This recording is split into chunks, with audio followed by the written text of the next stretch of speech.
What's up, guys? Guess who it is?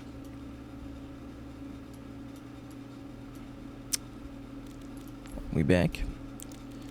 Technically, I'm early, I guess. But I did want to start like 9:30, but that didn't work out. So here we are. Here we are. Every soldier needs a cause.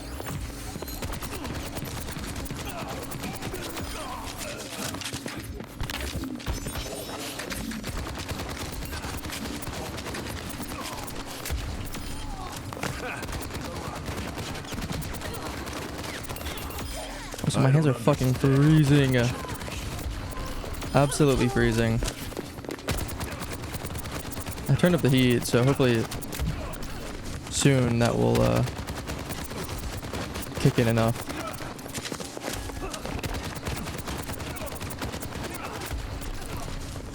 But no matter what I do, I can't. I have a hoodie on, but I have to roll up my sleeve, otherwise it like catches on the mouse pad. You're going home in a box. You know, I could jump on your head like that. What the fuck? I'm on fire.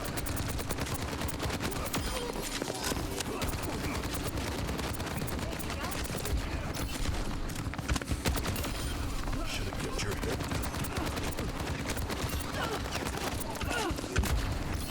Boy. I've been doing this for years. Who the hell are you? So I haven't even played any warm-up games today, but it's all good. I feel pretty good anyway.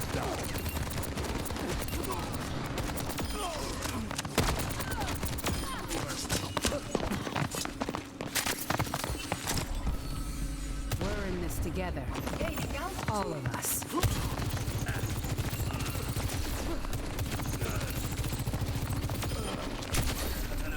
Breaking them down. Enemy down.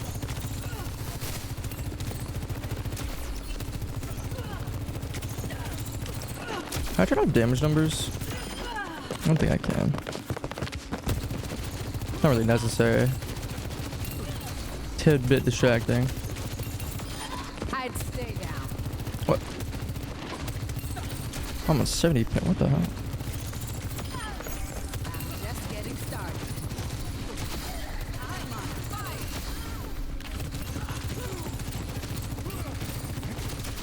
fire. You gotta go, Lucio. You are Ends now. Who's next? speed boosting them. Dude. Cooling down.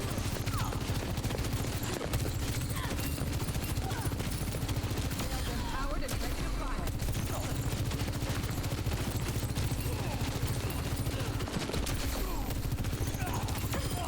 Better luck next time. Steve's also kind of cutting off my circulation.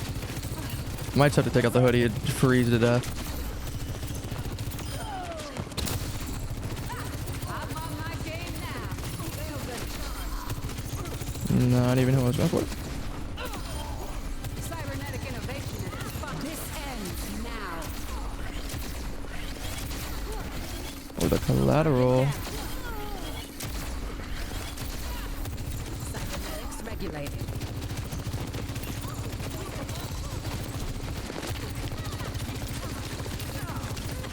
So same game plan for today. Except I might try to play a little Hanzo today. I'm not sure.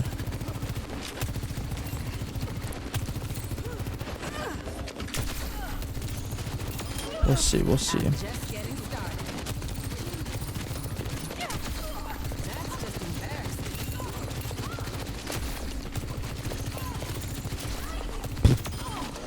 Yeesh. Maybe we stay off Sojourn for today. Someone needs to fill this saddle.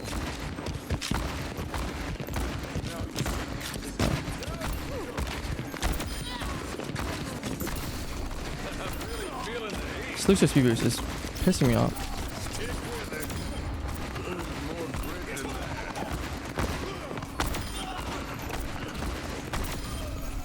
one can hold me down.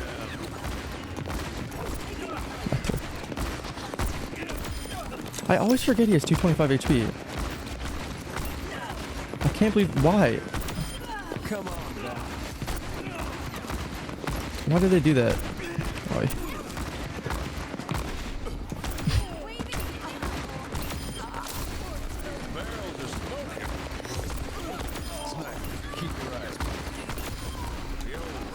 Most of my crosshair placements, especially for like hit scan and like flicking horizontally, is kind of bad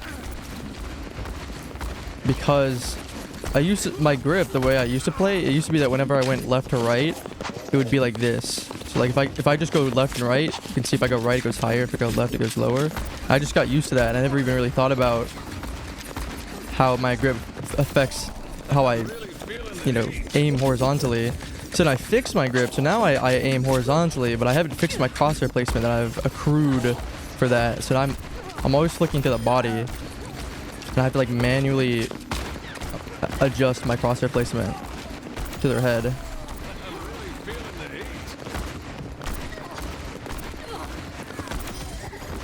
See, like, why put Illaria in here? God damn it. Just pissed me off. Prepare to attack. Select your hero.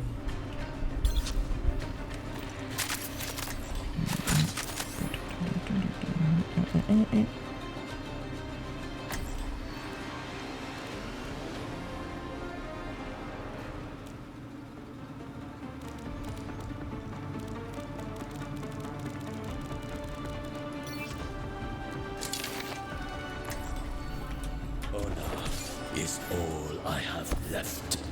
If you have many aliases, I don't know. These days, being myself is exciting enough. He's not in chat. It's always a great sign.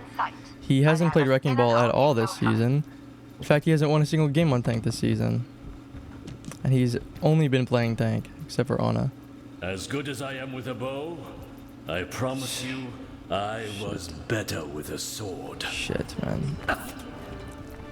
Shit, and this guy's top 500 too. 4, 3, 2, Tank wise. attack commencing. You can't hide. Stay focused. We have everything we need.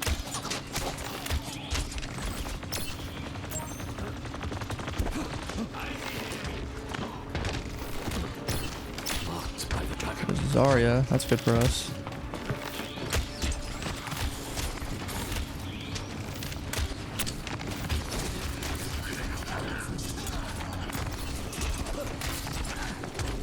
I'll find them.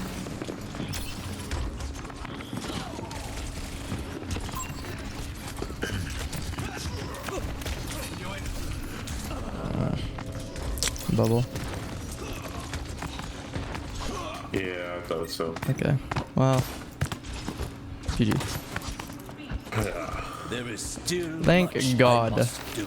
Scanning. I was wondering where the other support was. But Ana was there, so I mean, whatever. 20-minute support queues, damn. Was that 3-minute fucking tank queues too? Thank God. Because yikes, man. Yikes. Which one is it? This one.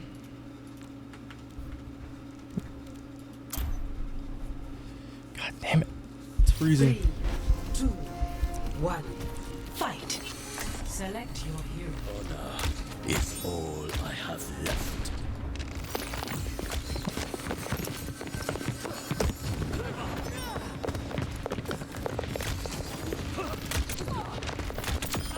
You fool no longer.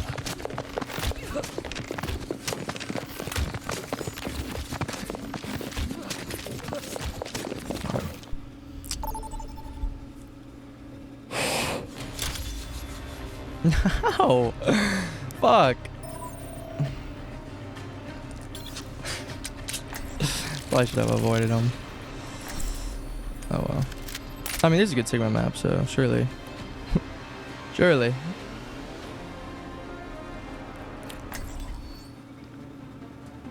There's no turning back. I mean, okay, whatever. I'm the last one you'll ever cross. I've learned a lot from my experiences. Gold roll challenger? Ain't no way, bro. What is this? Gold roll challenger? How you doing?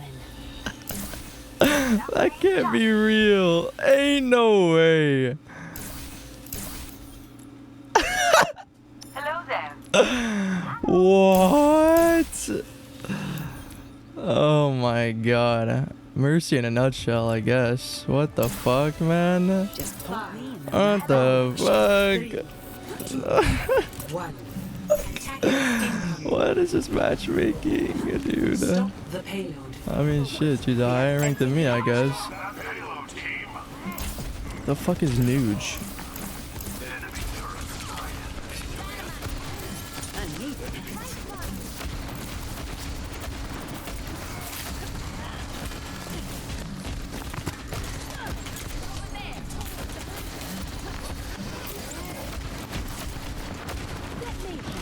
Come on, birding.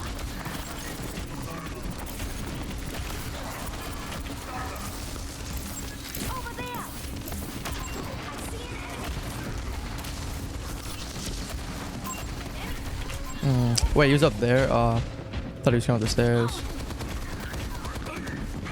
There's much for you to do. What are you burning?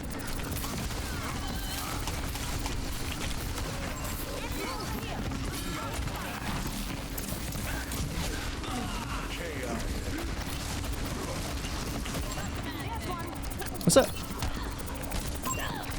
I'm on an aid.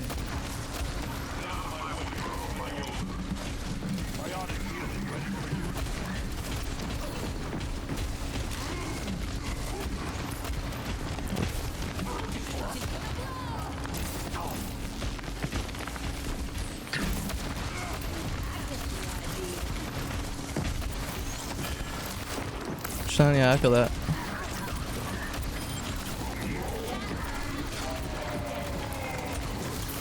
What'd you have? My ultimate is ready. See what that does. I don't know.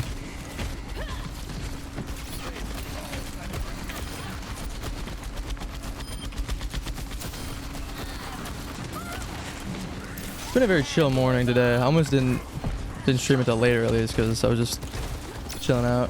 I just love this game and everybody has shit I am at it. It's the same ult. Oh, okay. Good. I just saw some shit on Twitter. I got baited, I guess. Yeah, I'll go through phases of just not playing the game. I'll get sick of it. I'll come back and be like, because I'll see someone play really well or whatever, and it'll remind me how fun it was. And I'll play like shit. I'm like, ah, damn it. It's kind of me right now. Monkey's anti. Oh, yeah. Well, yeah, I'm like GM5 though. I was like GM3 a couple seasons ago. You're silver. I mean, Maybe you collect on Genji, okay? there's no. I mean, look, this Mercy gold roll challenger. She was gold last season, and then this season she's GM3. So, I mean, yeah, it's Mercy. So it's a little bit easier to close that gap. But I mean, the ranks are all the same.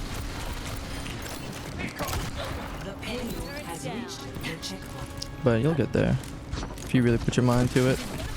I know it's hard to apply. Applying everything you learn is always the hardest part. Shit. Yeah.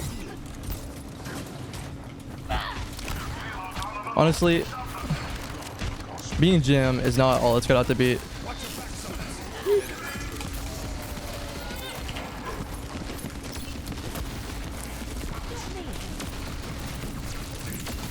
I mean, if you're like top 500 or whatever, then that's, you know, that's one thing. But just being GM, it's like, well, nice. Can we burst him? Good shit. But like, especially like the gap between like low GM and high GM is crazy, and the gap between Masters 1 and GM5 is crazy too.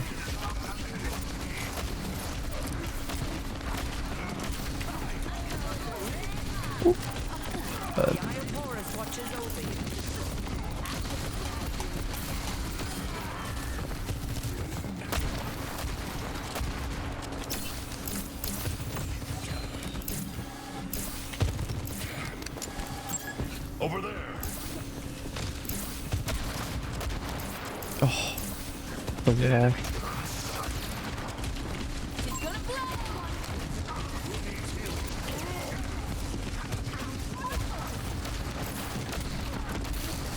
Soldier one street right side. I'm on the monkey. I'm on the monkey. I'm on the monkey. There's no bubble, no jump over here. Yeah. Oh, I Take Soldier's blind. Careful. break low, break low. Around. Playing against me, I value view my games so I can see shit from a silver perspective. Yeah, I mean that is the thing. That's what I mean. That's what coaching is for as well. Is you can get someone else to look at it and understand what you're missing. Because knowing what you're doing is wrong, doing wrong is only half the battle. Do you do VOD reviews? I mean, I can. I don't mind doing VOD reviews, but I haven't personally started doing any.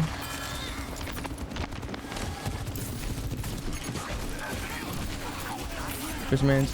It's hard to find tracer mains. That's tough. Ooh. I definitely recommend Awkward. I'm so fucking dead though. Awkward is a great tracer player. Tracer main as well. I play some tracer. But honestly, I just regurgitate what Awkward says at like a way lower level, honestly. The things he teaches. One really good video of a compact coaching session is between him and SVB on YouTube. You should look that up. That's a great like basis for understanding like what is your job and goal. What are you trying to do and your thought process on Tracer. Let me handle it. That went on the platform. Watch the Sojourn back right. She's out. You think you watched them all? Well, then it's really about applying it. It's really just making sure that you're never sleeping. And aim will come later. And the best way to climb out of the lower ranks especially isn't by getting better, it's by not playing worse, right? It's just about letting your opponents make the mistakes for you. You know, if you can get better at punishing mistakes than you can at making them, you'll do so much better. Because also people get away with so many mistakes in lower ranks too. Yeah.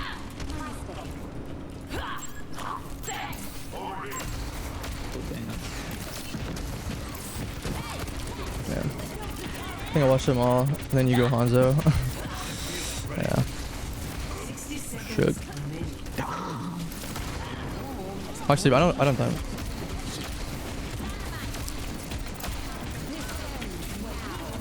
Just bottom point.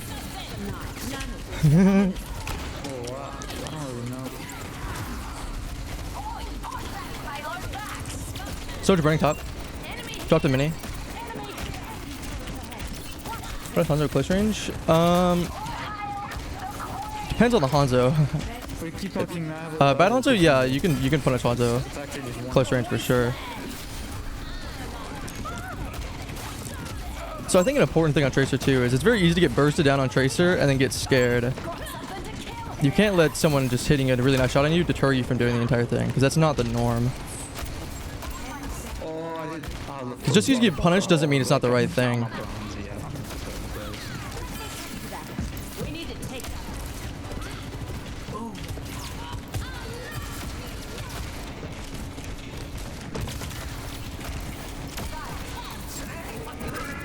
Shots are not shotting today. Soldier's one in the back.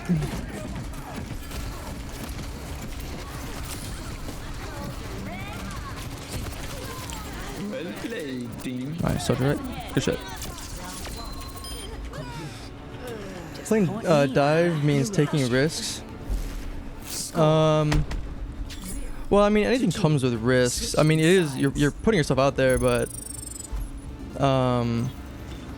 I don't think it comes with any more risks than really anything else. It just kind of depends. You don't think so? Don't think what? And that you can't punish Hanzo? Depends on the map for Tracer, but I play her on everything. Honestly, Tracer is just one of those characters. There are bad and good maps, and you should really put bad and good maps out of your mind, right? You should really think like there's no such thing as a bad map for a character. There are, but that doesn't really matter, because especially the lower you are, the easier it is to it's easier, the less those variables matter. And a Tracer especially is one of those people that you really can just get value on any map. Play Tracer, Echo, Soldier, and Widow. Those are good characters. That's a good character pool. You guys haven't played the new Fortnite season? Just ain't the same No, since no. that son of a gun ran away It's with I like Lego. It's looking cool though.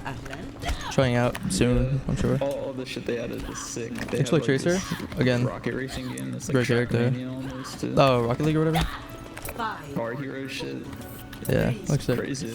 Yeah, Tracer's probably one of the best characters to one trick, honestly, because Tracer can get so much individual value. Because she's one of the few DPS that actually creates space by pulling focus away from her team. Because the problem on DPS is you rely on your tank a lot to make space for you. Because right now, if I can't occupy the space, I can't get any picks, right? So I need my tank to push up with me, and I can create pressure, which makes it harder for them to pressure my tank or pressure me. But if I'm on Tracer, I can pull behind them or go behind them and then pull them away from this high ground or punish them for being on high ground, and then that lets my tank just walk in for free, basically, if that makes sense. So it's a lot less, you rely a lot less on your teammates. No, people say you're throwing if you're low damage on Tracer. Well, you should definitely have high damage on Tracer. Oh shit. If you have low damage on Tracer, it's because it's a mix of you're not aiming well, which is fine. You know, that's to be expected. Hog's pretty low in here. And you're sleeping. You're not. Oh, I missed my hook. He's fine, no problem. Oh, nice shot, what up? Well played, you still gonna make her. It's a combination of not hitting shots, which again happens. That'll come with time. And you're sleeping. You're not actively damaging. Damage. Always go for an off angle, do damage. If you have recall, blink to the team and just fucking suicide and then recall before you die. You're always shooting. I mean, your objective is to get out cooldowns and rest backline. Yeah, I mean, you're always shooting. It's just applying pressure. Your main goal is just applying pressure, shooting. If they don't shoot you, then you can punish them for that. If they do shoot you, then they're not shooting your teammates, essentially. And you want to be on an off angle so that they have to look somewhere else. So like, for example, if I go behind and I punish this Ana, then she can't heal this Hog. If I'm shooting this Ana, she can't heal Hog, and then we can punish Hog for that. Or if she is shooting Hog, then I can kill the Ana, and then Ana dies, and then she's not healing Hog, and then we kill Hog. Does that make sense? And punish out position heroes. Yeah, I mean, you're taking isolations. If an enemy is isolated, you kill them. I just alt tabbed. Why did I alt tab? I didn't even press alt tab. Widow from the start. Kind of hard when they're playing supports like Fairy, Bap, or Life Weaver. Life Weaver is really good for Tracer because he's so big. Don't worry about your pulse bomb. Your pulse bomb's getting blocked or whatever. Like, yeah, you want to wait out the cooldown if possible, but you just want to use it as much as possible. Quality over quantity with Tracer is pulse bomb. Hog's in red, by the way. Bap again isn't terrible for Tracer because again he's easy to dive and he has so much value, especially that. He is, help me. Farming their sports. And if he's shooting you and you're pressuring him, he's not healing his team. That's a lot of healing output his team's not getting. Soldier burning in spawn. Big anti. Holy fuck. Burgla. Still being maxing, man. Soldier one. Tor one. Literally one. I'm whipping. Walking upstairs, okay. Torso one. Nice. Oh. Free burning. TP'd. Hog on the left. Oh, I'm ducking on the brick now. Nice. Hog sleeping. I don't see. Fuck. Maybe there's too much survivability. Honestly, some might say that trading Suzu for pulse is worth. Yeah, I mean, if you have an Ana, especially. Obviously, you don't want to stick Kyrie just because she'll TP away and you don't even use Suzu. But it's just, you want to stick people that, to guarantee that they die. And you can stick a tank if you want, as long as that stick itself will end up killing them, or if the follow-up damage from the stick. Push if possible. Oh, never mind. Oh, let's go. I'm on this key. Let's throw over top right. But yeah, I mean, Suzu's really strong. Pulse Bomb, like, generally you don't want it to get blocked if you can. But, yeah, it just kind of depends.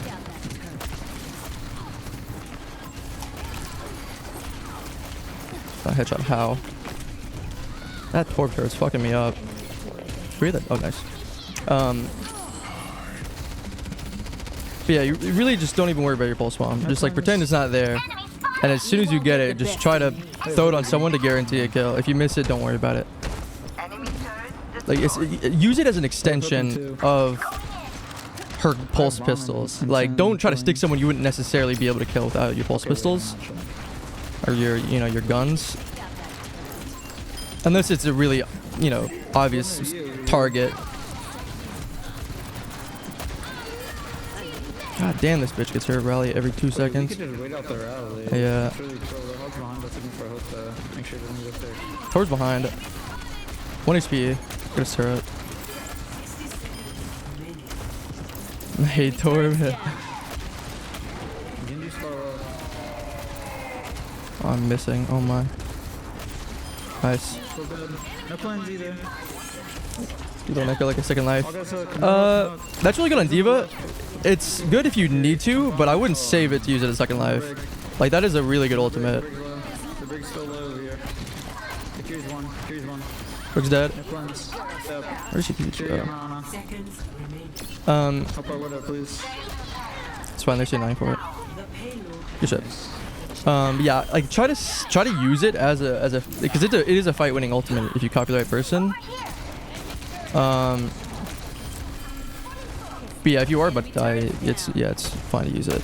I wouldn't save it for that if that's what you mean. I'm gonna poke for Nano again.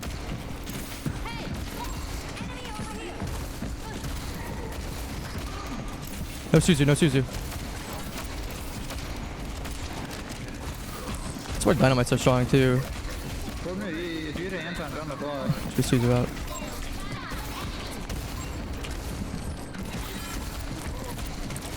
I'm gonna bother backline here.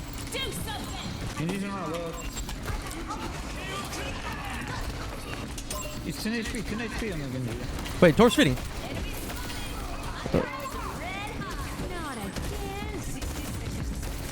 So I have to focus up here. Get this beam out of my face. No cleanse, no cleanse. And Riley, can we cut it again? Might have to bond to live here.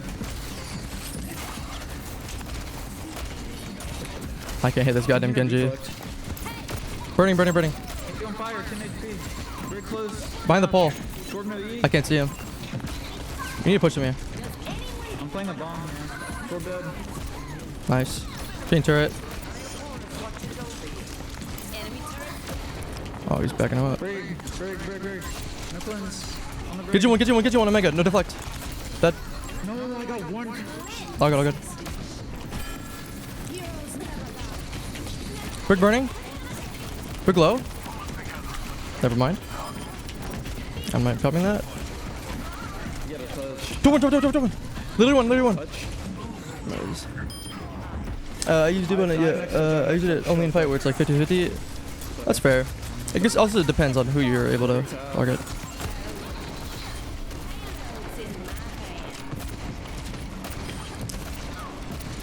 Big Saf. I'm gonna set Bob coming up here. Hog one. Nice. My Bob missed. That's crazy. Only Torb.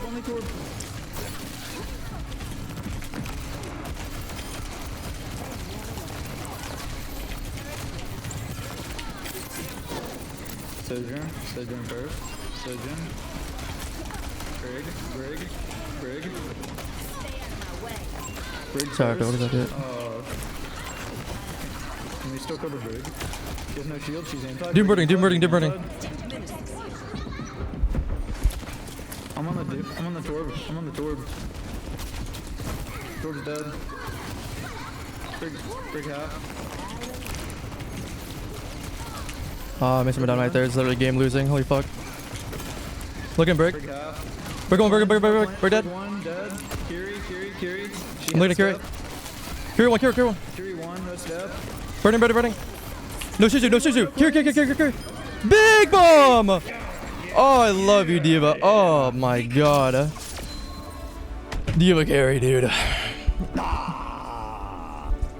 Yes, sir. We'd love to see that.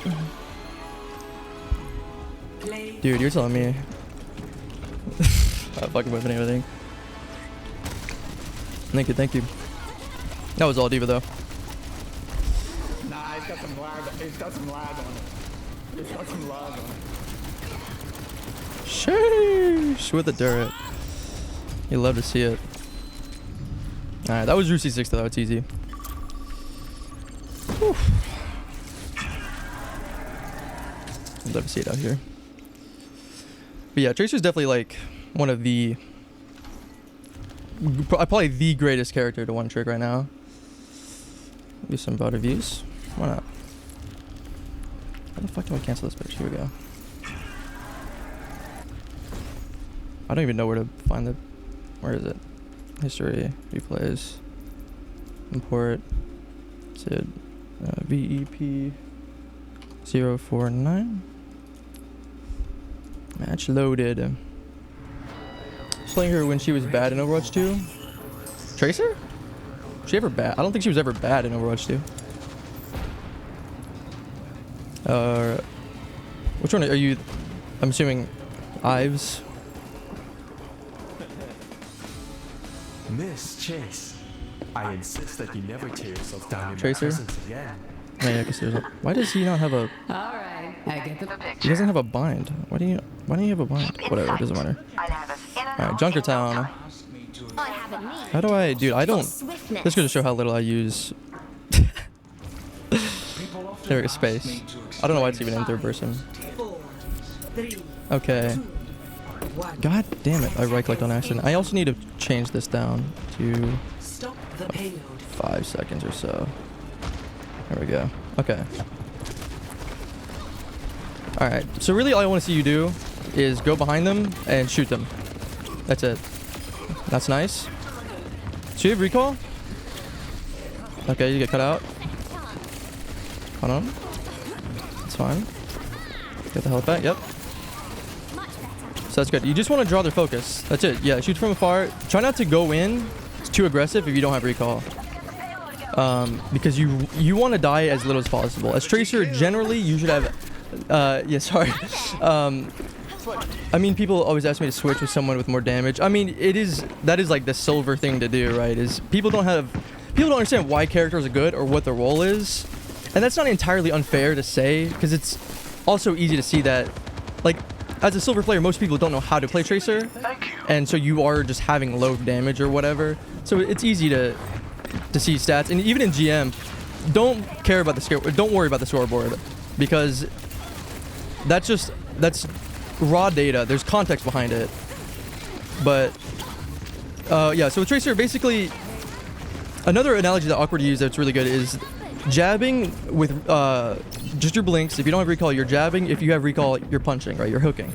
So you're just kind of poking at them, not from too far that you're doing no damage, but to the point where you don't need recall to stay alive. I would go for cart there, because putting cart pressure would turn them all around because it is so close, and you might get a C9 that way.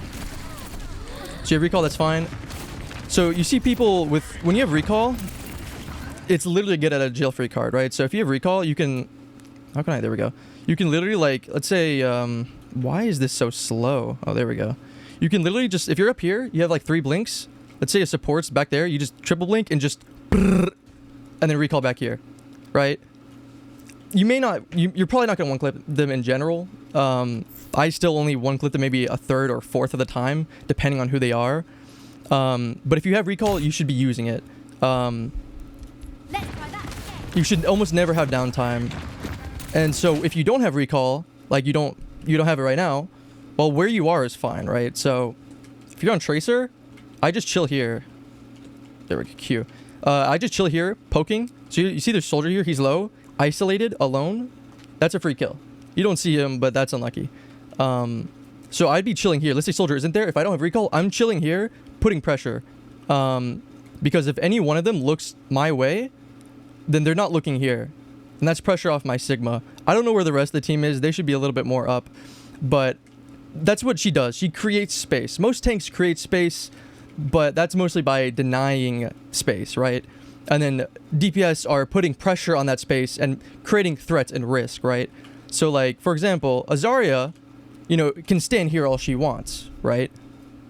And that means she owns the space. She's occupying the space. In a custom game, when it's just you're standing there, nothing happens. But when in an actual game, there's 2 DPS, they see you, they're shooting you, creating threat and pressure to the point that you can't stay here. So you can't occupy the space. So you have to back up to this corner, exactly where Zarya is. So that's all you're doing, is you're applying pressure to allow your tank to deny the space and push and take. But with Tracer, she's slightly different because she doesn't pressure from the front. She pressures where they are, where they want to be, even if they're in a good position. This is a good position for them. But you're pressuring this position from the back, right? And if any of them turn around, that's them they're no longer pressuring the space that you're occupying and now pressuring this, right? So that means there's less pressure here, allowing them to take more. I got a VOD where I tried everything I could, but we lost. Can I get a review? Yeah, sure. No problem. Oh, we get a stick. Stick Reaper. Yeah, nice stick. Obviously, bad target. That's a free kill, though. You beat it. At the very least, you beat out Wraith for him. For the kill anyway. So, I mean, if he dies, he dies. Doesn't matter what killed him. The main problem would be if he Wraith formed away and survived, right? So, I definitely advise not. If they have an escape ability, I wouldn't try to pulse spawn them unless they've just used it. Someone like Curie has Suzu, and yes, if you pulse bomb someone and she Suzus it, not a big deal because that's a good ability to get out. But the problem is if you pulse bomb her, she's not going to Suzu herself. She's going to TP away, and that's exactly what that ability is for, right? What you want to do, and when people say you need to bait out cooldowns, yes, but what you need to do, and the reason why that's good, isn't because you're getting those cooldowns out. It's because they're using their cooldowns on things they didn't want to, right? On a nade, if she has to heal herself, that's one less team or anti placed on your team. So that's less pressure, right? That's less damage on your team. So if you're forcing out these cooldowns to be used on you, they can't be used elsewhere where they actually want to be used. You're forcing them out, and they don't want to use it here, but they have to, right? So even if she pulse bombs, or even if she Suzu's your pulse bomb, it's like, yes, but also now she doesn't have Suzu for an anti-nade, in which case that could be a complete team wipe, which maybe in Silver isn't coordinated enough, or maybe Anas don't even try to anti-nade enough. But Moira no fade is so free. That is very true. Moira in general is free. I know she has a reputation of being very, very good in low ranks, but unironically, the best way to play Moira, and I see people play Moira in top ranks today, I very rarely, actually, maybe not very rarely, but I will always sigh if I get a Moira on my team because it provides no utility, right? Yes, flank. The reason why Moira is so bad is because she doesn't have Suzu or anti-nade or immortality field. She just has more healing, right? And then it's always the worst kind of player too, because again, those raw stats with no context, all she's doing is healing and then doing a little bit of damage, and it's just pumping up her stats. So she thinks she's doing a lot, and your team's still losing because there's no actual support utility to strengthen your position or threaten the enemy's position. And that basically just gets their ego going. But flank Moiras, because that's the one thing support can't do. Support can do almost anything, but the one thing that support can't do is create space. But I'd argue Moira and maybe Lucio, depending on like if you have the Reddit Lucio playstyle, which I don't see very often nowadays, except for the soul, the clan of Reddit Lucio onlys, right? But I see less people trying to Reddit Lucio. It was more of a movement back then. People would see Red Shell or Frog or whatever and just try that in their games. But Moira can actually create space by doing the same thing Tracer does. Exactly the same thing. And especially as her role as support, it's like, oh, that's a support. So they're going to focus her more. And especially in lower ranks where people can't 1v1 a Moira. Like, the most, like, a Roadhog would lose a 1v1 to a Moira. Sometimes, maybe not Roadhog, but so like the only time I won't sigh if I see a Moira on my team, it's like Muma. If I see Muma or some other person that I know it plays like that, because Muma will go off in the back line, and I'm perfectly okay with that, because sometimes that relieving that pressure, instead of healing, focusing people and applying that pressure from the back reduces the ability that the team has to do damage to you. So you're removing the damage that would be needed to heal before you even need to heal it. Every time I see Moira use Fade, I double blink for a 1 clip. Yeah, honestly, that's a great thing to do because that's your job on Tracer, right? You see someone isolated or someone who's killable. Someone who's killable is someone who doesn't have an escape ability or any ability to deal with you, right? So if Moira doesn't have Fade, she's super killable, and you punish that 100%. 100%. It's the same thing on like Genji. Like Genji blading, it's the same principle. Also, Bastion switch. If you're gonna blade, you don't swish strike and then blade and then swish strike into a Moira, right? Because she's just gonna fade away and then you're left stranded out in the middle of the fucking sea and you're like, oh well, rip my nano blade. What you want to do is you want to pop blade on top of Moira to force her to fade. Because what happens is if she doesn't fade, you just kill her. If she does fade, then you chase her with a dash and then she's just like anybody else, you know? The only thing, but that's the only thing that Moira actually has, like standardly speaking, is her Cole. Her Cole is a pretty decent ultimate, but still not even as powerful as Kitsune or Nano or some of the other ultimates. But Cole can be good combo to other things, but it's even more amplified if you're in the back line Coling, because then you're hitting all these enemies from behind. They have to turn around and try and kill this unkillable Moira. It's like, no. Alright. Another thing too with Sojourn. Okay, so I mean, I don't know if Sojourn's really changed in Silver. I know she's also really popular or unpopular in pretty much anywhere below Masters. She was really bad, and that's why they buffed her initially, even though she was breaking the game for people above Masters. I don't know if she's decent now. I'd argue to say that she's worse, maybe. I don't know. But in general, and on principle, with a Sojourn, that's a pretty decent combo because not only does she have a lot of frontline pressure, so you not being there adding frontline pressure isn't as a big deal, but she'll get people low. If she headshots someone, or if she body shots someone, that's someone that is really low that you can then capitalize on. Sojourn, in my opinion, is broken. Sojourn is pretty broken.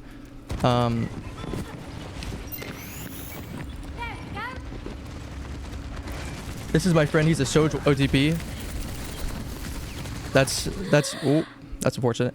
Yeah, honestly, that's another good one trick. Because she's like Soldier but better, basically. This is Diamond 3. Okay. So what do we do here? We're pushing the back line. So our problem here is we have recall, but we're staying in too late, right? You don't want to be on top of them if you have recall. You want to be farther away where you would play if you didn't have recall, and then blink into them, right? And then recall back to that safe position. Because the problem is if you're sitting here, even if you have recall. Okay, so you're sitting here. It's 3 seconds, right? So obviously, you know, you get bursted down. You should have recalled here. You got a little greedy. It happens.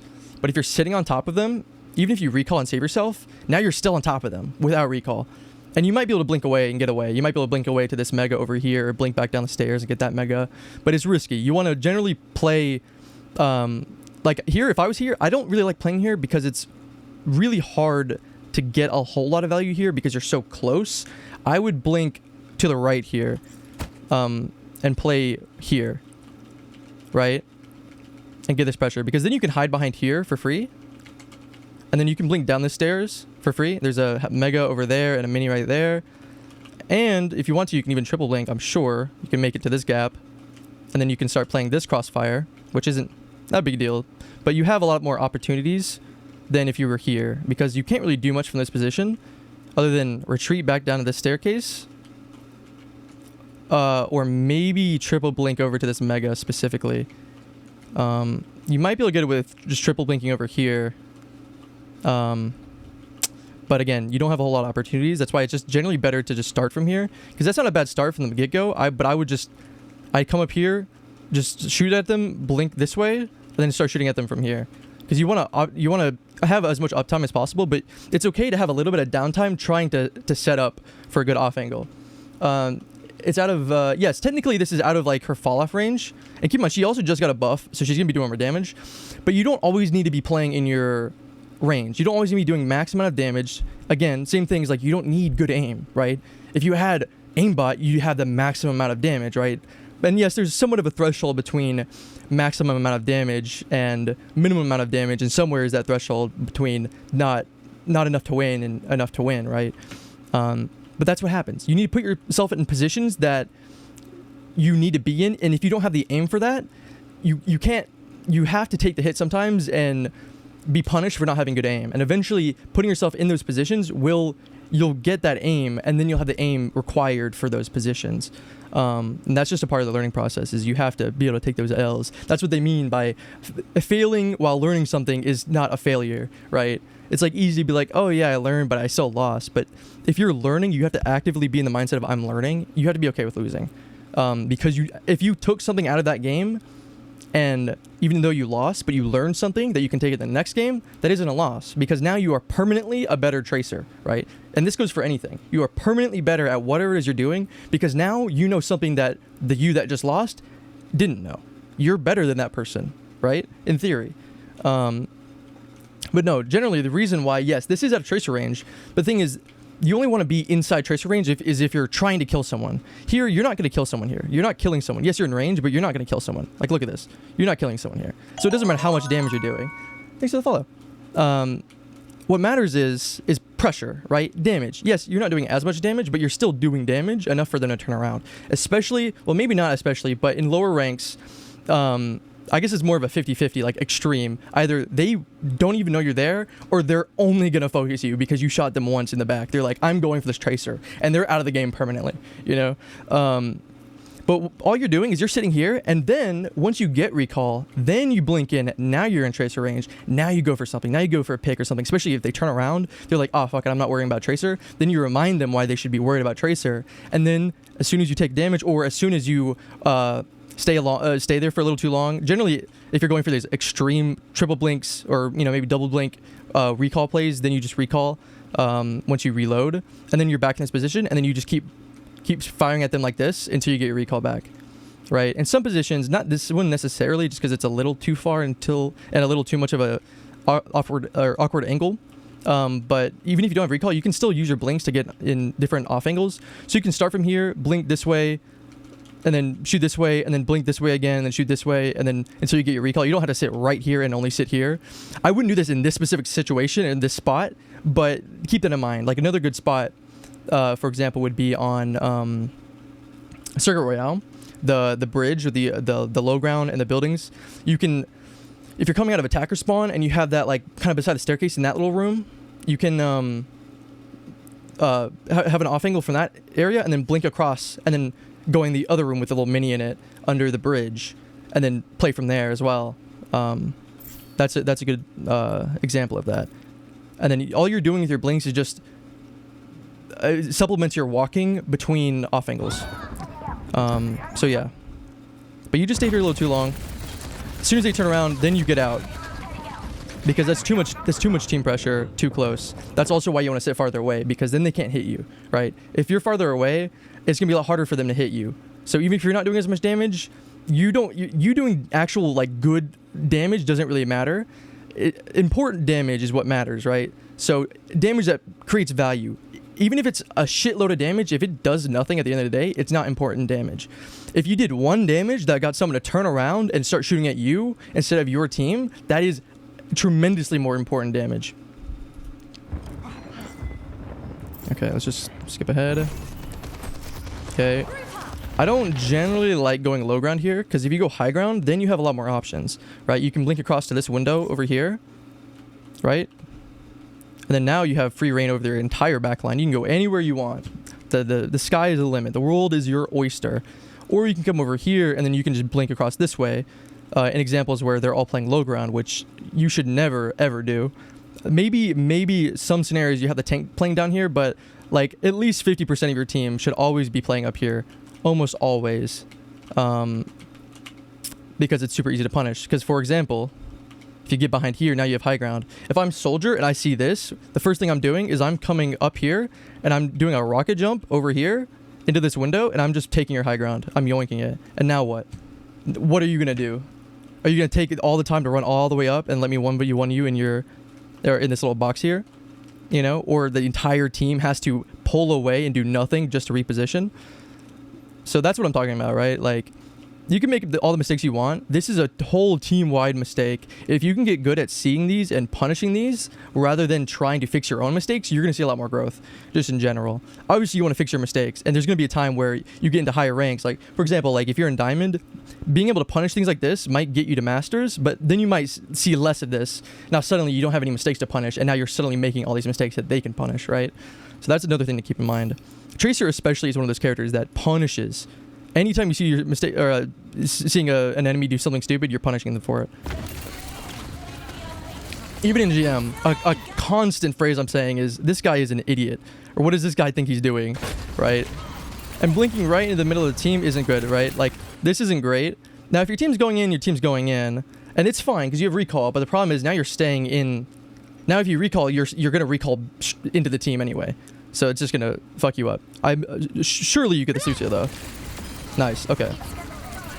So, like, it works out, right? But the difference is between what I do and what you do is I'd be up here, right?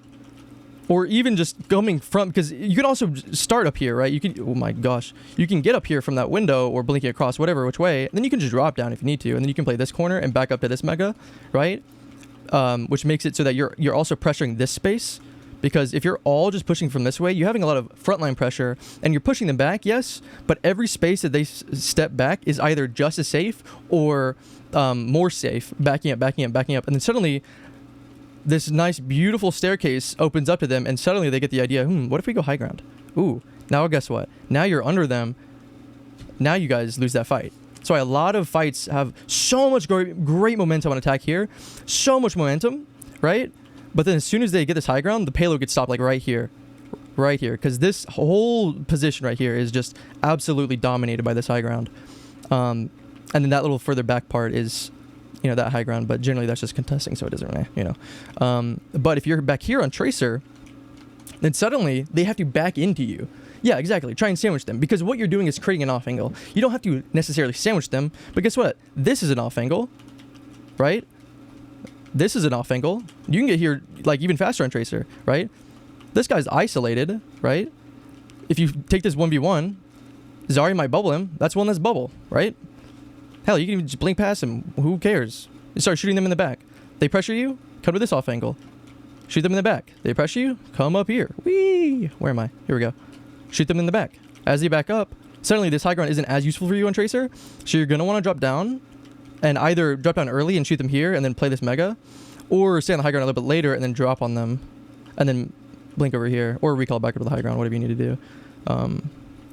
So all you almost never, ever, actually pretty much never, unless it's, maybe the very initiation of a fight and there's just a one choke point, so there's no other way to go. But on Tracer, you almost should never, ever, ever be shooting the same way as your teammates, right? Like you're almost never with your teammates shooting. If you're with your teammates shooting, you might as well be on Soldier, right? And that's where your teammates telling you to swap is a perfectly valid criticism. Now, generally, I wouldn't say, hey, X, swap, because that's just going to make them less confident and whatever, right? But it is what it is. But that's because you're doing something that your character isn't good at, right? So you might as well be a character that is good at the thing that you're doing. Sometimes, especially if I've been playing Reaper for a little bit, I'll swap to Cassidy. I'll notice myself playing really close and trying to just go for fans on like tanks especially, and I'll get punished for it. I'm like, wait, I'm playing Cassidy like I'm Reaper. If I need to do this, then I should just play Reaper. Or if Cassidy is the right pick, I need to make sure I'm playing like Cassidy, right? So it's important to take note of what your character strength is and utilize them, right?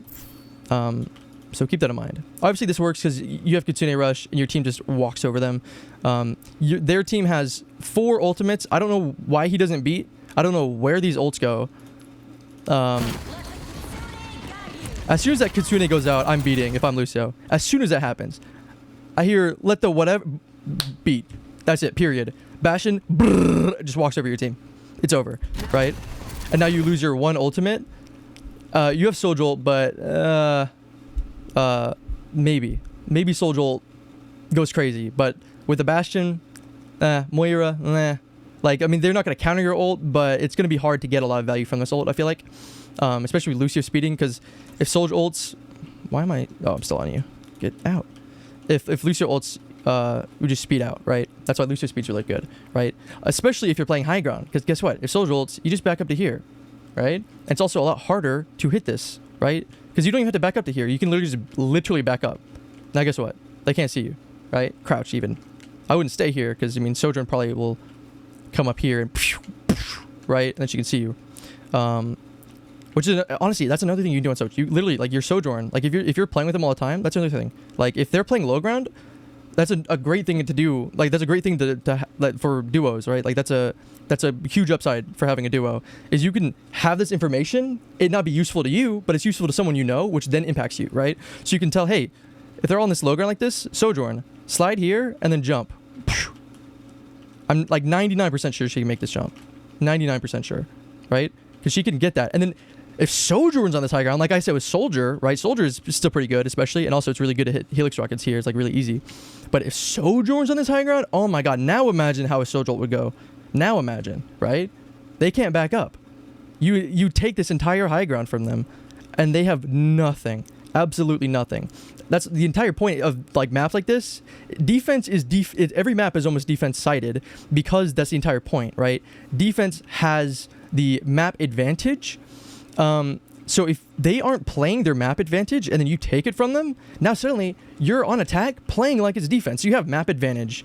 So you have like almost none of the disadvantages of attacking, except for you still have to come to them. And you know, the time is not on your side. But so if they're not utilizing their map advantage, you just take it from them, then that's like pretty much a free win. Like that's one of the most egregious mistakes you can make and the most like valuable mistakes you can punish, right? There's always these little mistakes you can punish, especially as Tracer, from individuals that may or may not lead into a pick or lead into some value later on. Like for example, Suzuing or missing a Suzu, something like that, or having like an Ana having to nade herself instead of nading the enemy team because you're putting pressure on her.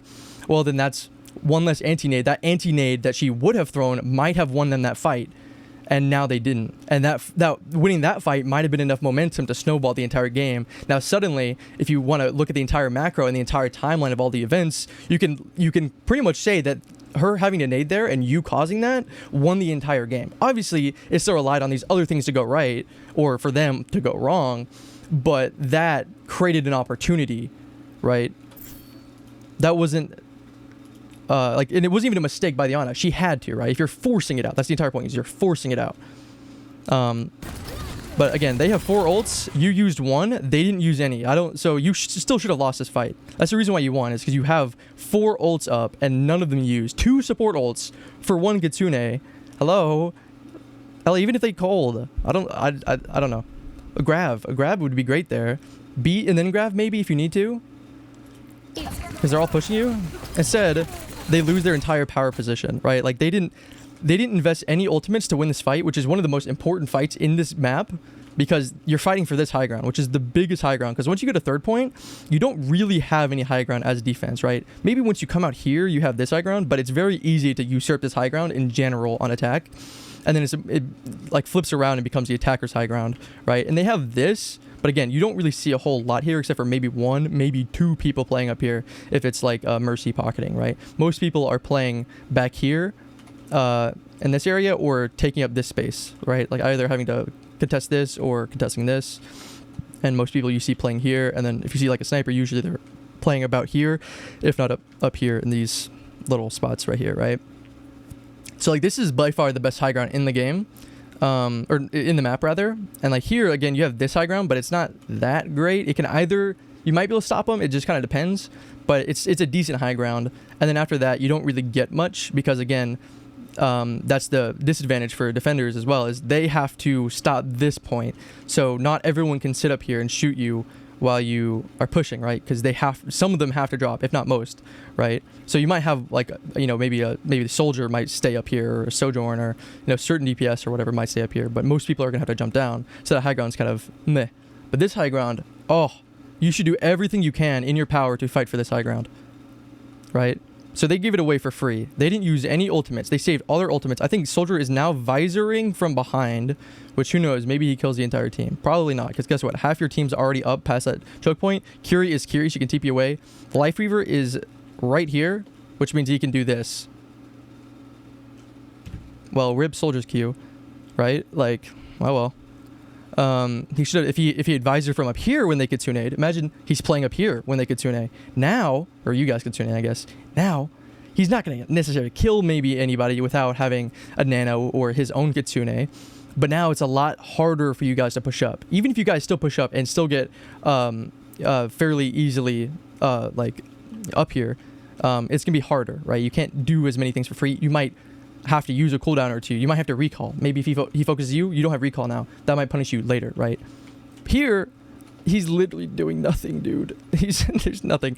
You know, he almost killed your Sojourn. Almost. But guess what? She just slides away to safety. Because guess what? They didn't fight for this space. So now this entire space is safer than this space. Because, yes, he's contesting this space, but this space doesn't matter anymore. You don't want the space. You're done with it. That's old news, right? This space is almost as equal as this space, right? Who cares about this space? The payload's over there. This does nothing for you, you know?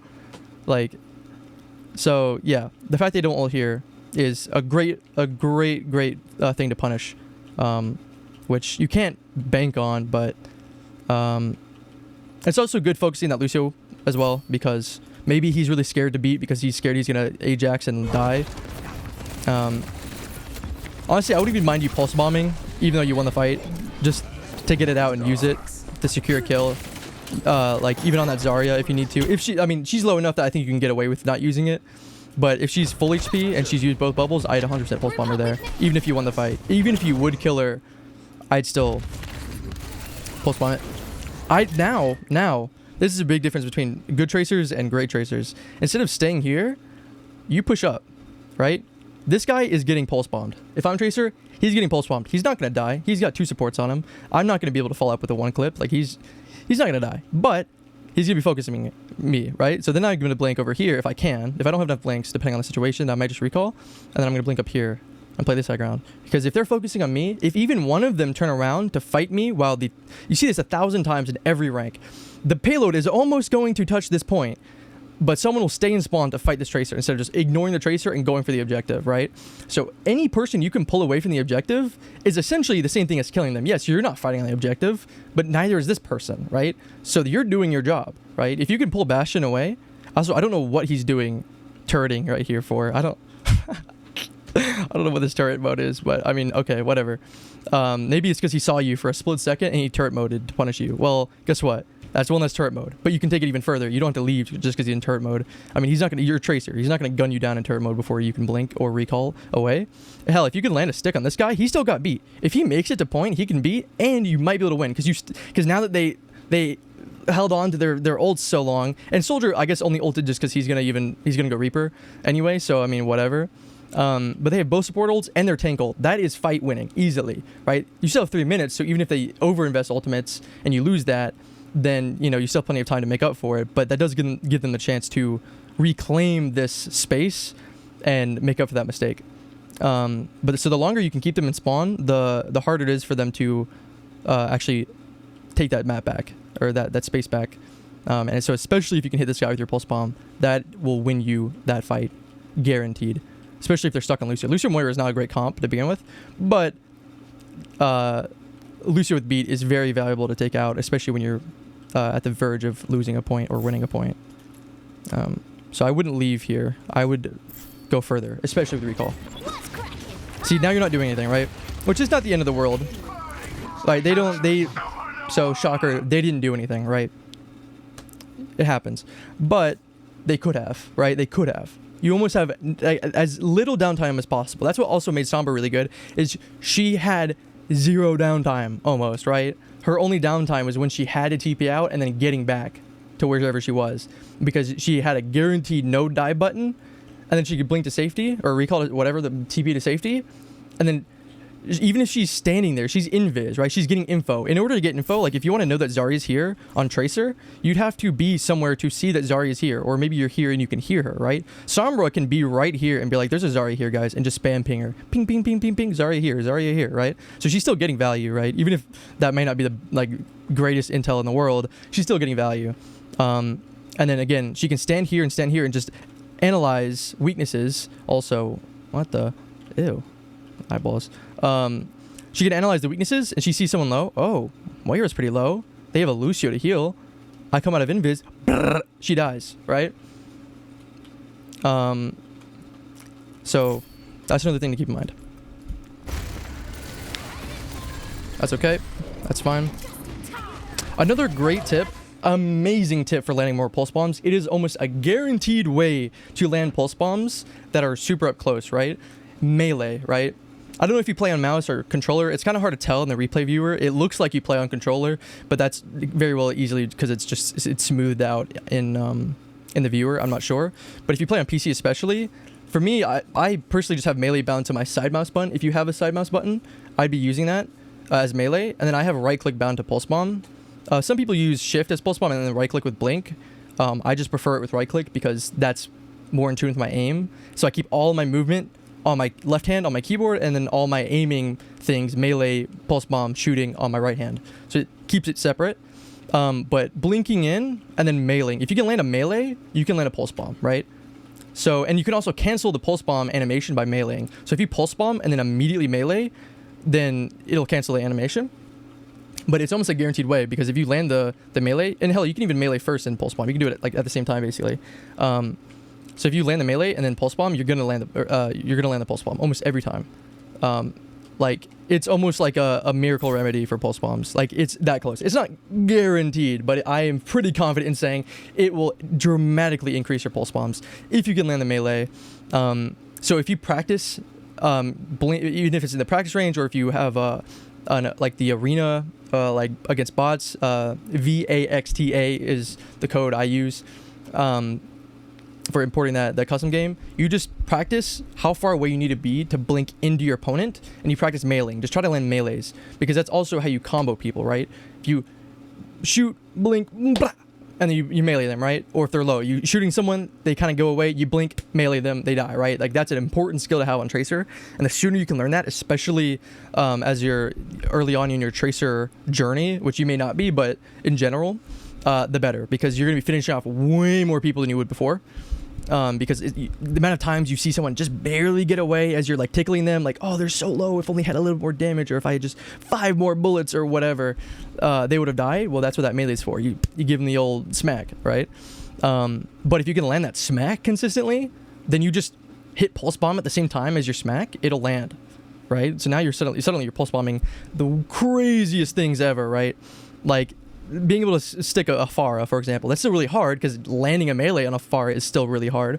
But being able to blink from a high ground and then land on someone, meleeing them isn't that difficult, right? That means pulse bombing isn't that difficult, because that means because it's also very easy to overthink how you need to throw your pulse bomb. It's very easy to overthink it, and then you just whip your camera around and suddenly your pulse bomb's behind you, and then you end up recalling into it, right? So it's like, and sometimes you overstim, like there, you didn't move your crosshair almost at all to land this pulse bomb, which means it undershot, because it's a very lob-like ability, because you're already in pretty low, and then you just pulse bomb, right? So unless they strafe that way, which is unlikely for them to do, they're not going to get stuck by it. And even if they do strafe that way and they don't get stuck by it, they're just going to walk away from it by the time it blows up. But if you're going for a melee, then you have to be aiming at them, and you're inside of them, right? You have to be as close as possible for that melee to land, which means it gives that really slow airtime pulse bomb less airtime to travel, instead of trying to arc it like 5 miles away for this Hail Mary, which is also doable, but that melee trick doesn't work. Also, gotta love this Reaper, 10 minutes too late. Like, well, if Lucio even tried to touch and had beat, Reaper would have been there. Could have been winnable. Maybe not, because there's Zarya's AFK in Narnia. Right? So you have recall coming up here, right? So blink in. So he forced recall out of you, which isn't good, but you punished that. I don't know what he's doing. Tell me he didn't have Wraith Form. Surely he Wraith Formed out. Okay, he didn't. Fair enough, I guess. But I wouldn't fight that like that if I was Reaper. But hey, whatever. Good, way to punish. See, nice. You blink. Guess what? You blinked through the Bastion, right? You're fighting him. Ooh, I don't want to. There's more over me. There's a lot of pressure here. I don't want to be here, right? Because they're applying pressure in this space. So let me go where they're not applying pressure. You blink through them. Guess what this is? An off angle. Good job. This is where you should be, right? You shouldn't be over here you immediately, as soon as possible, go here, or come up the stairs and drop down, or stay up there, whatever it is you want to do. Doesn't matter. Now you're at an off angle. Now the world again is your oyster. One issue is you don't have any resources. You don't have recall or any blinks. So if there's anyone else here, you're on 87 HP, it's very easy to punish you, which is why you generally want to use your blink to get to a safe angle, and then like poke from that angle, and then when you have recall, go in and then recall back to that angle, right? So you don't want to be fighting in tracer range. This guy is punishable, but the problem is if you trade yourself for him, yes, it's a better trade, you get back faster and everything, but you don't have to trade yourself for him. This guy can die without you dying. So you should try to minimize as many times as possible, because it is very common to trade. You barely get the kill and you're a little greedy and you get the kill, but then you die. So sometimes it's better, and he'll probably die anyway. You could probably just leave. So that's why generally I'd go up top and then blink across and then play from top and then shoot down at them. And if I see an opportunity, then I'll take it. Or again, I'll probably have recall, so I'll just go down on them, which sounds a little bad, but you know, I'll drop down and then go on them, rather, and then I'll recall back up and then I'll go back to jabbing. And you're creating this pressure that they have to ignore. Otherwise, he's turning literally his critical spot to the your entire team, basically. And that's the hardest part, especially for me on Tracer, is what is the best off angle? Because there's off angles everywhere, but trying to find the safest whilst most aggressive off angle possible, and then timing that with your recalls. Again, when you don't have recall, you're jabbing, right? You're just poking at them, not necessarily super far away, but where they can't punish you. And then once you have a recall up, you're going for the hook. You're going for the slam. You may not knock them out, but you're going to do some significant damage. And sometimes you just will. Sometimes they're going to go down KO, right? And there's nothing they can do about it unless they hit a lucky shot, right? Which is very easy to happen. It's going to happen all the time, right? And it's very easy as a Tracer player to get deterred from this and think I'm doing something bad because, oh, I got headshotted, and you get a little scared, right? You may not deliberately think, oh, this was a mistake just because you died. You might be doing the right thing. Someone just hit a lucky shot, right? And as you get higher in the ranks, these lucky shots are going to get a little more lucky, right? But that doesn't mean you're not doing the right thing, right? You need to keep forcing them to hit these lucky shots. Instead of just getting headshotted because you're standing in the middle of the team or getting shredded and they hit this, you know, they can just shoot you easy peasy. If you're behind them, you're forcing them to have to hit these lucky shots, right? They have to be lucky all the time, which they're not going to be. You're forcing them. So even if they are hitting these shots, right, they have to hit these shots. Otherwise, you're going to punish them for it. So that is much better. So if you are going to frontline on Tracer, you might as well just not frontline on Tracer. You might as well play someone else. Nice. Okay, I go for Mega here. Okay, you got healed. I would never, ever rely on my teammates to heal me. If I'm a Tracer and I am flaming my supports for not healing me, I'm a bad Tracer. Okay, now it's one thing if you're right next to your team, sitting still, saying I need healing, and there's a lull moment and they're just like AFK. That happens, whatever. But again, I'd be playing off health packs because there's really no reason for you to be out here in the open needing healing anyway. Because if you need healing, you press E, right? And you shouldn't be needing healing if you don't have the E to press, right? If you don't have recall, you shouldn't need healing, right? Because even if you're not full HP, and you don't have to obsess about being full HP, right? Because again, even if you aren't fully 150 HP, if you're up here pressuring them, like let's say they're down here, which you know they're not, if you're pressuring them, it's gonna be really hard for them to do 120 damage. The extra 30 doesn't matter, right? But if you're down here, like right here, and you don't have recall, then suddenly it's gonna be a lot easier for them to poke you down at the very least, that you just die and fall over because you have no escape options, right? So instead, you can play from this Mega, right? And then come in, recall, and then come in again, maybe and blink if you need to, if you can blink back to the health pack. But that's a little risky, so I wouldn't necessarily go for it unless you're confident that you'll survive, because the entire point of recall is to guarantee survival and go for these riskier hooks and get more value in these, you know, moments. So I wouldn't play from any. I wouldn't be anywhere if I can't recall to somewhere safer, right? If I'm not in somewhere, if I won't be somewhere unless I am safe, right? Or I won't if I can't recall to somewhere safe, right? That's the entire point. So here you don't have recall, and you can't, even if you did, unless you drop down from somewhere safer. You just came from like here, basically. So you're just gonna recall where you were, which isn't going to do much for you. It might heal you, but then you're still, again, there, even if you're full HP without recall. And you're going to have to use all your blinks to get away if you have them, which is the issue, right? So it's a lot easier to punish you for that. So now, again, you're doing nothing, which if they're in their spawn, that's fine. But I wouldn't be standing here on the payload. I'd be setting up high ground, being ready to jump in from high ground, triple blink on their support, right? You know, their supports are a little bit harder for you to deal with as Tracer, and also with like Lucio. Lucio's not a great support for Tracer to deal with at all because he's hard to kill. Plus, he doesn't have the same thing with like Zen. Zen is a good support for Tracer because she's easy. It's easy for her to punish him, but it's pulling Zen's focus doesn't pull his healing, but it does pull his damage, right? And that's really good because he does a lot of damage. But for Lucio, his damage, meh, and his healing is eh. He has an AoE, right? So it doesn't matter where he's looking, and where he's looking doesn't actually do that much, other than maybe his boops. It's just like standard poke damage. It's not really, it's nothing special. But his healing and his speed are going to be happening and getting value no matter what he's looking at. So it doesn't matter if he's looking at you. So I wouldn't be going for him. But someone like Moira, that might change. But it also might be, it's easier for her to punish her with if she doesn't fade. If you can force fade, then you can punish her. But if she's sucking you off with her you know, damage, she's getting healing, and if you're not really able to do much to her, then eh. So what I'd really focus with, because they also have a Mei, which isn't easy to do much against, especially because that risky, she might one-shot you, which again, I wouldn't be scared of. She needs to earn that one-shot. And the more you punish her for not being able to one-shot you, the more pressure you're putting on her to hit that one-shot. She's going to get more self-conscious and be like, I need to hit this one-shot and panic. And then suddenly she's not going to be able to have that calm aim she needs to hit those one-shots. And Sombra shouldn't really be doing much to you. She's not that big of an issue. It can sometimes fuck you up if you get caught out and she decides to hack you, because then you don't have that recall.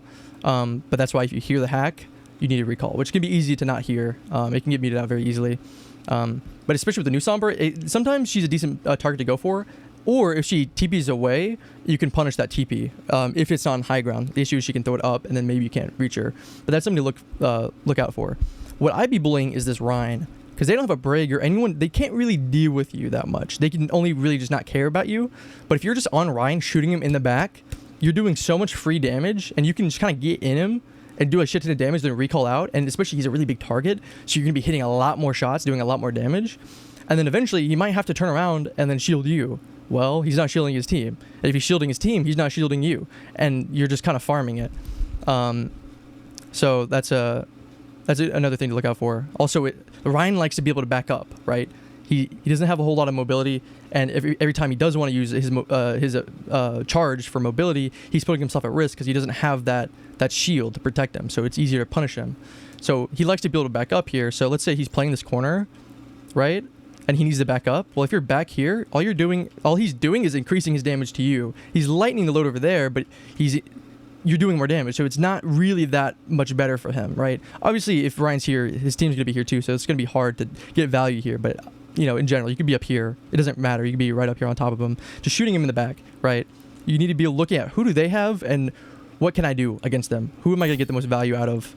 And so Ryan might be someone who's going to turn around, but no one else is really going to turn around either. Maybe Mei, you might be able to get Mei to turn around, and that's one less wall she can punish your teammate, right? If they have a Roadhog and they hook someone, right? Like let's say it's a Roadhog versus I don't know, Sigma or something, right? D.Va even. And let's say D.Va doesn't have fly. Let's say Roadhog hooks D.Va. Well, she will probably survive that, right? But if Mei walls the D.Va, now suddenly you can punish it, or Zarya for that matter, right? That's why if I have a Hog, a lot of times I'll just go Mei because it's a free win. Because anytime that Hog hits a hook, wall, guaranteed kill. Guaranteed. On almost anybody, unless they can get away from the wall. And if they have a TP, or a carry, she can TP in, and then you Suzu, and that's something that's going to be forced. Now suddenly she's walled off. They may not die, but it's applying a lot more pressure and a lot more value to those hooks. So getting her to turn around might make her miss a hook, so someone else might survive a hook that they wouldn't usually, or that might mean one less Suzu your carry has to use, or TP to TP in. And also, like Lifeweaver can't pull the hook away. Like you can't save someone who got hooked because the wall's in the way blocking that LOS, right? So it makes it easier to get those kills. But yeah, I'd focus on Rein here. Rein is the main target for me on Tracer here.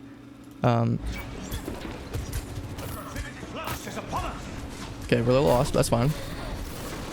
So again, we're sitting on cart. Look, no, we almost had that Moira orb. We got clutched out by I think our our Kiri. But we're taking unnecessary damage. So playing on height on Tracer is really good. Yes, very good. Because Tracer is also very bad at getting height, right? So obtaining height is one of the hard parts with her kit. That's what Genji's really good at. He can get height very easily. He can drop down and get back up, no problem.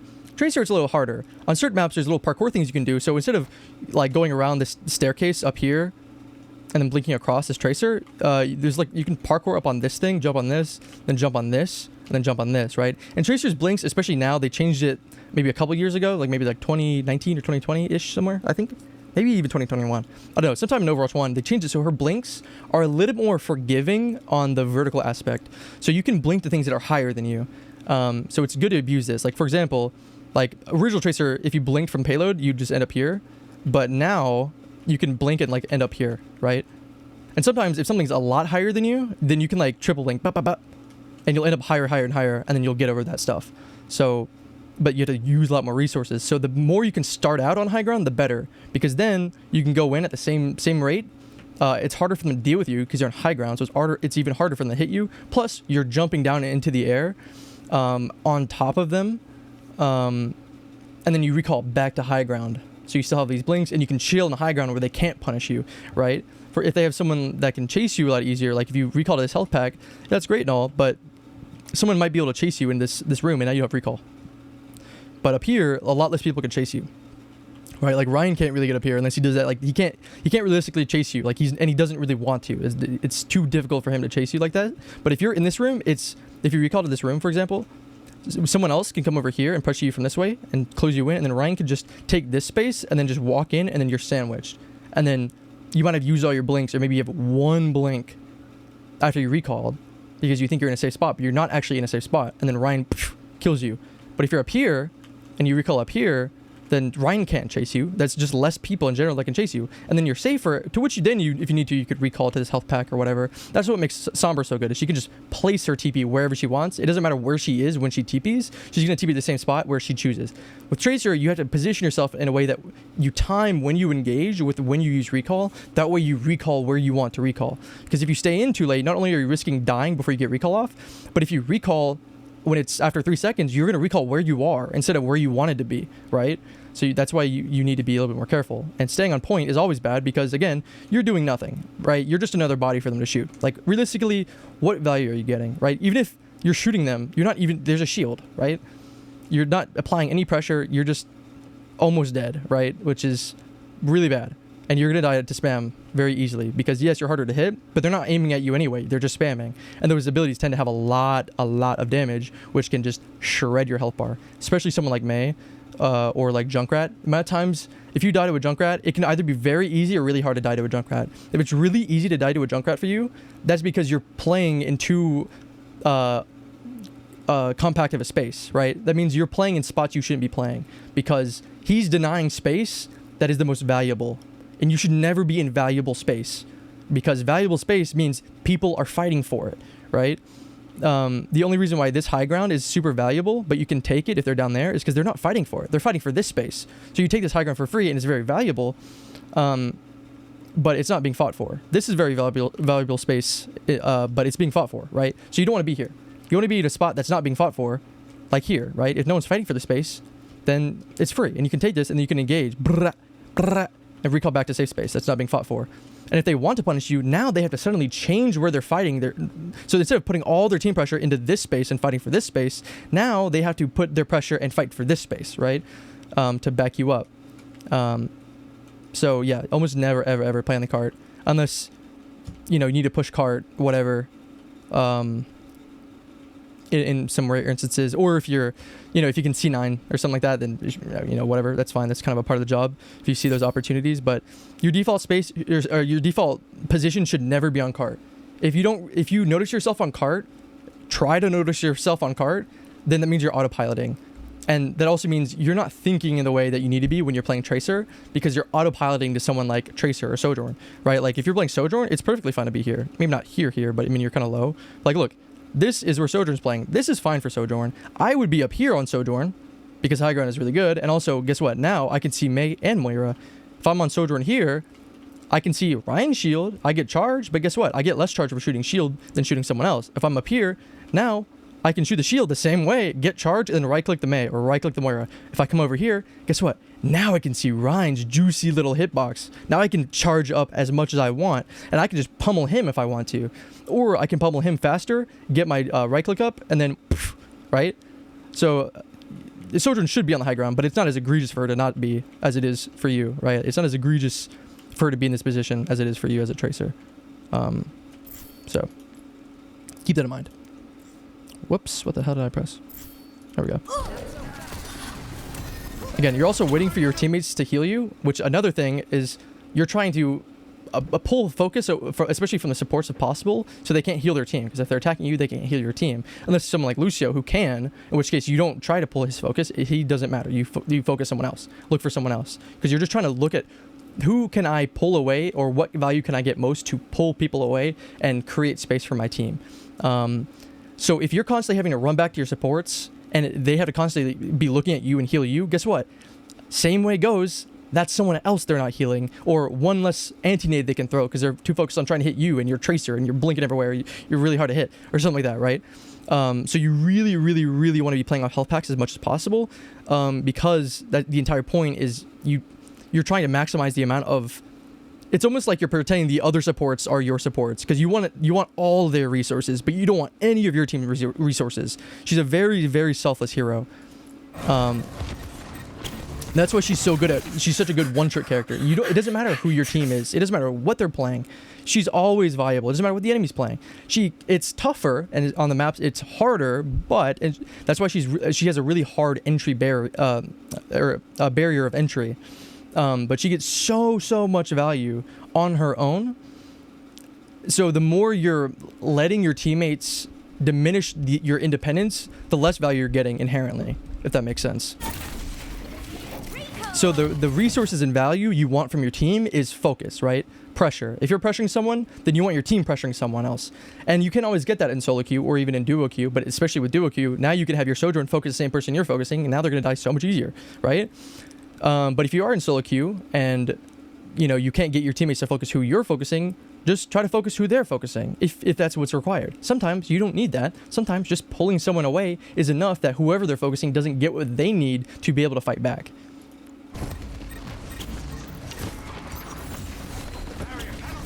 So you should be shooting this entire time, essentially. That's fine. Again, you didn't have recall. So you're going in without recall. Mei almost killed you. Mei alone almost killed you because you don't have recall. And you died trying to hit a pulse bomb that didn't end up really doing anything. Which is fine. The pulse bomb doesn't matter, but you almost died for it. You're risking it. Why risk this? Just wait a couple more seconds. Wait a couple more seconds shooting. Maybe I should have jumped this out in seconds. So like here, just shoot here. Sit here and shoot. Ba ba ba ba ba. Turn Mei away. She can't shoot the other people. She's very easy for her to spam and do a lot of damage. Make them look at you, right? And then when they're looking at you, suddenly you have 10 seconds, so you want to chill, because also, again, she can still headshot you, so you need to be careful playing this close. This is a very bad range to play against Mei, because that's just the right range where she doesn't have to panic to aim, and it's a lot easier for her to aim because it's not as far where you have a lot more time to dodge. So it's very easy to sit in this range and just get deleted by Mei. So you need to be careful. But yeah, I mean, you could still play here or maybe play a little bit further back, like here. Even like this might be a little far, which is why you could also just play here, which is funny because you don't have to go all the way around this flanking, because this is actually just kind of your spot. But again, you do have to be careful of the Sombra, because especially if there's a hacked health pack, that might mean she's watching it. But you just sit here, right? And you jab and you jab. You get recall up, then you go in with recall, and then you pulse bomb whoever it is. It doesn't matter. You pulse bomb them, then you recall, right? But here, you almost died for the pulse bomb, and you forced it too, because you don't have recall, so now you have to hit this pulse bomb, and now you're just definitely going to miss it. So even if it's a really good pulse bomb you're going for, and you're risking it, you're going to be more likely to fuck it up, and then die. But if you have the safety of the recall, you're more likely to hit it, because you have the safety of the recall, because so you can take a little bit more time, and then recall and survive, and then suddenly now you can clean up on this aftermath, because if you die, even if you create an opening for your team, if you die, you don't have that backwards pressure anymore, so it's going to be a lot easier for your team, or for the enemy team, to stabilize. So if you survive, then you can keep them off balance by shooting them in the back, right? And that's where you get those picks that you can capitalize on and actually get those kills. Right? And again, that also means if you have recall, you have 2 blinks up. But you can't use these 2 blinks because you need them to get out. If you use these 2 blinks, you're gonna die, right? But if you have recall, you can use all 3 blinks. And also, imagine how much easier this pulse bomb would be to hit from up here, right? You don't even need to blink. You can just drop down and then pulse bomb, right? You don't even need to drop down, but it would be easy to land if you drop down. And guess what? Guess who can't do anything about it? This bitch. What is she gonna do against a tracer she can't see, right? She can't, right? She can't headshot you. You're putting yourself in unnecessary risk.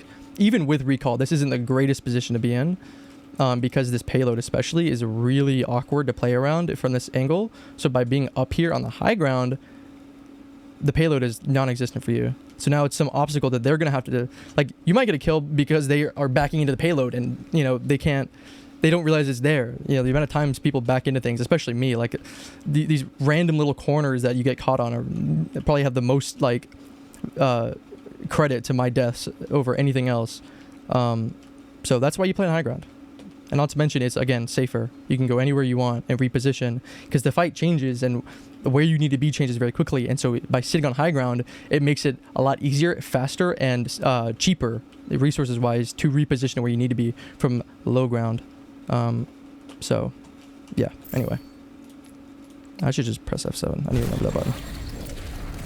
So you survive, assuming she doesn't hit some shot on you or spray you down. Oh, see, now you recall for nothing into a spot that's not safe, running into a health pack that's hacked, right? Because you didn't pre-plan somewhere safe, right? You came from a different angle, stayed in too long, and you didn't have recall. But if you know you're safe before you go in, then you know you're safe when you go out, right? Or you can get it, you're almost guaranteed. Sombra might change that, or some unlucky thing might change that, or whatever. But that's again why I say Sombra's not really a problem for you, but she can punish you very easily. Same way as now, especially now that the way her TP works, it's a lot easier for you to punish her. But now you guaranteed die for this. Guaranteed. Now your team probably wins this, yeah. But did you have to die there? No. Definitely not. And they win that.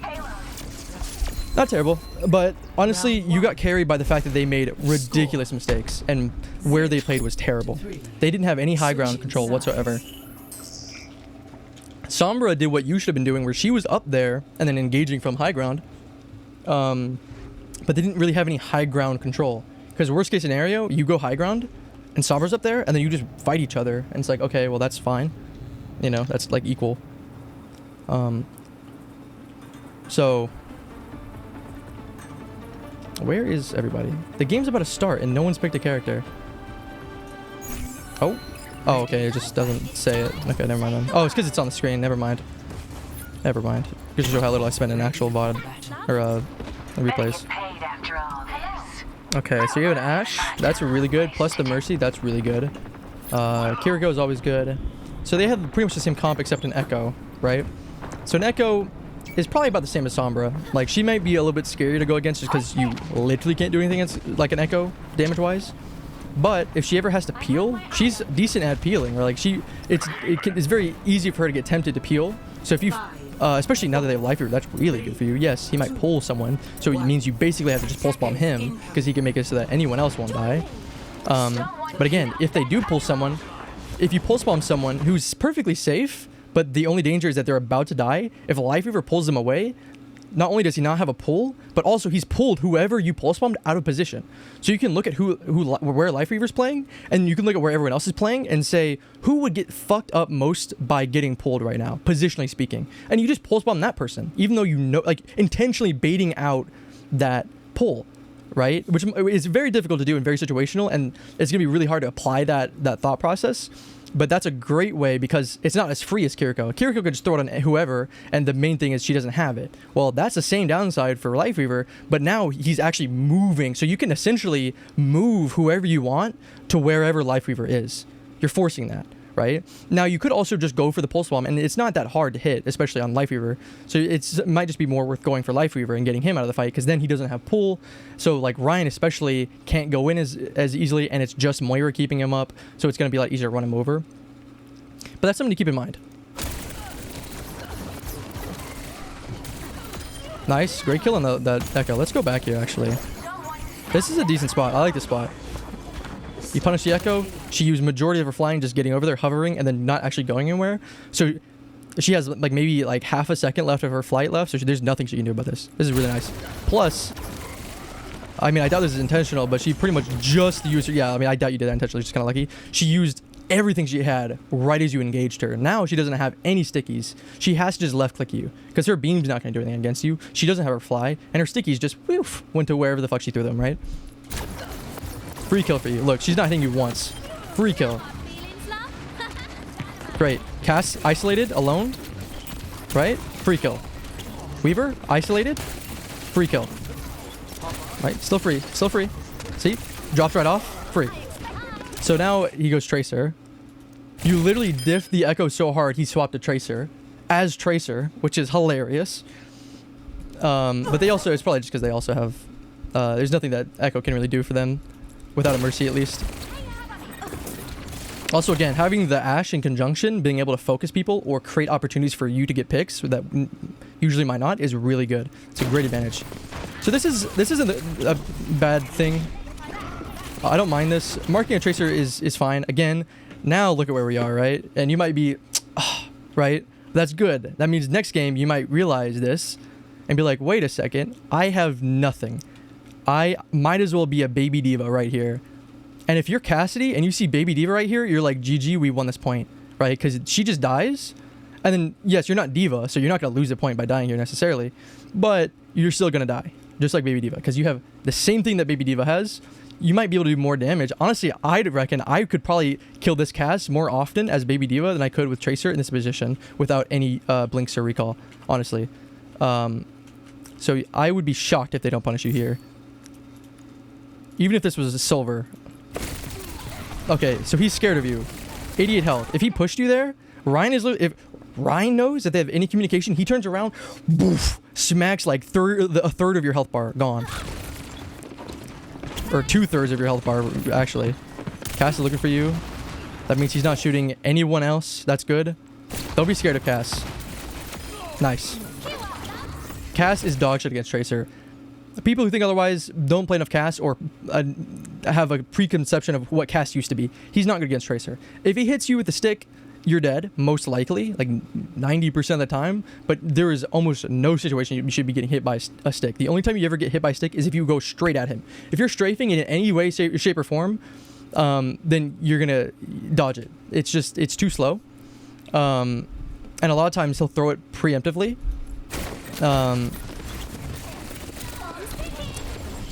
Bad target, but that's fine. You threw it as soon as you got it. That's really nice. So again, you're here, but you have recall, right? So you went for the pulse bomb, and you have this backwards pressure, which is good. This is a really good spot to be in, right? Especially you have the pocketed Ashe shooting from above. So you keep this pressure, right? So you blink in, and then you throw a pulse bomb. That's fine. Recall. Leave. Or duck into this Mega or this Mini over here. This might be a little scary just because of that, but I mean, in general principle. Right? Look, guess what? Guess what just happened? Guess what just happened? Right? You're shooting Ryan in the back? Right? Hell, honestly, you could probably just stay here. You might not even need to leave just because you still have recall up. And if you're sitting here, you're getting your blinks back, and then you take a little bit of damage because the only person that really threatens you is dead, right? And you might be a little worried about him coming back, but I wouldn't. And then you could recall it, and you'll recall it right here, but then guess what? You'll have at least 2 blinks, and you can blink away to safety, which way. But you're here, behind Ryan, at an off angle. Guess what? You shoot him. Look at this guy. Look at this buffoon. Look. He's shielding against one Tracer. Guess who he's opening himself up to? Look at this. Look at this guy. You see this still? You see this image, and you're like, this Ryan is bronze. Because what is he doing? Right? Because you can't even blame him. He's like, oh, I'm getting shot in the back. I need to turn around. Or something's going around. And also, as Ryan, if you don't know to be able to, if you just want to look, you can hold left click while you're shielding to turn without turning your shield. So I doubt he's just looking, but maybe he is. Maybe he's that dumb. And his shield's about to break anyway, but this principle still applies. Even if his shield wasn't about to break, he's still looking at you. He's still turning his entire back to 3 of your teammates, which one's Mercy, but she's also damage boosting Kiriko, so Guess what? Now he's still looking at you. And guess what? His shield was up. His shield was up. His shield was still alive. And guess what happened? Because he was looking at you, look what happens. Boom! He gets rocked. That couldn't happen if he was looking at Sigma. It couldn't. He still had his shield up. He could have blocked it. But since he's looking at you, behind him, he's opening himself up to these other abilities. If you had an Ana, he dies there. Because she just throws the freest nade of her goddamn life on that guy, and he melts. Period. Nothing they can do about it. Lifeweaver just died. Nothing. Zero. And his position itself isn't necessarily bad. His shield's breaking, so I'd be backing up. But pulling him isn't really going to do much for him. And even if he does save him, it still gives you so much momentum. So much momentum. And he's still not going to die here anyway, because, I mean, he's getting healed by Moira, and then you guys aren't going to be able to punish that. But guess what? The shield's breaking now. Honestly, Sigma should be getting closer. I mean, he's close-ish. I'd be here, Sigma, maybe. Just making sure that all of these things are hitting direct on his shield. Because now he's half, with a Moira only healing him. Now, I'd be back here, and Ashe is fighting Ashe is gonna die, whatever. She's, I don't know. Ashe is kind of feeding. I don't know what she's doing over there, but it's fine. But if I'm pressuring Moira, then I can kill her, right? Or she's gonna turn around, and then she's not healing the Reinhardt, who desperately needs healing now, right? Now suddenly, I'm sure this is starting to make some sense. And again, this is something you can do from high ground as well, in theory. But from where you were playing, it makes sense. Like where you came from, like that's fine. But just keep in mind, you can also do the exact same thing from this high ground, if not better. Because also you can come from here and you can see his head and go and just like drill his face, and he's just gonna melt. And that is why Rein is so bad. It's because there's nothing he can do about it. There's literally nothing he can do about it. With Sigma, he can place his shield down and then just turn around, right? Why am I Reinhardt? No, I don't want to be Reinhardt. But instead, now you're back here. Now you're doing nothing, right? Now you're occupying the same space that they're pressuring. So now they're pressuring you without having to do anything. They're doing it for free. But by making them turn around to do it, they're having to sacrifice pressuring someone else by pressuring you, or pressuring some other space by pressuring your space. And since you're at a space that they don't care about because they're trying to claim in front of them, then they're pressuring some other space that they already claimed, right? So now they're not having, they're wasting their time pressuring space that they've already claimed, really. And now the people in the space that they want to be in can sit in that space more confidently. So you can hear cast on your right. That's fine. So marking the Tracer is good. That's fine. With Rein, though, I wouldn't be focused on marking the Tracer because you, as Tracer, are going to have more value than she is on Tracer.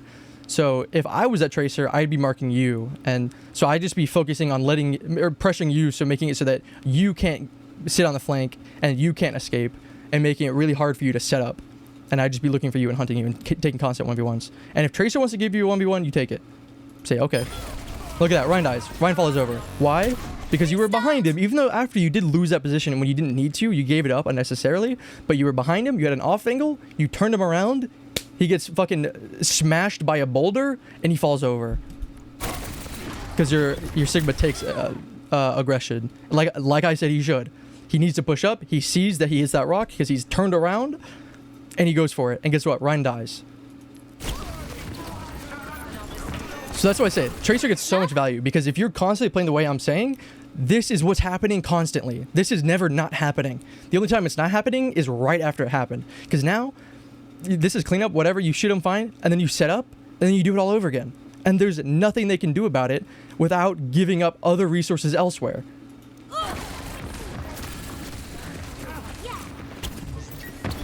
Moira? Okay, that's fine. So you should always focus when it comes to target party, when you're behind and there's multiple people you can shoot, you need to focus on killable targets and who's the most killable, right? So if someone's antied, they're killable. So you focus the anti-target. If someone doesn't have an escape, you go for them. If someone's really easy to hit or low, you go for them. They're the most killable, right? So Moira technically has an escape, but she's low.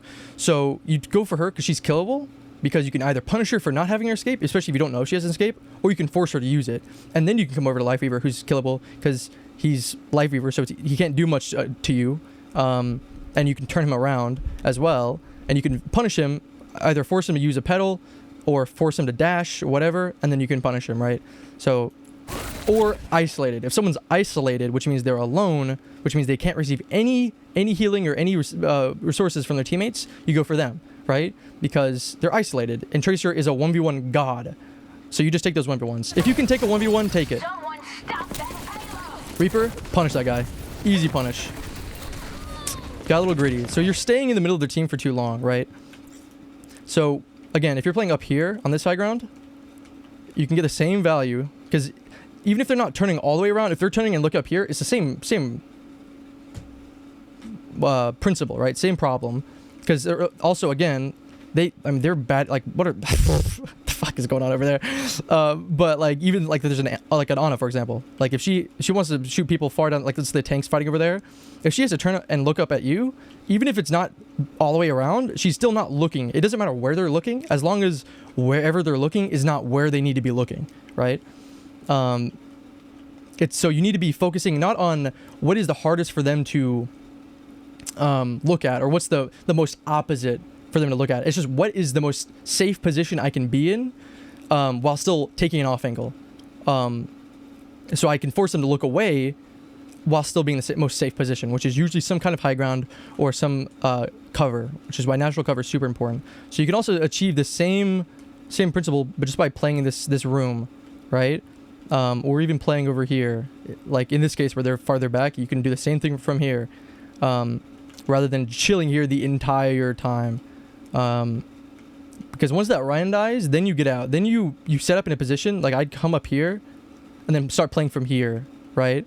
Because that way I can drop down and do whatever it is that you were still doing, like doing the same thing, except I have recall and I use it, and now I'm back up here. If I need to, I can back up and, you know, get a mega or get support from my team, because it's okay to get some healing from your teammates when, again, there's downtime. If there's nothing else your supports are supposed to be doing, because most of the time your support should be doing damage if there's no healing to be done, then you can just, you know, if they don't need it, which in this case, you know, something else is going on down here, so maybe getting Kiriko to heal. Also, this is different timing, so it wouldn't be happening like this.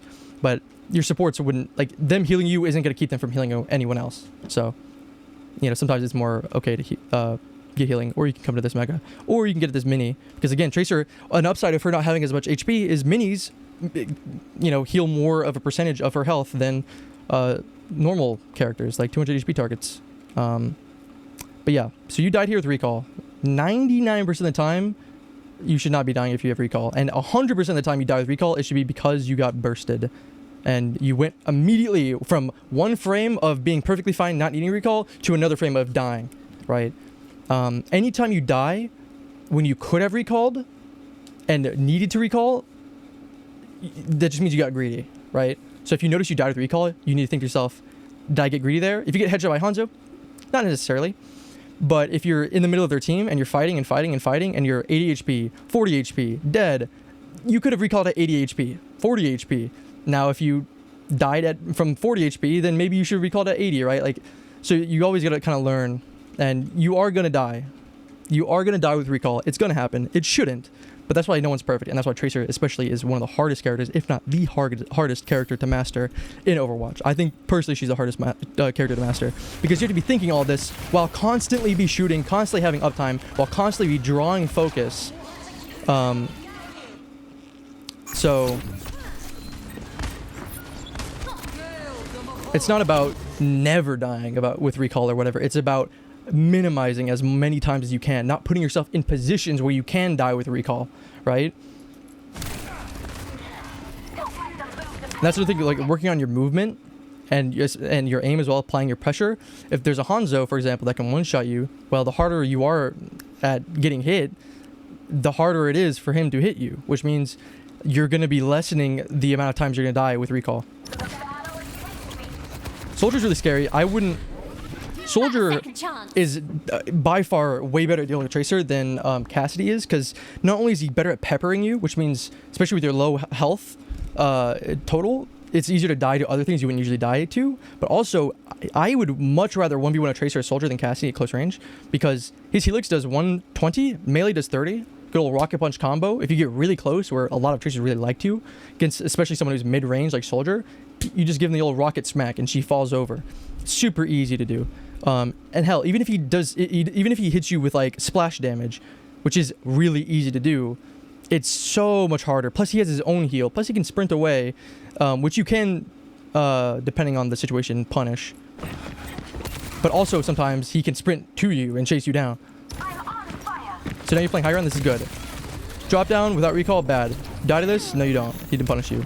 But I can guarantee you, I would have killed you there, right? And if you want to get high ranks, a Masters player probably would have killed you there. So if you get into Masters and you do the same thing, you're going to get punished. So now you're in the middle of it, which isn't the big deal because now you recall. Now you back up. You're shooting your own Kiriko, whatever, it doesn't matter. I'd be backing up.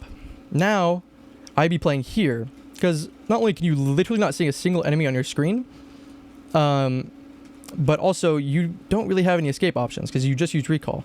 So now I'd sit here where suddenly all it takes is one blink and I'm at a mega, right? Which isn't there, but I mean, whatever. You would know that because you took mega. But it also, you could blink up the staircase and now it's going to be a lot harder for them to deal with you. Like, for example, this soldier, if you're there, can look at you. And the more you go up that staircase or inside that room, the more he's going to have to put himself out here to shoot you, right? So even if you're not getting mega, you're still coming into a safer position where you're not going to take damage, which you can stall you until you get that mega. Or if you really need it, you can get healing, whatever. And you can't control if they heal you or not. Sometimes you just can get healed, which might diminish your value a little bit because they're not healing someone else, but you can't control that. You can by not putting yourself in positions where you need it. But just playing the staircase, right? And there's a tree of life. There's not much you're going to be able to do because the overhealth, you're not going to be killing anybody. Who you can kill though, guess what? What did we talk about? Target focus? Isolated targets. Guess what? No tree of life. Life Weaver doing shit over there. His whole team's over there. Moira over there. Anyone else? Nope. It's him. So you fight him. Even if he's scary, even if he just forced you away, now he has free reign. He forced you away and now he's shooting whoever he wants, right? So you come up here and you shoot him, especially if you just previously forced out his healing pad, blinked away to this health pack, and now you're over here. You come back up here and you fight him again from a new angle where he doesn't have his healing pad, right? Especially if you didn't have to use recall. Now you have recall and he doesn't have his healing pad. That's the main thing, is forcing out the healing pad. If he heals in a 1v1 between Tracer and Soldier, if he uses his heal before you use your recall, you win. If you use your recall before he uses his heal, he wins, because whoever has their healing ability up first wins. Assuming you don't make the mistake of going melee range against him and getting Helix rocketed, because that's the entire point. It's very easy for him to do consecutive damage that adds up, and without the ability to reset that using recall, then he can kill you very easily. But if you can make him do all this damage, reset that, and then have to do it all over again before you kill him, it's the same thing for him. If he has a heal pad, you're going to be doing very little damage against him because it's going to be healing more than you can do it, right? So if you can force that out, then you fight him again, right?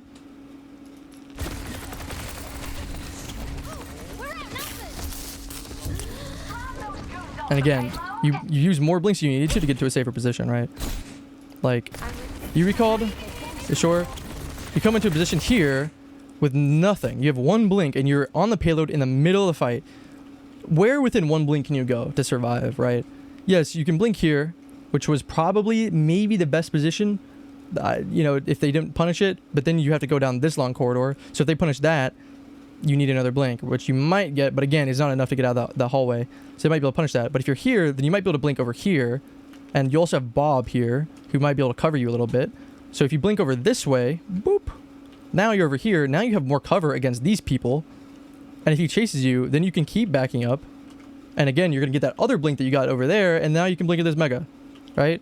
Or you can blink over here, right? Get to a position where they can't fathomably chase you. And if they do, they're crazy throwing because they're not fighting on this point. And you're naturally, just by trying to get away, getting value. But I wouldn't be in this position in the first place. And it's also very easy because I can tell this is an autopilot blink that you're just throwing because you shot, right? So you're just like, oh, blink after I shoot. Blink after I shoot. Have to reload, blink. Have to reload, blink, right? It's very easy to do that. Okay, so Winston doesn't chase you. If he did, you would have died. If he did, he might have thrown if you had more teammates there, but he didn't. So he very easily could have chased you, and then he would have killed you. And not only would have killed you, but guess who just came to save you? Because again, she's coming to you because you're putting yourself in a position where you need her to. God damn it. Now she has mercy. or he has Mercy. Mercy flies to you.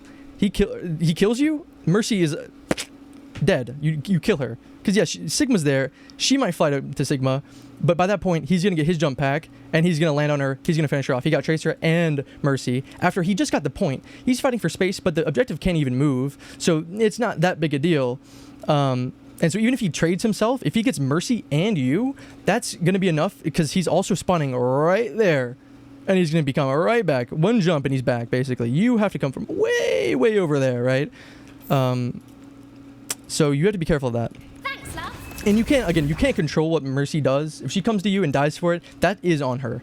But again, especially from a solo queue standpoint, which I know you're duo queuing, I believe, with your Ashe. If you are solo queuing, then you can diminish, and even if you're not, you can diminish the amount of times you put yourself in a position where that could happen. If you're at full HP, she's not going to fly to you. She doesn't give a shit. You're full HP, you're a Tracer, whatever. You do your own thing. But if you're critical, running away with nothing, right, she's going to fly to you. So if you don't put yourself in positions to need that, then you will be fine. Again, you're not doing anything really. You have recall. I drop down, gun someone down in the recall. Isolated target. Great. This guy dies. Heal pad. You recall. Right? Guess what? No heal pad.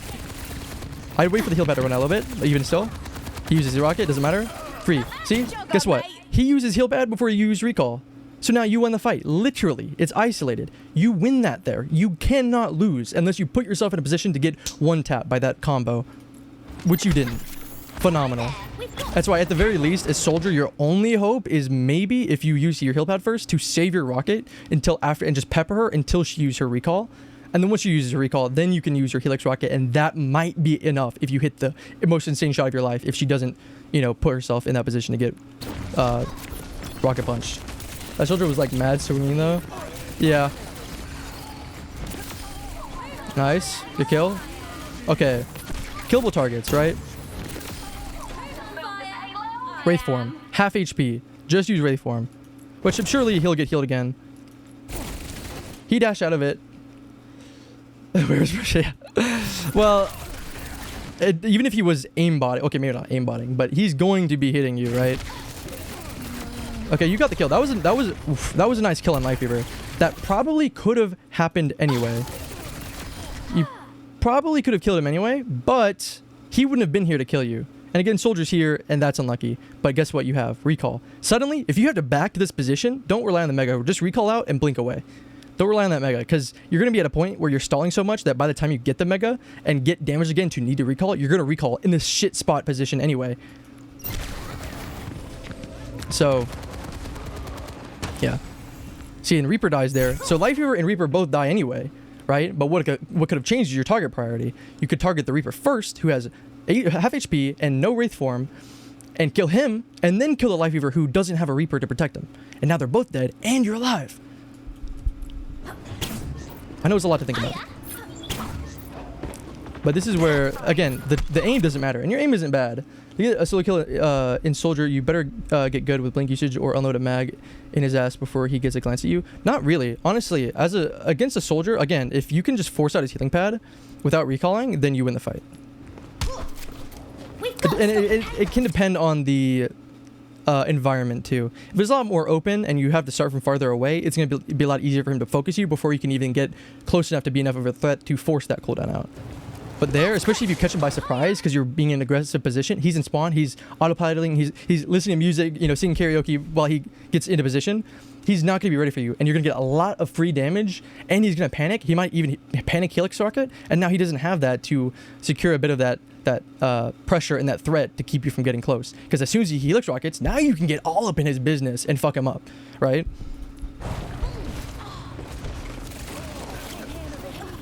Same thing with like Flashbang or, you know, cast his nade now. It's like the best thing against with Tracer, it's just about forcing out Flashbang without recalling if possible. But hell, even once you recall, if you recall to dodge his Flashbang, he's still super killable because it's so hard to kill a Tracer as cast without that.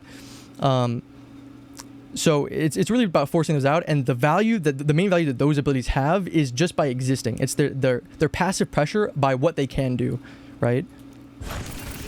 So by forcing that potential out, by making them waste it, then it's much better because you don't have any other than like the recall of like having recall applies that pressure of they can recall and then have essentially double the health. You don't have that like guaranteed kill ability. It's very scary because he can turn around. And I would have pulse bombed here. Even if you don't hit him, you're gonna have to keep him. He's gonna have to focus more on dodging than putting himself in a position where he can damage. Yeah, that was a surprise to him. But Tracer was like ultra visible on those stairs. Also, the soldier could see where recall goes and whoop his rockets in. Yeah, but you forced him down, and on the stairs it's not that visible because he went down and then went back around. The main thing is audibility. I would still do exactly what he did there, honestly. But yeah, there I probably would have tried to pulse bomb soldier because at the very least, even if I miss, he has to focus on dodging it. So he's probably gonna have to sprint, and if he's sprinting, he's not shooting. So, and his tac values is already really short. Plus, it's not comboed with anything, so it's honestly a give for a give. And but I wouldn't be where you are fighting him like that. I would be blinking in to pulse bomb and then recalling out, so I don't give him the option to kill me, while still forcing him to either dodge the pulse bomb and diminish his ability to shoot, or if I stick it, he dies.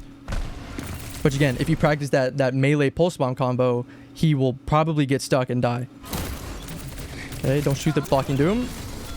That's a good stick, but does he die for it? He does. Nice. Yeah, that was really good against Doom. The only thing I would have done is just not shoot his block. There's really no reason to.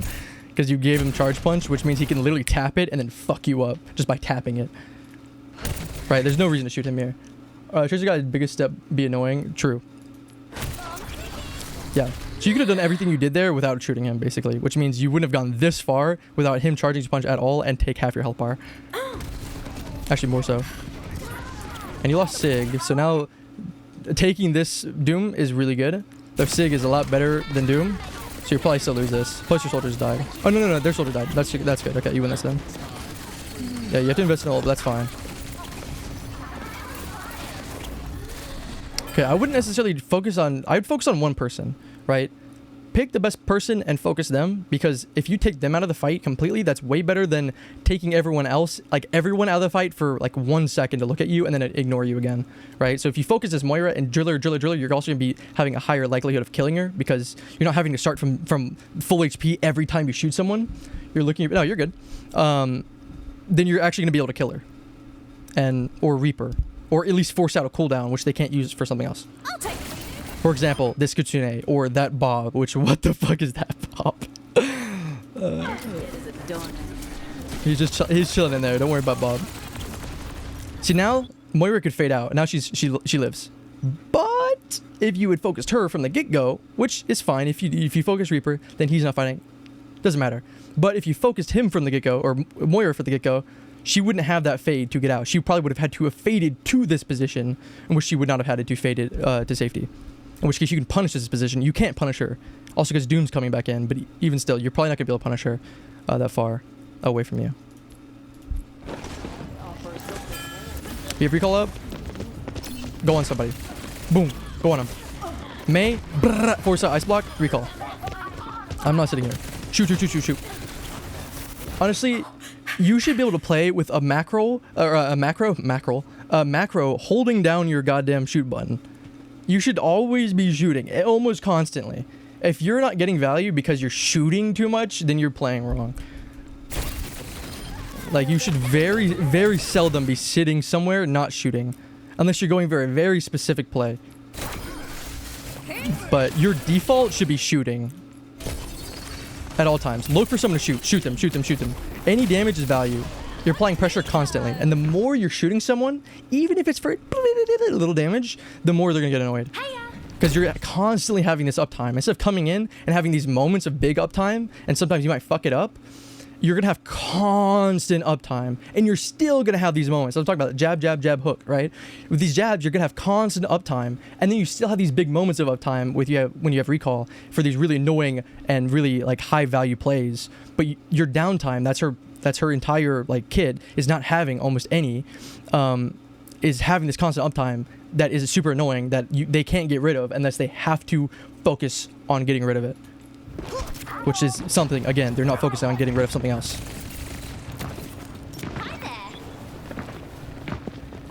So Tracer can very much be like an unsung hero. And a lot of times you'll see the enemy, or your teammates will be complaining and be like, even if you win, they'll be like, report Tracer, GG. And then the enemy be like, nah, your Tracer was carrying, because your teammates can't really know how much value you're getting as Tracer, right? Your enemy is the ones that are feeling it, right? And your teammates are also going to feel really good because you're creating so many opportunities that it's going to be so much easier for them to take, and they're going to get kills that they couldn't have gotten before, and they're not going to realize that's because of you. I've only seen that high uptime in like Overwatch League. It's really not that hard. And yes, I know you're not going to have Overwatch League level uptime, no, but the more uptime you have, the higher rank you get. Really, honestly. Right? The more uptime you can safely keep without getting punished for dying, simply the higher you go in rank. It's really that simple. Okay, nice. Get her out. This is terrifying, but you have recall, so it's fine. You stayed in too long. Yep, you get out. That's fine. You're at 80 HP, which is fine. You get healed. Not that big a deal, but even if you didn't get healed here, playing at 80 HP is fine. Because you have recall, so you still have the 160 HP, and you have your blinks to get away if you need to. Good punish. Force her out. Go for a Weaver.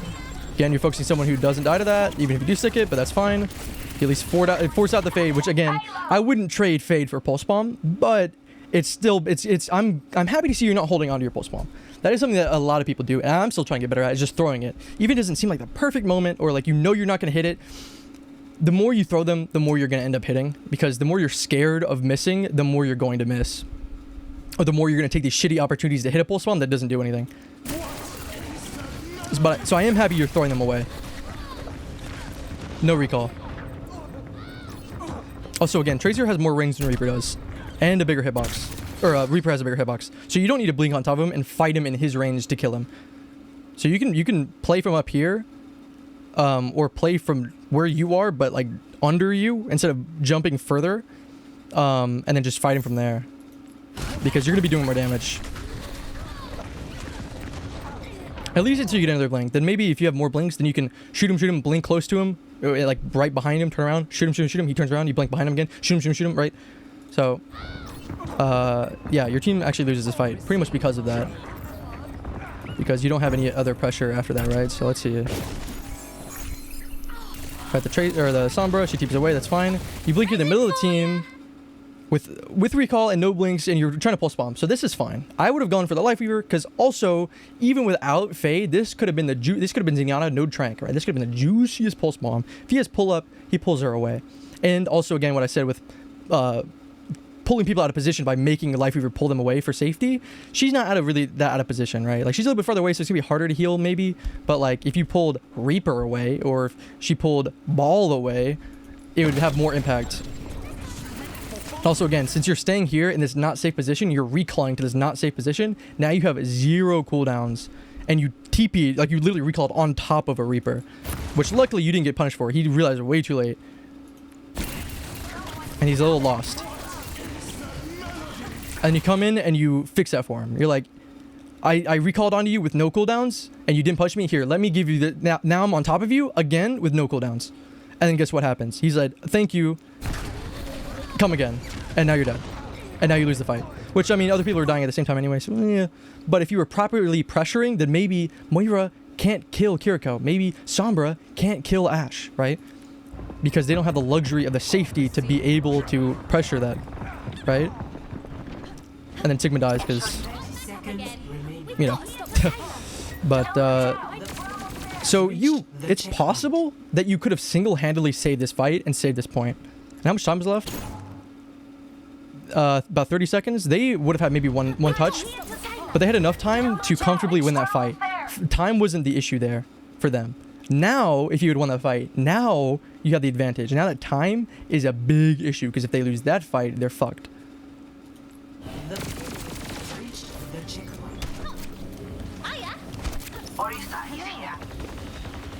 Okay, so high ground. We're not on high ground. We're not doing anything. I do like saying, also, I think you are on controller, by the way you're whatever, but yeah, this damage boost is not good. She should not be doing that. She should be on Ashe, but again, you can't control it. You know, you can be like, go away. But the best way to get a Mercy off you is by playing in a position where she can't pocket you. So if you were fucking up here, or better yet, over here, and then down here, guess what? Over here, pressuring the Life Weaver on card, guess what? How the fuck is Mercy gonna pocket you there? You know, if she pockets you, that is not your fucking fault. It's never really your fault if she pockets you, but you can minimize how often that happens, right? So again, by being Tracer here, whatever, it's kind of this. It's you're reducing the same value from your team as you would from the enemy team, because now she's damage boosting you instead of guess who? Ashe here on the front line without a tank, right? So here you are doing no damage, getting damage boosted, Mercy doing nothing at all. So that's two people doing nothing. You two are doing 0, right? Which, you know, that's fine, right? Like it's not like game losing that you're sitting here in this specific moment. But you can always have uptime. Mercy, again, also someone who almost always has uptime because she's dying 90% of the time after everyone else, right? So then her downtime is cleanup or running away, right? But her uptime is just holding right click here. She gets low, left click, right click, left click, right click. That's all she does. Constant uptime, period, right? You're the same thing, just on the exact opposite end of the spectrum in almost every single way. Constant damage, right? On the opposite side of the map. So you are, in a way, diminishing your value because you're putting yourself in a position where she can, which again, no Mercy should reasonably see a Tracer in Narnia and just start damage boosting her and standing there. That's, again, not on you, but you can do something about it. Again, so that's another reason why Tracer's a really good independent target. There you go. So instead of saying no there, you could just do this. Just do this. Blink across. Come over here. If she follows you, that's not on you. And if she does follow you, now you have a damage boosted, you know, now you have a pocket and damage boost you. Now you can be a little bit more aggressive. You know, it's not the optimal thing, but it's still a boost for you. So now at least instead of getting no value, damage boost, like 0 damage times, you know, 1.5, whatever Mercy damage boost is still 0. So you might as well, if you are getting pocketed, go do some damage, which you should be doing anyway. But now, guess what? They're coming through you, right? If you're behind them, then you can catch them as they come through. Maybe keep someone from coming through. Maybe they get low or they get scared or they turn around and focus you. Now the teammates are coming in, but now they've lost someone that they were expecting to have. My teammates tell me to stop focusing backline since it's difficult to fuck your team. Thanks for following. Since you don't have to. The thing is, they don't understand the value you're getting. You're not getting kills, no, but the kill that they got that was super easy, they aren't attributing to the value you provided by being in the backline. The kill that they walked over the Reinhardt, that's not because they were good. It's because they did actually follow up on the fact that the Moira wasn't looking at him, couldn't heal him, right? Or followed up on the fact that I rocked this Sigma, or I rocked this Reinhardt because he's looking at the Tracer. He just thinks I rocked the Reinhardt and killed him. I'm such a god, right? But that's because you made him turn around. So fuck your team. Again, in every instance of the word, fuck your team. Maybe not every instance. Maybe don't literally fuck your team. But in mindset, your team, you don't even need to be in voice chat. Because when they say follow up on kills, they mean setting up kills. They mean this person's low, go kill them, Tracer. Or you get someone low and they kill them, right? That's what they mean by follow up on kills. But any kind of follow up, whether it's anting a Reinhardt because you forced out Suzu and then they walk over the Reinhardt, that's following up on you forcing out Suzu, right? So you're not going to be getting thanks all the time, but that's what I'm talking about. Is your team is going to be flaming the fuck out of you, telling the other team to report you and being and that you're useless and whatever, and then the enemy team's like, no, like the enemy team will defend you, like, because that's how annoying you are, because you are they know the value that you're actually getting, because you're so far away from your team, and you're getting value in another way. It's the same thing with Ball, but the problem is Ball is a tank, so he has a lot more. You're sacrificing a lot by playing Ball. You're not necessarily sacrificing that much by playing Tracer.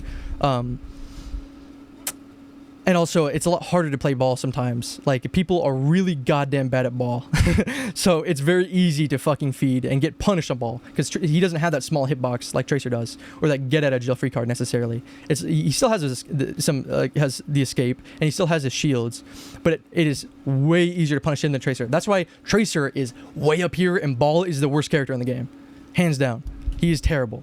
He's the worst character, not the worst tank. He's the worst character in the game right now, 100%. And that's why Tracer has been the highest over the long period of time. People have come in above her and slightly below her, but they come in and out, generally speaking. Tracer has always been top tier. I can't really think of a time she hasn't been S tier, or at least very high A tier. So again, this ball is getting punished. He has nothing. But if he did have something, your job isn't to also shoot him, it's to do whatever it is, like whether it's kill them or pull their focus or whatever on someone who could get him out of the situation, right? So if you're on Lifeweaver, then he can't pull ball out. If you're not, he might be able to pull ball out, right? And that's why a lot of supports also get blamed because, hey, there's a tracer on me, guys, I need help. And then the tank dies or whatever because they fed, because they thought they had a Lifeweaver to pull him out, but the Lifeweaver's too busy dealing with the tracer because no one else will.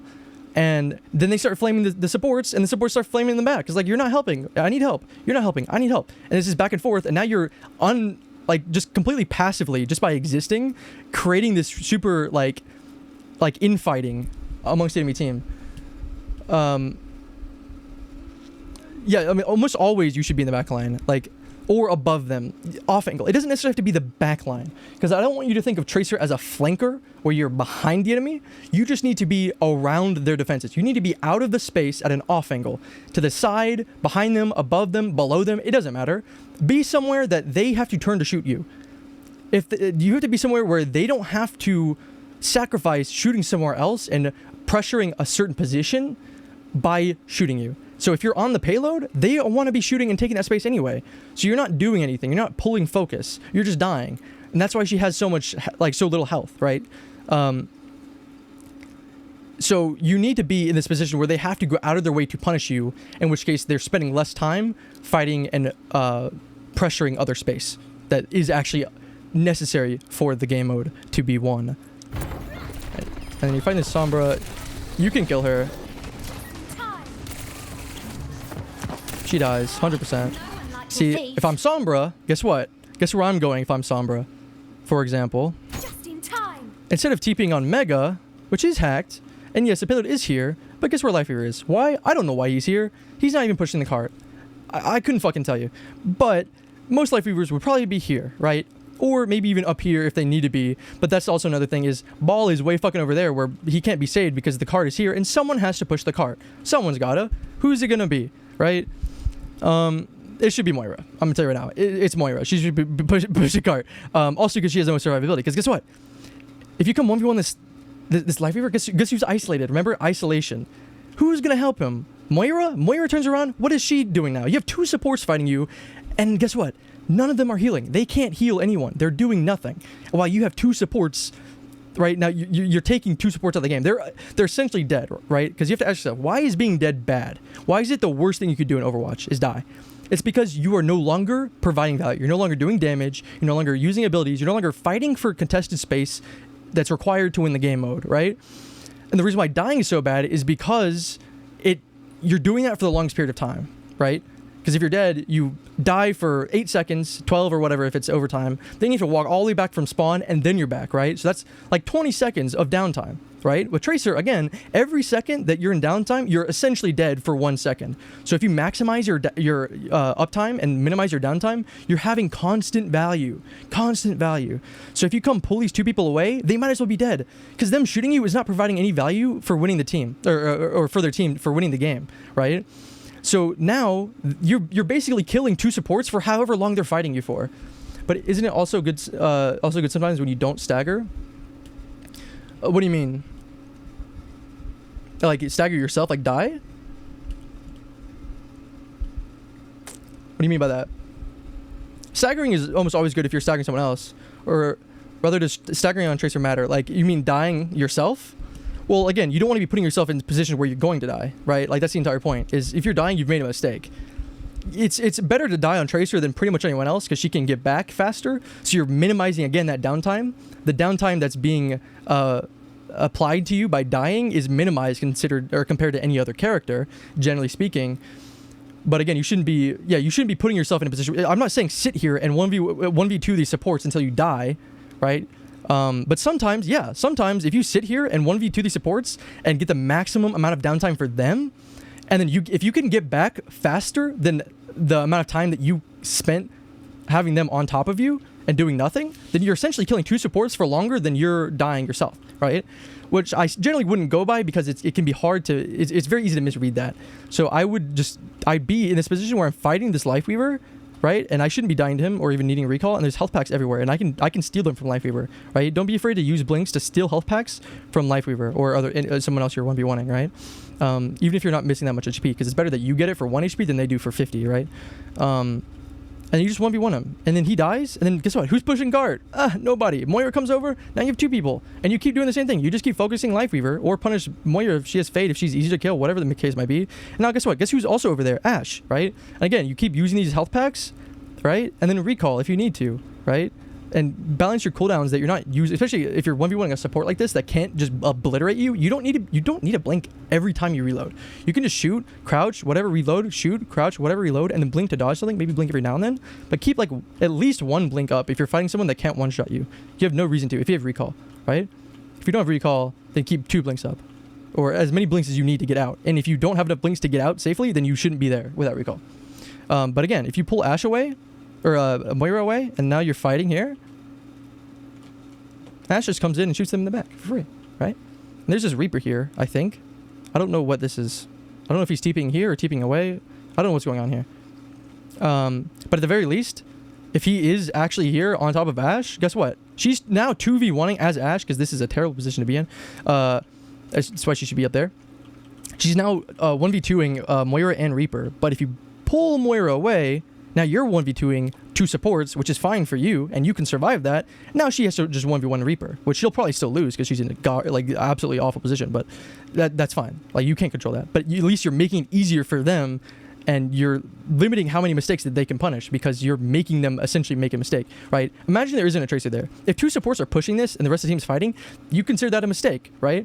But it's not a mistake if they have to pull back. If they have to, right? You're making them make decisions that they don't want to make, right? That's the issue. You're forcing this out of them, right? Same thing like having Ana having to nade herself to heal herself because you're pressuring her with damage, or Suzu, a pulse bomb, whatever. Because now that's something that she can't use for an anti-nade. She doesn't want to use it there, right? She wants to save it for some other ability, right? Like anti-nade, for example. But you're forcing her to. You're making her make mistakes, even though it's not actually a mistake. But you're getting the same value out of them. So that's generally what I want to see from here. Instead of you being... You're literally backlining. I'd be here as Ana, almost. Honestly. Like, this is a terrible position to be in as Tracer. But you do punish the Sombra because, again, I would have gone high ground. Why?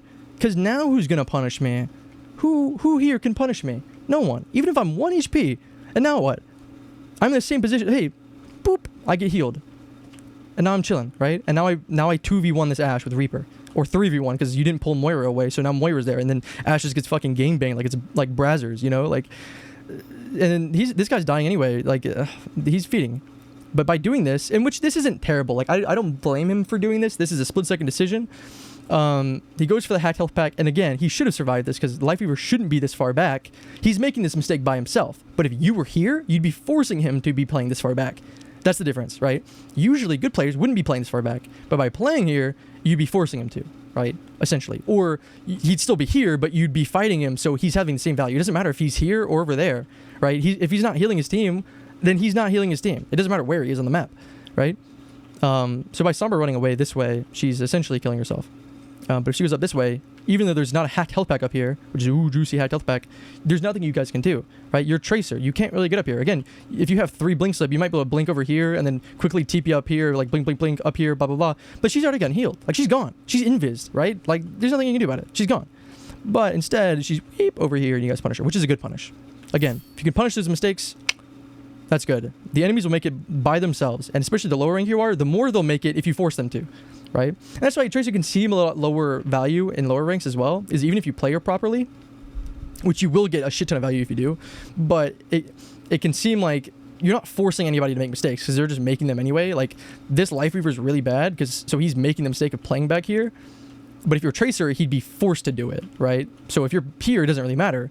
But if you're here, you can punish him for this mistake, right? He's already getting naturally punished for this, because his tank just died, and now that his tank's dead, they're just gonna get walked over. But you can punish him even harder by fighting him here, right? Especially even if he did this by mistake, also, what is his hair? If you fight him and then Ball blames him, and then now you're blaming Tracer, like you're you know, or this Life Weaver is blaming you, now there's infighting again, which isn't something to think about necessarily, or like think about when you're playing, but it's something to keep in mind. Not necessarily in game, but it's, you know, it's good to know that these things have values that you will never see, you will never understand. Sometimes there are things that you will never. That's why I wish to God there was voice chat, like you could hear voice chat after games. So I could review what they're saying about it, especially on something like Tracer. What they're saying and what they're commenting is so valuable. That's why, especially once you get in the higher ranks, sometimes just being able to watching your games from someone else who was streaming it, their perspective, seeing what they're saying about you when they're not actively flaming or talking in chat, whether it's something good or something bad, then you can take that critique.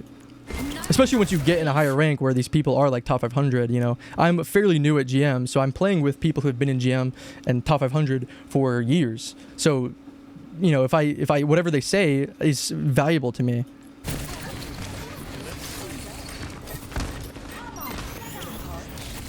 Okay, that's good. You don't have recall, so I'm not blinking in. Okay, so now again, you have recall up, but, which is, so it's fine to go in, but you should be going in when you have recall. So if you have to go in and then wait for recall, again, you're stalling out when you can recall. So by the time you recall, you're going to end up here with 0 blinks. And you're at 27 HP with recall, so I'm assuming you recall before she kills you, but... Okay, she didn't look at you. But now, guess what just happened? You blinked into the middle of the team with 80 HP, or you recalled, and now you have no recall and 1 blink. And you just took Mega. Where are you gonna go in 1 blink? You're basically like you're relying on your team to save you, or relying on the enemy to not punish you, which again is 2 of which are out of your control. Unlucky. Mega hacked, yeah. Fine, good uptime. Again, you're fighting from already like owned space by your team, which this isn't the end of the world because you're kind of getting kills as kind of clamp anyway. But another thing you could do is you could sit in this Mega instead. This would be really annoying as a Tracer, right, for their team. If you're sitting in this Mega contesting this space, so they have to, instead of backing out because they're getting pressured and backing into this safe space and surviving, they have to fight for this space and turn their back to the people pressuring them, right? Plus, you just took Mega. If you take damage, it's almost back up. You can take it again. And that's one less Mega that they can take. So that's more healing that their supports, which are, one of which is about to die, have to make up for, right? And not to mention you're closer, and again, you have a Mega, so you're safer. And if you need to, you can blink one way this way, and they have to turn that corner and get so much further. And this is a spawn, so it's, you know, it's a little scary. Also, what the hell? But instead of being this far back, right? Like, this is a position where also when your team's going in, you want to be going in as well, right? Like, you don't want to die because it's very easy to get shit on yourself, but you shouldn't be this far back. Like, this is a good time for a hook because you don't need recall. But if you're in a better position, here's a little bit scarier because they naturally come out of spawn this way, but no one comes out of spawn this way other than maybe a support to help these people. But guess what? 1, 2, there's only 2 supports on the team, so you know there's no support coming to flank you. And if there is, guess what? Now they're isolated. So instead of fighting these guys, now you can fight this person. And now what? They can't come in and save these people, right? And in order to save them, these people need to stop fighting and backing up and whatevering and start fighting you, right? So from here, you're not providing any extra value. This wouldn't change if you were Soldier, Cassidy. You could have been anybody. Even if you were Moira, it doesn't matter. This position doesn't do anything more as Tracer. You're not getting any extra value that other characters couldn't get. From here, only a select few characters could fight here and get value from here. That's what you want to be exploiting with Tracer. Soldier, this is not a good spot to be in a Soldier, right? This wouldn't be so bad because you're already like kind of fucking each other up. The problem is getting the spot isn't really that possible, Soldier. And it's easier to punish, right? But with Tracer, maybe like Reaper, Sombra, characters like this. Genji, not as much, but in a similar way, in a general principle aspect, you fight here because no one else can. So you can take space away from them that no one else can. A tank can't fight here. You're not going to find an Orisa or a Rein fighting them here, right? So they're creating space, right? They're creating all the space by pressuring them this way, and you're weakening the space that they already have and the space that they want to like these guys claim this space. This space is the attackers, right? But if you're here, now suddenly they have to refight and put more resources into reclaiming space that they already own. And that means they're adding less pressure against the team pressuring them back, which makes it way easier to steamroll the enemy team. And there's like nothing, no matter, even if you have an aimbot Widow on your team, if she has no space, she dies. She loses. She gets no value. She can't shoot anybody. Widow loves space. That's why Tracer is a good counter to Widow. Not only because it's hard to hit her, but not because you jump on Widow and you're just like on her all the time. It's because you're constantly there. She has to worry about you. And then you come in when you have recall, you can almost kill her, and then you get out. And there's nothing she can really do about it except for be ready for you. And anytime she's looking at you somewhere else, she's not looking and shooting and killing your teammates. So you're taking away that space from their team because their Widow can't occupy it. Because she's too busy occupying space that she already has, which is her backline, right? And Ball works in a similar way, but he works in a way of displacing the enemies. Like knocking the Widow off high ground into more dangerous space, where she has to focus more on getting out of that dangerous space than focusing on the team. And Monkey works more in that way of just getting up in her business. And then isolating her, again, isolated targets, isolating her by bubbling her. Same thing as like you'll see Smurf do, a really good Winston player. Instead of jumping on the Ana and necessarily bubbling her, what he might do is jump in between the Ana and put a bubble in between her and her team. Now she can't heal her teammate. She needs that LOS. The bubble's in the way. So now he can sit in his bubble, fight Ana, and she can't heal her team, which if he jumped on her, yes, she could do, but she could leave the bubble and then heal her team, right? Same thing as the team could turn around. It's just one layer, but now you're adding the whole bubble as an entire obstacle in the way, right? And you're taking the entire space up in between. Instead of taking the space on top of her, you're taking the entire space that Ana contests by having that LOS, right? And that's what makes Winston really good, as well as his cleave and other things. But like that's a general idea that you have with taking space. Like especially with Tracer, you need to have that mindset of space, space, space.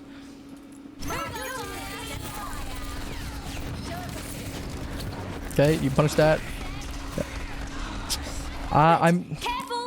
It's not the end of the world giving up on her. Two things. Either I would have committed to that because there's only so many places she can go, or I would have cut her off, right? Because you know she's going this way, so you can cut her off at least to the mega. She might just double back and go around, but at least that's keeping her from hacking this mega, for example, instead of just giving up, right? And you're probably gonna get a Reaper for this, so it's not the end of the world. But that hacked mega might end up killing your teammate later on. So it's important to note. Again, that's not something you can necessarily plan for. You just have to have an instinct by playing and understanding the values of what you can actually achieve. Can I kill this Sombra?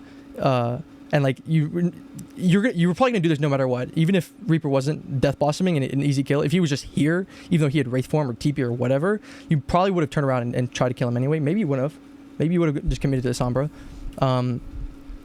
So it's important to know that those decisions, those little micro decisions, have those big impacts. Because it's the same thing, like this, the value that you get are like a little butterfly effect that leads up to this big explosion, right? It's like the ripple effect, right? It leads to this big wave, right? One little splash. But it's the same with the other way around, right? Like by this little micro decision, by not chasing Sombra, not only does she live, but she also hacks this mega, which might end up fucking you guys over in some way, shape, or form. Probably won't, but it could. Which it wouldn't have happened otherwise. And yes, you might have given up on Reaper, and by going after Sombra, maybe you don't kill her, maybe you do. Maybe Reaper, by being here and not getting punished by you, maybe he goes off and kills your entire team. Right? Okay, no Wraith. And, okay, you don't get out. Oh, no way you don't get punished for that.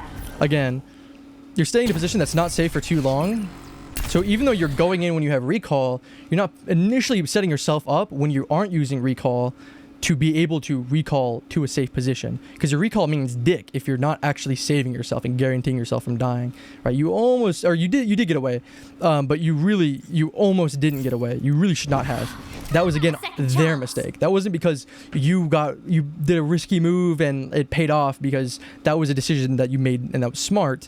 That was because they fucked up. That was because their aim wasn't as good, whatever. The higher you climb, things like this will get punished 100% of the time. And that's why things like this, that's why sometimes you shouldn't, it's easy to think as well that just because something worked, that it was the right decision and that you should keep doing it. You see a lot of things like Moira's, for example. Like Moira works really well. Orion works really well in these lower ranks, and the higher you get, the more you think it's working, because it's getting that initial thing, because you're punishing these people for not being able to punish you. But then you get to these higher ranks that can punish you. Now suddenly you're kind of lost and you don't know what to do. And that's because you have this conception that just because you didn't get punished for it, that you made the right call or that you did the right thing. And it's the same thing, like sometimes just because you do get punished for something doesn't mean it's not the wrong decision, or not the right decision rather. It just depends on the nature, and being able to discern what you did right versus what you did wrong, regardless of the outcome, is really important. Because again, you might get headshotted by Hanzo, even though you're doing the right thing, and you might think that was a wrong play because I got punished. I got headshot by Hanzo. Well, that was the right move. You just got Hanzo'd. Unlucky, right? Go again. Force him to do it again. Force him to prove himself, right? Force him to be lucky all the time. And if he's lucky all the time and he fucks you up completely, then he's better. He earned it rather than giving it to him, right? You got to test these people and force them to constantly do it. Make it their job to hit these really hard shots. Even if he's doming you every time, that's one less person he's doming somewhere else that's way easier to hit, right? If he's having to earn these headshots rather than this one hair, Jesus, rather than just getting free range over your team. Same thing with Widow, right? Sometimes she'll set up and fucking own you, right? She'll hit the craziest shot of her life. You'll get on her, she'll do a little short grapple away, turn around, jump, dome you. Happened to me 2 days ago. But she earned it, right? Sometimes it's lucky, but she earned it. Like, she earned it. But, sometimes that means she's not headshotting someone else. But if she's constantly headshotting you, and now you're not getting that much value, because if she's still shitting on everyone else, then you have to rethink your approach. Now you realize, okay, you're not getting any value. Even though she shit on you, you're not actually getting any value, right? Like, she's still doing everything that you're trying to stop her from doing. So you have to rethink what am I doing wrong? What am I doing that's leading her to do these things that's fucking me up? So, it's important to know. Again, you got saved. Okay, let's skip ahead. Oh, wait, hold on. You can turn immediately around. I like this. So you got healed. I thought you were going to autopilot, which you did a little bit. I thought you were going to autopilot and wait for your team. Which, it's not necessarily bad to wait for your team, but you don't have to sit here and do nothing, right? You can be applying pressure in the backline, force people to turn around, and then before they know it, your team is frontlining them and they're not ready for it. Especially if they're not focusing on anything else. If you pull their focus, they're more likely to pull their entire focus because they're not distracted by anything else. Which means now you have 5 people looking at you, 3, 4, whatever, when you'd have 1, 2. And now your team can capitalize on that. Or, again, if you have recall especially, which you should be setting up high ground and you'll have recall, you go in for an early pick. You go early because by the time you'll need it again, when the fight happens, you'll have it back, right? You're not going to be missing it. And you might get an early pick. You might just one clip this goddamn Life Weaver. You might never hit a one clip. 1 in 1,000. But this might be the 1,000th time that you hit a one clip. And the more you do it, the more you're putting yourself in positions. So you're gonna be in this position 1,000 times faster than before, right? If you're doing it once every game, then you have to play 1,000 games for that to happen. But if you do it 10 times a game, suddenly that gets shorter and shorter and shorter, and then you're gonna win more fights and more games because you actually did end up one clipping this goddamn Life Weaver, and he got sent back to Timbuktu while your team's coming in, and then suddenly they have Moira. 36 seconds, that's a huge stagger. If you die, the fight hasn't started yet, you're Tracer, you're back in spawn. Not too harm done, but you still shouldn't be dying. But if you do, yeah, high risk, high reward. So I like this. You got a little too scared. That's fine. Like, you can wait longer. See, you're getting shot once by Reaper. You still have 118 health. You're playing in a good range. I think you're scared of him just, right? But you're playing in a range where, again, you're still doing damage to him, but he's not really doing that much damage. It can rack up quick, but you have a Mega right there. So wait until you're a little bit lower, then take the Mega, then come back, do the same thing, and then recall, and then reposition, and then jab him from there. Or you can just keep jabbing him from here, right? And then you can blink across, get the mini, jab him from there. Blink up, get the top, jab him from there, right? Force him to fight you, right? And then punish him if he doesn't. If he turns around, jump down on him, one clip him, recall. Or don't one clip him, recall anyway, right? Force his healers to turn around and heal him, because he's staying back fighting you. So now the Reaper, again, like I was saying, it's bad if you're in the backline as a flanker, your backline rather. This Life Weaver is in front of the Reaper, which means he has to turn around because you're on an off angle, and look at this off angle behind him to heal his Reaper, which guess what? Now he can't see this Orisa. So if your Orisa or someone else hits a really big thing on this Orisa, he's not looking at her to pull her away if he needs to or something like that, right? Then you retreat to your team. Your Mercy gets picked, unlucky. But again, you're... Because this isn't an off angle, right? This is an off angle for Orisa, right? Kind of, but she's actually looking at your tank. Or this is your Orisa. Okay, I don't know what is this. Wait, what is she doing? Okay, I don't know what she's doing. So it is an off angle for the Orisa. Oh, she's killing your Kiri. That's what she's doing. She's fucking pinning her against a wall. Oh my god. Okay. So then yes, it's an off angle for this golden full HP Orisa that's in full LOS of her. Well, okay. What the hell is happening here? Okay, your Ashe is doing what you should be doing, where Sombra, Lifeweaver, and Reaper are all looking at her. Reaper might be... Nope. Looking at her. Except she's Ashe. You're Tracer. Ashe should be where you are. This is a great spot for Ashe to be in. Because now she has free reign over that Orisa's backline while Orisa's fucking over here, right? Like, this is a great spot. Maybe a little bit more back here, like in this window, where you're a little less exposed to Orisa. But as Tracer, follow up on that Reaper. Maybe chill out a little bit. Maybe, like, you don't even have to get a health pack. Even at 118 health. Chill out a little bit, let him leave, then come in and punish him, right? And then come in and punish him. Back up, come in and punish him. And then suddenly you reposition to here, now you have a Mega. Okay, well, attacked. Okay, well, whatever. But without a Sombra. So now that there's a Sombra, it shakes up the way you have to play a little bit, but so be it. Again, actually, now that I think about it, if you had chased that Sombra down this hallway, that Mega wouldn't have been hacked. Most likely. Maybe it would have been. But then now you'd have that Mega, in theory, right? And now if you look, that Reaper dying didn't really do much for you at the end of the day, which it could have. It might have been the greatest play you ever did by making that decision. You can't necessarily know that. You have to weigh the in-the-moment options, and it's more of an intuition thing. But now that you're here, now you're focusing Reaper. Lifeweaver is a turnaround. Reaper goes in, does his thing, you focus on Lifeweaver, right? That's less... And now look where this Orisa is, by the way. Look where this Orisa is, right? Eventually, even with the Moira, she's gonna die. That gold's gonna run out and she's gonna fucking fall over. Especially with that Ashe comes in, burns her, right? She falls over. And if Lifeweaver's too busy with you, guess what? If he's over here, even if he's here, right? If he's looking at you here, guess who he can't pull back to safety? Especially in like lower elos or even diamond, tanks like to feed, especially when they have a Lifeweaver. So you can punish that. You can punish the fact that they have the luxury of feeding more with a Lifeweaver by making them feed when they can't get pulled by Lifeweaver.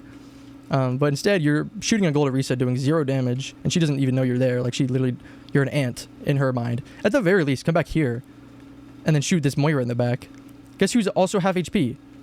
Right? Your Ashe is going to do what Ashe did anyway, but if you were here, now guess who you could have killed? Reaper is also almost half HP. If you were here, that between you and Ashe, you would have killed both Lifeweaver and Reaper, most likely. Right? And then maybe you chain Sombra or force her out. Now suddenly, while this tank comes in and he's rah, you know, and just fucking pins your like Kiri to the wall like Jesus himself, suddenly his backline's gone. Has all this momentum. He's rolling, right? And he turns around, he's like, womp. And my team's dead. And that's how you hear the common phrase of, how did we lose that? Right? It's because your teammates were preoccupied. And then suddenly they died. And even a complete and utter feed by Ashe here. I don't know what happened. Who knows? Maybe it wasn't a feed. Maybe, she's hacked. Who knows what happened, right? But this being in this position is a feed, right? Like, she shouldn't have really been in this. She should have been here pretty much from the get-go. But, yeah, whatever. Now, suddenly, what turned into a feed is insanely valuable. And that's what I'm talking about, is even if they aren't focusing your targets, if you pay attention to what your teammates are shooting at, suddenly Ashe is here, let me go shoot these people that Ashe is shooting. And if you position yourself on the high ground especially, now you have way more of a situational awareness. You can see what's going on more, and you have more mobility to be able to get in those positions you need to get into. You can pick the most valuable position and then get there easier. And if you get down here, which this is still good to fight this Reaper here and chase him, this is still perfectly fine.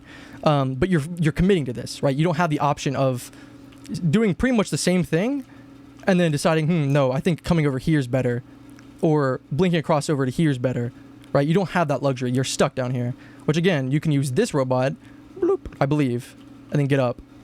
And even if you can't, you can still blink on top of it. And worst case scenario, if you have to, use your blinks, get up here, Now guess where you are? High ground, right? So you completely lose this fight, which, I mean, you guys are still dominating time-wise, but you could have ended the game right here. So many games end by a desperation win. Like, no matter how a desperate the attacking team wins, just by them getting the cart here when they shouldn't have, sometimes means the difference between winning and losing. Like, you would be surprised. Said, now we can punish this Orisa. Yep. Okay, so you punish Orisa. I would still highly doubt, unless you guys fucking whip it out here, you and Orisa alone, because the rest of your team died, you're still going to lose this fight. So even if you killed the Orisa, you still lose, because you still have a 4v2 with no supports, right? But, again, if you had killed Lifeweaver and or Reaper, Sombra, maybe, Ashe might have lived, probably not. Then now those numbers are a lot less, right?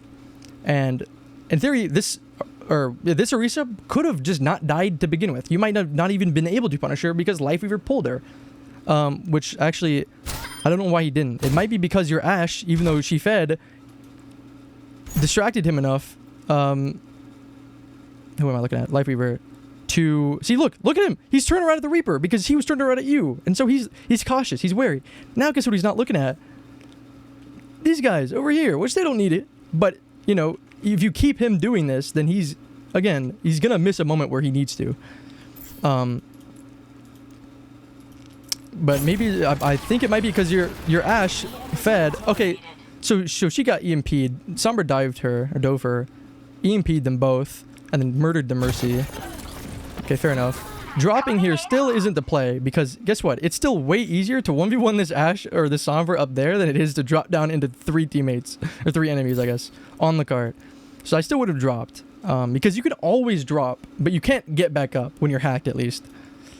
So why doesn't he have pull? Or why doesn't he pull? So he bobs there. Okay, so he drops to bob. He still doesn't need to drop in order to bob, but whatever. He gets hacked. Bob does nothing. Guess what? Guess what? They're distracted by Bob. What your Ashe did. That didn't have to be Bob. Guess what? If you were there, you could have kept Sombra from hacking. You might have been able to kill Lifeweaver and then shoot Sombra before she hacks Bob. Now, yes, Ashe died, but you're still 2v1ing with Bob, right? Or 2v2ing with Bob, whatever. Now, suddenly Bob is an asset rather than Ashe feeding and then Bob being deleted from the game, right? So Orisa dies because she also goes the wrong way. But if Ashe wasn't there, Lifeweaver would be like on the cart and would have been able to pull Orisa out and she would have survived. So not only were you not providing value that you could have been providing, but the one value that you did provide would have been just erased. Because again, Orisa and Lifeweaver both made the mistake, right? Orisa made the mistake of trying to go to Mega. Lifeweaver made the mistake of focusing on, like, staying too far back and focusing on Ashe, which again was on Ashe and Lifeweaver. That had nothing to do with you. That's a variable you couldn't have controlled, right? But you could have controlled the variable of you being behind there and capitalizing on anything Ashe could have done. And sometimes nothing happens. Maybe sometimes you could have done anything. Oh well. But you would have been there and ready to do it. And if you're always there, there will be many times that you could do something. But if you're not in a position to be able to do anything, then you're never going to be able to do anything. Alright. And then Sombra takes behind you. No recall. I doubt you even touch here. I'm sure you live, but I doubt you touch here. Your teammates might. Yeah, your teammates get the touch. That's fine. You still get touch? Oh, you do get touch. Okay, yeah. Good, set the hack. Okay.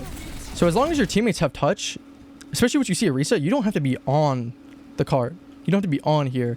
You just need to be within like 1 blink range. And you can just jab from here. Again, you can jab from here. And then if you see someone low, boom, come in. Because it's very possible while you're fighting here that you just get fucking owned by some random ability, right? In all the chaos. And if you need to touch, I mean, you can touch, right? But if you're like here or even here, then you can shoot from distance, force out maybe some cooldowns, and then focus someone, right? And as this happens, you're not fucking face first into Orisa that's full HP, right? Now you can finish off this Moira or whoever this is, Sombra, right? Now you have that option. Or guess what? Guess what this is? This is her translocator. She's throwing this to get away from the Orisa ult. If you're here, guess what? She gets away from the Orisa ult, but now she's smack dab right next to you. Brrr, she dies, right? But instead, you're looking at this Orisa, which doesn't care. She literally gives 0 shits about you. Which maybe, honestly, it would be better for her to focus you because, I mean, that's a gold Orisa, but it's also the only other, like, there's a Kiri here, but I don't know what she's doing. Either way, as an Orisa, I probably would just be focusing you until that's ult's over, at least. So that's another thing that you could have done. Yes, you can melt Orisa pretty easily.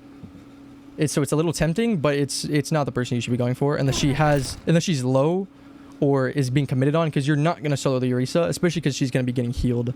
You need to be focusing targets that aren't naturally getting healed. She's the tank. She wants to soak up damage. That's what she wants. She wants to be soaking up these cooldowns and stuff, right? So if by giving her what she wants, by damaging her and her taking the heals and you're just giving her what she wants. You're giving her value, right? You have to punish her by forcing out someone else's cooldown that can no longer be used on her, right? And now you punish her because now she's soaking up damage that she can't sustain because of X, Y, and Z. And now you're in the middle of it with no cooldowns, 50 HP, you die. This is cleanup, it's a little rough. And it's at the end. These are little micro things. Maybe nothing happened. Yeah, you almost, if you're there, like if you're here, you kill that Sombra, guaranteed. But what's not guaranteed is that Sombra dying doing jack shit for you guys. But you guys wouldn't be in this position. So even if this fight might not have been your fault, maybe you could do nothing here at this specific stage. You could have done something here. And maybe, again, maybe nothing happens here. But maybe it does. But by sitting here shooting the Orisa, nothing happens. Guaranteed.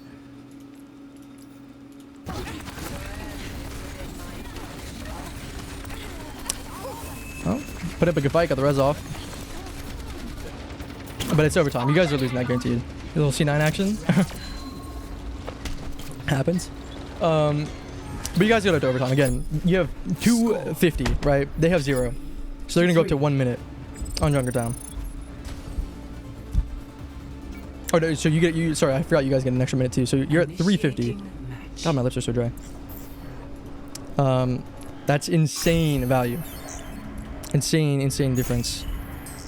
Which again, as Tracer, now that time, especially now that time is lowered, it's not the default timetables, now that they have a minute to push as far as they can, guess what?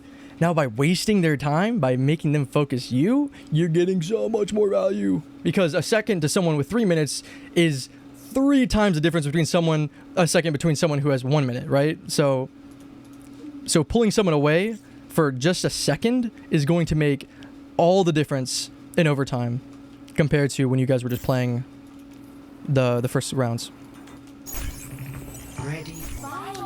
Okay. So what do we have here? We have Zarya, and then we lose the Kiri for Life Weaver. Life Weaver's not terrible. I would still stick with Kiri because Kiri has more in-fight potential. Life Weaver is good, but I wouldn't swap off of Kiri to go to Life Weaver necessarily. But you guys have Bubble, so Pot isn't as useful. Suzu isn't really that big of a deal, and they haven't been playing anything that would really need you guys to Suzu, so it's not the end of the world. But Tree of Life isn't as much of a fight winner as Kitsune. Kitsune, you just win the fight. And you might, in overtime, when you have a minute, it's like, okay, who builds ult first? Who gets the most immediate value?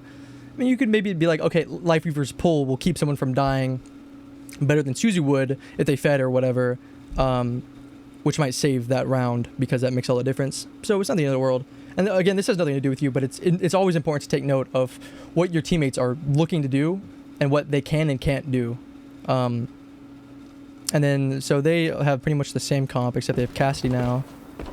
They had Echo before, but no, they had Pharah. Yeah, they had Pharah, and then he realized, oh wait, I got shat on as Echo, so let me not go Pharah. Or maybe it's because he didn't get the Mercy, and he was like, I got shat on because I didn't have a Mercy, and I'm not getting the Mercy, so let me just go Cass.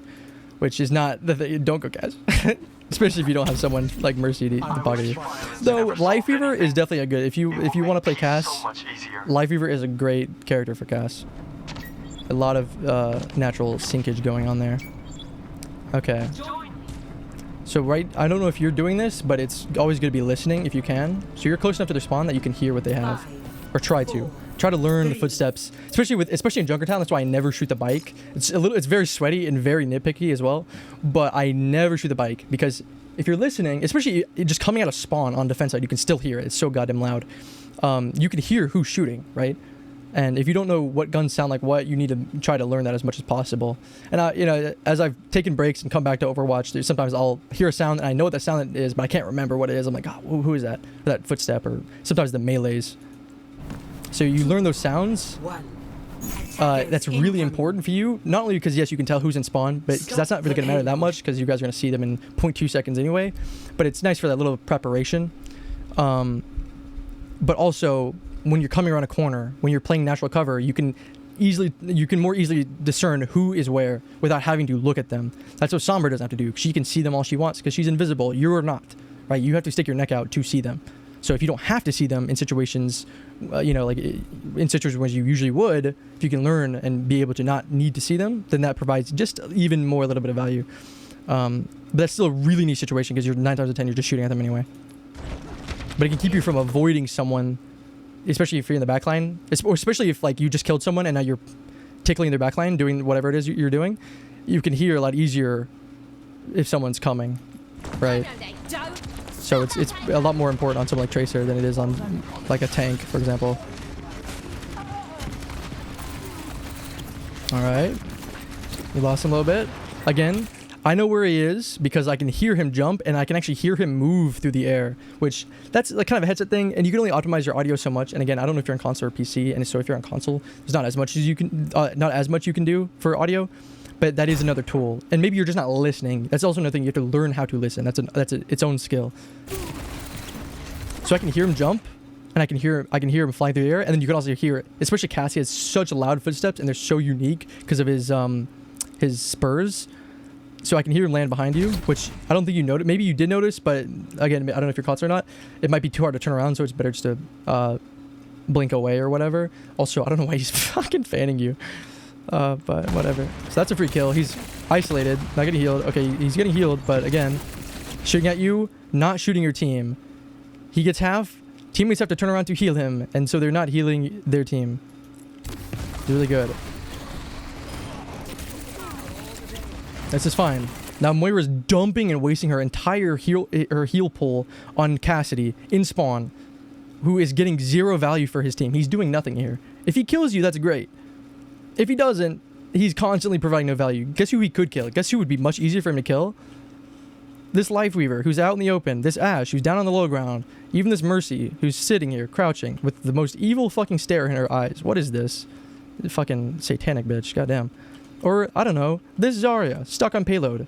Anything. Literally anything. But instead, he's spending his time with you. How sweet. And now so is Moira. And guess what? Let's guess. I think she has half or less than half heals left in her tank. Let's see. Oh, almost half. Almost half. Oh, she's using more? Guess what? Now she's out of healing. Uses her healing orb because she is out of healing. Now she has to do damage. When now she'd have like maybe like here and heals, right? If she didn't have to heal Cassidy, and she overhealed Cassidy. She didn't need to dump as much healing as she did into Cassidy.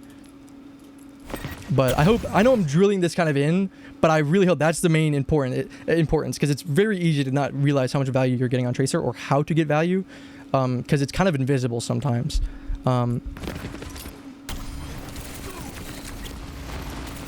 It's really good. Keep fighting, keep fighting, keep jabbing, keep jabbing. I know you don't have anything, but like you don't have any cooldowns, which is fine. So like you obviously don't sit here. But honestly, fucking hell, this cast probably won't hit you, so maybe you can get away with it. But I wouldn't go for it, because that's something that won't happen later on, so that's something you might get used to being able to do that you can't later. And that's where you're going to feel the difficulty. But if you fundamentally play the same way, if you keep playing the way that I'm playing, or I'm telling you, and fixing these mistakes, eventually your aim's going to get better and better, and your decision-making is going to get better and better, and the games won't even get any harder, right? But if you keep making these same mistakes that aren't getting punished, suddenly you're going to hit a wall, and that's where you get hard stuck. That's what hard stuck is you get somewhere doing something that isn't actually that good, that's only getting punished because you're at a higher rank than you were before. But if you play fundamentally really well, especially on someone like Tracer, then the games are just going to be smooth butter all the way up until Masters. Like, I think you could get Masters easy. And maybe you probably get GM. Like, if you've gotten the Diamond, like D3 this far by playing Tracer this way, by just switching these things up and keeping this mentality, I think you could hit GM fairly easily. So instead of backing all the way up here, also you're keeping yourself in LOS of Cassidy longer by going all the way around. What you can do, which I'm sure is fairly obvious now in hindsight, is ducking it here. Now you're in the same cover as this, but now, you know, you've put yourself in less risk, and you can keep jabbing from here, right? Because you don't need your blink or your recall to keep his attention. But if you hide here because you have nothing, you're terrified of him, now he can turn around, and that's what I'm talking about. Great tracers versus good tracers, right? He only has to worry about you he only has to react to you. But if you're constantly having uptime, then he's constantly reacting to you. He constantly has to look at you. So even if you have no blinks and you have no recall, if you're constantly jabbing at him here, he has to come all the way to you. You can back up. Moira has to turn around maybe even. And then you can just keep kiting him away, where you're literally kiting, where he has to follow you because he's not in range or in LOS to do anything to you. And then by that time, you've stalled enough that you have a blink or two that you can then blink over here, blink to this mega, whatever it is you want to do, you know, maybe come to that high ground. Instead of coming here and hiding and then maybe coming over here. Maybe you're so scared of this Cassidy that you blink across this LOS, wait here for 5 minutes, get another blink, blink, and come over here because you're terrified that this guy's going to one-shot you when you're full HP. You've been sitting here this entire time, full HP. This guy hasn't given you any reason to be scared of him, and you need to abuse that. And there will be times where he will give you a reason to be scared, in which case, no, you don't want to be sitting on him for 5 minutes, but you still don't want to be sitting here. Even if it's aimbot, you don't be like, you want to be playing behind natural cover, but you want to be sitting behind natural cover forever. You just want to be using that to shoot while you don't have any other cooldowns until you get your cooldowns. See, instead now he doesn't care about you. Now this entire time he's walking, he's looking, which nothing happens, but it could, and then he turns around because now it's back up, right? Like the recharge time has happened now that you're going to re-engage. But if you're constantly engaging him, his entire thought process is you. Now imagine, not only does he have to somehow try and diff this goddamn Ashe with a pocket, that's the hardest part about like Pharahs. Like if I'm Cassidy and they have a Pharah or an Echo, like an Echo Mercy, Pharah Mercy, whatever, and there's a Tracer who's constantly pelting me, it's also my job to deal with the Tracer. So how am I supposed to deal with the Pharah Mercy who's already really difficult to deal with a Tracer on my back, right? And if I'm dealing with the Pharah Mercy, Tracer comes in and punishes that, right? But don't the higher ranks realize what you're trying to do and not pay attention to you after you try to reset? You'd be surprised. You'd be very surprised.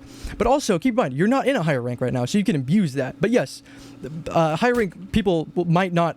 Well, higher rank people are going to punish you for staying out this long. Like, higher people, you're going to be probably dead for staying out in the open this long. Like, as soon as Moira gets here in GM, I'd be backing up back to here, letting them get a little bit further away, and then repunishing, right?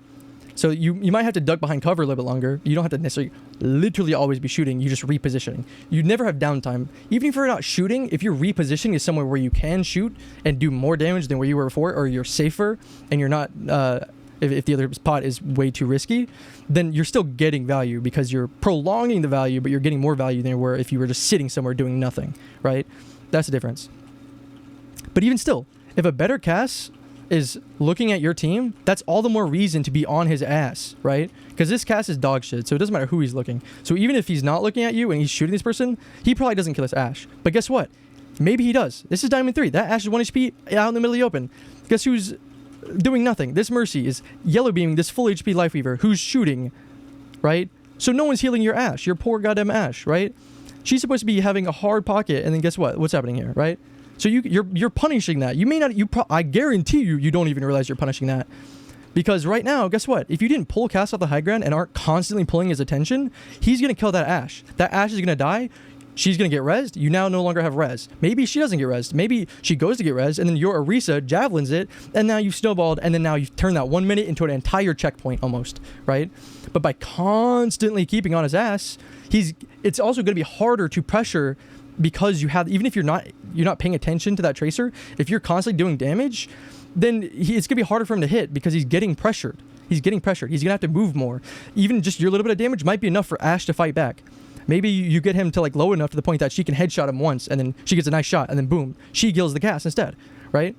So yes, maybe he might start ignoring you, but then you punish him for it by taking up more space. He's contesting you here, which means you can't be here, right? Theoretically, right? But if he's turned around, guess what? Who's contesting you now? Now you can be here, right? So if every time they're not contesting you, you take what they aren't contesting, right? Because now this space isn't claimed because you've taken it, right? But now that he's looking at you, it is claimed. He's claiming it, so you can't come any closer because he's pressuring it. But guess what? He's not pressuring this now. But if he starts pressuring this, now you claim this. And it's just, it's like fucking checkers, right? Like you're boxing them in so that if he's not doing this, you catch him in the back, right? It's the same principle as Reinhardt. With Reinhardt blocking here, by him having to turn around to block you, which he didn't need to, right? But he still did because you were there. And you're creating a commotion and everything like that. And eventually, you set yourself in better position. You are going to be hitting him in a way that he really starts to need to block you. Now, he's keeping his back to the Sigma, who rocks him, which in turn gets him killed, right? Same principle. Except instead of Cassidy dying, your ass survives, right? Like she lives, and which then makes up for the mistake of this Mercy, who is doing literally nothing. Zero. At least this Life Weaver is doing damage. She's not even damage boosting this guy. And yeah, maybe he was like missing some health, and maybe she healed him up and is about to unlock and heal this Ashe. But again, also this Life Weaver isn't healing this Ashe. They're not paying attention, right? This Ashe is also on the low ground for whatever reason it may be, right? Maybe she had a drop because Cass was pressuring her or something like that, right? Does that make sense?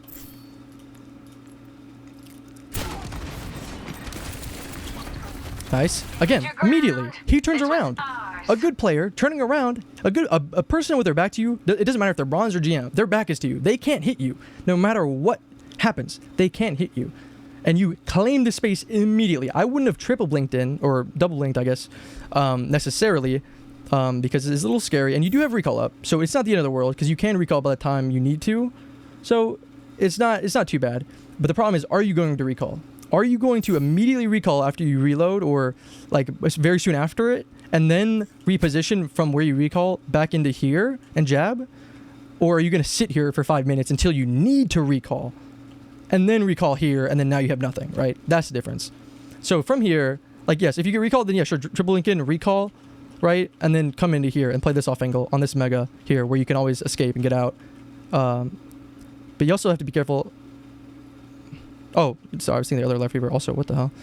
People might be coming back to spawn. Now you're keeping your back open. By sitting more here, guess what? You're keeping your LOS to what you're focusing. You're not opening your angle up to other people that you can't look at. Because again, if you're looking here, someone else can shoot you for free, right? Which you don't generally want. So you can sit here and pressure this, or you can also just spawn camp the Life Weaver. You could also do that if you want to. And as the payload progresses, again, you can sit here and shoot this, or even do it now. Because again, guess you can't see you, Life Weaver, or anyone coming out of spawn, right? You make that Moira turn around, you get dealt any damage, you take this Mega.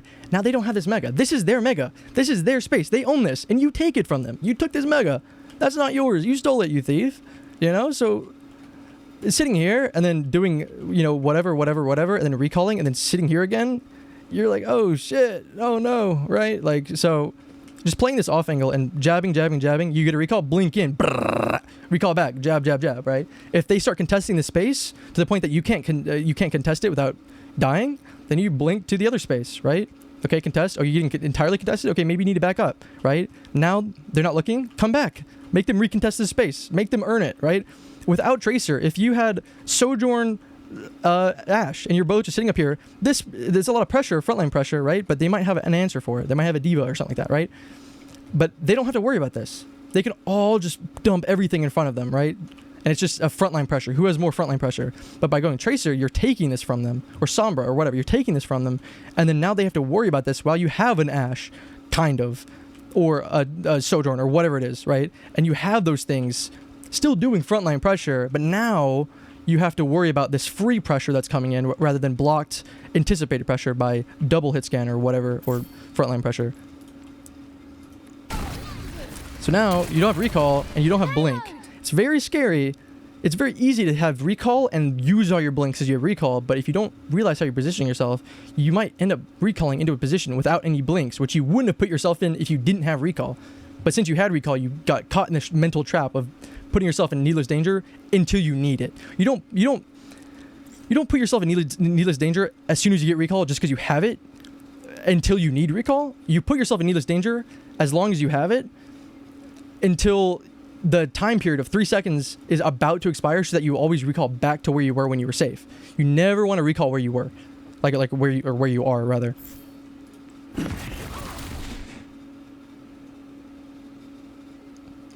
Hello, game.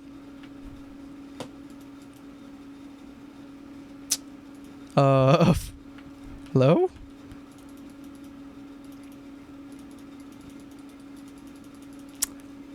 What the hell? Excuse me? The menu's popping up. Do I need Alt F4 this? God damn it. Why are you loading? What the? Okay, whatever. Reload the game. It's fine. Quick little intermission.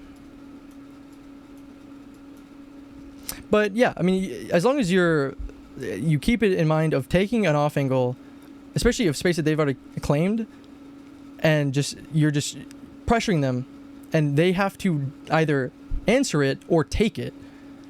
And then once you get your recall, assuming in general you already have your recall, so as soon as you get in that position, you already have your recall, you go in immediately, go for hook, which means you come in, wham, oh shit, Tracer's over here. And now they have to focus you, and now you're chilling back there without recall, chilling, pressuring them. And then you get your recall back up, and you wham, and you remind them that, and you punish them. If they aren't looking at you and they aren't paying attention to you, you punish them by going in with recall and fucking them up. That's how you get a one clip. If someone's looking at you and prepared for you, you're probably not gonna one clip them, right? For example, at least. Also, my game won't. I have to go into Task Manager and close it out completely. Jesus Christ. It's not here. Why won't it let me reopen the game? Hello, Overwatch. What the fuck? You need to close BattleNet? I'm not playing the game, Blizzard. You're lying to me.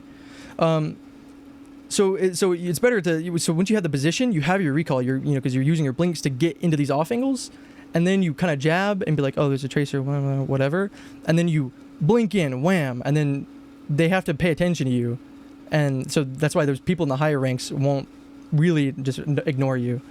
Yeah, no problem, man. This is fun. I have wanted to do VOD reviews, but just had no one to review. I could always review myself, but that's no fun. I guess, well, your review has crashed my game completely. I can't open my game now. What the fuck? I can't even close it. It says that it's still playing the game, like it's still running, but it's not. I can see it in the Task Manager. I can't, I guess, more so. It's not here.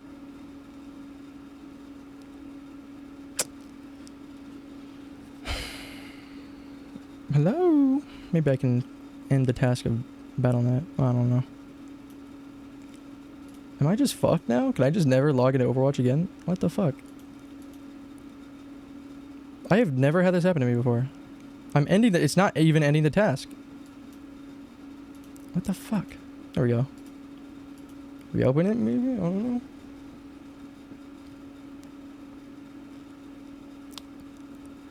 Nope, it still says I'm playing it. Am I just fucked now? Alright, time to end the stream, I guess. What the hell?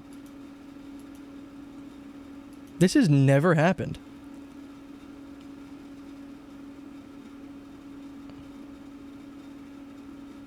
Awesome. But wouldn't even let me uninstall it because I'm playing it. Can't even do a fresh reinstall. I guess I'd have to restart my PC, which I'm not doing.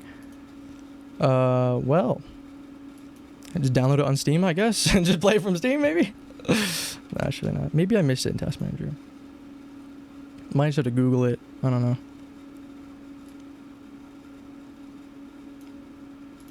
Details. Well, that sucks. We never got to finish that VOD review. I mean, 90% of what I wanted to say, I'm sure has already been said several times over. Because a lot of what I was saying is fairly nitpicky and will come later. If you just master this fundamentals of positioning yourself on an off angle by using your blinks to get to the off angle, and then using recall to go in aggressively and then recall back to that off angle, and keep playing for that off angle and reposition and just keep that loop going, then that'll take you way farther. Oh my gosh, there goes.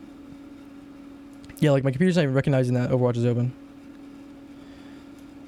Blizzard, what are you doing with your game? Like, I understand, like, okay, maybe, like, crash my game in a way, whatever, like, or put it in a loading loop, But for it to still think it's playing after I Alt F4'd is crazy. Oh, here we go. Overwatch application. I missed it. It is here. End the task. Now, okay. I just missed it. I'm blind. We're good. Try logging in on a Battle.net. Well, let me fix it. I'll take this hoodie off because holy fuck, I'm hot. Ugh.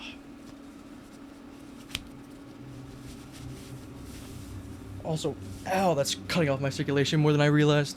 Ugh. It gets so hot in here.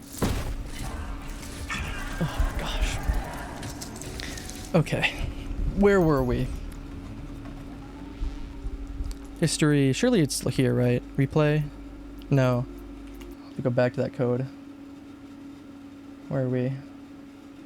Oh, missed it. Wait, hold on. Where are we? Come on, where is it? Where is it? Where are you?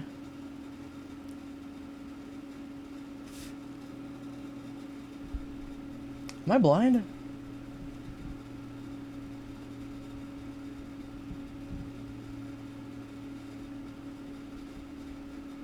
I think I'm blind. Can you send me the code again? Scroll down and replay? Oh, you're so much smarter than I am. Oh my god. It goes to show how little I've used the replay viewer. That's fine. Because there's also a point where you don't really need to review your own VODs. It's still always good to, but if you can review your own gameplay as you're playing it, then instead of learning after the game's over, you can learn during the game and then fix the game before it's over. It's like getting live coaching, right? If you have someone who's GM in your ear telling you what to do, when you need to do it rather than after it's already happened and telling you what you did wrong. It's like if you were to log in right now and I watch you play, and instead of me saying, hey, do this right now, where you'd have like, okay, I'll take that in my next game and have to try and apply it, you would just do it, right? That's kind of the difference. Is if you, it's really hard to do, right?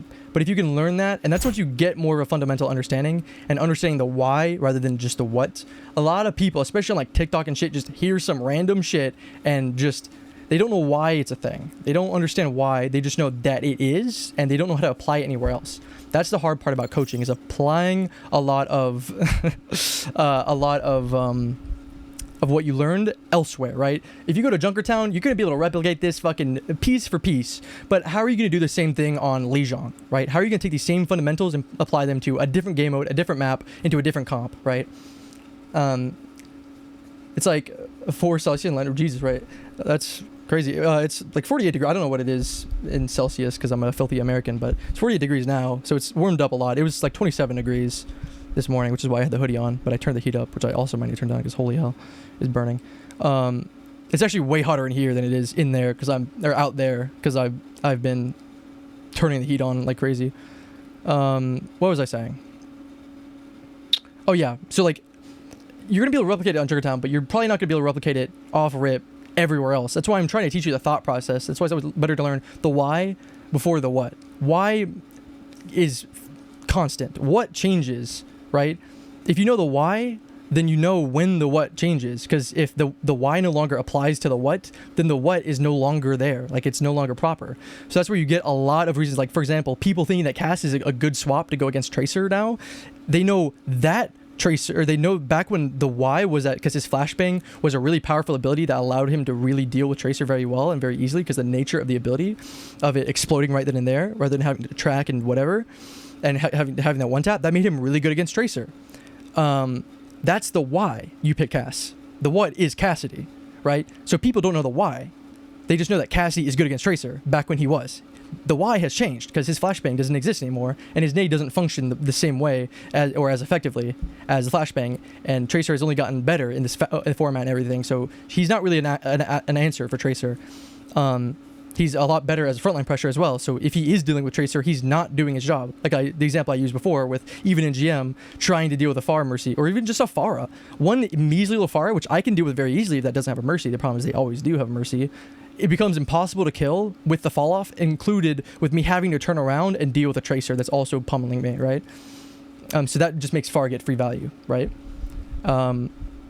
So if you know the why, if you know Flashbang was the reason and how Flashbang works and why that worked against Tracer, then you know now Cassidy isn't that good against Tracer, right? And this applies for anything. So if you can really like sink in the why between anything, it would become so much easier to apply everywhere else, because then you can start asking these questions instead of having to just carbon copy everything you're doing from someone else who's better. And it's good to look at people who are better, but not just to be like, okay, this is what I need to do. Because sometimes the very specific thing that they're doing, even if it's on the same map, even if it's almost the same comp, if one character is different, that thing might be wrong if someone else is playing a different character in your game, right? Or even just a skill level. Sometimes just a skill level, some things become more applicable or what have you. So you need to know why something's good. Why is this person doing this? Whoa. Okay, that's actually good for me, but I forgot that it resets that every time. Let's do like 7 seconds. 5 is a little too short. But yeah. So here you come to punish him by blinking right back into him, which again he might still at any moment could still kill this Ashe. So this is good. This is fine. Plus you have recall coming up, but it's scary because you didn't come in. You had it coming up. It wasn't up. So if something happened, you would have to still wait about 1.5 seconds before you could use it, which could end up killing you. Same thing as that you're out of blinks. You might be like spamming your blink button, waiting for it to come up. You just barely, and you die because you don't have it in time. So now I don't like this. Why? You have recall, and with recall, this isn't the worst position to be in necessarily. 2 main things wrong with this. 1, you've been in this whole recallable position for far too long. So that means you're going to recall into this recallable position, right? Which case you'll be in this position without recall. So you're going to be fucked. Not to mention you're using all of your blinks almost. And you have almost nowhere. You might be able to snatch this health pack and have no blinks, and then you have to and just walk away like a normal guy, right? And also, this is still slightly an off angle. This is as minimum of an off angle as possible, because you're still basically in this pressure, and depending on the angle, like, for example, this Lifeweaver, it's not an off angle for Lifeweaver, right?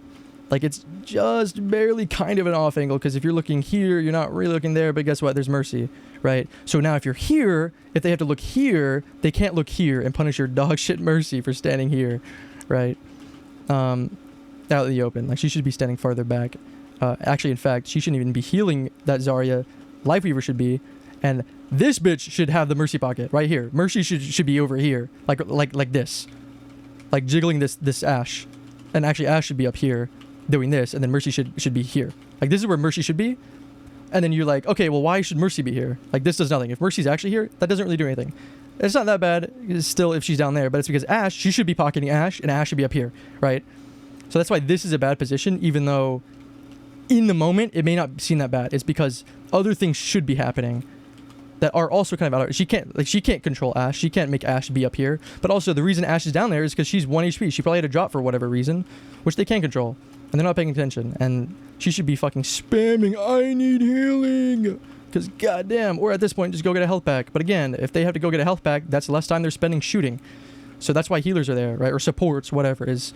The reason why they have a ability to heal is so that they can sustain their teammates that are in threatened positions. So if you're here, look at this juicy off angle, and you're also cutting yourself off from that Lifeweaver, which isn't a big deal. Lifeweaver you're not really that worried about. That could be someone that could deal with you. What if that's like Widow that could theoretically shoot you? Now you're offing all of these people with hella escape potential, or you can say, give me that, and you come take this guy's life, you take his soul, and you send him right back in here, right? Because guess what? He's isolated, right? Isolated. Free. So shooting these guys isn't going to be doing nearly as much if you're here. Shooting these guys from here is still pretty good, because they're not looking at you and you're applying pressure from a different angle as well. And you can even come over here, and then you shoot this guy for free. And imagine if Moira has to turn around and do it. Now, guess what? You're fucking Orisa, half HP, right? You're Cast, who just used roll and is, wow, fucking jumping for it. And I'm assuming this is your... I don't think this is your pulse bomb, right? Yeah, you're 54. So this is Zarya's right click. Then you're going to be doing a lot more. Because you can still theoretically be doing this. The same thing you're doing here by pressuring these guys over here from an off angle. By coming over here and fighting this guy, you're also pressuring them because you're removing his ability to come and enter the fight. Because they're already losing this. Look at this. They're already losing this fight. If you take yourself out and you take Lifeweaver out, the attackers lose this. Period. Especially if Mercy is pocketing the goddamn Ashe. They're losing this. Because look, Orisa's 1 HP. They have a Moira who's probably running out of heal soon and is completely out because she's damaging you. So she's refilling off of you again. Plus, he used his only little bit of mobility that he has, which is already not great. And then Reaper will probably have to do so soon because Reese is going to be taking the healing because she's a very, very selfish tank. So by coming over here, like, if he comes in the fight, then suddenly it's winnable. Suddenly, he's not going to be half HP. Suddenly, you know, Cass needs help. I'll pull him out, right? This pedal's also only hurting them because, like, Arisa is stuck here. She can't back up because this pedal's in the way, so yeesh. But by contesting him and by fighting him and theoretically killing him, you're taking him out of the fight. You being here, look, Life Weaver's not in this fight. You are. You guys are still winning this without you. Why is Cass trying to sleep mid-fight now, right? He's like going for this like fucking dolphin dive backwards. He's playing Black Ops 2 right now. But you being here isn't actually winning you this fight, right? You being here is taking pressure and theoretically winning you this fight, and maybe also you're in a better position to quickly follow up on any people who are low. But by being over here and fighting this guy, you're removing his potential to come in and save the fight, right? So you removing yourself from the fight isn't nearly as bad as him being out of the fight. So you're keeping him out of the fight, which will keep these guys dying, right? So I hope that makes sense. Again, like behind the what changes all the time. It's the why. If you know the why, this same thing of why is shooting here decent. Like, this is bad, this is decent, and this is like brilliant move. I don't know if you've played like on chess.com. Like, if you find a brilliant move, right, on the robot's like, holy shit, and it creams its pants, right? Like, that's what this is. Like, that's the difference. This is a good tracer. This is like a GM tracer. A GM tracer might be here, right? This is like you, a diamond tracer. GM, top 500, right? Like, I probably wouldn't even be here in game, like, because this takes a lot of it takes a lot to know that he's even here. But if you pay attention to who's dying, and like maybe I might not be here, like, you know, I would definitely at least be here, right? But in hindsight, because hindsight is always going to be easier, and this is why you can always learn more, even if you're silver, or even if you're diamond, it doesn't matter. You're always going to know more up here as a fundamental than what you're able to apply. So by learning more and learning more fundamentally, you're never going to be able to be perfect. But that's your best games ever, is just bridging the gap between what you know and what you can do, right? So by knowing that this is the right option and like knowing why, more often than not, you're going to be here rather than here, which is a step up. Right? Step up, step up. And then as you get better and better, you close that gap, then suddenly you're going to start being here more and fighting this guy, if that makes sense. So if you know the why, you know the difference. Okay, so being at an off angle pressures them, so if they look at me, they can't shoot my team. If I'm here, they can shoot me and still shoot my team. I'm in the same space that they're trying to pressure. Or here, I'm pulling this guy away and his focus away from the fight, so he can't come in and provide value for his team. You can listen to what I'm saying without seeing what I'm looking at and know what I'm saying, right? Like, this, it doesn't matter. You can be listening, like, you can record this little bit and then play this on loop as you're playing Tracer in your ranked games, and then you'll just suddenly, these paths will open up on any map in any comp. So, like, that's what I'm talking about, knowing the why versus the what. Knowing the what, if I just told you, play here, or play here, well, okay, why do you play here? So you'll just play here all the time, and there's going to be many times where this is a very bad spot to play in, you know? Or you might miss spots that are like, you might go here like once or twice, that's good, and then you won't have the other, like, force out, like, maybe I tell you to play here because this is good, because that's not an opportunity yet. Well, if you know why this is good and you know why everything else is good, you know the mindset, well, suddenly if this opportunity opens itself up, because if he's not there, you're here, right? But since he is there, you're here. Does that make sense? So I hope I'm drilling this into your skull as much as possible. Okay, so now you have to run away. Now you have all this downtime. But if you were playing in that garage, suddenly you're standing on a recall, basically, with that mega. Now you have this uptime. Now you keep there. You go in, a recall, and then you play a little bit safe, whatever you need to, you can blink out or chill there. And if they have to come and walk in and deal with you, then they're already fucked. They don't have the luxury of that. Look how fucked they are. They do not have the luxury to come walk in and deal with you, right? And if they do, you can blink out. Like, you're not going to be immediately, like, if you have 0 blinks and you're here and you recall and you don't have a mega, like, you're not going to die immediately, because you can play this cover, or you can even just, like, kite around this car and crouch, right? They're going to have to walk all the way into this garage with no mega, come around and then shoot you, and they're still opening themselves up to your team. If it's really that desperate. But generally, like, that's what I'm saying, is that when you use your recall, since you're sitting in positions that are for too long, that are good to be in when you have recall, but you shouldn't be sitting there and waiting until you need recall. You should be using recall to get yourself back out because then you're recalling into positions after using everything, and then now you have to like barely scrape away to these useless positions. This does nothing for you. But if you're still here, if you recall here, and also you apply more shit here, then you're having more uptime and more value. And again, if you're here, then you're not going to be needing to recall generally. So you're even safer back there. See, now you recall into the middle of their team, out in the open with 1 blink remaining. Okay, Ashe has finally been able to rejoin the fight. Okay, you blink in the almost in the middle of them without recall. I don't mind, like, this is good. Blinking to an off angle is good, but the problem is you're blinking here, out in the open, with no cover. With 1 blink, so you'll probably survive, depending on where you blink, but with no recall, right? Like, if I have recall, instead of blinking there, I'd just blink to them, recall, right? But without recall, and I'm going to reposition, I'm going to blink in here where they can't see me, and I'm going to walk over here, and I'm going to be playing inside here. So it's the same thing, same thing. If they have to turn to look here, it's the same thing as turning to look here, right? There's no difference, right? You're not in a stronger, like, you're not fucking them up even more if they turn around to look at you than if you were in this room. But by playing here, you can choose when they can hit you, and you can choose when you take the fight, right? So, and it would be horrendously bad if they had to come in and chase you. If they had to come into this garage, that'd be horrendously bad. They have 10 seconds remaining, and the cart has been pushed 2 feet from the spawn. So if they have to waste all this time and come fight you, while they're already kind of only just now starting to gain momentum, because Zarya is like 1 HP, probably has no bubbles. Because I also think his Life Weaver had to heal you there, so he didn't get to heal Zarya or Ashe. So now Mercy has to heal Ashe and Zarya. And Life Weaver's charging up his next heal. You know what I mean? Like, this is very very micro. Like, don't even worry about that. But it's nice to look at the consequences. Because it's also very easy to be like, not my fault. Because the same thing as like blaming the Tracer because you don't realize how much she's doing for you. It's very easy to be the Tracer and not realize how much you're actually fucking up your teammates, because these little things of what you should be doing are actually, because how much power you have. That's kind of the up and down of Tracer. It's like, you have so much power, but the drawback is if you're not doing what you should be doing, you're actually useless. The same thing with like Ball, right? Like, it's so easy to be useless. So now you have like nothing. You get the recall, or you get the blink back, so you get out safely. And at least Reaper's looking at you, right? Like, this is why you're not bronze, is because, yeah, Reaper's looking at you, so he's not up all the way up here shooting your Zarya, putting so much pressure, and this really front Ashe, or really forward Ashe, that just punished this Cassidy for being fucking here and killed Moira.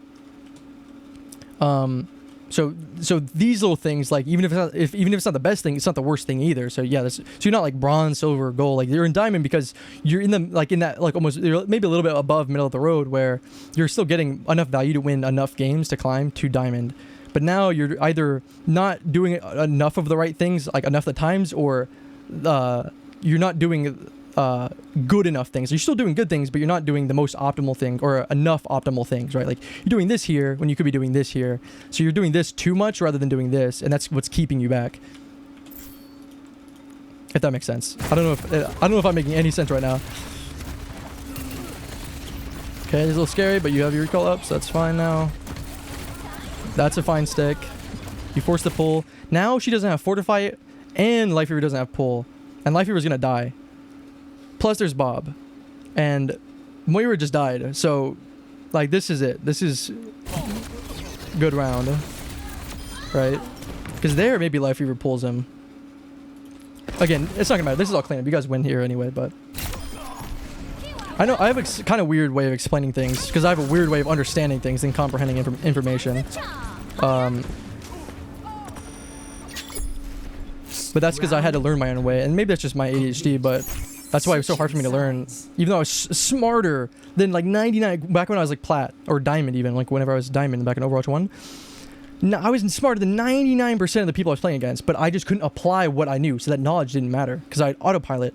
And so by thinking about the things that I already knew in a different way, it made me climb a lot easier. And also, moving to the 5v5 format just naturally helped me a lot. Okay. So now you have, I mean, you have almost 4 minutes to walk 5 feet with a card. So, I mean, you guys just win this. There's no way you don't. Like, I'd be sure. You could be triple blinking enemy team with no recall and you'd still win this. Okay, so Torb's a little tricky because he can deny your ability to off angle, right? Because you're basically in a 6v5, right? Or a 5v6, I guess, because he's on the other team, right? So in a way, like, Torb, the value you get is by pulling people to look at you, but with Torb's turret, it'll do that for him, so he doesn't have to look at you and no one else does. But you can still force it. Your only value as Tracer isn't pulling people's focus, right? Necessarily. You can punish people for not looking at you, but generally it would be nice to be like, hey, Sojourn, whatever, can we break that turret, you know? To allow you to do that. But see, that's fine. Now you're pressuring that Mercy. Now that Mercy can't really sit there, otherwise you're gonna kill her. So now, also, I mean, you're on Soj, so this doesn't matter too much. Now she's way up here, right? Now she has to super jump. If you had a Widowmaker, an Ashe, hell, even Cassidy, this bitch is dead. Because look how little cover she has. Yeah, she's in the air, yada yada. 99% of the people that get in your game aren't going to hit the shot. But by forcing her to be here, she's not in any more danger by sitting here. Just by sitting here. She's not in any more danger, right? So by sitting up here, by forcing her here, even if she's not in any more danger sitting up here, because you guys have a Sojourn, so it's going to be a little... Oh no, you're an Ashe now. But she's not quite there yet. She's almost there. She's almost there. You know, she may not get punished for this, but you're putting her in a position where she can be punished, in theory, right? So even if she doesn't get punished, eventually, if this happens again, especially as you start getting better and better, you get into Masters, you're almost always going to be a Widow anyway, this Mercy dies a lot more often than not. A lot more often than not. Now, I wouldn't go for a 1v1 against Torb unless he doesn't have his overload, just because his right click obliterates you. I still do it. It's still a mistake that I make.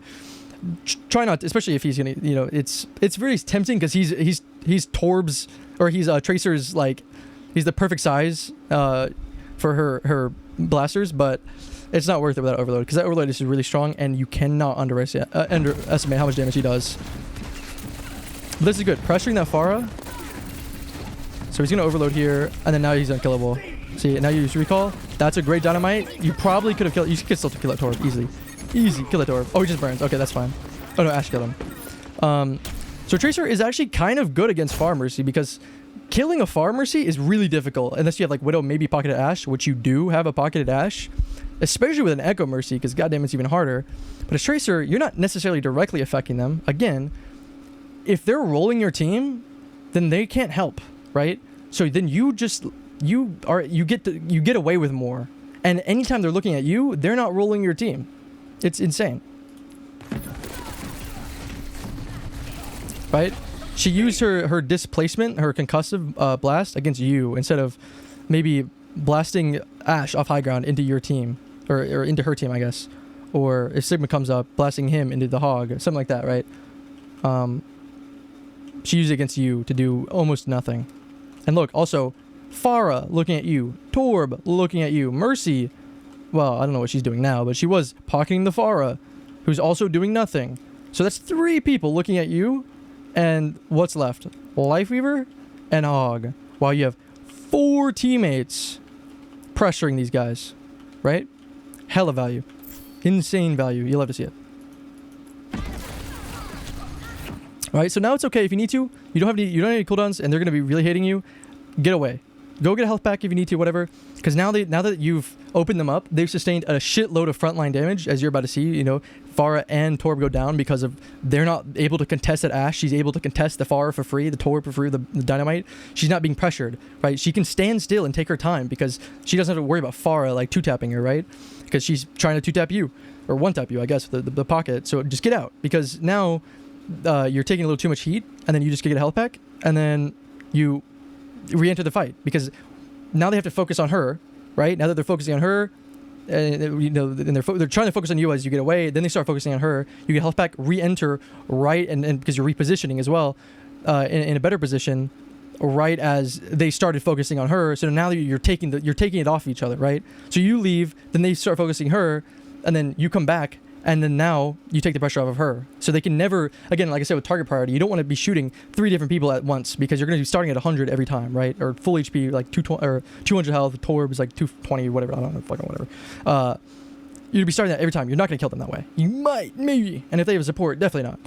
But by balancing, you're doing the same thing by entering and like jabbing. Again, you're coming in with the hook, get the attention, get the aggro, back out a little bit, jab, jab, jab. So then they start focusing the other people. Then you come in, so that they can never get a full. They don't have the luxury of being able to take a straight duel with someone, because as soon as they try to, the other one steps in, right? If Torb tries to look at Ashe and tries to step in, you blindside Torb from the side. If he's looking at you, Ashe blindsides Torb from the side. Does that make sense? And this isn't coordinated with Ashe. You don't say, hey, Ashe, do this, even though you're duoed, right? But you can pre-plan this. It's not even really worth it. But this is what I'm talking about. The solo, you just by coming to the side, you're doing that naturally. This is a game. I'm telling you all this, but you're still doing it anyway. This isn't something that right? It's something that you know now. You know why this works. This is another thing. If you're able to tell what works, like even if it's just in front of you, if you rewatch this game and be like, why did these guys die? What happened that caused Torb and Far both to die? Well, that's the reason. And maybe you're not good enough to know, and that's what coaching is for, is people that can take a look at this and know what's actually going on and can dissect it for you. So now you know what's good. So you know, so if I take an off angle, now they're looking at me, they're not looking at my Ashe. So now Ashe can just sit here. Look how free this is. Oh, this is Christmas Day. I wish people play this far out in the open as Ashe and aren't even looking at me. So as an Ashe, another thing that my aim is really fucked. I don't know if you saw a Root 6. Sometimes I'm hitting the world's craziest shots. Sometimes I'm whiffing people right in front of me. The difference is the pressure. If I'm not being pressured, I'm aimbot. If I'm being pressured, I'm bronze. It's because I have so little time to stand still and I'm focusing on not dying more so than killing the enemy. But if I can just focus purely on killing the enemy, I'm a fucking machine, right? So if you're focusing, if you're splitting their attention, then they can't kill one person because they're too focused on two different people at two different angles, right? So as opposed to, especially with someone like Far, if you're up here as Tracer shooting with not taking an off angle, Far can shoot you both at the same time. It doesn't matter if you're both there. Power of off angles and splitting focus, because now you're contesting the space from two different angles. So now instead of if you're both contesting the space from forwards, well, they can hide behind this and they're chilling. They can get dynamite, but whatever. Ashe can't really do much about this, right? But by pressuring it from this side, this space there's no cover. There's no cover for this side other than this little bit of staircase. No cover, which honestly helps you more as Tracer than it does them, right? So there's no cover. So they might need to go in a different way and go on a different axis to try and dodge you, in which case they open themselves up to Ashe, right? In this case, for Farah, she might go up to try and dodge you a bit more, in which case Ashe has way easier time hitting her because she's out in the open. She has no cover, right? She's not playing the natural roofs. Instead of playing here and just kind of gliding on this roof where she's shooting you without shooting Farah, she's playing down here where she can get shot by both, right? F7, I should be hitting that every time, but I'm not. So, oh well. So again, you and Ashe did that both. If you weren't there, Ashe wouldn't have been able to do that. And if Ashe wasn't there, you wouldn't have been able to kill them both. But she gets the credit, right? So she might be like, oh, Ashe is doing really well, yada yada, and then she's like, oh, Tracer, what are you doing? Or maybe not Ashe herself, but so that's that's where it's you were just as integral, even if she got the credit, right? And also another thing on Tracer, sometimes you will get these crazy plays that are all you, right? That's the fun of Tracer. So she died for that res. Now she dies. I mean, this is just GG at this point. That one play, that's what I'm saying. That splitting, first round wouldn't have been as big a deal, right? But now that because you have to push all the way through the map on attack on first round, right? Now you only have to push it as far as they push it in almost 4 minutes. So now that same value is exponentially increased. Exponentially. Because also, especially having it's just such a hectic because it's higher stakes than ever. Again, the pressure is also coming on time and coming from a disadvantage. Oh, we have no map. We have to defend the entire spawn basically. We have nothing, right? It's super short. Oh, they have 3.5 minutes. That's extra pressure coming onto them. That makes every shot count. And so by making it even harder to hit those shots, it's GG. Absolutely GG. It doesn't matter. You cannot lose this game here at this point. Unless as a team you guys do something ridiculously stupid and then never make up for it. I could not possibly imagine you guys lose this game.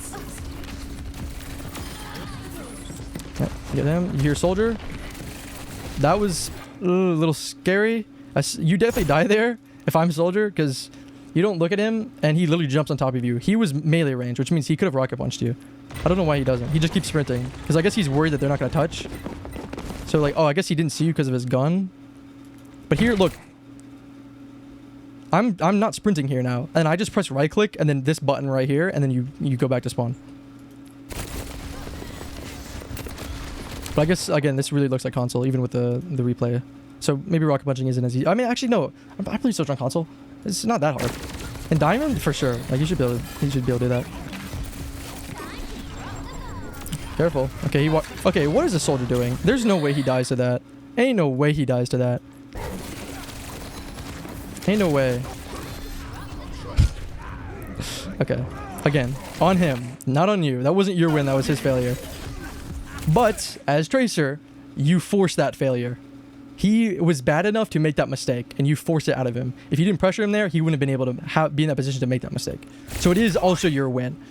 But also, don't count your laurels. Don't be like, oh, I'm all good because I'm really good because I killed this soldier. You know, it's because he made the mistake, which next time might not be the case. As you get better, these soldiers won't be doing this shit. You would have died on that staircase. So there's one little bit again. There was one little bit I could have taught you after that, but I mean, again, even if you did die on that staircase, you still win that game. There's just no way you lose that game. But all in all, not bad. I mean, like, again, if you just keep that mindset in your skull as you're playing, you're at least masters, like guaranteed masters. That's the problem. You can't be autopiloting. It's really easy to, but you need to be thinking to yourself, what's the best off angle? Get to it. And then damage. Pumping out damage. And then if you have recall, go in, you know, be an extreme threat, and then recall out, and then being less of a threat so that they might not turn to you and might focus on someone else.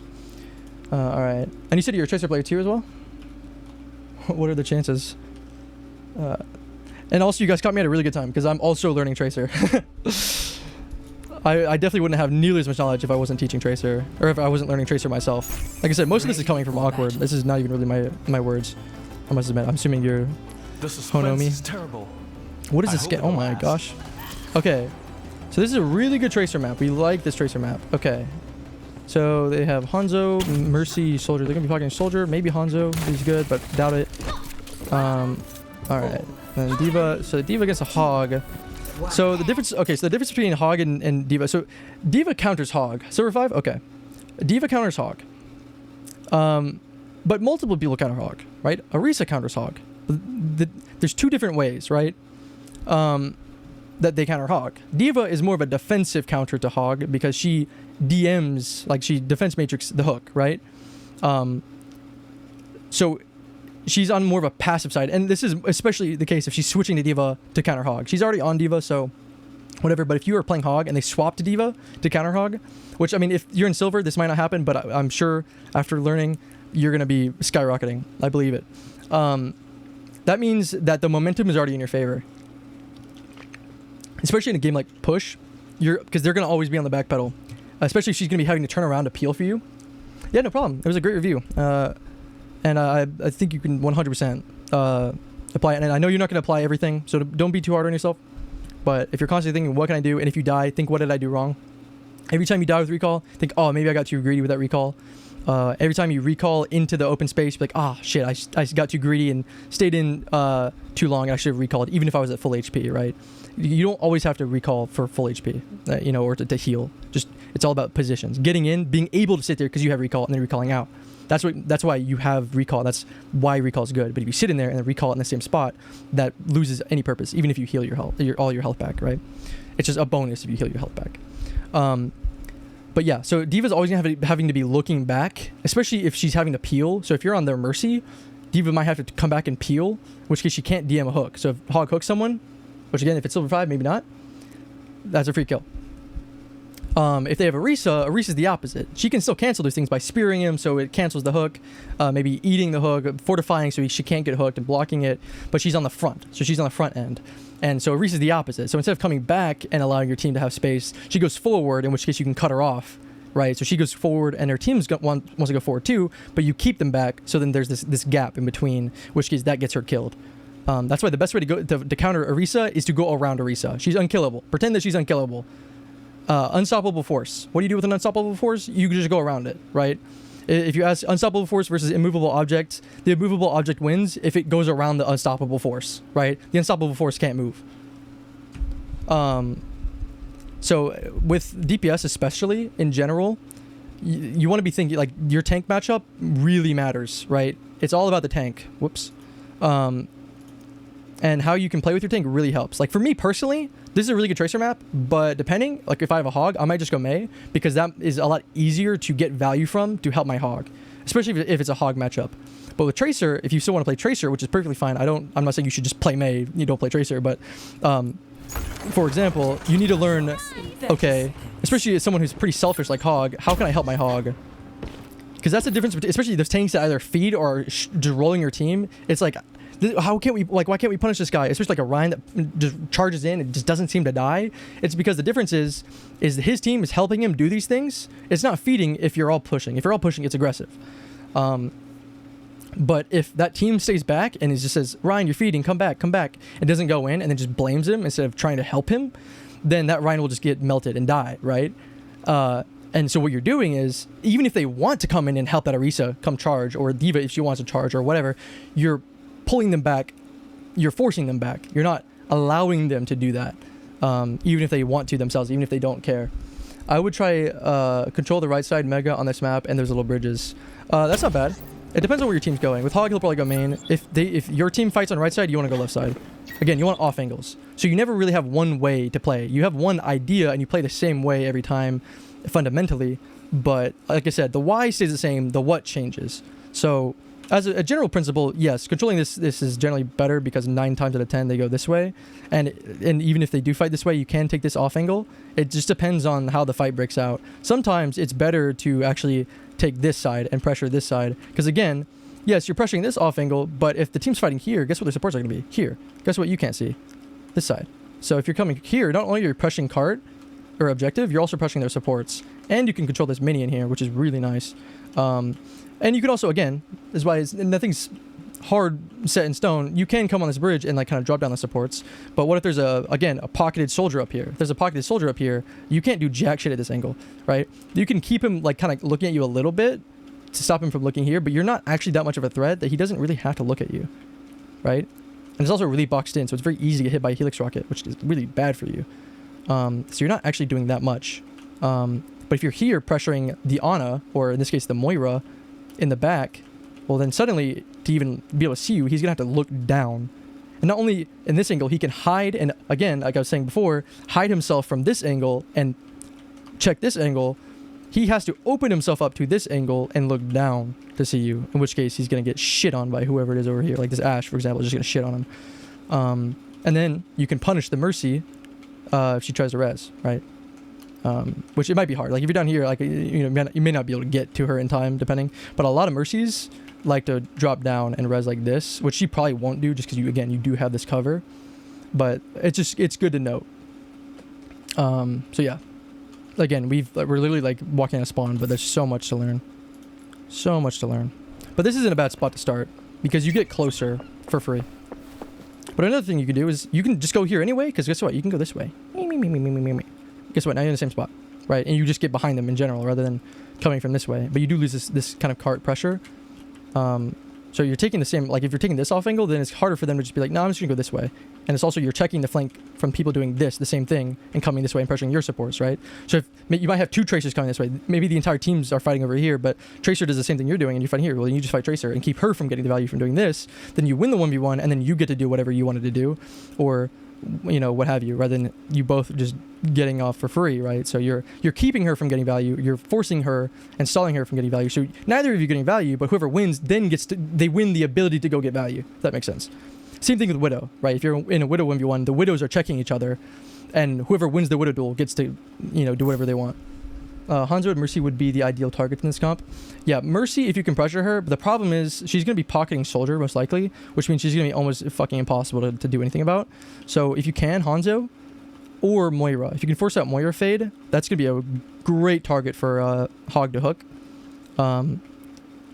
So, or whoever is, you don't even have to even if Mercy isn't really that killable, if you can pressure someone, like whoever Mercy or D.Va is going to have to peel for the most.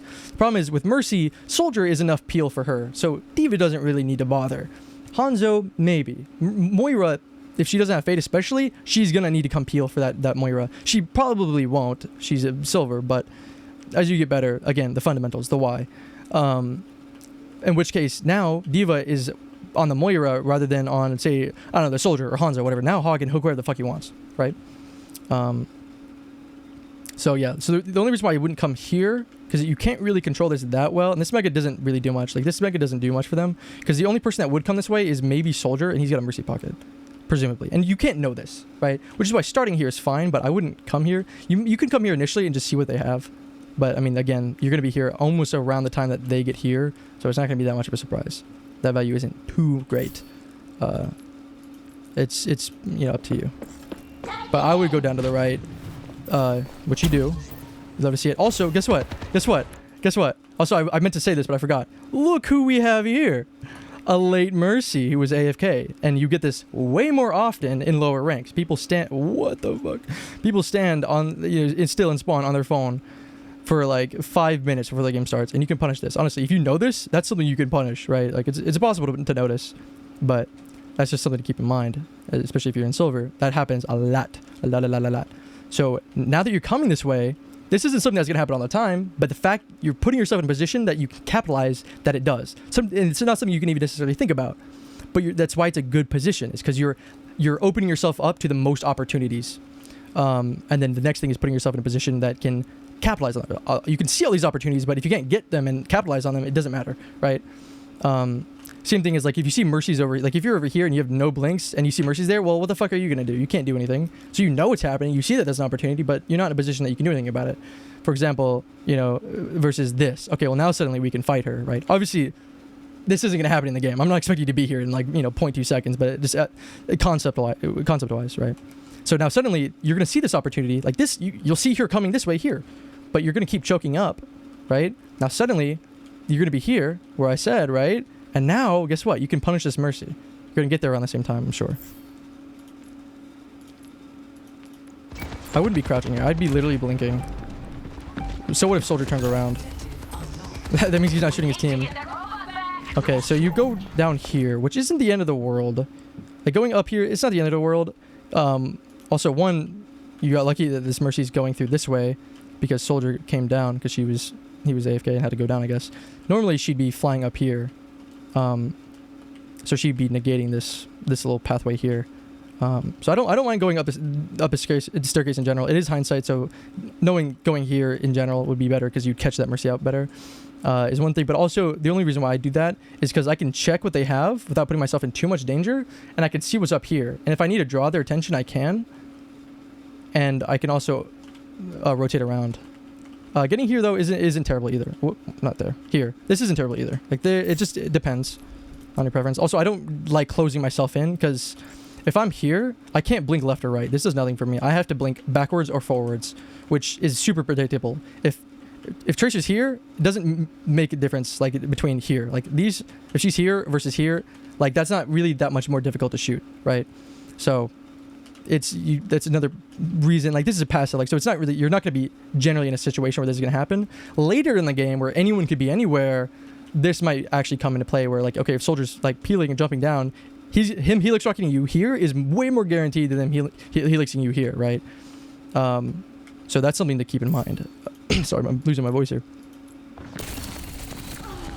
Mercy is jump scared. Okay. So I immediately can tell you're on PC. The difference, which is going to make everything so much easier. Great crave fall up, great positioning. Again, if you were still on that staircase by the Mega, it would have been a lot harder for you to follow up on this because Soldier's going over there, far, and Mercy's just going wherever Soldier is, presumably. So it's going to be a little bit harder to follow up. You still can. This isn't impossible. I think you're a little too scared right now and have a lot of downtime. Well, I mean, this is set up, right? Like, this is set up. It's not the end of the world. But, yeah, I mean, yeah. I mean, again, also with this spot, like, you can, like, that's why it's not terrible. That's why, like, again, like, as, like, even Diamond, like, this one of those, like, good spots. Like, this is good. It's fine. Like, a bad spot is here, which is also why I'm surprised to see you. Like, if you're in silver, being here is already a way step up, which means you're fucking up somewhere else, presumably, or you don't play enough games. Sometimes you just don't play enough games to climb. So that's why coming from this angle, is way better, because now you can come chase these motherfuckers. And now obviously you're going to push this Mercy out this way, in which case if you were here you could follow up on, but the only reason why she's here is because you pushed her out because you were here. That makes sense. F1. I keep forgetting to use keybinds. Right, she wouldn't be there if it weren't for the fact that you pushed her out. Nice. Okay, you got a great dynamite on that soldier. Follow up, amazing. D.Va's low, I'd go on her. I'd focus at D.Va. Why? Because, scary. Because D.Va is low, which means she's killable. You have to think, what is easier to kill? This D.Va at this HP or this Hanzo at full HP, right? Which one's easier? For me, I'd go D.Va. So I'd focus D.Va first, and then I'd kill Hanzo. Sometimes, like I said, if they're equal, like earlier I said before, between sometimes like the supports, you have to ask, okay, well, who's going to be harder to... Who's going to make it harder for me to kill the other, right? Well, you might argue, okay, well, Hanzo might be more killable because D.Va will DM me, so it'll be harder for me to kill Hanzo, so then I'll kill D.Va anyway, right? So, Life Fever Kiri, yeah. So you have to think about that. That's another reason. It's like, okay, I don't want to shoot this Hanzo because he's full HP, which means it's going to take the maximum amount of time. He has more health than she does, at least compared to their hitboxes, so it's going to be easier to do more damage to her. Jesus Christ, not brag. Not to mention, she can DM him, right, and herself, basically at the same time. So if you're shooting her, she has to use DM on herself. And then you're going to demech her, which means she doesn't do anything for this Hanzo, and then you can kill this Hanzo, right? But generally, you want to shoot the person who's lowest the most. It's fine. You recall, and you get out. Okay, so you this is fine. This is fine. I don't mind you coming around this way. I'd go a little bit faster. Man, you're not Sombra. Do I have a 3DS? I do. I love 3DS. It's over there in the background. I don't know if actually you can't see it, but it's over. It's right there. A little statue. You're not Sombra. You don't have to worry about being stealthy. You want their attention. So be loud. Now, sometimes if you're in a position where you don't want them to know you are there so that you can get into a better position faster and like kind of whiplash them, like generally you want to be a little more stealthy because you don't want them to hear that you're here, because then they can pre-fire you coming here, right? So then that way you can get in this position without them knowing it, so you can close this distance, right? Because if they hear you and can pre-fire, then they're kind of contesting this area, right? Because they're contesting it naturally, but not but you're not actually getting value. You're not pulling attention. You're not really doing that much compared to how much they're going to be able to deal with you. But then once you get here, then you can pull their attention away and then show yourself. Playing Zelda on it, dude. Oh, especially like Link Between Worlds. I'm assuming that's the one you mean. Versus Triforce Heroes, but they're both really good. I think Link Between Worlds is probably the most underrated Zelda. Personally. Like, my favorite is Twilight Princess. I mean, that's what Golden Wolf comes from. But I would not at all blame someone for putting Link Between Worlds on their favorite spot in one Zelda. And look at that. You kill D.Va. And Hanzo just leaves. He shouldn't, but he does. So you kill D.Va, and you leave her, and then you just kill Hanzo for free. Oh, well, Mercy comes back in. That's unlucky. But if you try to kill Hanzo, it would have taken you longer to try to kill him, and then D.Va gets the Mercy. It's much better that you kill D.Va, and then Hanzo gets the Mercy, than you kill Hanzo, and then D.Va gets the Mercy. Especially with Baby D.Va, because D.Va didn't actually die, which means she couldn't get res by Mercy. If you killed Hanzo, not only would D.Va get healed by Mercy, but then Hanzo would get resed. And then you'd have 0 value. All of that would have been for nothing. But just by demeching D.Va, they still lose the fight. Yeah, Hanzo survived. So what? As long as you don't feed here. Oh, I say, well, Ash is kind of low, so I was a little worried. And you can't control that, but again, you just can't let D.Va get her mech back, which she's about to. Why does no one look at you, though? Well, it's silver, so that's the thing, is you're not going to be paying attention in silver. Like, no one pays attention, like, at all. So pulling focus isn't going to be nearly as much of your task in somewhere like silver where they're not focusing you. Same thing as, like you asked before, higher ranks. Well, don't people in higher ranks just know what you're doing and not focus you? I mean, you're kind of doing the same thing between silver and like GM, where they're not looking at you at all. They don't care about you because but the difference is the why is different. The what is the same, and they're lucky that they're kind of at the what. But the problem is sometimes because the why is different, the what will change. So in some cases where they won't look at you, that's bad for you, and in some cases they won't look at you, that's good for you. Well, if they're always not looking at you, then you can exploit that. GMs will change when they're looking at you because they have the why down. So they know why it's good to look at you or why it's good to not look at you, and will do and change the what. But even then, they still won't. The GMs are not perfect by any means. So there will be times you can exploit it. So what do you do in a GM game? What do I do if GMs aren't looking at me? Well, then I punish them. I take space. I claim space.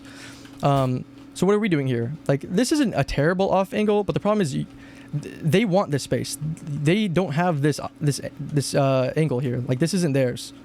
Neither is this. So by walking over this anyway, they're kind of claiming this. Or they can walk down this and claim this. But if you're over here, they've already claimed this space, which means they have to, again, turn around and reclaim space that they've already earned, right? They've put in resources and investments to earn the space, and you're taking it from them and then using that space against them, right? And you can also abuse, hey, look who's not getting pocketed. This soldier. This Mercy is a heal bot. She's not doing things that Mercy should be doing, which means you can punish that by fucking up this guy right here, right? This guy's isolated, alone, which means you can kill him, and at the very least, you can pull a lot of resources, like this D.Va getting her mech back, having to come up and DM this guy, which she won't, which you can abuse, but in high ranks, she might, or will, which again, you can then abuse, right? It's all about the adaptability. You force people to do something. It doesn't matter if that thing is necessarily that good or that bad. If you force them to do it, then they're forced to do it, right? And that gives you the advantage. Good. Off angle. Nice. Now you're chilling here. This is beautiful. Oh, beautiful, right? Because you just blink through the team, and they don't care. They don't look at you. If they do, if D.Va flies at you, she wastes her fly all the way coming back to space that she already owns. You recall, guess what? You're right back where you were, right? But now that you've gotten this space, this is yours now. This is ours, right? Now you sit here, get your blinks back up, and then you come in. Maybe you kill this Moira, maybe you don't, whatever. And then you recall back to the space where it's safe, and they can't do anything about it unless they give up so much pressure on their front line. So that's beautiful from you. Beautiful. Right? Again. Pressuring Mercy. Look, now what? Guess what? Again, she's blasting you instead of healing or damage boosting. Right? And now, guess what? Oh, Mercy's getting pressured. D.Va and Soldier turn around because it's Mercy, right? It's Mercy. That's why when supports were ungodly levels of good, back I think it was like season 3 especially, that's why DPS was just a shit role to play. Didn't matter who you played. Because there's nothing you could do. They just out-healed you and out-damaged you. The reason why Tracer was still S tier was because she didn't need to kill the supports. She got so much value, and even more value, because she would pull away and she'd take that influence that the supports had over the game and then flip it on them.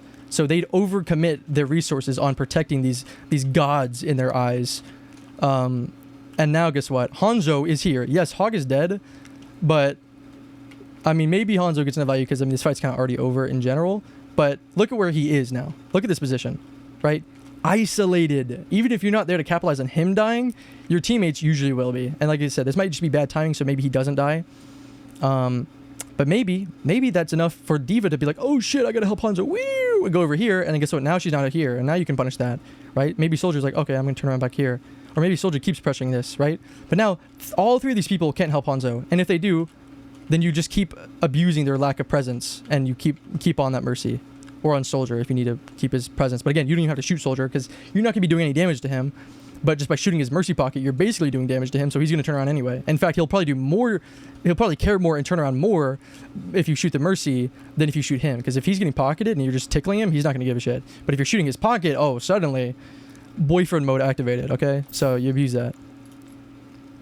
So I love this play. Love it. Keep on. Look how much time you're wasting. You have recall? Oof, okay. Okay, all the way good up until you got greedy, and not only did you pulse bomb in a D.Va's face, which isn't, I mean, especially in silver, you know, you might get it off more likely than not. But the problem is, ask yourself, if you do stick someone, what happens? She's full HP. You try to stick it on, maybe you try to stick on the Mercy, but I'm pretty sure you try to stick on the D.Va. Oh, maybe you try to stick on the Mercy, which was not good because no way in 10 years do you stick this Mercy. So that's the trap. Yeah, you want a Mercy. Okay, that's fine. Okay, it's better than that because I mean, obviously, even if you do stick this D.Va, what the fuck does that do for you? But you had recall, so you traded your life for trying to get a stick, which is never worth. Which is why you always generally try to like back up if you need to. If you're like, okay, I have Pulse Bomb. You've done a lot here. You've lost this fight, but you've done a lot, right? Notice you've already lost this fight. Even if you kill Mercy, Soldier, and D.Va, you still lose because Moira and are you gonna be able to take on this Moira and Lucio? This Ashe dies, right? Are you and Ashe going to be able to take on, or not Lucio, Lucio, Hanzo, are you and Ashe going to be able to take on these guys? You know what I mean? Like, and that's if you kill Mercy, Soldier, and D.Va, full HP D.Va, which is not going to happen ever, right? So that's a team fight. That means you guys lose, right? You just lose, which means instead of going for this play, even if you kill this Mercy, even if you hit the fucking stick of your lifetime, it does nothing for you guys. Especially because you guys are they're about to get this checkpoint. Maybe they don't. Maybe you guys get a fight, but if by risking your life, you guys definitely don't get this fight. They touch this little pad here, which means they get to spawn closer, which means the Mercy spawning here instead of way over there, which means your Pulse Bomb got even less value. So instead of Pulse Bombing, I'd recall. I get a blink and I blink over here, and they're gonna chase, which is fine because you can just keep kiting them. Kiting them, what does that mean? Kiting means like you're flying a kite, right? The kite's in the air and you're chasing it. Right, or sorry, you're running around and it's chasing you, right? That's what you're doing, right? D.Va, pretend D.Va's a kite. If you run away, she's on a string. She can't go any farther or any closer. So you just keep at that range, and she's going to keep following you, and she can never see you. Pulse is kind of like an additional cooldown, right? Yes, pretty much. Like, you don't put too much weight in your Pulse Bomb. You Pulse Bombing here isn't really that issue. The problem is you dying. Which even this isn't the big deal. You lost the fight anyway, whatever. But you could have survived, and you could have kept uptime, even with the team fight being lost. And you could have kept, and on top of that, you could have kept Pulse Bomb, in which case could have done something, you know, maybe. But instead you threw it away with your life. So instead I'd recall back here. If anyone wants to chase me, so be it. I'll fucking run all the way back here. And as long as they're chasing me, it doesn't matter how far away I am. If I go into this fucking building right here, it's worth it if someone else is coming right there with me, right? Shooting while falling back, that's kiting, right? Yeah, so all kiting is, it isn't even about shooting. It's like, picture Ryan. Ryan can only damage you within a certain range. As long as you stay out of that range and you keep him coming, you just keep him just out of range, that's kiting. Because you're pulling him, right? He wants to hit you and you're just out of range. So you're pulling him this way. So if I wanted to kite him, if I wanted to kite this D.Va, I'd get her attention and then I'd stay out of the range where she could kill me. And she'd keep following. So I'm kiting her. So instead of being wherever she wants to be, I'm forcing her. Well, I'm not forcing her, but I'm making it worthwhile for her to chase me. Same thing with Winston. Winston can only do so much range. But kiting just means like general, it can mean just like general LOS. Like D.Va doesn't have a range. She's an effective range. Soldier, you can kite Soldier too, theoretically, because he can only see this, right? So if you make him want to shoot you and you come around this corner, if he wants to shoot you again, he'll have to come all the way over here and shoot you. Is it worth kiting a high mobility? You can't really, so that's the thing. If someone is just as or more mobile than you, then you cannot kite them because they can catch up. Again, a kite. If a kite was faster than you could run, that's not a kite. A kites can't do that. Kites stay back. Kiting means you can you're faster. As Tracer, you can really kite. With Ryan, he can't really chase you, right? But since Soldier's back here, he'd have to come and run all the way around here, and by then you could get to wherever you needed to faster because you're Tracer, right? But if like for example, if you're Tracer and like let's say Soldier's there and you're Tracer here instead, Soldier couldn't kite you because you could reach where he is before he could get away, right? So you can still kite LOSs, but you generally don't. Like you wouldn't like this. You wouldn't really be kiting him because he wouldn't care. Most people that have this kind of LOS thing instead of like this range problem, if you were outside the range instead of chasing you, they would just not care and they just go over here and then wait until you went back into their range or their LOS rather. But yeah, so yeah, main thing is not the Pulse Bomb. I don't care. It would have been nicer if you kept it, but again, if you had the fundamental reasoning of let's not throw away my life here. Even if I do hit this Pulse Bomb, I'm not gonna do anything with it. I'm gonna come back here. It's kind of a net positive, like a kind of a passive bonus that you just keep your Pulse Bomb. You're not wasting as many Pulse Bombs. But even if you waste all your Pulse Bombs, it's fine. Especially if you're in a lower rank and you can't hit any Pulse Bombs, it's even worse to try and depend on it. But even if you can hit every single Pulse Bomb in the world, even if you had an aimbot Pulse Bomb, I still wouldn't even, it shouldn't be more than an afterthought, really. Again, you shouldn't be changing the way you play just because you have Pulse Bomb. All Pulse Bomb does is essentially you're pulse bombing someone because it's faster than shooting them. But you wouldn't pulse bomb someone necessarily if you couldn't shoot them. Except for maybe some very minor situations where, like, well, actually, that's not even true.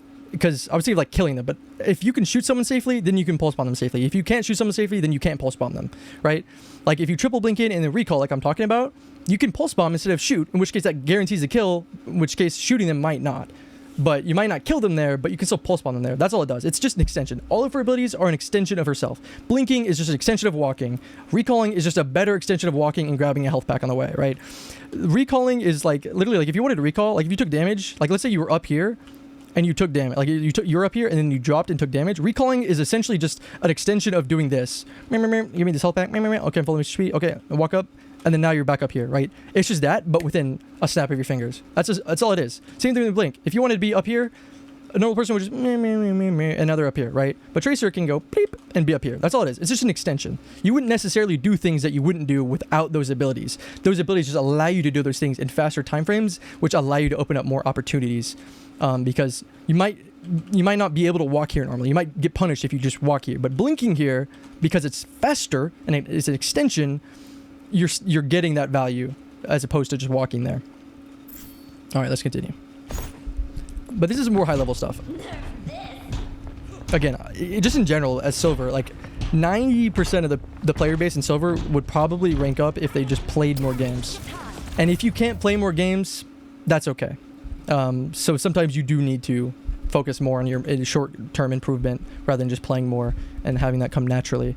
And sometimes people just can't. Some people are just kind of stuck in Silver and they just don't have the kind of Overwatch brain naturally, which is just as fine. Which, in case you supplement it.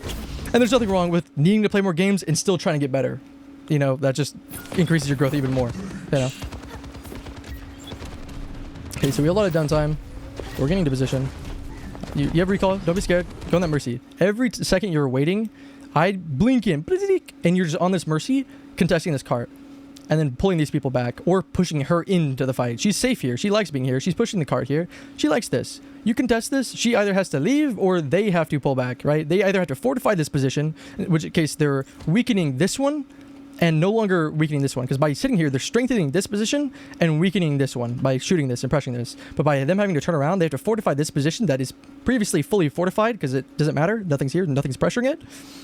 Or this Mercy has to leave this safe zone and come into a more pressure zone because your teammates are pressuring this zone if by one little pebble is being thrown at them, you know? It's more so than this, right? Mercy's never going to die in this position, but who knows? Anything could happen if she's forced here, right? Anything. And 9 times out of 10, both happens. Very rarely do you have just Mercy go, meh, and then nothing happens. Or the whole team, or some teammates turn around, right? 9 times out of 10, she goes in a more danger zone and they turn around to fortify nothing, right? And guess what? This little guy, or big guy, you're stopping him. He can't push anymore. But every second you're spending off of this for no reason is giving them an inch that might be the difference between a win or a loss, which it won't. Like I highly doubt you guys full stomp them here and push all the way up to this and then just barely don't reach that and then you never reach the threshold ever again. Like I highly doubt that, but it is a possibility. But by going as soon as possible, you're mitigating that possibility as much as possible.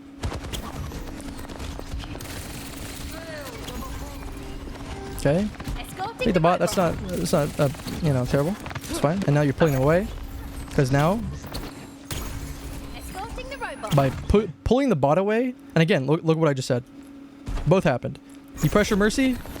She says, "Oh shit, it's Tracer," and she goes into this more dangerous zone. She doesn't get punished for it because your team's kind of getting shit stomped right now. But that's because you're not applying enough pressure to get them to not be getting shit stomped.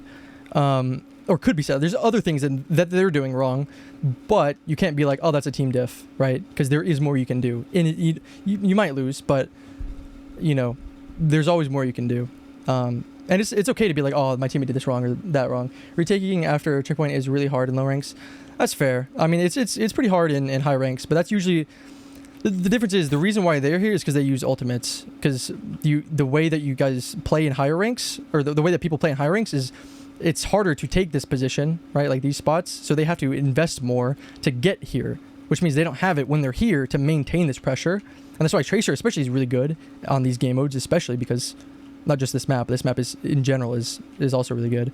but just this game mode in general for Tracer is really good because then she takes this pressure off, which means they have to turn around, which means your teammates can come fuck them up, right? And you can see this. Look, you have almost no ults. Moira is calling, and they're about to get Valkyrie, right? And she has to invest cold because D.Va is literally 1 HP, right? But you guys have Weaver ult, Hog ult, Bob. You would have Pulse Bomb if you had kept it and not made that mistake. Which you might not have it now because you might have used it in a more advantageous position, which might have kept you from getting this position in the first place. Does that make sense? I know Hog is dead, but he's about to get his ult anyway. So he still has his ult. So he'll come back, and then he's going to have his ult. Like, by the time he gets back, because, I mean, his spawn's, like, right there, this is going to be maybe here. Like, this is probably about... And also, depending on how much you contest this bot, if you can... The more you contest this bot, and contest them, and they have to turn around and can't advance their space. Look how much space they're taking. Look how much D.Va's... Look how far she is. Look how much space she's taking. She's taking all the space. But by sitting here and taking this objective, you're getting the advantage because they have to turn around and diminish their ability to maintain the space, which gives your team, and eventually your Hog, the ability to come in and apply the space, or apply pressure on the space and then retake it, right? So depending on your ability to contest this space will define whether or not your Hog has enough time to get back, right? It doesn't matter if he has 20 seconds of respawn time or if he never died. You have value here that you can directly apply to Hog, and he will come back with his ultimate. So we'll see what you do. But also, yeah, again, notice how Mercy flies away because she's it's Tracer, I'm scared. So now no one's touching the bot, and you're bringing it back. And there's two things. You can either bring the bot farther and farther back, which means they have to come farther and farther back to come take it from you, or you can come fight them and keep them stalled longer in this area, which allows them to get punished from this way. But also, again, Hanzo turns around to deal with you, which probably would have happened either way, but especially, and is forced because the bot is there. So you're forcing this to happen. Right? Escorting the robot. So now, Mercy and Hanzo both are not. And look, Hog's alive, and he has ult. And he'll come back. He's not there yet, but he'll get there. Now, suddenly, these people are pushing on this momentum. And again, D.Va got punished for how far she was getting because that Mercy couldn't come in. That's one less healer or support, whatever, to come in and heal. Plus, Moira making the mistake of DPSing. And I assume she called to help D.Va, but I'm assuming now that she called to just DPS rather than help the D.Va. Oh, she just did it late. So she already got demegged. You need to also have your back to the enemy team. What? Oh, yeah. Yeah, generally you don't want to have your back. You can put yourself in positions where they're behind you, but you need to be in positions like this is a decent off angle, even if they're here, because you're getting this pressure without opening yourself and exposing yourself to this angle. But you can't stay here too long because eventually, again, kiting, even though he has no range necessarily, or no range issues, he has an LOS issue. So you're kiting him to come this way, even if unintentionally. So you don't want to stay here too long because then he'll get here and he'll murder you. So you want to come back here and then maybe use this opportunity to flank him, right? So you directly contesting this Hanzo and this Mercy, she's going to come help this Hanzo, which means that's 3 people fighting your 4. Like, it's 3v3 right now, right? But they just use almost all their ultimates. The only person that has any potential of getting their ultimate is fighting you, right? Or helping you, or contest you. Hog, who hasn't respawned just yet, will get there with his ultimate, and now you have 3 ultimates in a 4v4. Or, sorry, a 3v4. Or 4v3, I guess, whatever, the order. You know what I mean? So now your team has numbers advantage and ult advantage. Now suddenly this checkpoint... free, absolutely free. So the issue and the difference and the key, I guess, of push especially is ultimates. It's okay, the game is designed to be able to flip it. You're going to lose a lot of ground. It's designed that you can flip it. The problem is people get tilted and ultimates are wasted.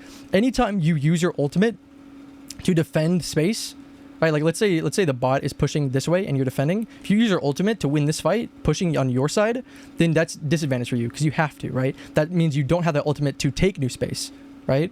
So if you can win as many fights without using ultimates as possible when you're on the defense, and use as many ultimates as possible on the offense, then you're just gonna win, like standard, flat out. You just win. Also, wow.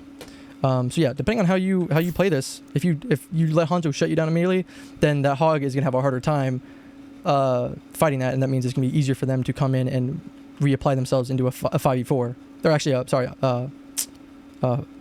guess 4v5 because you're gone.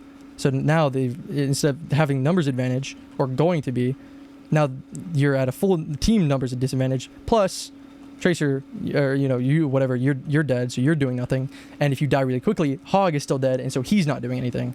So now suddenly, it's depending on what you do and how you play this alone in Timbuktu defines how this fight goes alone. Escorting the robot. Alright, so I don't mind you fighting him here, but instead of blinking here, where you can get punished if even another person, they are really far pushed up, but if one person turns around, they might delete you, which is still fine, because I mean, they look at you, so it's, like I said, it's still fine, but it's not optimal. The optimal thing would be to back up even further, so for them, because for them to fight you, they'd have to come back, where they want this space, they want this, they want it, right? So they're going here, this is helping them. By coming back and contesting the cart more, not only are you contesting the bot, but they have to come farther away to fight you, which means they're even farther away from their team. Now there is a point where it's like, okay, well, they can just go through here, now they're here, but you're not going to get that far, right? Like, you're just not, because they're going to be contesting this. So the bot's generally going to be staying around here. The difference is if you stop it immediately, it's going to be here, and if you stop it later, you're going to be fighting at this corner, in which case you can play this corner where you can then leave to this health pack, or then you can blink across to this health pack, and then now, yes, they might be able to go through here, but guess what? They have to push this fucker. So if they decide to rejoin their team here, they're not pushing that guy, and if they push that guy, then you can come in and flank these guys and pressure these guys in the back. They don't want to fight a pocketed Hanzo Mercy? Well, it's better that you fight. Think about it. Think about how hard it is to kill Tracer as Hanzo, pocketed or not. Now think about it. Like, it's much better that you are taking the Hanzo with a pocket than your team, because if he's not shooting you, he's shooting someone else, right? And you have way more tools to survive the pocketed Hanzo than your team does, right? Especially if he has to hit you and not just spam shots into your team. If that makes sense. That is, you have to be able to take the heat as Tracer. That's her entire job, is to take the aggro and the heat. And you will die. If you die here, if you're fighting and taking this fight, even if you take it perfectly, if he hits a headshot on you, he hits a headshot on you. But that doesn't mean that's the wrong choice. He had to earn that headshot. He had to come back all the way here with Mercy, which didn't need to be there. But if she wasn't, you could kill the Hanzo, and he had to earn that headshot, especially in silver. Nuh-uh. And you're probably not going to win this, because you're not going to be able to kill the Hanzo, which is why you focus the Mercy first, right? But you're going to have to also shoot him a little bit, because if they're shooting you, you have to fight them back. But, you try to tickle this Mercy down, because she can't heal. He can, because he has the beam. The more you damage her, the less she can self-heal. The bot doesn't do any healing, and there's no health packs anywhere in sight for them. You can blink away. They cannot. So, yeah, you want to be taking this fight. And if he earns the headshot, he earns the headshot. But if you keep doing it, he's not going to be hitting the headshot every time. And if he is, again, that's someone else he's not hitting the headshot on. Guess what? If he killed your Ash, right? If Ash was here, for example, Ash is going to take way longer to get back than you are. If you die, you have 8 seconds, and then you're immediately back in the fight, right? And it's much better to get this value, because again, what you do dictates the fight. So if you're playing safer and you're not being a threat, then you might as well be dead. You're not providing value. You might as well be someone else who can provide safer pressure, like Ash. Play Ash or Soldier, so you can be in a safe spot where you're in your team and still providing pressure. Tracer needs to be in, being a threat, which means being threatened. But the difference is, they have to, if they're threatening you and you're playing her right, they're threatening something that they wouldn't have to threaten otherwise, right? They're going to be threatening these people and pressuring these people no matter what. But since you're on Tracer and behind, they're threatening this area, which usually they wouldn't have to be, which means they're not threatening that area. Don't let them push ahead. So I don't know why you're crouching here, because again, you want him to turn around. Unless you're assuming that he's still just going to be chilling here and he's not going to move after you left. But he's not going to be and come up here. And if he is going to fight you here, he's going to have a Sonic, so that's not going to matter if he hears you or not. In what scenario should you use a zoning pulse? I mean, if you see an opportunity for it, go for it. It's very situational, but if you see it, go for it. I mean, the only time you should use a zoning pulse is if there's an opportunity that just killing them with a pulse bomb or trying to hit them with a pulse bomb is less effective than moving them into a spot by using the pulse bomb and having them avoid it. But that's something I wouldn't even bother worrying about. That's, again, you're putting, again, another thing. If all this principle boils down to, if someone's doing one thing, they're not doing another. If you're focusing on too much about zoning pulses, and your pulse bot in general, you're not focusing on your positioning and how you should be playing. So again, that's a split-second decision. You'll pick that up. If not, it doesn't matter. Like, those pulses aren't going to be winning the games. It's a cool clip, but I wouldn't be worried about it. Okay, now look at this. Now what? Boom. We have 3 people worried about us, and now we're contesting the cart. Now, guess who's back? Hog. Oh, he's dead. LMFAO. Guess what? Now he's back. Big boy's back. And guess what? It's Soldier and D.Va versus, well, theoretically, your entire team. They're kind of far. I don't know what they're doing, but again, either way, they're going to get here and punish these guys faster before they can get back. And the longer you can stall these guys out, the longer your team has to regroup and push them back and punish these guys. If you die right here, they can restabilize 100%. But if you keep these guys stalled, especially if you can kill a Moira, which I doubt you do, but if you do and can, and as you get better, you will, you single-handedly turn this fight around. Like I said, what you do here, like throughout this entire part, is like single-handedly deciding this fight, right? Like nothing these guys can do because the amount of pressure they're under is going to do. Like they can't do anything. Yes, they're silver. If I was Ashe here on GM, like GM Ashe, even in the silver lobby, maybe not. Maybe I could just get away with doing something I wouldn't be able to do in a GM lobby or whatever. But the principle is I couldn't do anything here. This is not my job. I can't do anything here. If we have a Tracer, because you're sacrificing this frontline pressure. By going Tracer, you're sacrificing having, like I said, a Sojourn or, you know, even like a Genji to play with the Hog, you know, or anything like this. Like, you're playing Tracer, which means you should be back here. You should be fighting these people, because by fighting here and sacrificing that frontline pressure, you're weakening their frontline, which then increases your frontline pressure passively.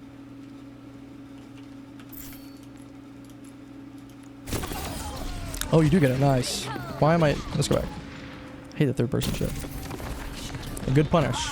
I don't know why Moira left in the first place. Maybe she saw, oh shit, people are fighting on cart, let me go help. And that's the third person that just did that because you were there. Maybe she left because she had to. I don't know why she's there. She should still be up here. Or the entire team should just take the loss. If you want to know what to do, the entire team should just take the loss of the space and be like, okay, we need to come back and deal with this Tracer and re-secure this position guaranteed, and then refight from this position. Because they're spreading themselves too thin. If you're not playing backline pressure, you'd much rather play something else like Bash and help. Yeah, exactly. Like, because that's where you get those people that are saying you have no damage, you need to switch off, play Soldier or whatever when you're playing Tracer. Now, 9 times out of 10, it doesn't matter what you're doing. Just the fact that you're playing Tracer, you're probably gonna be getting that comment. But that's why I say it is valid criticism, because, like, I mean, you shouldn't necessarily listen to it, but you should be like, okay, maybe that's a sign that I'm not doing enough in the backline. Because they're still not going to attribute their success to you, because they're not going to know, oh, this fight was so much easier because there's 3 people over here in the backline, right? They're just going to be like, oh my god, because I just murdered this D.Va, right? Even though I'm still ulting her in the fucking DM, right? Which, I mean, he'll still kill her, but, you know. So, you know, be wary that you're always, you don't have to be in the backline. Again, I don't want you to think flanker, I need to be behind them. You just need to be in an off angle, like I said, here, right? Like, even if they're not here, shooting them in the back, even if you're in front of these guys, like, even if they're here, you're just shooting them in the side. Anywhere that isn't where they're contesting. They're pressuring this space. So if they have to look over here, that's fine, right? That's at least better. It's not great because it's still uncontested space, which is why generally, that's why the back line is so much better, is because it's already claimed space. So they have to reclaim space. Especially in a tug of war game mode. Oh my god, it's so valuable. That's why Tracer is like a must pick almost. Let's see if I have a specific comment. That's why she's so good. And that's why she's so good in solo queue, is you can do this all by yourself. Like I said, especially in solo queue. You say, oh, my Hog's dog shit. Or, oh, you switch off Hog. They have D.Va. Or whatever, right? But you alone, as Tracer, are dictating the way this fight goes. Not your team. Not your healing. Nothing. Not even your aim. It's literally just your positioning and your decision making, right? And your ability to stall this. That's it. Period. You are single-handedly winning or losing this fight, right? Now, things will be up to your teammates, and you can't, you know, account for everything, but by positioning yourself this way as consistently and constantly as possible, you're making it happen as much as possible. So sometimes your teammates will drop the ball, but if you do this once really well, and they drop the ball and you never do it again, you're never giving them a chance to not drop the ball, right? So then you're just going to be fucking them the entire time. You have to constantly be giving them these openings. Constantly. And that's, like I said, those games where your teammates think you're dog shit, but your enemies are praising you. Copy. So now, I don't like this, because this, like I said, this position is fine when they were pressuring this way, because then you could come behind them and then you have this off angle on these guys. But instead, I would have just stayed on these guys, right? Because now they're chilling. Now that Tracer's gone, I can refocus on these guys and put more pressure on them as they're putting pressure on me. But as Tracer, if you stay here, even if you come back up here and chill a little bit and then come back down and whatever, if you need to, then you're reapplying pressure here. So now that they're getting shot by a Tracer pretty close and dangerous threat, they can't put pressure on these guys in front of you. And it's also easier for them to come and put pressure, and you just crack under the pressure.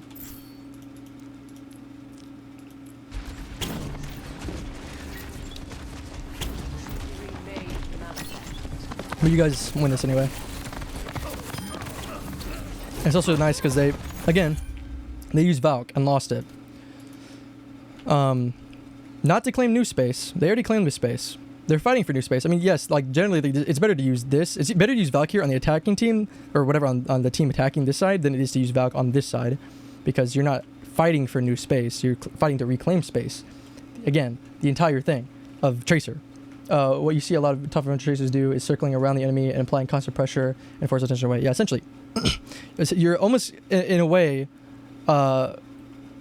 fundamentally speaking, at least, drawing kind of a straight line between you and your teammates, and you're just constantly staying wherever they're going. You're going the opposite way. Like you're just circling them, right? But there are times where sometimes taking an off angle, like I said, like if your team's here, right, like drawing a straight line here, you know, this is a good spot to be, but even this spot is still really good. It just depends, right? But you're still drawing a spot. As long as there's a line between you and your teammates and enemies in between those, in between that line, or, you know, on that line in between you and your teammates, then you're on an off angle. That's what an off angle is. Because that means they would have to turn in any shape or form, right? Like, even if, like, it's kind of hard to describe. Like, you don't have to be, like, literally behind them. As long as you're beside them. Like I said, you don't even have to think about the angle. Just think about space, right? What is contested territory, right? What are they pressuring? What is the enemy pressuring? This space, which is where your teammates are. Because that's why they're there. It's because the teammates or the enemies are pressuring the space because they want the space. So what do the enemies or the teammates do? They stand here and contest the space. So what do? You do the opposite. You stand in uncontested, claimed space so that they have to do what they're trying to do against these guys over here versus nothing. Like, this is nothing. Claiming this does nothing for you, right? Claiming this is new space. So they're putting effort that they would put into here, which could mean the difference between gaining the space and not to space that they've already gained. But you don't have to be directly, like, across from your team. But sometimes, most of the time, that's more effective. The most effective. But sometimes that gets you killed more. You just have to be a little more careful. Wave recall. So I want to see you go in. Blink in, blink in, blink in. Go, go, go. Boom, boom, boom. Yep. Nice. Recall. That's fine. It's fine because it's cleanup. But as a general rule, I'd recall there. And you can always re-engage. But these guys are going to die anyway, right? So not recalling there, again, is fine because it's cleanup. These guys aren't... There's really no threat to you, but you never know. Sometimes there might be. And you might die to it. But as a tempo, blink, blink, blink, fight, fight, fight, fight, fight, recall, blink, blink, blink, and then they're going to die. So, and maybe you can't chase them. Maybe you don't have blinks or something. So maybe you just go up here. And now you can check, oh, is there anyone up here? I can contest them, keep them from helping these guys because they're isolated. And if not, then you can come up here and again, get an off angle. Because guess where's your team? Here. Where are you? Also here.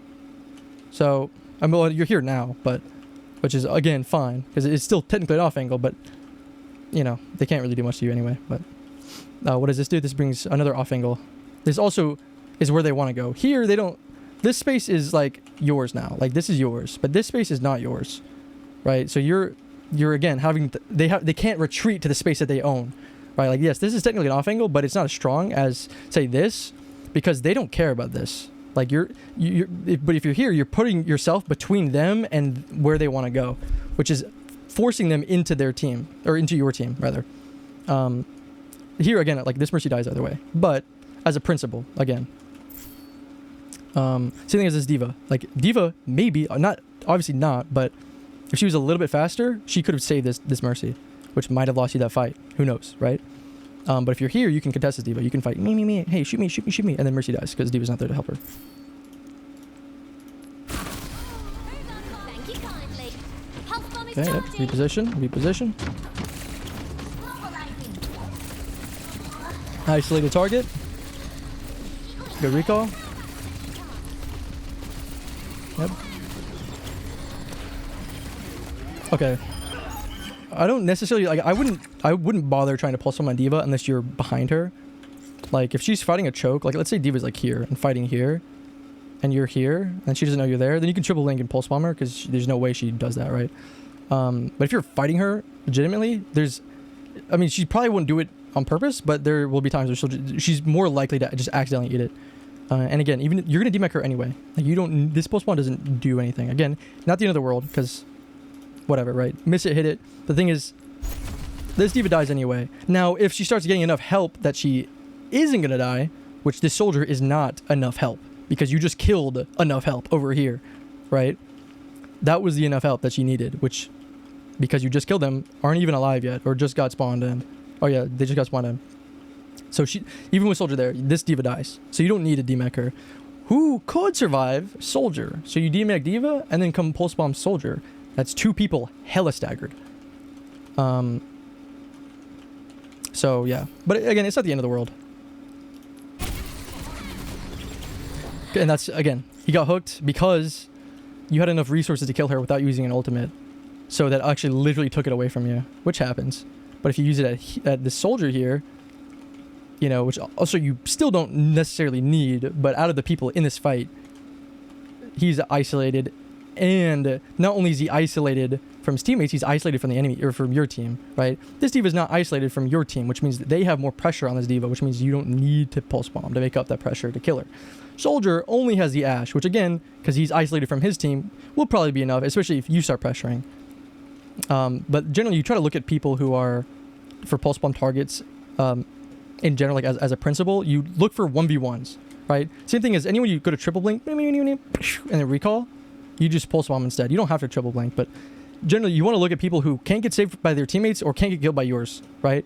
Because you provide no value by getting this kill with a pulse bomb. Even if you couldn't kill her with your blasters, if she's going to die anyway, your pulse bomb doesn't matter. Hit it or miss it, it doesn't matter.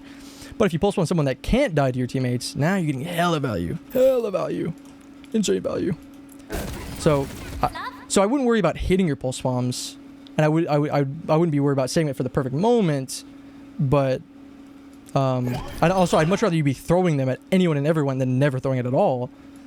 But it's still better. Look at me go. Let's get this barricade moving. Teammate, it's fine then. Alright, see, now you have pulse bomb, right?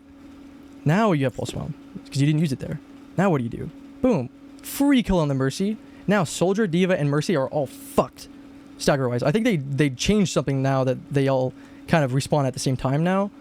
But again, it's a huge stagger. This, like, 2 supports in the Hanzo might be enough to, like, keep you guys at bay long enough for your teammates, or for their teammates to get back, and you wouldn't gain as much progress as you usually could. If you killed Mercy, you guys roll these guys, and you get so much free progress. You get here, like, almost guaranteed, because now they can't fight. Even if you kill these guys, the people that come back and would recontest you can't fight you, because now they're missing these guys. But if you're just trying to fight these guys, they're enough, because they're the majority of the team, that they might be able to stall long enough for their teammates to come in and recontest as a full team.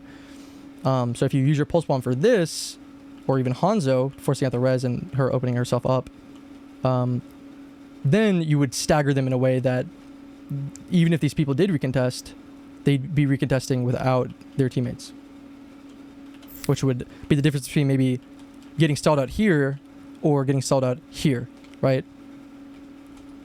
Again, entirely up to you.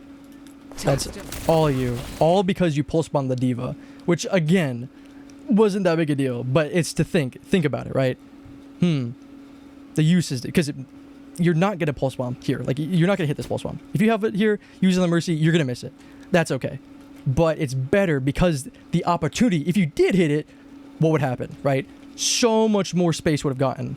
But even if you did stick that D.Va, she dies anyway. Like, nothing changes. The outcome of the game, outcome of the fight, nothing changes by hitting that pulse bomb. By hitting this pulse bomb and guaranteeing this kill, suddenly a lot changes. And that's why pulse bombs could be some of the most clutch kills. Because that's all you're doing, is you're supplementing your kill. Like, you're just pulse bombing people you can't usually shoot and kill. I wanted to land on the platform so I could recall and reset. Oh, in the window, you mean? Thanks. You try to blink across? Yeah. So your issue there is that you just blink too quickly. You can space out your blinks. So you, yeah, so instead of blink, blink, because you're starting your blink sooner before the other one ends, basically. So if you blink and then kind of let yourself fall, you still have enough space to then blink and then you cross it. Or wait till you have 3 blinks and then blink, blink, blink, you know, across. But yeah, I mean, that just comes with getting more comfortable in the character and kind of understanding the distance between blinks. But yeah, again, you can still recall. But no, that's a good spot to be in. That's a whoops, I do that every time. That's fine. Like blinking over here and playing here, that's really good because they can't contest you. And then you can kind of come over here and then see what's going on over here maybe.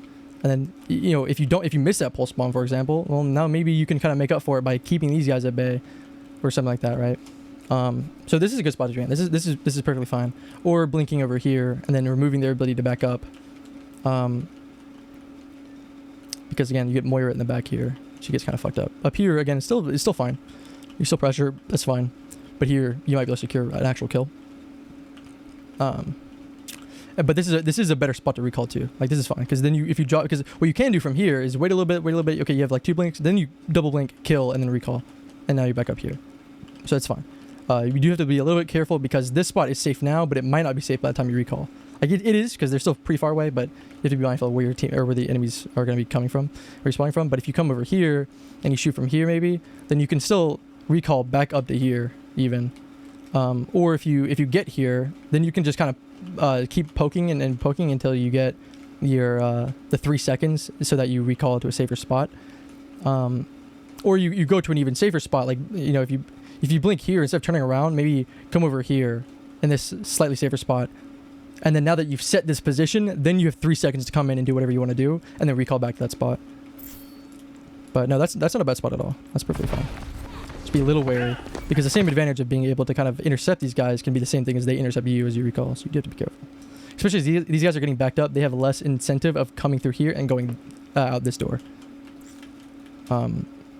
So it's more and more likely that they might end up in that room. Not guaranteed by any means, but there are incentives for them to go in the other room. Okay, wasted that dragon. Fine. Punish the Mercy. Yep, let us see it. That's fine. Honestly, recalling there isn't absolutely necessary, but it's better to do it when you don't need to than to do it when you, or to not do it than when you do need to. Because you don't have any threat here, so if anything, and also you can't know this because you know I can see through the walls, but by recalling here, you're technically putting yourself in slightly more of a dangerous position, well even here, than if you were to just stay here. But it's okay to not use recall and just go in heavy if there's nothing threatening you, right? If there's no like, because the whole point of recalling is it's a supplement for going in when you would usually die, for staying in, and it gets you out. But if you can just stay in without dying, then you don't need to recall. But sometimes you might misjudge that and think you're not gonna, you have no real chance of dying, and then suddenly, oh shit, I do die. So again, it's important to point out, I think, but I don't let it like affect you too much, because it is always definitely better to recall when you probably didn't need to, than get greedy. And it's always better to be like, maybe I didn't need to recall there, than to recall or not recall and be like, shit, I should have recalled there. Especially as the rest of their team is re-engaging. But this little micro knowledge, it might matter now. Like now you don't have recall, but the fight's still going on. So maybe the fact that you recalled actually gets you killed in the middle of the fight rather than where you would have, rather than where you thought you might have died. But it's always better to die without recall than to die with it, right? So again, no biggie.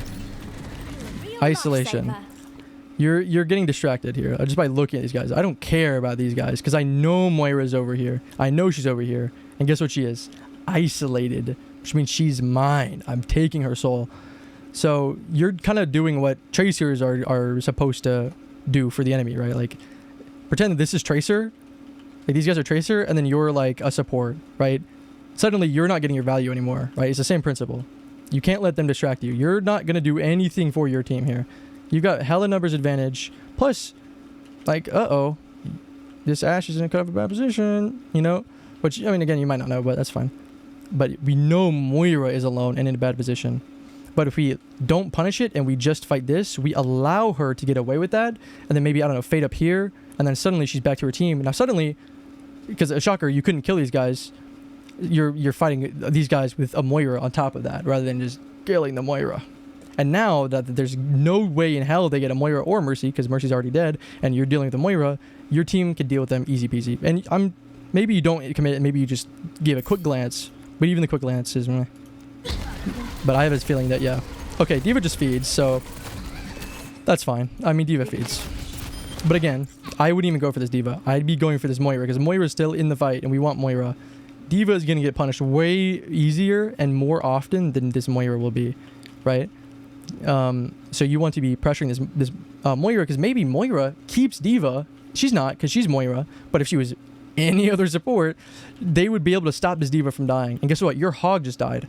So now D.Va doesn't die, and your tank does, because you didn't pressure this support. Now, again, this worked in your favor because D.Va dies anyway, and Moira didn't do shit about it. But again, this is a situation where just because you weren't necessarily punished doesn't mean it was the right thing to do. And that's not to say that you weren't about to get punished, because Moira and Soldier are alive, and you don't have Hog. And Mercy will be coming back soon. Or Lucio. Okay, maybe not. So it is still possible for you guys to lose this fight because you lost Hog, which weakens you guys a lot. But we'll see what you do. Okay. Then you deal with the Moira. That's fine. This is expected. Maybe Lucio comes in and saves you. Still killable. Nah, that's fine though. It's risky. But thing is, you lost this fight. So you come over here and die anyway. You can't kill this guy. So either you need to pick, am I getting out? If the answer is no, you try to take this guy with you. Right? You don't switch targets. You go for him. Right? You just go for this guy. Because you're also having to make this guy commit as well. Because if you leave, then suddenly these guys can retake you. Like, this soldier is alone. So you coming over here and fighting this guy is whatever. Because these guys are going to come, and because they want the space again. They're coming this way anyway. But if you're fighting these guys, you're stalling these guys a little bit longer, which isn't that big a deal because they come up, whatever. It doesn't matter. But little micro movements. And if you are going to get out, then you get out this way. And you come to Mega and you survive, right? Instead of coming back this way, you'd actually come up here. And then maybe contest a soldier. And giving your time, or your team time to come back. So... Especially, and it's more important, especially to cut these people off more and more as the barrier gets further. Because when there's no barrier, the bot runs faster, which means they can gain the space faster, which means your team has less and less time. So the more time you can buy, the better.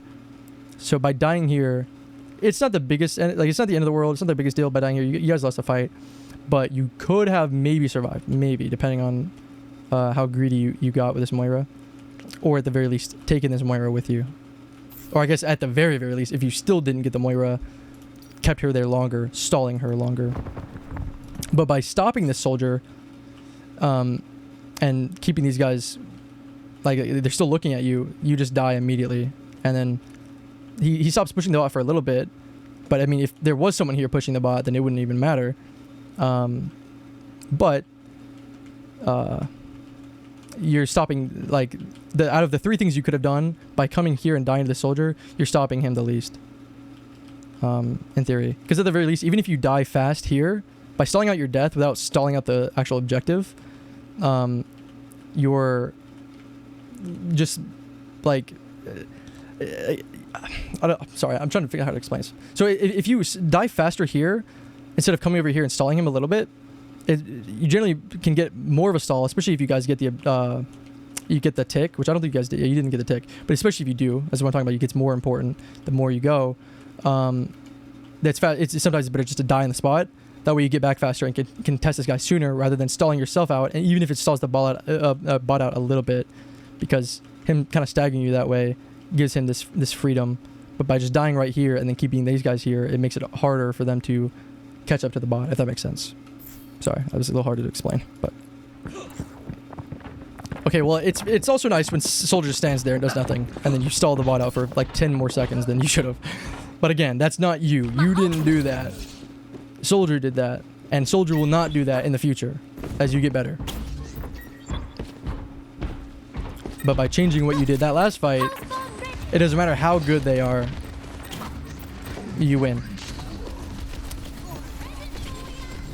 Ooh, oh, I was worried you were gonna kill yourself there. Go on the D.Va, go on the D.Va. D.Va. Or Moira, they're below. Oh, Moira's not low anymore, but... Oh, big dynamite. No fade. That's fine. You don't have recall, so I wouldn't challenge that either. Okay.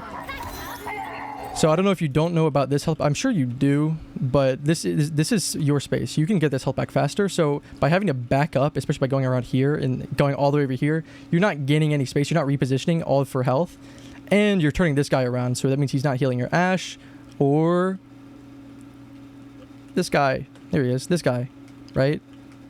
So, which I mean, he's not going to be there in time anyway, but maybe if you're not selling him out, maybe he gets here in time and pulls him away. Maybe, right?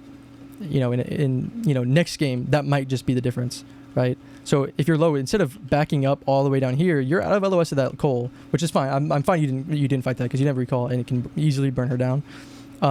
Instead, I just blink across because you had all your blinks pretty much. You just blink, you get this health, and now you're still advancing your position. This is pretty much space you're going to be maneuvering anyway, even if you didn't need the health pack, but you're just going to take a slight detour to get the health pack. So you're stalling you and your support out far less, which is why it's exceptionally more important to learn the health packs as someone like Tracer, which again, whether you knew that was there or not, who knows, but now you know that that's an option. And Ashe, even if Ashe wasn't there, like even if Moira was still here, even if this was more contested space, just by blinking here, this is still safe. Like you're safe chilling in here, even if you don't have recall, because then you can kind of come over here and blink, and like anytime that they're coming over here and try to look at you, they're not looking here. So even if this isn't your space, this is even better. It's even better if this is riskier, theoretically. It's even better if this is contested. Because here, like you're advancing, which is better than, you know, coming even further away, but you're not contesting. You're not applying pressure to the enemy team. But just by existing in that room, even if you're low, with no recall, is applying pressure. Okay, you have all your cooldowns. Okay, there's a dynamite there. Okay, I guess you're for the health pack. Which, guess what? It does exactly what I was just saying. Which recalling here still wouldn't be the end of the world, but it would mean you have to play a little bit more chill. So risking it by going for this health pack here isn't the end of the world, especially because you guys don't have ult advantage. So you guys kind of have to go a little bit on the riskier end to take this without needing to use an ult. Same thing, even if you did have ult, or maybe not ult advantage, but if you did have some ults, this is the kind of shit you kind of need to do in order to win this fight without using ultimates, so that you can use ultimates down here at this fight, or actually more realistically now that the barrier's pushed, this fight. And that's what wins games, and that's what snowballs, is taking risks and opening up weaknesses that don't require ultimates. And that's why Tracer's ultimate is really good, is because her ultimate doesn't really count in that little bunch. So I like this. So by going in this health pack instead of backing up, you're taking space. You're claiming more space that's already claimed by them. Look, this is super claimed by them. They can't chill here. And guess what? Now that the Bob's here, because your Ashe is offing. Where's Ashe? Oh, she's not offing anymore. She just came over and threw a dynamite once. Okay. Either way, now there's this guy who's applying pressure, which means more people, like Soldier, for example, is going to be backed up into this room, who you just stole the health pack from. Right? You just took his health pack. So it's much better to take their health pack that they can't use than your health pack that they still can't use, right? Like they're not going to be able to use this, but they're going to want to use this, right? But they can't because you took it. And now you're full HP with recall behind the Soldier. Good move. I don't know if you meant to do that, but it looked like you did. You don't kill that Soldier, which it's fine. Again, fundamentally, the same thing happened. They lost that space. You guys gained more space because of that. Yes, as you get better, your aim will advance more, and that Soldier will die. You will kill that Soldier, which will give you even more of an advantage. But again, the aim doesn't really matter.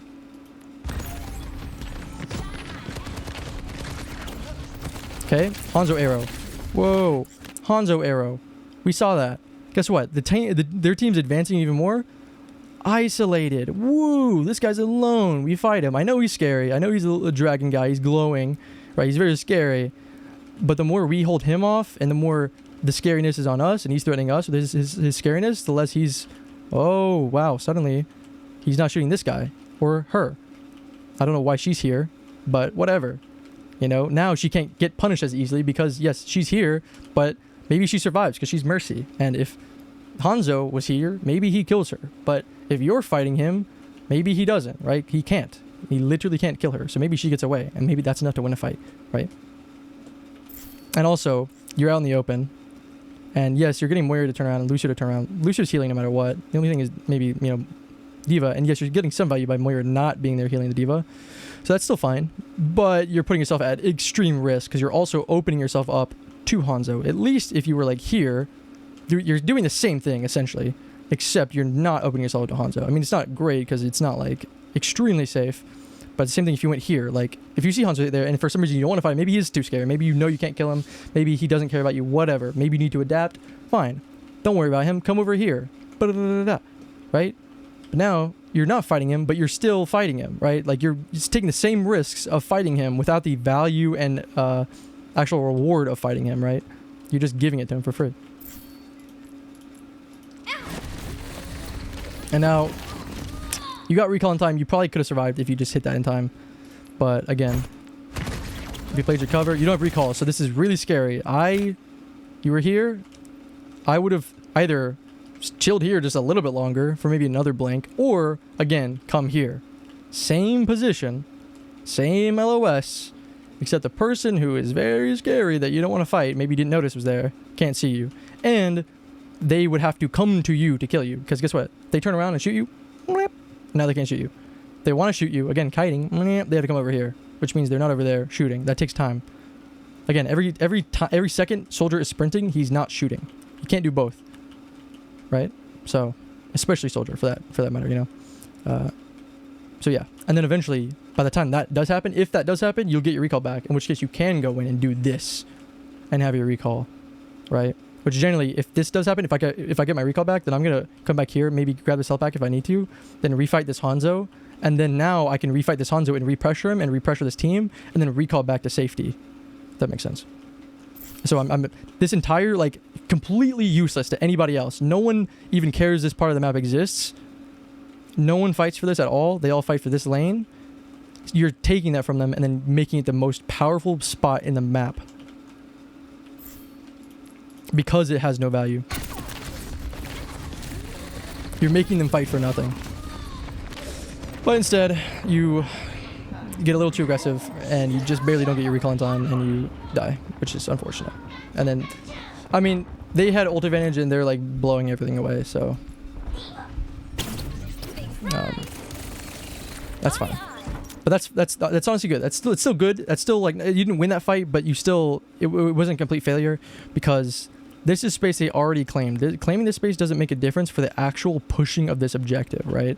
So the fact that they use 2 ultimates, especially at beat, just to claim like this space that they already claimed before is of the same principle still really good, because you want to save as many ultimates as possible for gaining new ground, not just claiming new ground or claiming ground, but because this is the same thing as like Tracer. Again, they already claimed this, right? It's just they have to reclaim it, you know. But they have to do this. This is the part of the game mode. But now they're playing basically like two versions of push where they have to play normal push, but they also have to reclaim this space back here as well, you know, or ignore it and then you take more space, you know, because this little corner, if they don't punish you, becomes like this entire area essentially. So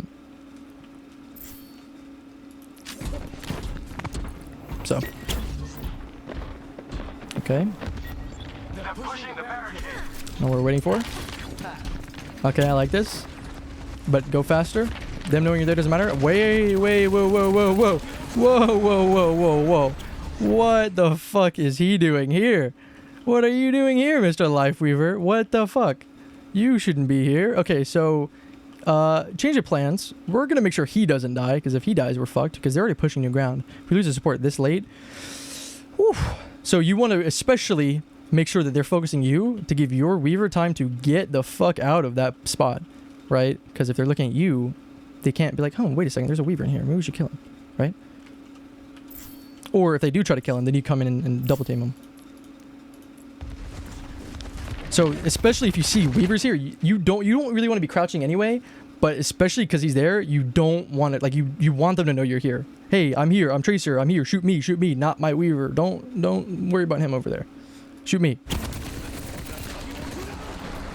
Alright, there's good pressure, Unfortunately, your Weaver again is doing literally nothing for your team, because I mean, I guess you could have pulled the hog out of the dragon, but I mean, maybe there's not much you could have done about it anyway. I mean, Mercy died. Hanzo got a triple. So if Hanzo was shooting at you, right? If you were taking his attention, which maybe there will be times where it's not possible because to get his attention, it's gonna be really hard because you're gonna blink in the middle of the team. But that's what the sitting up here, for example, and then triple blink recalling is for. It forces this guy to turn it around and it allows you to get in this position to get him to turn around that you couldn't without recall. Which means he's shooting you and can't shoot the 3 people he just killed. And that's 3 people you just saved. And I know this is harsh. This is harsh. But that's the thing. That's the thing you have to know about Tracer is no matter what rank you're in, you can single-handedly win or lose a game. And it's extremely, incredibly powerful. And things aren't going to always be on you, but there are things that you can do, right? You're never powerless, right? Yes, maybe someone fed. Maybe, oh yes, Lifeweaver is fucking in Narnia doing nothing. Yes, true. But there are also other things you can do to mitigate that, right? And it's not always going to be enough. And you're going to lose a fight or 2, right?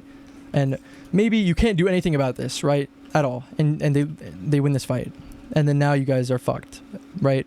But there were things you could do prior leading up to this that wouldn't have got you in this situation to begin with. Hands down.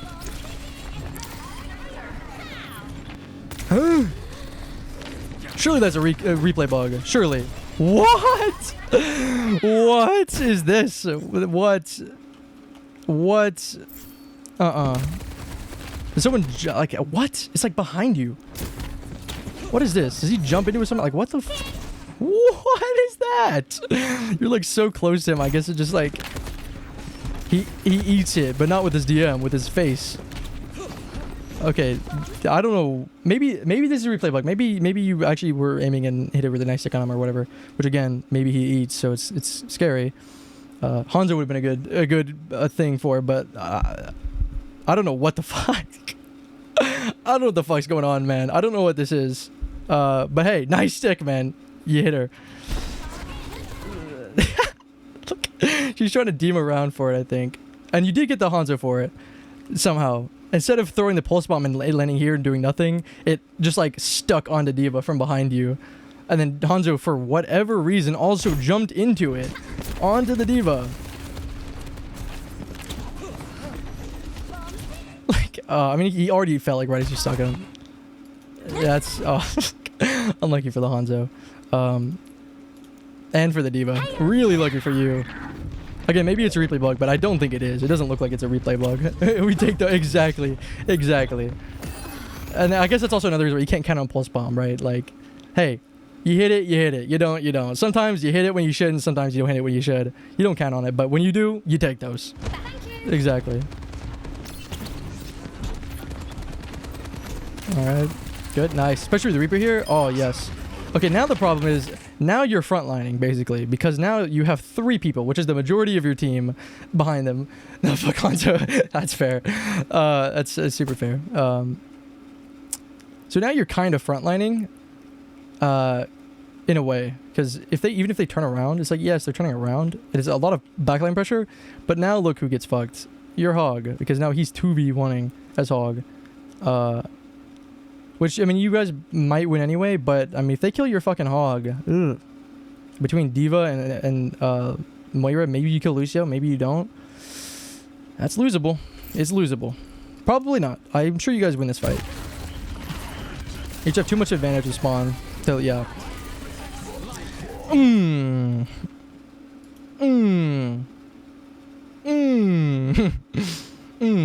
So, again, with the ultimates... You don't want to use them to claim space. Again, whether it's you're reclaiming space you already claimed by attacking or from defending, like you already own this from the get-go, you don't want to be doing this. Also, why? Not only is this, not an optimal tree, like you don't want to have to do this. Sometimes you do. Sometimes you're fighting and you need this tree to win. I'm sure you can tell it's just D.Va. You don't need this tree. You don't need it, let alone do you want it, right? So you're going to eventually get in a situation where you're going to want it and you're not going to have it. So unfortunate. You can't do anything about that. But your next fight, you might be able to diminish how much you need that tree. It's the greatest tree. Yeah. So like, let's say for example, like, yes, this is not your fault by any means. Holy fuck, this is awful. But the way, like, this won't happen in like, higher ranks, sure. But like, okay, well, how do I win when this is happening in my games, right? In silver, or even in gold, or bronze, whatever. Right? In games where this shit happens. Well, the difference is, in the next fight, when you would need the tree, if you do your job right and apply enough pressure, they're not going to be able to do enough damage or get enough value off to be able to be threatening enough to need the tree. In which case, we'll give you're stalling out again, giving your Life Weaver time to get his ult back. What the fuck, you mean Hoggle for D.Va? Yeah. Wait. Oh, wait. Yeah. Especially, what the fuck? Hey, he's already back too. Okay, you know what? Sometimes you need the mental. Sometimes, you know what? Maybe he's been having a bad day. Maybe that D.Va's just getting on his goddamn nerves.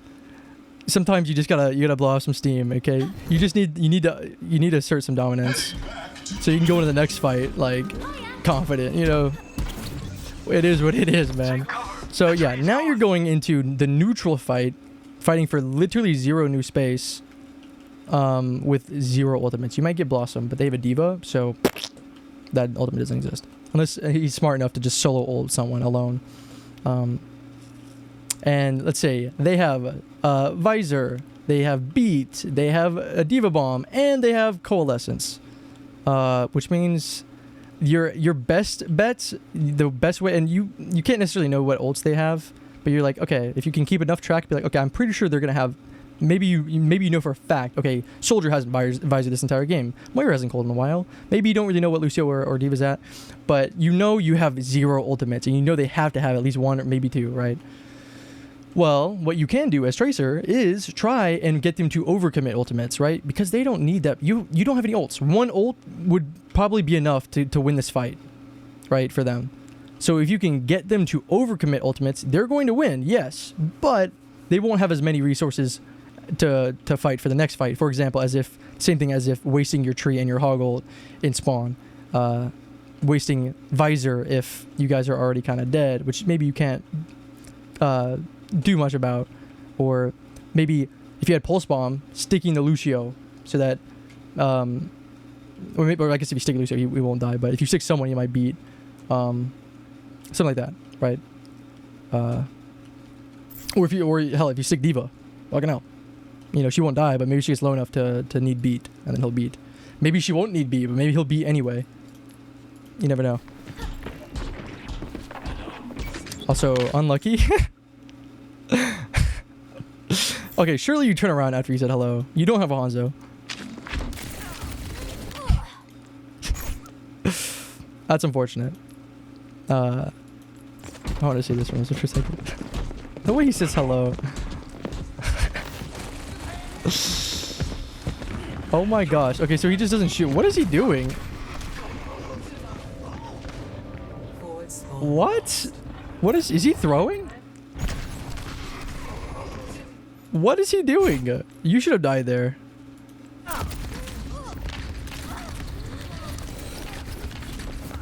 Okay, I guess Hanzo just eats the fucking Reaper. Reaper shots. I don't know. Good sport. What happened? Why is he a good sport? Just because he's rolling you guys? If you had a lever or something, that's one thing, but...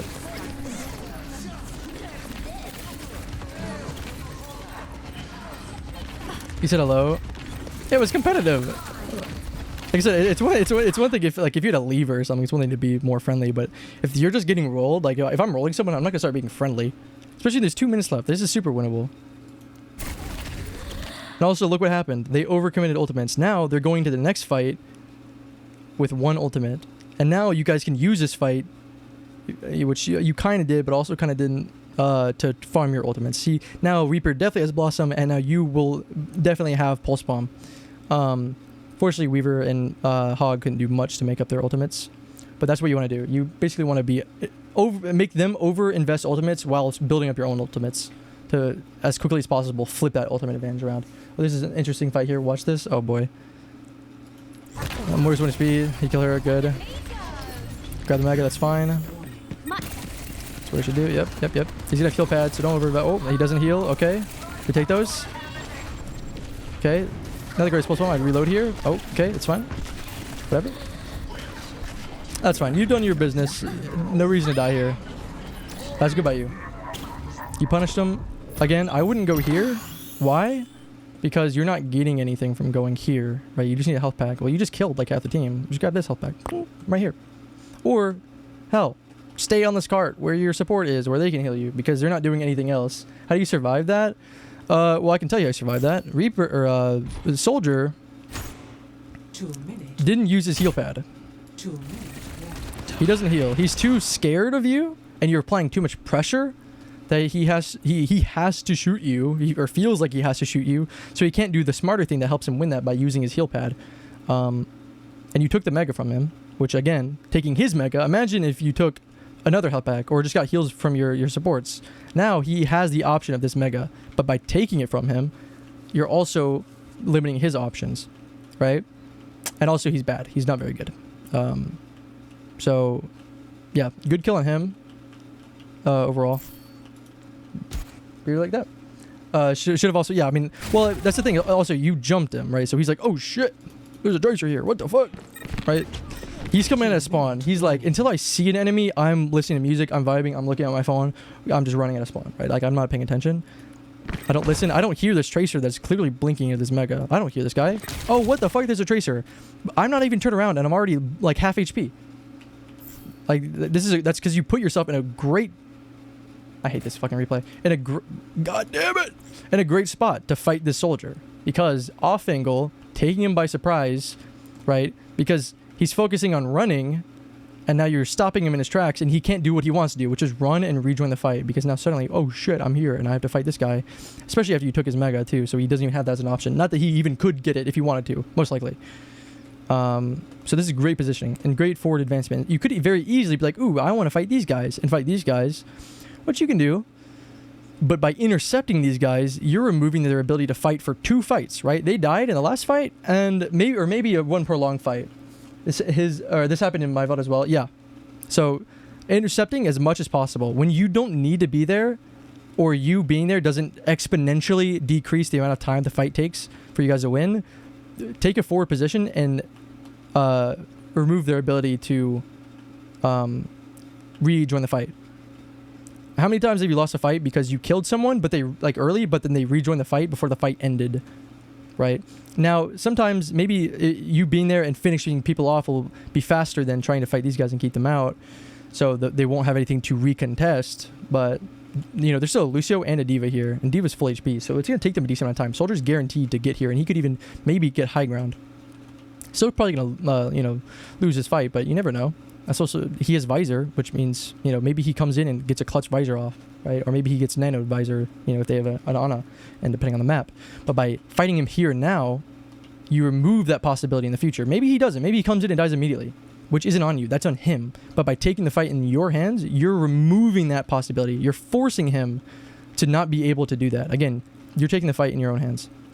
Which means if you didn't do this and said you did this and he visored and killed your entire team, you're kind of responsible. You're not responsible necessarily, but you could have diminished the possibility, if not removed it entirely, for that even being able to happen, right?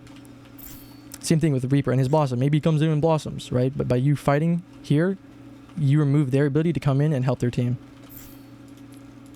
So, also, really good. Yep, and so he hit that rocket in the end, and if he had any more time to adjust, he would have been able to kill you, theoretically, because he just need to hit like one shot after that rocket, and then you die. But unfortunately, for him, you jumped him, which was really good, so that he had no time to react, so he has way too little resources. And that's why if he places his healing pad down instead of trying to shoot or whatever, or if he knew you were there, then he could have prepared, and then that gives him enough time to actually get those shots off. But by removing that ability from him, or making him panic so he doesn't have the mindset or the headspace to be like, oh shit, I need a helix pad. He's like, shit, soldier, or tracer on me, shit, what the fuck? Then again, you're removing that from him, so he dies and doesn't kill you. And you probably just recall anyway. Because also, again, you went for the health pack instead of recalling. Which sometimes it's better just to recall, because the position you're in, especially if you're playing your recalls correctly, you're still always in the fight. But sometimes taking the space of taking the health pack and then fighting for the health pack is better than fighting from wherever you recall back to. Especially if you can fight in that health pack room, if they really want it, and then you can fight with recall. And that's what I was talking about. Fuck me. with like this room over here, or I guess it was this room. Like if they're here or whatever, I was talking about blinking in here instead of recalling or finding a different health pack. You get in here, and then they need to like address this, right? And when they do, you get your recall back up, and you fight in this room like so, right? It's the same principle, but this way, even more effective because they need to go through here. Like this is something that they need to do. So you're denying this path from them. You're denying it from them. From that angle, you're forcing them into that path and punishing them if they don't.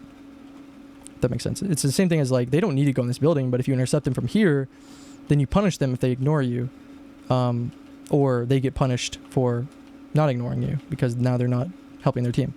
Same principle, but here you're removing that option from them. They have to go here, so you exploit it. So really good. Whether you meant to or not, doesn't matter. Now you know. Okay.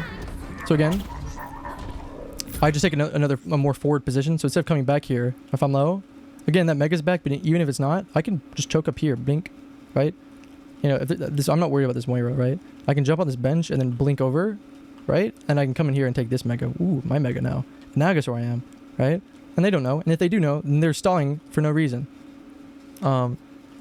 And it is a little bit riskier. So like, yes, this is safer. But again, you are behind. You need to be taking risks, because the difference between this time and last time is you didn't do this thing. So maybe by doing this thing and risking this, you're setting yourself up to win, your team up to win in a way that you didn't before. But by playing it safe all the time, you're guaranteed to not do that. Which sometimes giving up ground is worse than trying to take ground. But when you're behind, you need to be taking ground. It doesn't matter. It doesn't matter at all where you guys are on the map. If they have the map advantage and you guys are especially low on time, it doesn't matter if you guys are losing map control or whatever. If you're not gaining it, you know, even if you have this map control, if you're not gaining any map control, it doesn't matter because you need to reach this spot. So you need to risk losing here to be able to win and get to here. Because if you're always playing safe, then you're just going to lose the same way you lost last time. Thank you kindly. Okay.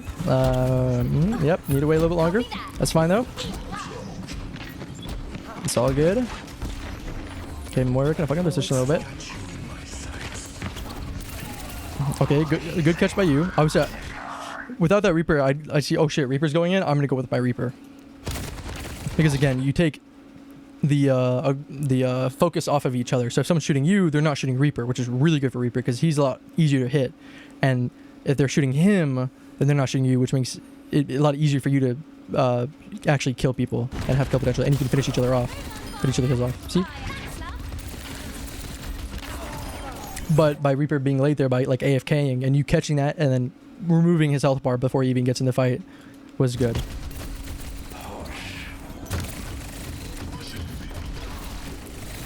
Yep. All right. Now what are we looking at? So they don't have any ults. Like actually, maybe D.Va has ult because she didn't. She's at a mech now. But now you have Cole, you have Hog ult. You're coming up on Tracer ult. You'll get Blossom and maybe, depending on how the fight goes, like a fight and a half, and then whatever Life Weaver. Meh. And they have nothing, which means now you're getting new ground with ult advantage, which means you're gonna gain even more ground. And this is how you snowball. Because you gain all this ground with ult advantage before they get their ult advantage. The problem is if you don't space it out properly, you'll overinvest your ults. Gaining new space, yes, but too early that they're gonna, by the time that those ults are used, and especially considering how far they got it, you're going to get. Also, where is this line at? Okay, it doesn't show up. Wherever, I don't know, wherever they were. I think the bot was like here-ish. You're gonna overinvest ultimates. Yes, you're getting new space, but you didn't need to, or you need to risk doing it because that's the disadvantage of being behind. They can invest in ults as many as they want to as they're getting new space and ahead, but you need to catch up to them. So sometimes you need to take the risk of spacing it out. So that way, by the time you use all your ultimates and gained all this new space, but you're still not where you need to be, which means it doesn't fucking matter how much space you've made or taken if you're not where they are. Now they have all their ults up, or most of them. Now they have ult advantage, and all they have to do, they have 1 minute left, just wipe you guys, and then they take all of this space back. So like here, or here, it doesn't matter. If you don't have any ults to take this last fight, and they do, you lose the game with no time. 60 seconds remaining.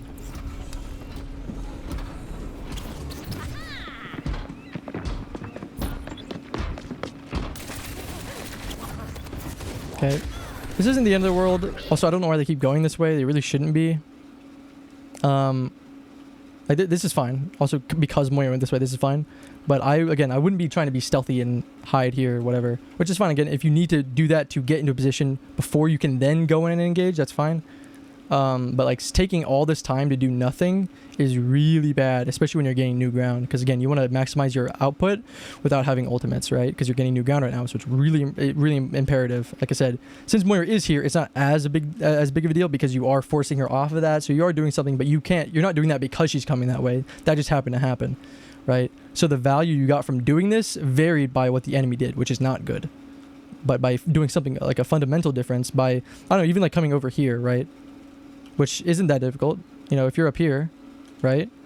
You just blink across, and then you just come over here, and then now you take this off angle, right? You diminish their ability to... It doesn't matter who they are. This is a problem no matter what. It doesn't matter where they are. It doesn't matter if they're up here, because then you just come up here, right? But by doing this, Moira is giving you the value by doing this. And, you know, you're not doing much by setting up here quietly.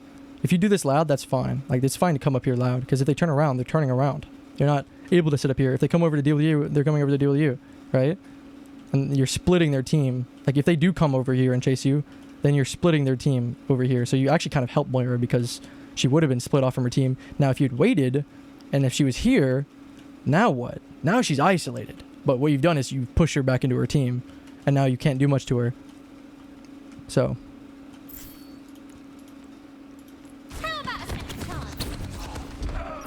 Gray pick by the Reaper.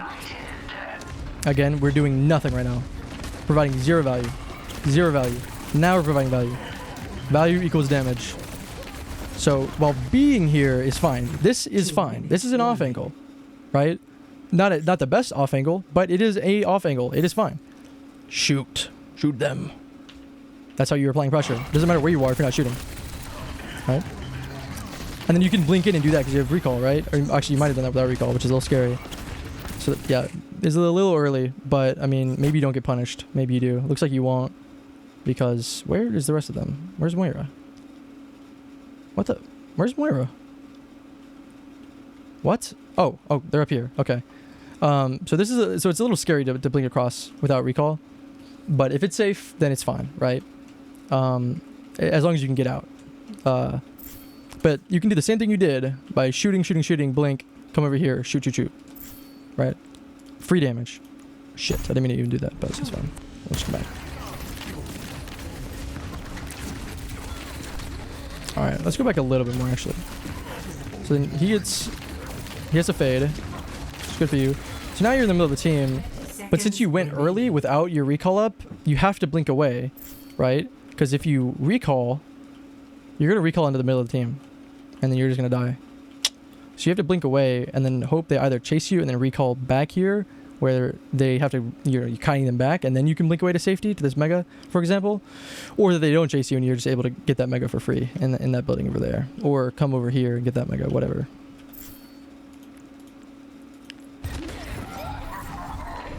But if you had waited until you had recall, then you can come up here, do this, and then, oh shit, and then recall, right? Maybe you recall like here or whatever. Maybe it's a little late, but it's much better to recall here than it is to recall here in the middle of them, right?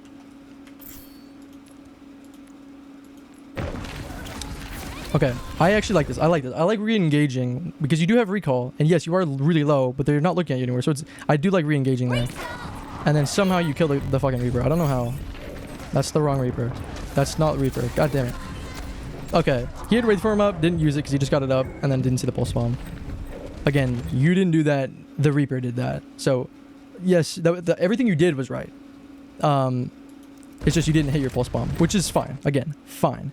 And you still got the value anyway. So, I mean, it worked out. But as you get better, these people won't be dying to pulse bombs like that. But as you get better, your pulse bombs will be hitting them. And again, I would have done the same thing you did, except instead of throwing it at Reaper... Oh my god, it's blinding. Instead of throwing it at Reaper, missing it or hitting it, whatever, he Wraith Forms, even if he does die, I'm going for Lucio. Why? Because Lucio has beat. So, yes, you kill Reaper, which is fine, which is really good. It's much better than nothing. And you recall, which is great play. Overall, the great play. The play was great. But if you get Lucio there instead, he can't beat this. And if you can't beat this, you guys have or these guys have zero chance of holding this because D.Va is dead, right? So by killing Lucio with it, it's much more worth to go for Lucio because the worth you get and the value that you get out of killing him with the pulse bomb is much more than how much you're risking, or like risking it for that is much more worth than the safer option of pulse bombing Reaper, which isn't even necessarily safe because he might have Wraith form, right? Which I know you forced it out, but he got it in time. He just didn't use it in time. So it's within enough question that you, unless you have a perfect mental idea and countdown in your head of his Wraith form, it is possible he gets it back. Okay, don't engage this. Get that Mega. Maybe, I don't know if you know this, but there is a Mega in here. Maybe you didn't know this. Maybe you did, and you were just like, I need to constantly stay in the fight. Which good constant uptime is great, which is especially why you want to be playing from positions that have a health pack. I thought there was a health pack in here. Oh no, it's down here. That have a health pack like here, and then you can constantly stay in the fight. Okay, well then there's nothing here. We take that ground. We play back here, right? And then I come in and I recall. If I need to blink health pack, blink, I'm back in the fight, and blink, blink, blink, blink. But by playing back here, you're also opening yourself up really low to back there, which can fuck you. You'd have to come all the way around here and get this health pack, right? Which is basically the same thing as getting a health pack from behind you. You're not gaining space or claiming space or forcing them any, it's the same thing. It's just a neutral health pack, whatever, it doesn't really matter, right? Same thing as going here. Here, at least would it be a better health pack because you can even reposition from here, right? What I really don't want you to do is re-engage with nothing, right? If you have nothing and you end up dying, then it's much better to take yourself out of the fight for like 5 seconds to get a health pack than go in, have 5 more seconds of uptime, and then die, and then stay out of the fight for, 30 seconds. Especially when there's 20 seconds left on the clock. Okay. I'm happy that this is probably the best option. Okay. As I say, now, whether you go this way or above, that's up to you. Depends on what you're going for.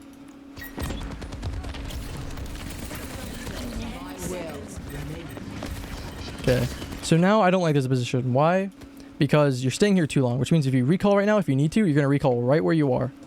And what's happening? These guys, they're returning, right? You're in a path of danger, which means by the time you need to recall, these guys will be even closer, which means that you'll get sandwiched.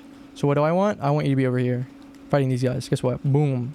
Same angle, back of the head, if not even better of an angle, because it's much more unlikely that these people come through here and flank you, and even if they do, it's much safer to be able to back up in this health pack or retreat to your team if you need to. And if you recall, you're recalling here, rather than back here. So, important note. Just gotta be mindful of the spawns. And you did that, so that's fine. That's good. Now when you recall, or if you recall, okay, you don't recall there, that's fine. I probably would have, because, again, look how much time you're taking. And then you're going to go back into, you're not doing anything, so if you recalled there, then you wouldn't need to grab your health pack, you would have been full HP, and you can just re-enter the fight faster and stay here and jab and jab and jab. And then go in when you get your recall, but instead you're saving your recall but taking more time to get the health pack and come back than it would have to just get your recall back. It's like, especially now that you have your recall, you need to be going in and use that recall.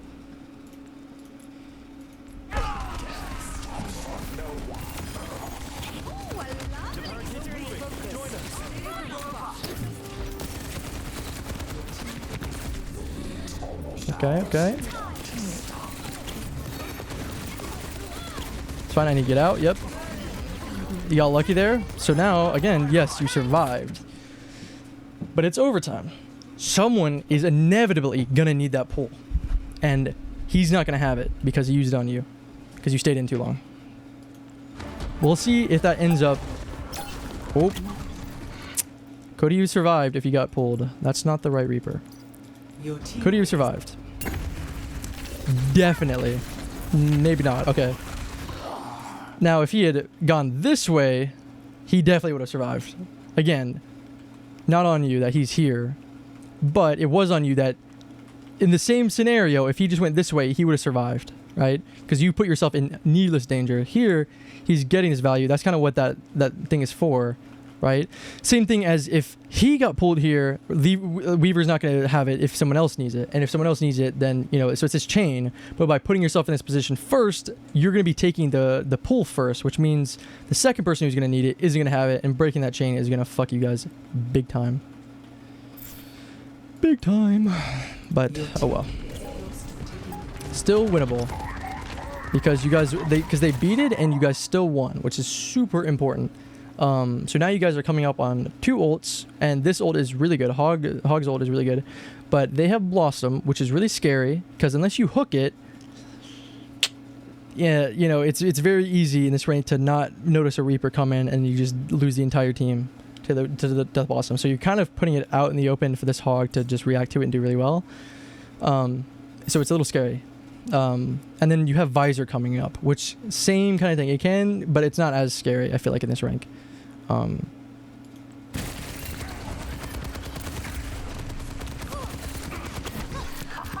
it's really good that you're killing Soldier here. It's also, keep in mind, he doesn't have Visor yet. Oh, so that's really bad. So he doesn't have Visor yet. But by you pressuring him and him hitting you every now and then, it's instead of him being here and then just shooting your team, it's taking him way longer to get Visor. Way longer to get Visor too. So you're stalling that Visor out. Unfortunately, Reaper already had Blossom, and you couldn't stall Reaper out because you were stalling the Soldier out.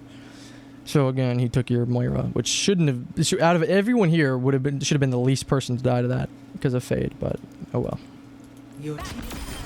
But you trade for the Soldier, which isn't necessarily equal, but Moira is probably the worst support, and Soldier has Visor and it's lasting fight, so maybe it's enough to get out. Plus, they have Lucio Moira, so that's still really not that much healing output. So Life Weaver alone is plenty good enough to solo this, especially with your ults coming up. Fortunately, Ram's getting his ult really fast. My ultimate is almost ready. Okay, so you just... Okay. So that's bad because...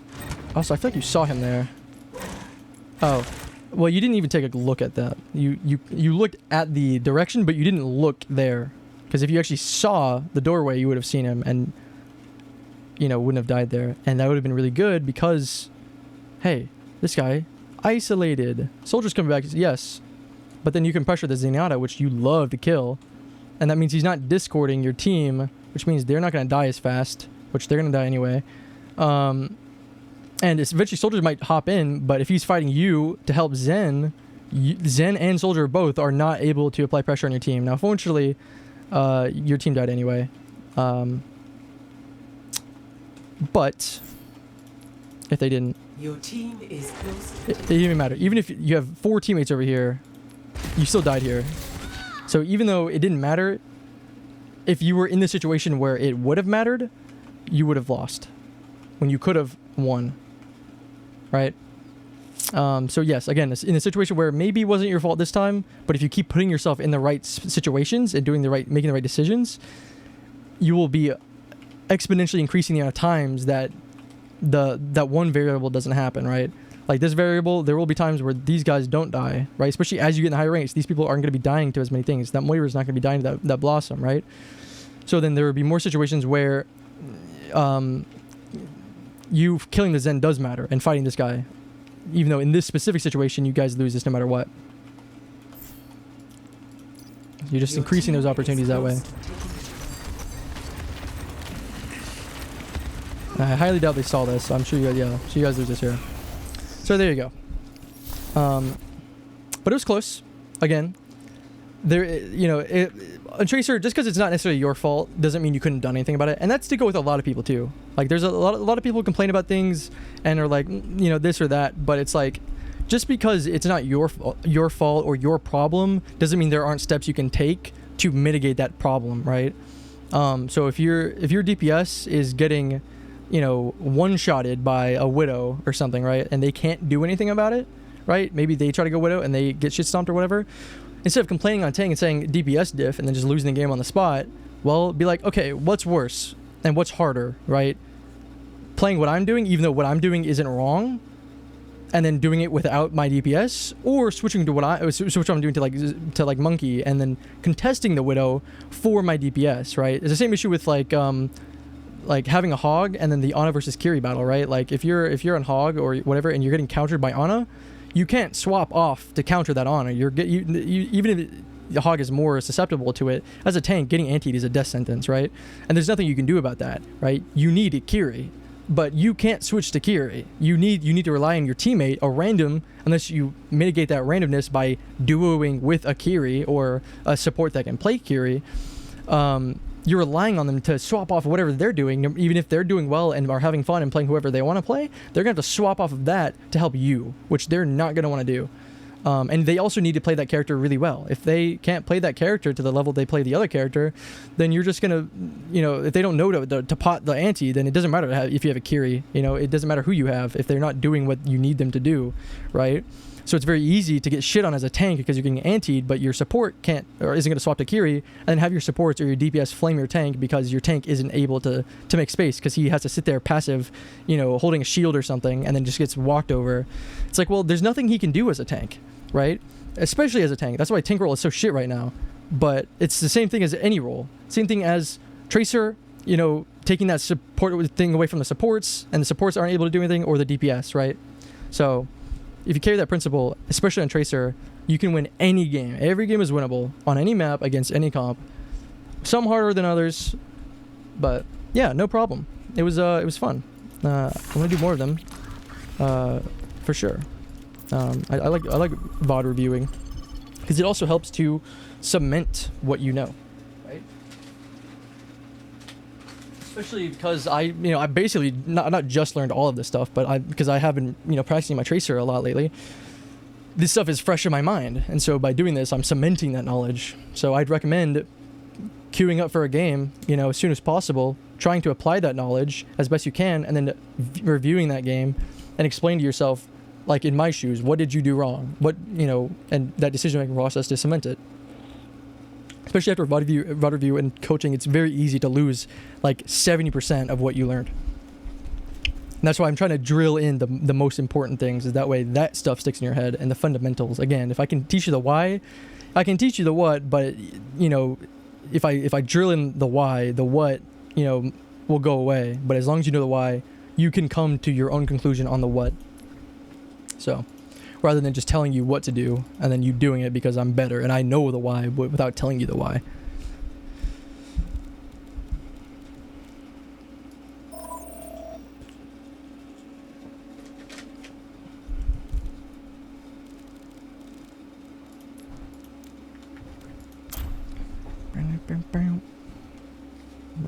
Oh, I'm in game chat. Oops. Oh, I didn't mean to do the fucking practice range. God damn it. Another day, another battlefield. I meant to do the arena.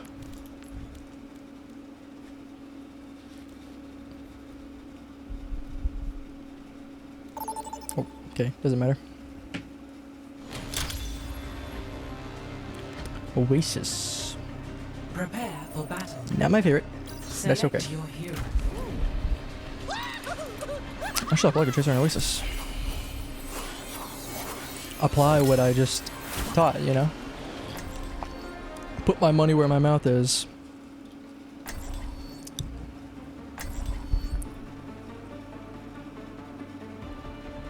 A Rhine named Monkey is scary, but Cheers, Squire. It's time. we'll see. Also, this is a very bad Rhine map, this one. Make sure to give me an emergency contact. But I mean, what isn't a bad Rhine map nowadays? He's so bad. So I'm thinking, okay, no, never mind. Rock out. Who are you missing? Great. Let's do this. What the fuck? Okay, so my team's gonna want to take high ground, especially with Ryan, because if they have high ground and we don't, Ryan's gonna suffer. So I'm gonna take the off angle. I can also go left side and just fight for high ground with them, but I want to try and take this off angle really quickly, and then flank that. I might actually, instead of going this way, I'm gonna cut off my time by fighting here. I hear a Widow on my right, I think. Means I want to fight this Widow. Oh, I'm a little rusty. Okay, so I come in and recall to the safe position, and I come in. Okay, so I got one shot there, which is a really nice shot by Widow. That's not gonna happen every time. What I did was fine. And this might mean that this Widow's just insane, and I'm gonna have to fucking eat my shit, but that's fine. Okay, I think this Widow's just gonna be insane.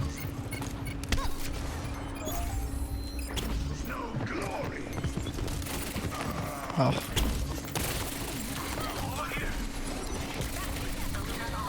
Okay, so I'm in too deep, so I'm gonna die for that. Yeah, because they aggressed in my position. So the position I was in prior that was safe to recall to was no longer safe to recall I to thought you were the because I wasn't in this powerful position that it was a lot harder for people to get to. Let's try that one more time. So if I was in like high ground, for example, it would be a lot harder for them to get to me. Or just in a very undesirable position. But I'm already here. They are pushing this. They want to be here. Alright, someone's up there. I don't know who. I'm very scared of this Widow. Okay. So I'm just gonna pressure this hog. God damn it. Come on, shit. Look how much damage I'm doing to this guy for free. Turns around, he has to run. He got potted. Unlucky for him. I put pressure on the objective. That was a bad recall. I didn't need to. It's unfortunate. So does half. I need to get out.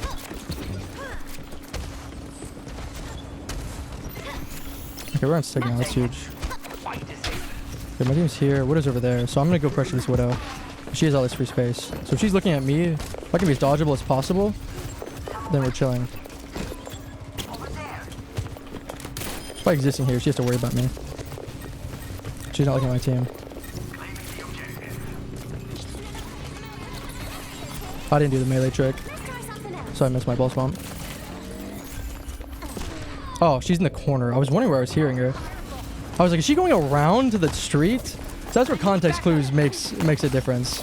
Because obviously not. Why would she be doing that? It's so dumb. That was so stupid. Ugh.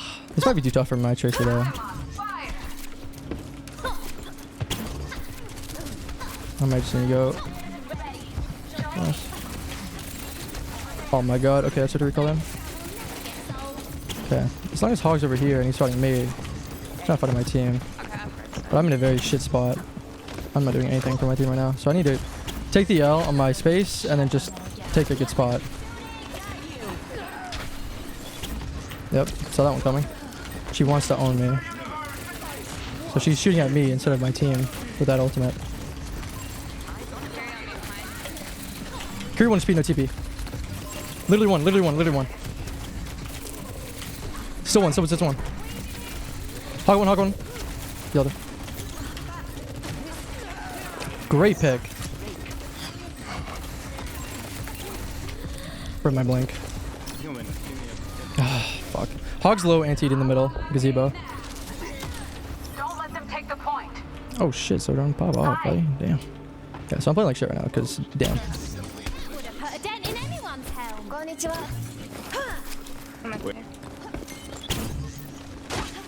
So again, I'm still not the best tracer. Applying and being able to do things you need to do is different than knowing what you need to do.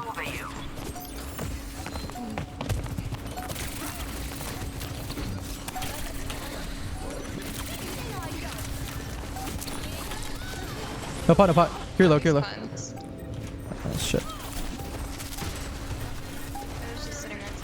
Again, why was that bad? Because I couldn't do that without pulse bomb. I did that because I had pulse bomb, and that affected how I played, which got me killed. Man. Fuck me. This is tough. Okay, I think I need to swap because I'm throwing for my team. I'm not in a position where I'm just trying to learn Tracer solely. Well, I'm gonna stay Tracer just because touching. Still winnable. Look the hook me here. I can't touch. Oh my god. Yeah, you can touch it. The hook. I'm gonna go the other way. If you do me, if you need to.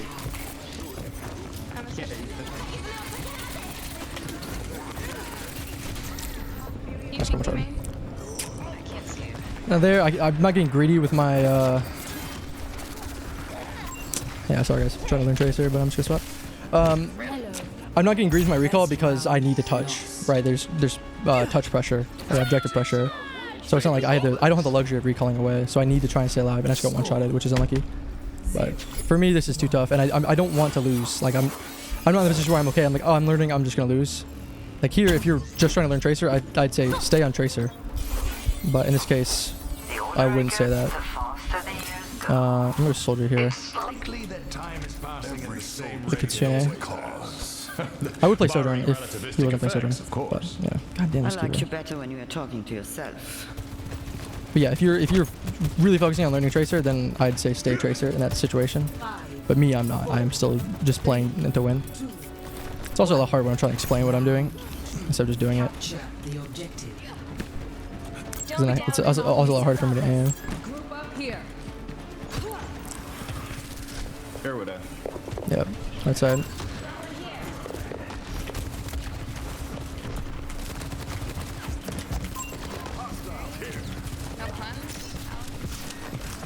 Watch hog, no hook.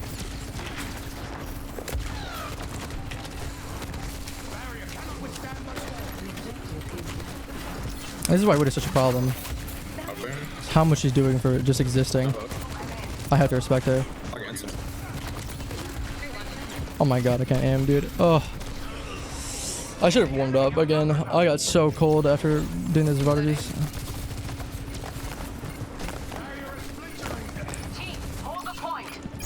They can't get away with this.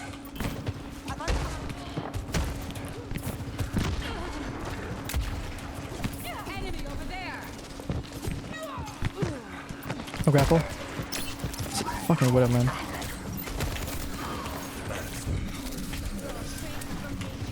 So much pressure I'm under right now. If this character's not doing that shit, then I get so much more value. But since they're constantly pressuring and getting that value, it's so much harder for me to get anything. Oh, I couldn't dodge in time, my bad. Oh, I'm still alive. Can we push this hog? Okay, so if we could have punched the hog by at least just pushing in where he was, then that would have been worth, but nothing happened instead. Sword one. God damn, this Widow, man. It's fucking me.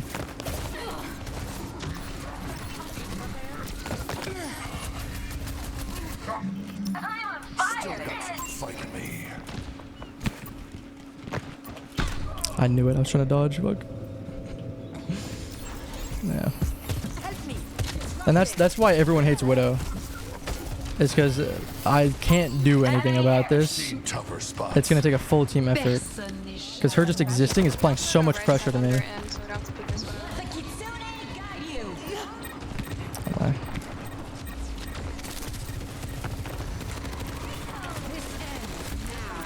Sword one. Nice.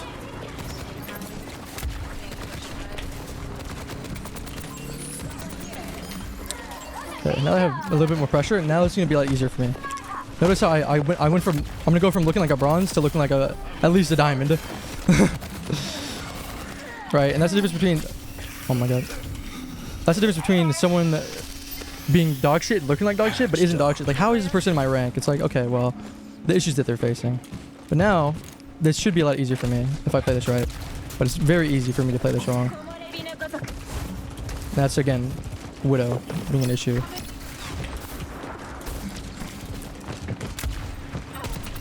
Fucking point, careful.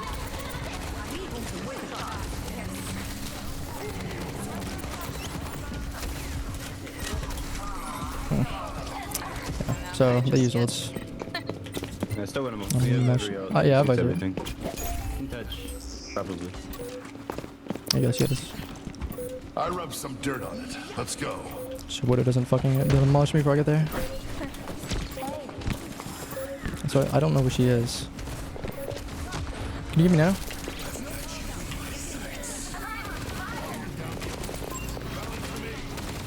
No grapple. I think she's low up there. Oh, she's in the back now. Nah, I'm fucking telling that. Focus log. Hoggle. I'm gonna go high ground. Just stay high ground. I'm fucking Sana.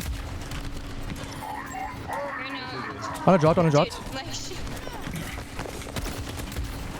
Kirlo in the circus.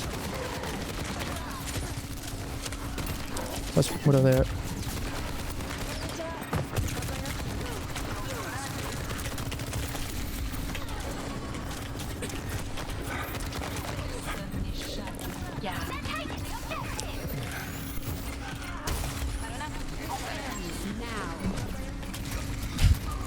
We're sold. Fuck.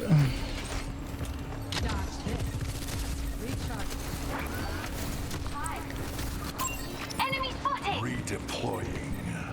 Hey.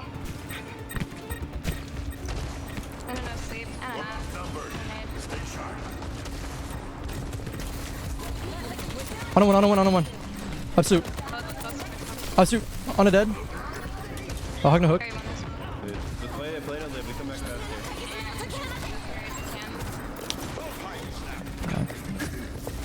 Yeah, see, I mean, look at her doing. Like, he's playing like shit too. Nice try. My bad, guys. Yeah, so that was unfortunate that they had like an insane Widow on their team.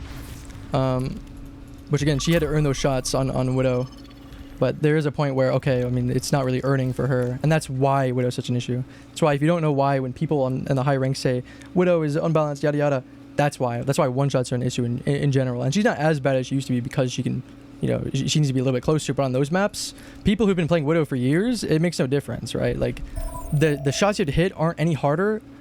And if anything, they're getting easier over time while still getting the same amount of value. And you just have to put so much in. I can't do anything to stop her. Me, nothing I can do, right? So I have to rely on everyone else around me to stop what they're doing to help me, right? And sometimes it doesn't even matter because it's like she was shitting on all of us, right? And you see our tank. Oh, they have Bowie. Oh, she's on my team. I like Bowie.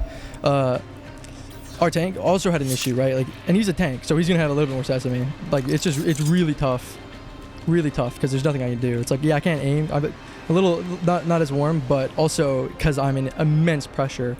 So, and that's because Widow, just by existing, is applying so much pressure there. Ooh, I kind of want to go Mei. I think I'm just gonna Ashe.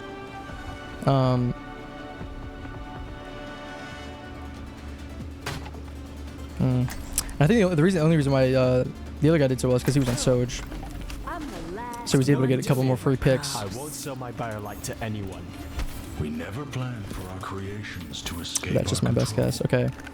And hopefully he's gonna pocket the Echo and on me. But if he does, that's not the end of the world. I don't mind that.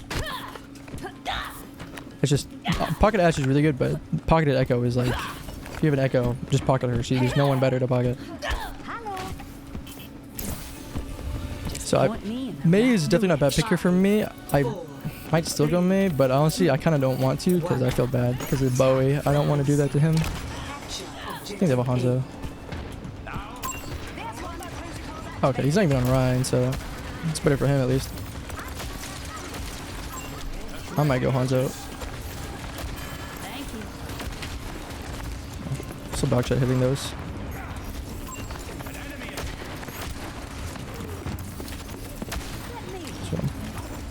Okay.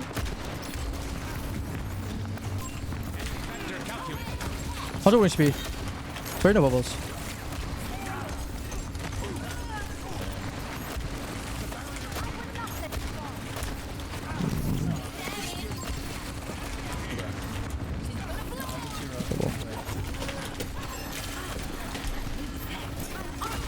Gee, so I ignore this Tracer and she starts getting on my shit.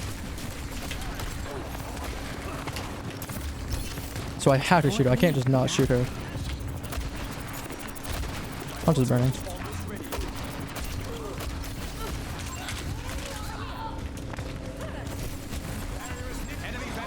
That's also why Ashe is kind of bad here, is because I have to really slow down. And speeding up is really tough, so I'm just going to go Hanzo. That's also why Hanzo's really good. See, he can one-shot, and he's just a lot more agile. But Ashe is still really good. I thought for sure I had a statue there. Oh my god, this was weird.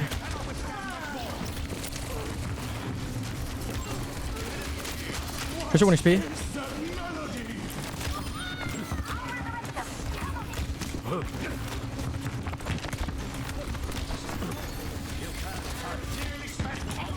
Or should we boot him into the scene again?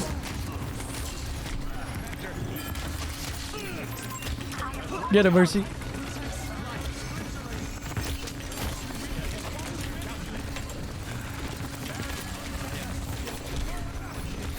It's really a shit spot for me to be anyway, but okay. I might actually need to go someone for that high ground. If I can get them off the high ground, it's gonna be really good for us. They did use a lot of ults for that. My allies dawdle.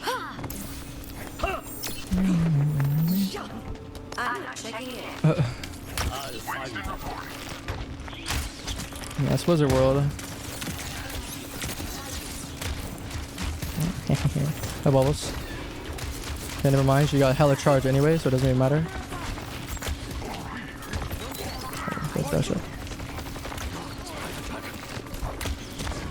It's a bubble.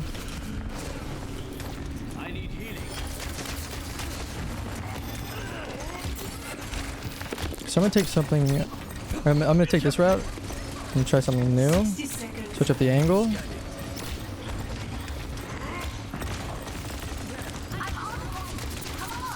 Life Reaver half. Yield.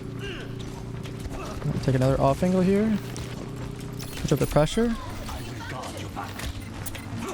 Reaver half. And now take this high ground from me. I'm dragging the team away so they can't participate in the fight, so we can theoretically kill the Zarya.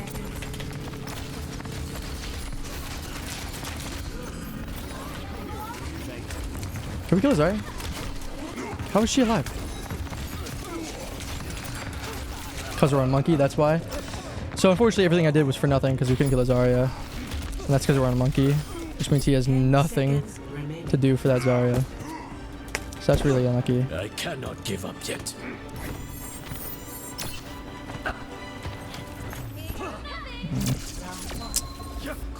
Yeah, it's really unfortunate.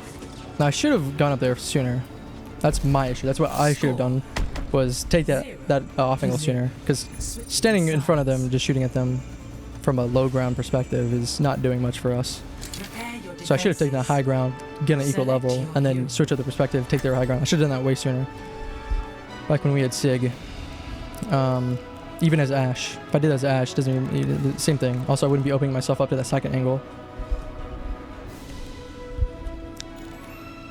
Or at the very least, taking the other high ground on the right. And then challenge that perspective. At the very least. Okay, I have to pull out the Mei. I'm sorry, Bowie. I'm sorry, but I got to, man. I got to. Come on, Snowball. They need And we got a Monkey. And that's also important. That's the unfortunate thing about like Tracer, right? Is when you're not playing her, sometimes there just is nothing you can do. Like even against that Widow and Oasis, like there was still stuff I could do, right? I just wasn't good enough. Like I'm just not a good enough Tracer. That's why I would say if you're learning Tracer, stay on Tracer and learn how to play Tracer in that situation, right? What do you do against someone as aimbot, right? And sometimes you have to coordinate stuff, and sometimes that means targeting other people. And again, depending on the map, you know, that might be harder or easier, right? So it's like, okay, maybe Widow can see things a lot easier. But and that's just because that's just, you know, mad because bad, you know. What the fuck?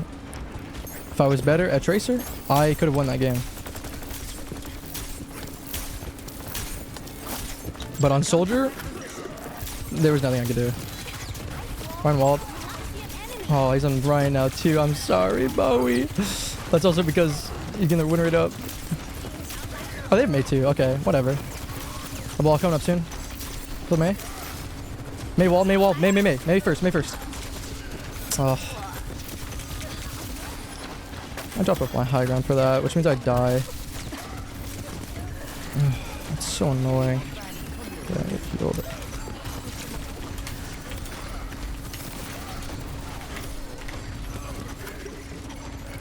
High touch. But I'm gonna die very soon. I'm gonna warm myself up.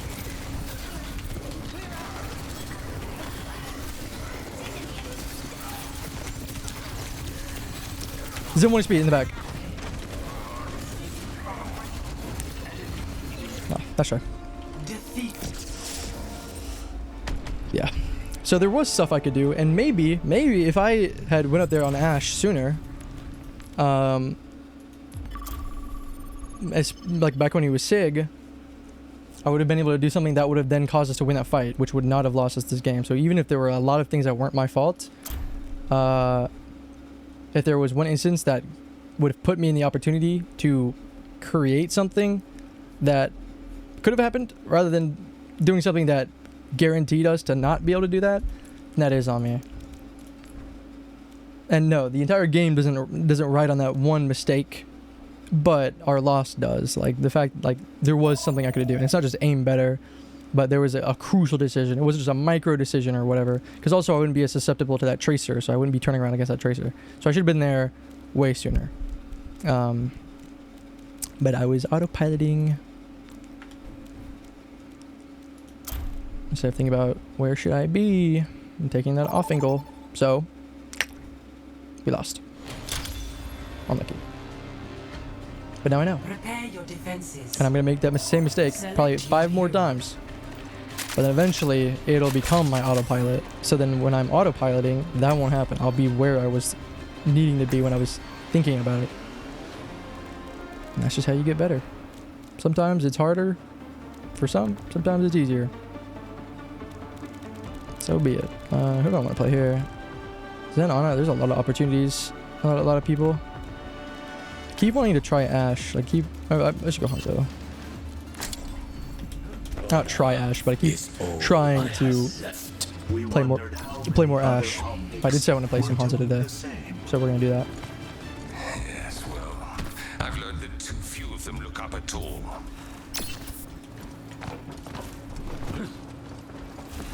He's itchy. Hey, Doom. You can't hide. See, I can hear that. I'm listening and I hear him go boof. So I hear that. So even if I'm not on Hanzo, I can hear that he has Doom. Or he's on Doom. So I know if I don't see someone or whatever, I need to be careful. Because he could be coming from who knows where. And now my Zen knows. So maybe he needs to be careful because he could get punished. Oh, no, went right to spawn. Whoops.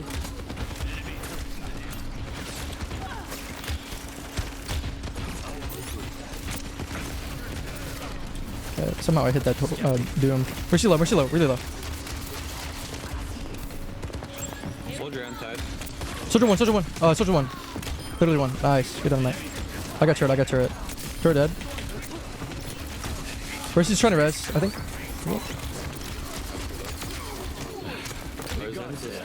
Or we should be fine now.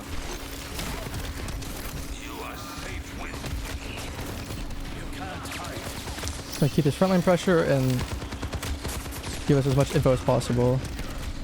No sleep. Soldier going right side. Oh, no shit. Oh, he's under. Soldier top right with Mercy. So unfortunately, no one's with me there, which sucks. They should still be with me, but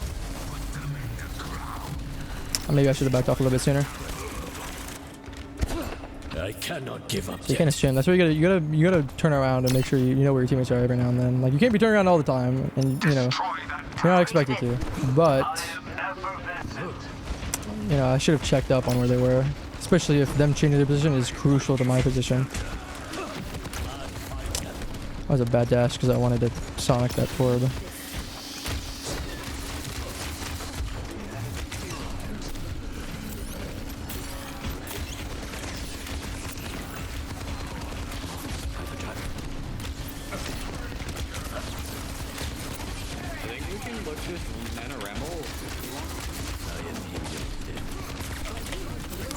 Oh. They nanoed him, so I just die on spot. There's nothing that anyone could have done about that. Yeah, I literally just die on spot there. Nothing anyone could have done.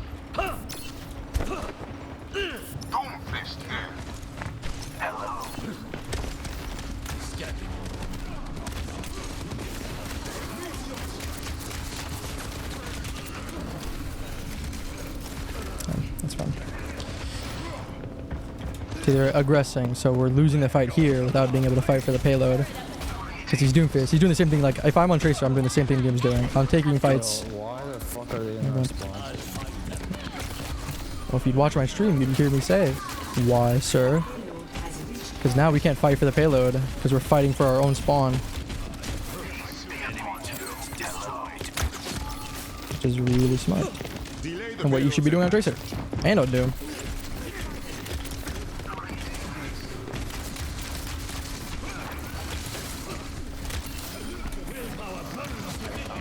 Okay, so they lost their tank, so I'm not gonna Dragon. I'm only gonna Dragon if we need map control. Okay, well, I get 2-tap Torb. That's lucky. I'm gonna actually cast here, depending, because I'll be able to fight that Torb just the same, and I can still fight this Doom. Like, if he comes in and feeds like he did before, I can punish him just fine, but they're not pushing cart right now. If you guys back up, I can give you guys some space and make Dragons. Back up a little bit, Dragon. Great Bob. So I kind of use my... What a sleep. So I can use my dragons as like a Mei wall there to separate that soldier. Either keep him away or separate him from his team. So either he can't push up with his visor, or if he does, his team can't really do anything with it. I think there's an Ana under. Yeah, there is.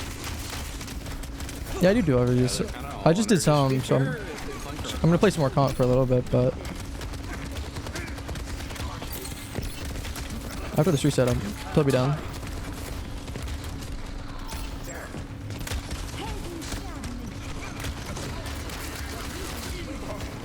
So that's really bad, and he can close that distance. I'm gonna back up. Yep.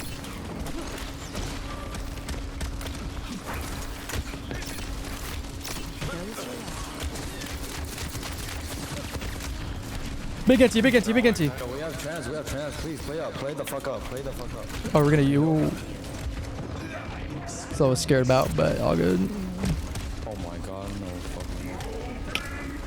He was late on the trank. I feel like as soon as we hit that anti, we trank and just run him over. That's fine. Can we touch? Please. Okay, well, that's also really bad.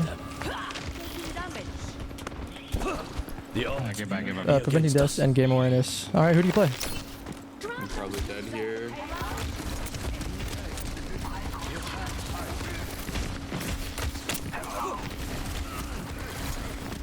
Okay, notice what Doom's doing? He's fighting for space that we already claimed. Do one. Opposite one. Play Lucio? Okay.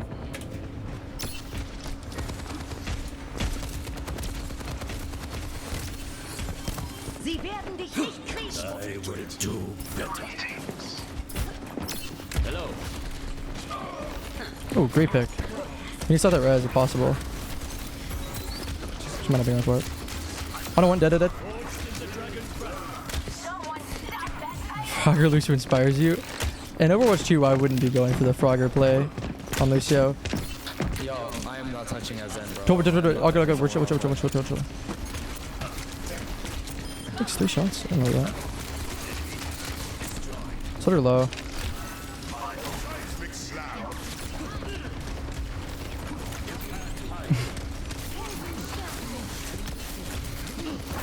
Okay, you've had it.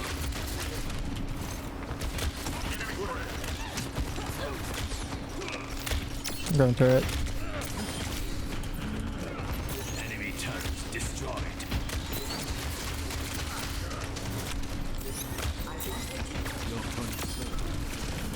I have res for that.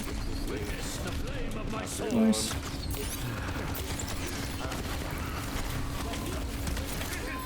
I'm pulling my way this way, and I'm a dragon team. I take that off angle. I got soldier for that. Torp's put off from his team. He can't follow up with Doom. And then Torp stuck. Mercy turns around.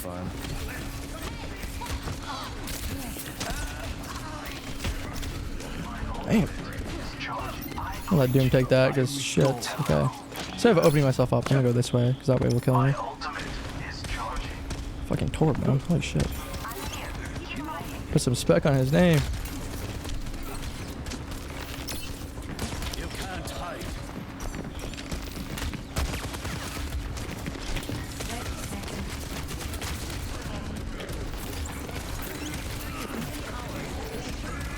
Doom low. Huge pick. Doom's still low. He's gonna ult probably. He's 1 HP. Nice. Okay, so he's feeding like he has ult without having ult. Just crazy for us. That's insane value for us.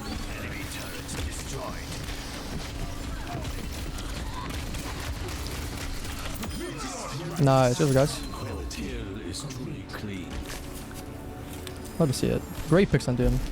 Score Did you see Doom there? He just like spawned in. What the fuck? 2-2. Switching sides. I'll just say Hanzo. But also with Lucio, as a general principle, when it comes to situational awareness and preventing deaths, you really should be sitting right next to your tank and then just speeding him in when you guys are gaining momentum, and then speeding him out if he needs to be sped out. If he doesn't come with you and he, takes it as like, oh, let's go in at like 3 HP, so be it. But if you can't, if your speed boost doesn't really do anything, that's when you can kind of go in Lucio, like Frogger, Reddit Lucio, whatever. Because that's where like Moira kind of gets her value. Like she's useless as a healer, but so, like flanking like a Tracer and getting that space because she has no other utility is kind of a utility in itself, and an actually decent way to play her. Like the best way to play her, and an actually decent value. So if you can't provide much value from speed boosting and playing conventionally, then you go off for these flanks and then using that to pull them away and create space for your team that way. We're doing Doomfist was trying to make, yeah, every time, dude. I don't know what he's doing. I thought he had ult every time he did it because I was like, oh man, he's gonna ult, and then he just didn't ult. But the way he was playing before was really well because he was timing his engagements and then getting in and getting out, getting in and getting out. But then he would just go in and he couldn't get back out, which is fine if you have your ultimate and viable. But shocker, he swapped. And took this off angle. Got back for the first time ever. Nice. Good job. Just Soldier a little bit worried about me. Oh, I thought Soldier dropped there. Wait, that's on me.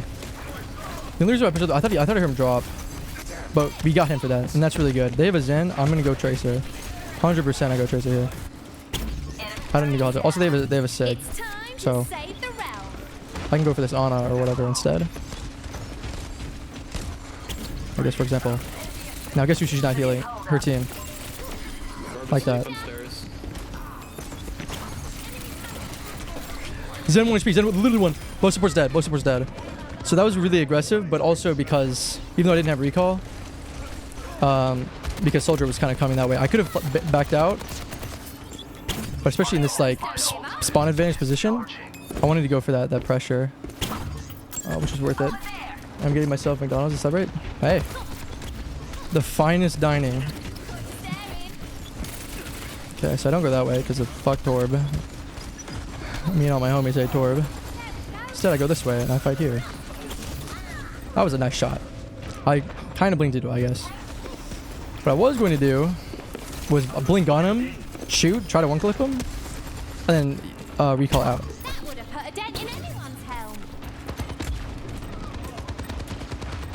So now I need to punish this flanking Soldier, who's not flanking. Never mind, I lied. Okay. Pressure him so he has to back up or maybe dies for it.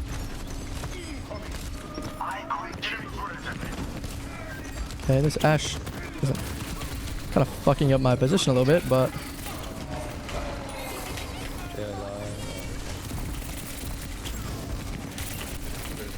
oh, shot blink. Yeah, I'm playing really aggressive there with no recall, so I'm dying needlessly. Honestly, they're kind of fading away. I might just be able to go Mei here. Well, the comp we have, I'll see Tracer for now. See where ults land us.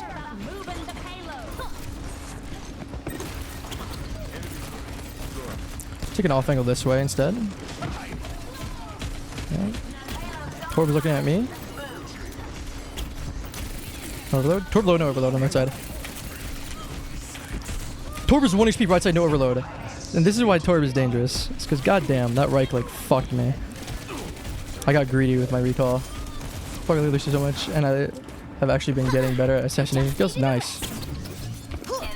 Yeah, that can be really, really hard to deal with. I'm kind of throwing this for my team right now. Yo, lock in, boys. Lock in. Yeah, yep.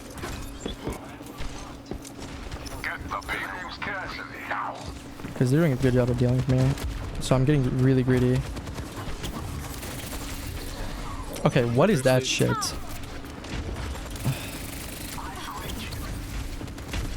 Okay, so I need to get this off angle, but I don't have the resources yet, because that's too dangerous. I can't do that.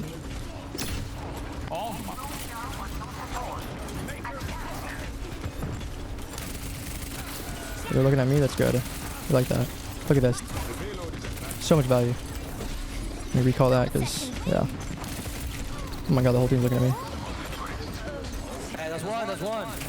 Come on. Hey, I got full support. Full support dead. Sigma on me. Sig on me. Oh, yeah, fuck that turret.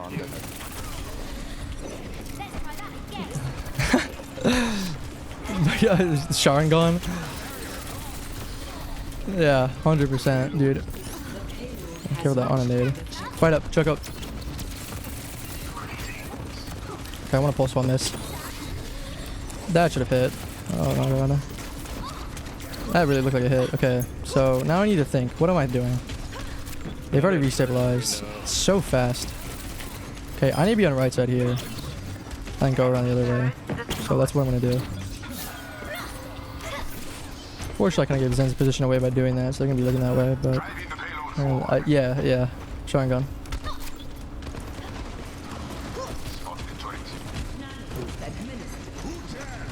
Okay. I don't know, sleep.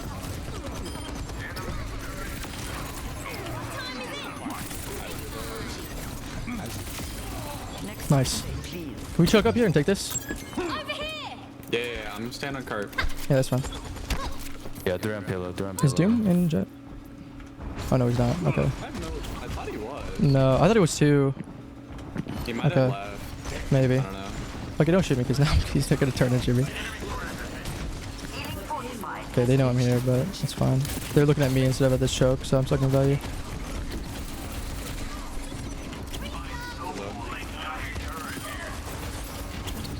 Okay, so this is nothing I want to take, but they're taking it. Okay, my team's going in, so I'm with you, Doom. I don't know, I'm saying that. You can't hear me. Torb's 1 HP, no overload. Okay, I need to chill. Unlucky he died of that. So I need to reposition here. Back the fuck up. Don't tag her. Don't tag her. Get back. Okay, they trans trank. for like no reason, I guess. Team ever blamed you to the point of malding VC? Oh, 100%. 100%. Soldier right side here. What am I doing backing up like this? Holy shit. Oh, fuck. Alright, get back. We don't want these. And the Doom goes in. 100% though. Especially if you're going to be playing Lucio. For you, that's going to happen all the time.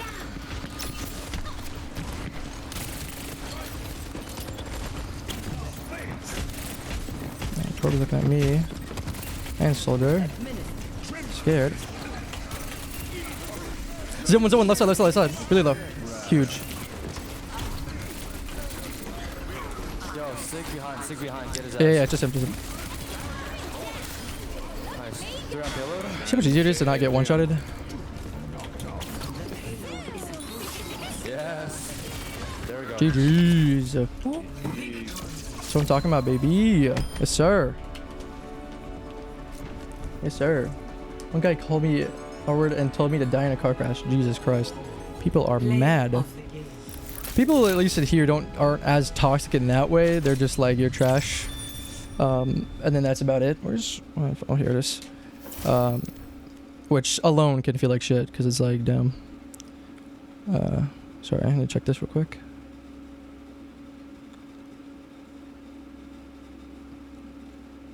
Okay. Oh, one second. Let me close my door real quick.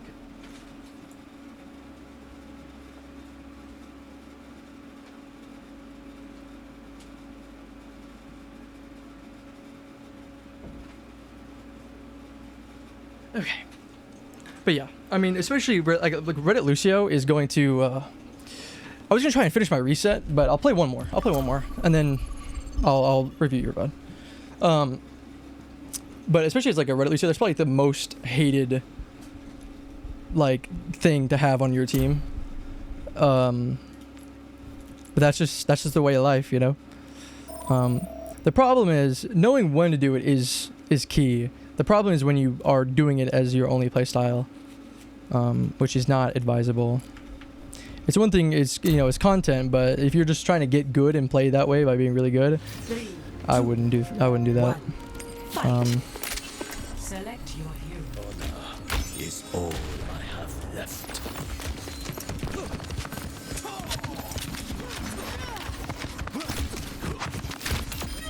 Unerring precision. Oh, Hollywood. I'd love to see it. Prepare to attack. Select your Oh, hero. attacking for so? Oh, lame. Frogger Lucio was drilled into my head. Yeah, I'm sure it is for many people, one way or another. That and TikTok Moiras, which funny enough is like the way you want to play Moira. That hurts my soul a little bit, I can't lie. I can't lie, I hurt a little bit. Oh well. Is all I have left. But like, Surviving. you don't necessarily, you don't really need to like, Doing much better. Now that you aren't feeding her. you don't need scraps to all the time. Reddit Lucio. If you're just trying to be the best Lucio you can be, you don't need to Reddit Lucio unless you're like a one trick. Because there will be times where Lucio just does nothing for your team, in which case you No. need to do what Moira I will needs to do snap it in half when with she my final permanently, breath. because she does nothing for her team no matter what, and just go in the back line and create space by pulling the focus away from your team in the front line. So you basically just start playing Tracer because your speed boost and everything else is useless if you don't have the option to switch. If you're not giving yourself the option to switch. They have a Hanzo song in there. Yeah, Ash Hanzo. I am in your debt.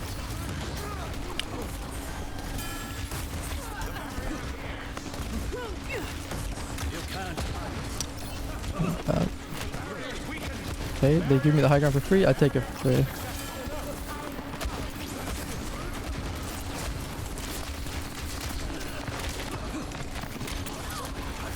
Defenses. What psychopath doesn't fucking. Brigger's one dead to death. I swear I just stood on someone's head.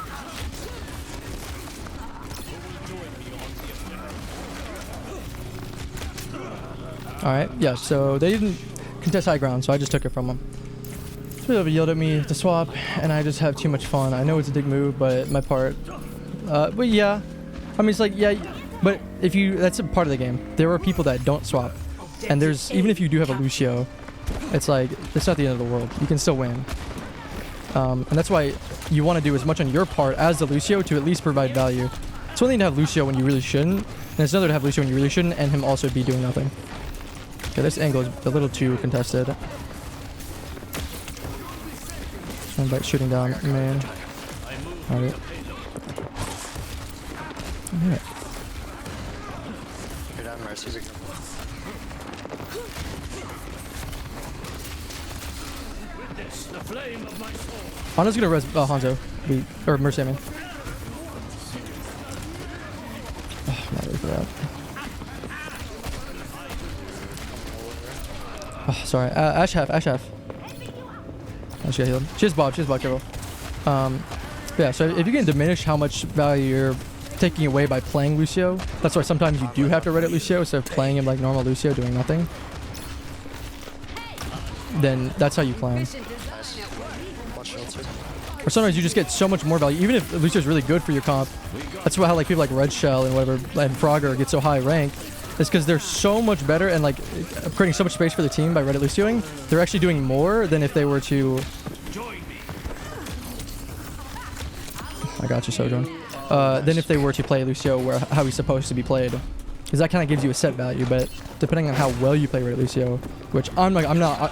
Only Frogger can tell you how to play like Frogger. You know, I can only tell you the fundamentals and your idea, the ideas you need to be thinking about, and then you have to do the rest. You know, I'm not Reddit Lucio myself, so she's gonna bob from my side. Can I get some more people up here? Thank you.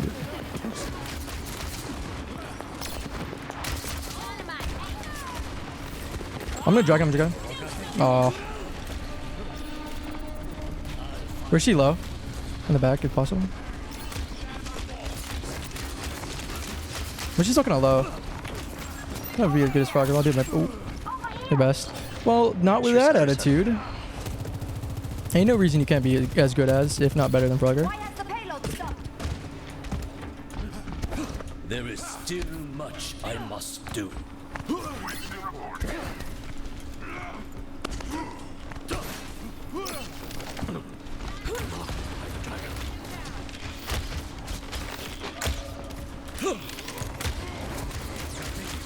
She's on for looking at me instead of her team, because I can also still fight her. You can't hide. I'm a little low, so I'm a little scared. Okay, how does Mercy die to that there? What is she doing? Sorry, do we not have an Ash? Oh, we still have a Sojourn. Why is she have a Sojourn? I'm in that lamp. You're on Xbox? Okay, well then.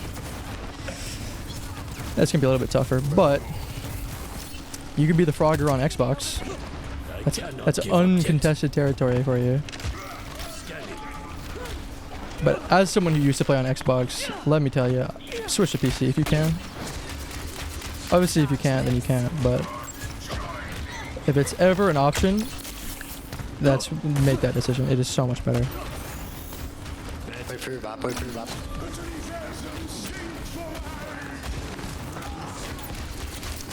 I don't want, well, not one, but no.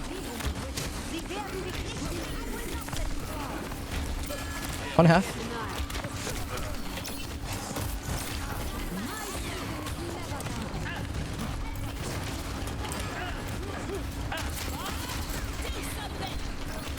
Where's this edge? There it is.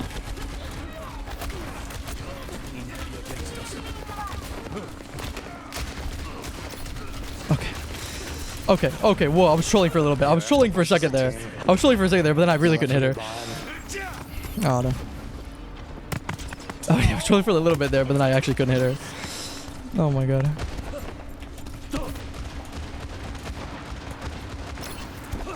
We must push forward. Ah, Gwenda. Oh, it's got me there. Holy fuck.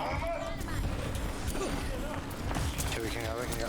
Yo, run, bro. 60 seconds. Going. Fine, bro. Still one up. Oh. Yeah, I mean, I don't know, man. Someone needs to get Ana, I kind of think. Can we, Genji, so can you go towards the Ana? Just go with main and go left side, and just fight the Ana. Oh, we go top. Oh, I just died. Okay. And Kira's there. It's whatever. I hate Mercy from my experience, but she's very broken. Yes, she is fundamentally flawed and breaks the game. It is not my time Unfortunately. yet. The payload progresses. Okay. Fortunately, now everyone's going main. I think what we're doing is fine, but doing dragon second high ground here. Takes like half. Ash dead. I should be going for those shots. I'm not gonna hit them.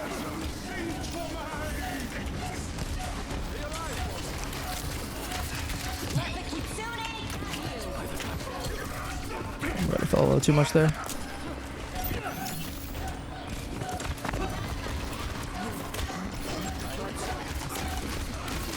Nice one.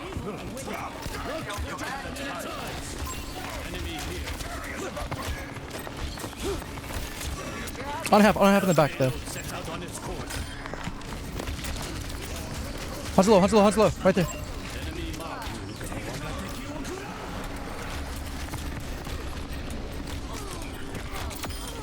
Okay, me not hitting that was really bad though. Han's 1 HP. Hans is 1. I missed that shot? Nice. Damn. Really bad by me. Han's coming back, I need. Genji just got this Ana here. Okay. Oh. I am moving the pace. Please kill the ball. Fuck. Nice. I'm just gonna go back and TP. I get a cool kill and she revives them. And then we all die. Ain't that the truth, brother? Ain't that the truth?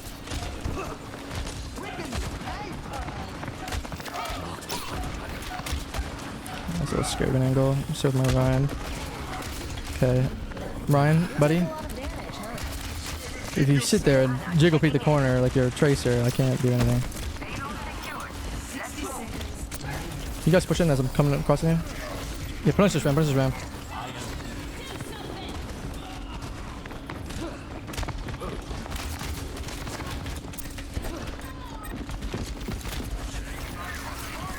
Unfortunately, this position was risky, and they backed up, which lost my position, or lost the value of my position. So I just died there.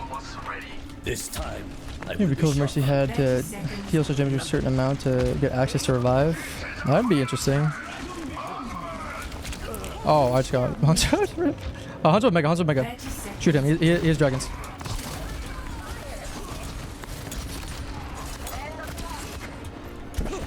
it is not my I can get behind cart and then drag in the right side. About so. Also assist our Genji.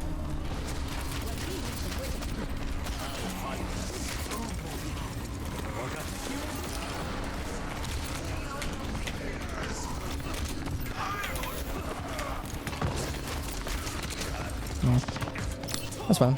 That's completely winnable. But yeah, that is an interesting concept. It might be a little difficult for that though. I would honestly, I just change it to her ultimate. Just have it single ultimate as that, like at minimum, honestly. But for me, I'd either say take away the damage boost or take away the res. Period. I feel like they're both just too much. Personally, I take away the damage boost because Jesus Christ, it's just super hard to balance around. The res isn't as unfathomably broken, but the damage boost takes Sojourn and makes her one-shot people. Damage boost made Ashe go and one-shot people when she wouldn't usually, and that's an issue. And then people like Ashe get nerfed. Sojourn needed a nerf. Ashe she didn't necessarily need a nerf, but she got one because Mercy was the one damage boosting her. Okay, I'm gonna go Soldier here actually because we have Kitsune and Nano, which are both great for Visor. Which we're gonna Nano Blade most likely, but if for some reason we can't, then we have Nano Visor. Plus Kitsune if I need to. I mean, by default, I'll just Visor Kitsune.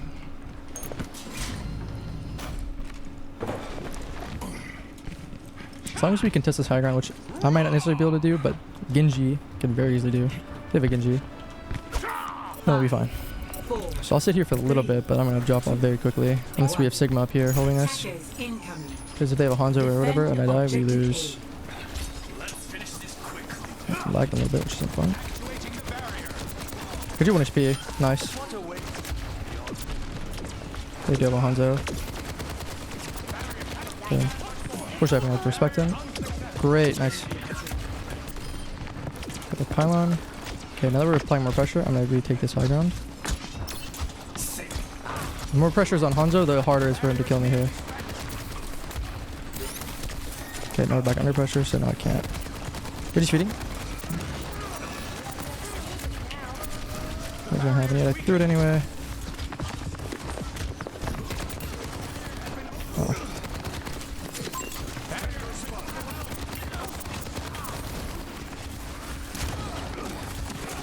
Go, Genji.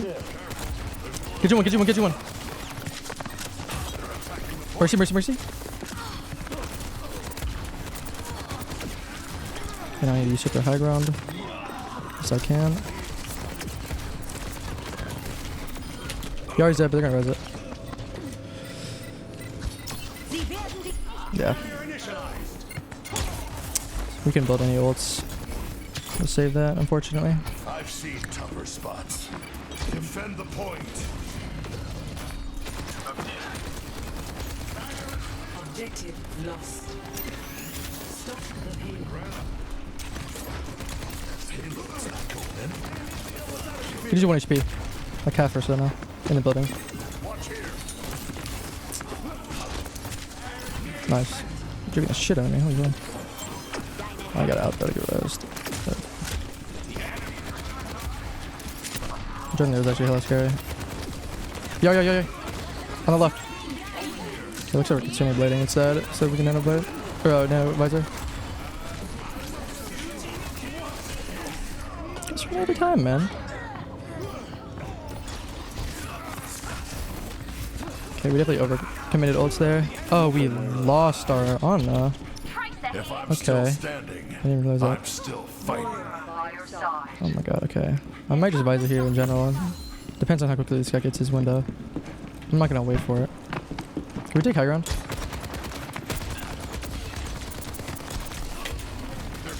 Punish this Genji. No cooldowns. Punish the Mercy.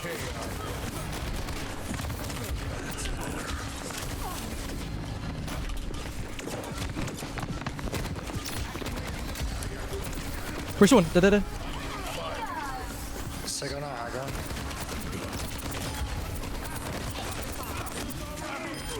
Nice.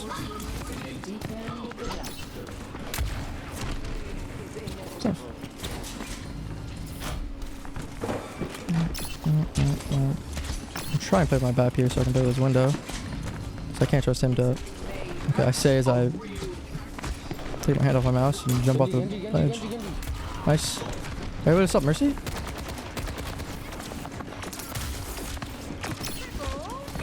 Okay, I keep falling off this edge. That one was just me slipping. Holy fuck. Get you one, get you one. Hanzo under, on card, on card. Hanzo half, Hanzo half. Hanzo 1 HP. Nice. If Sig ults here, we window. And I can visor him. Go, go, go, go.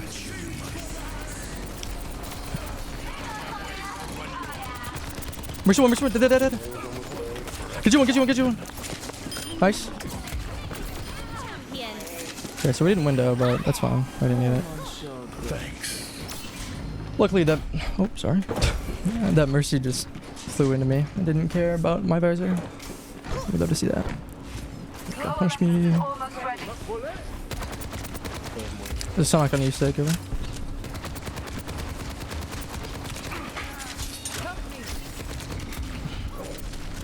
That payload.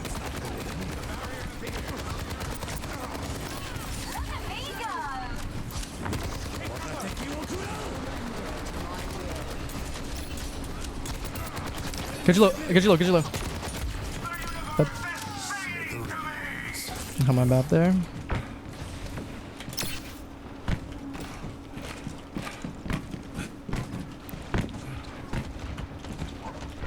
Q that means spawn. Actually no. Oh, it's Tracer. Okay, never mind. Just seems like so much. Can die. Get this pylon, so change angles. Pylon dead. I can choke up a little bit.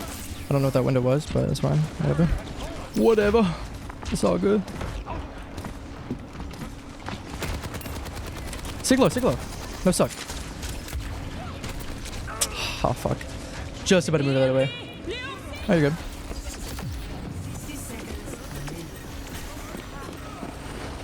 Oh, damn, Tracer. Fuck no. Is your team modded? Nah, we've been chilling.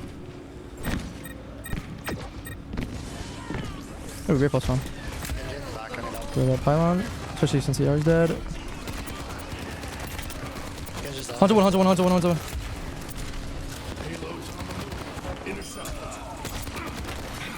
Got low still.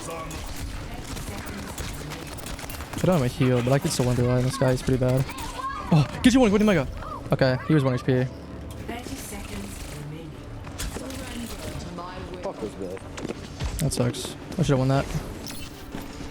I can't get away with this. I'm close to visor. 10 seconds. We'll have cigarettes here. I'm gonna take this high ground. We're up one. So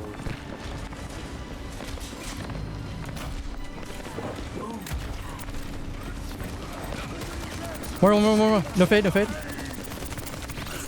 one. I was just scared because if Hanzo one shots me there, we lose that fight. wow. Nice, GG's. You love Hollywood, baby. You love Hollywood. Now they're modding.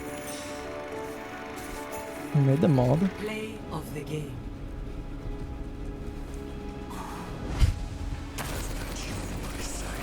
Why is that bad?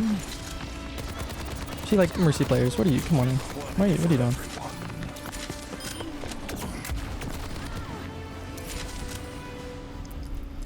Trash ass community. That's so true. All right.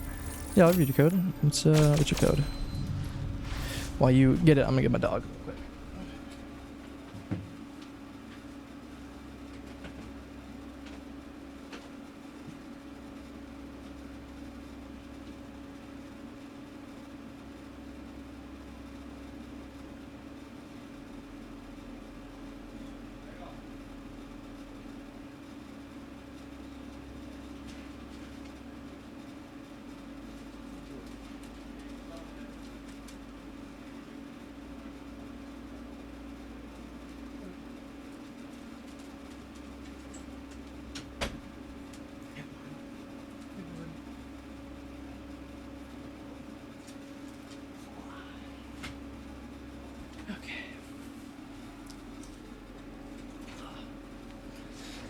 Okay, you will see in the replay that sometimes my brain overloads and I completely shut down for like a second. I feel that. I feel that completely. Okay, 5. Well, I'm just gonna copy it.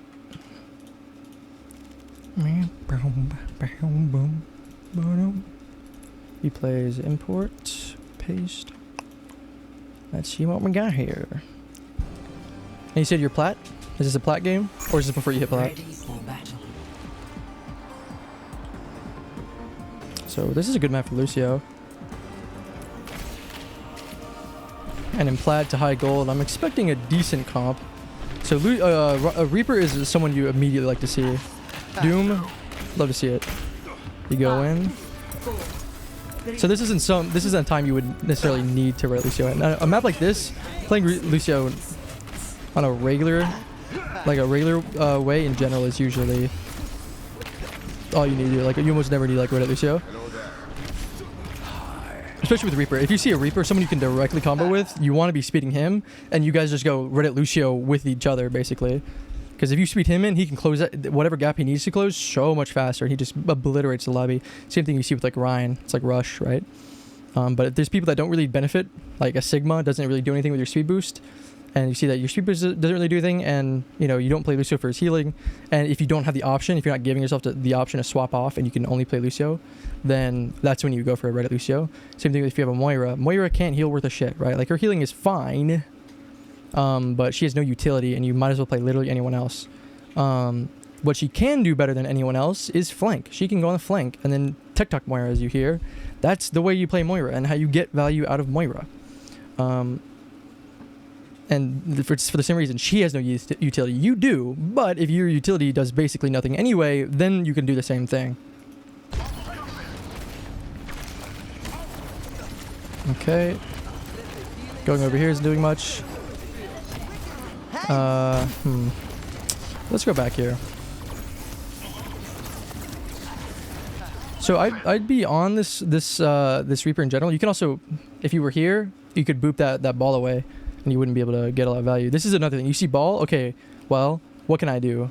I can boop him away anytime he goes for a grapple and then remove his ability to grapple through my team, which is a huge way for him to get ult charge. Balls love being able to roll through the entire team and just displace everyone and get a bunch of ult charge. So by completely being able to deny that, it creates a lot of value. Same thing as Brig. Brig is also someone who denies him very easily. That's why he's very bad, is a lot of people deny him in a lot of different ways. But Brig denies him the same way with her Whiplash. But you're already not with Reaper. So going to him now doesn't matter. He's barely missing any HP. He's going to get the health back by just damaging people. So I wouldn't be worried about doing that. I wouldn't be worried about going to someone and healing them necessarily. Unless they're really low or something like that. And, you know, that's one thing. But also, you see, you're not in full control of your movement, because I know you definitely didn't want to, like, you overshot that, right? Like, you wouldn't skip on this wall here. You just stop right here. But instead, you skipped on it and you went flying. And he's not paying attention to you, so he just walks past you, and now you're here healing no one. Here isn't a bad spot to be in. Well, not this. I'd be up here. But in speed boosting this Reaper in, gives you, well, I do that every time. Gives you a lot of value. Because imagine, like, he's pretty close, right? But then you just speed onto these guys. These guys can't do anything about it. They can't do anything at all. And you just leave ball to his own devices, right? And you have Bap. Bap is a really good... He's the best support in the game right now. So it's really good that you have Bap here, because he's going to be able to do a lot of that solo healing and carry on the healing side. So you have the luxury of being able to do these more, like, aggressive plays and leaving some teammates behind to die, even though you're kind of doing it with 3 of your teammates, right? Or 2 of your teammates making 3 of you. That's the majority of your team. So this is more of like a team play. So that's fine. But it's the same concept if you were alone here. You could, if you're going to Reddit Lucio, you know, they're together. But if you're going to do that, you know, that does make a difference. Unfortunately, this guy's going to die because he's discorded in general, but also kind of out of position. You as Lucio isn't going to be able to do anything here. You booping him doesn't do anything. Maybe if you booped him from getting here. The only thing you could do as Lucio, same thing you could do as Moira, same reason why Tracer's really good, is instead of trying to heal your Doom, you could come over here, and if they're looking at you, and for some reason his orb's on Ana, which is absolutely the worst target you could possibly orb here, if they're looking at you, then they're not healing their team or damaging Doom, right? Even if Zenyatta has his Discord orb on Doom, you know, or his Harmony Orb on Ball or on Echo, right? So he doesn't, even if it doesn't matter where he's looking, he's always healing, right? Ana has to be looking at whoever she's healing. So if she's looking at you, she's not healing someone else. Zenyatta can turn and look at you and still be healing someone else. But that's not his value. You don't pick Zenyatta for his healing, you pick him for his damage. So if he's looking at you, he's damaging you instead of them. And that's a lot of damage mitigated to you. And, you know, as Lucio especially, you're a lot harder to hit, which means he's not going to be doing nearly as much damage than if he were to be shooting this guy over here. And if you can get this Discord especially, that's this guy who's going to thank you later. Actually, he's not. He's going to be flaming you. But he will thank you if he would have thanked you if he knew, because you're moving this little thing, which is called the Tank Buster, off of the tank, and you're using it over here, right? Thought I was doing alright, but goddamn, apparently no, it's not that you fucked up, right? I'm going on a lot of tangents, right? Like this is a lot of hypotheticals and a lot of mindset stuff. This isn't because you missed your jump here, all of a sudden there's all this. This is more future stuff. Like I'm not expecting all this right now. It's from this position, right? Now what? What am I expecting to see? What would I do, right? What are the options open to me? And you're not going to know all this stuff, right? Like you can't see what's going on over here. I'm not expecting you to know that, but it's important to know what you do know and what you don't, and then knowing what you can and can't do. Like what do I want to see from you here? What's going to bring the most value, and what are you going to do? And we'll see kind of the gap that shows up. All right. Okay. So you're not healing anybody. Then you switch to speed boost, and then shocker, your Doom dies, which means you basically lose the fight. With Zenyatta and the fact that they have Echo, which just got owned by the Cassidy. Good shit, Cassidy. It's gonna be really tough for your Doom. So I wouldn't be surprised if he swaps off Doom. That's fine. You're healing here. Okay, keep in mind, Lucio is LOS based. So by you ducking in here, you're not healing your teammates. You need to be looking at your teammates. If they're not in your LOS, you're not healing them. So you need to be careful by ducking in. Sometimes you need to duck in. Sometimes you're taking too much pressure. You need to heal yourself. That's fine. But if you're just ducking in, if they're critical, you're not healing them when you do that. Which again, BAP has under control. But what's over here? This guy. This should be Reaper. Reaper should be here, and then like this should be Cassidy, because Cassidy can deal way better with the ball. I do way better dealing with the ball than Reaper can. And also, this is a really shit position for Cassidy alone in a 1v3. But he's bringing decent value because they're looking at him instead of healing the ball, for example, or damaging your teammates. But if you were here with Cassidy, and especially if that Cassidy was Reaper and not Cassidy, then what you guys can do is you can just come and stomp on these guys. Like you can literally shit on all three of these guys, kill them all, murder them. But instead you're focusing here. It's Reaper and BAP. They can help each other. It's just ball. I wouldn't be worried about that. And with BAP, sometimes you need to peel, but you just need to be looking at where your teammates are.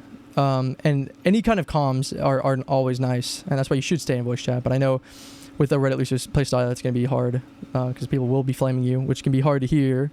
Which if they're flaming you, just mute them, you know. Or if you can just kind of take it, it's worth the comms.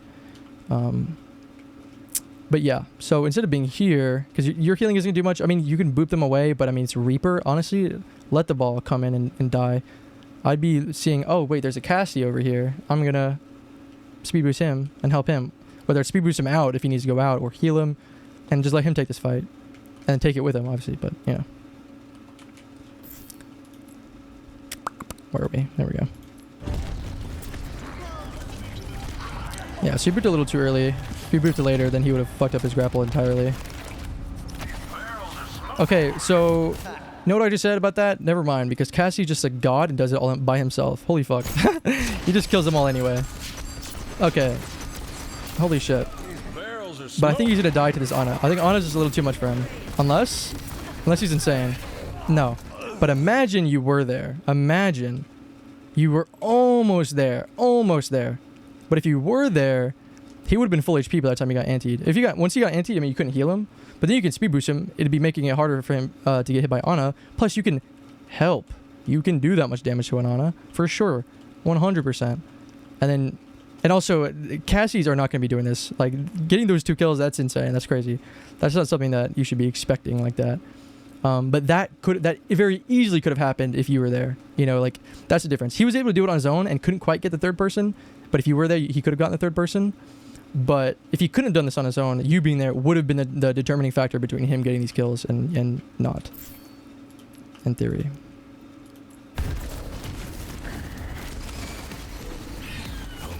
See? Ball just comes up behind you guys, and then Reaper says, blunk, and just murders him, because I'm assuming he's low. And didn't get enough health. And you would have gotten that third kill, and Cass wouldn't have died, too. So you would still have Cass up. And if he did die, whatever. I said now, Ana's alive, and if she keeps that Echo up, that's something that you could have theoretically mitigated by helping Cassidy by killing the Ana. Then Echo would be in the situation without an Ana, or wouldn't put herself in the situation so she would be playing further back and not having any pressure compared to this. And she does die because, I mean, damn. Yeah, so, shocker, he swapped a Hog instead of Doom. That doesn't surprise me one bit. Yeah, healing your Bap there is good because obviously, you know, your Bap can heal everyone else, but, you know, he can barely heal himself.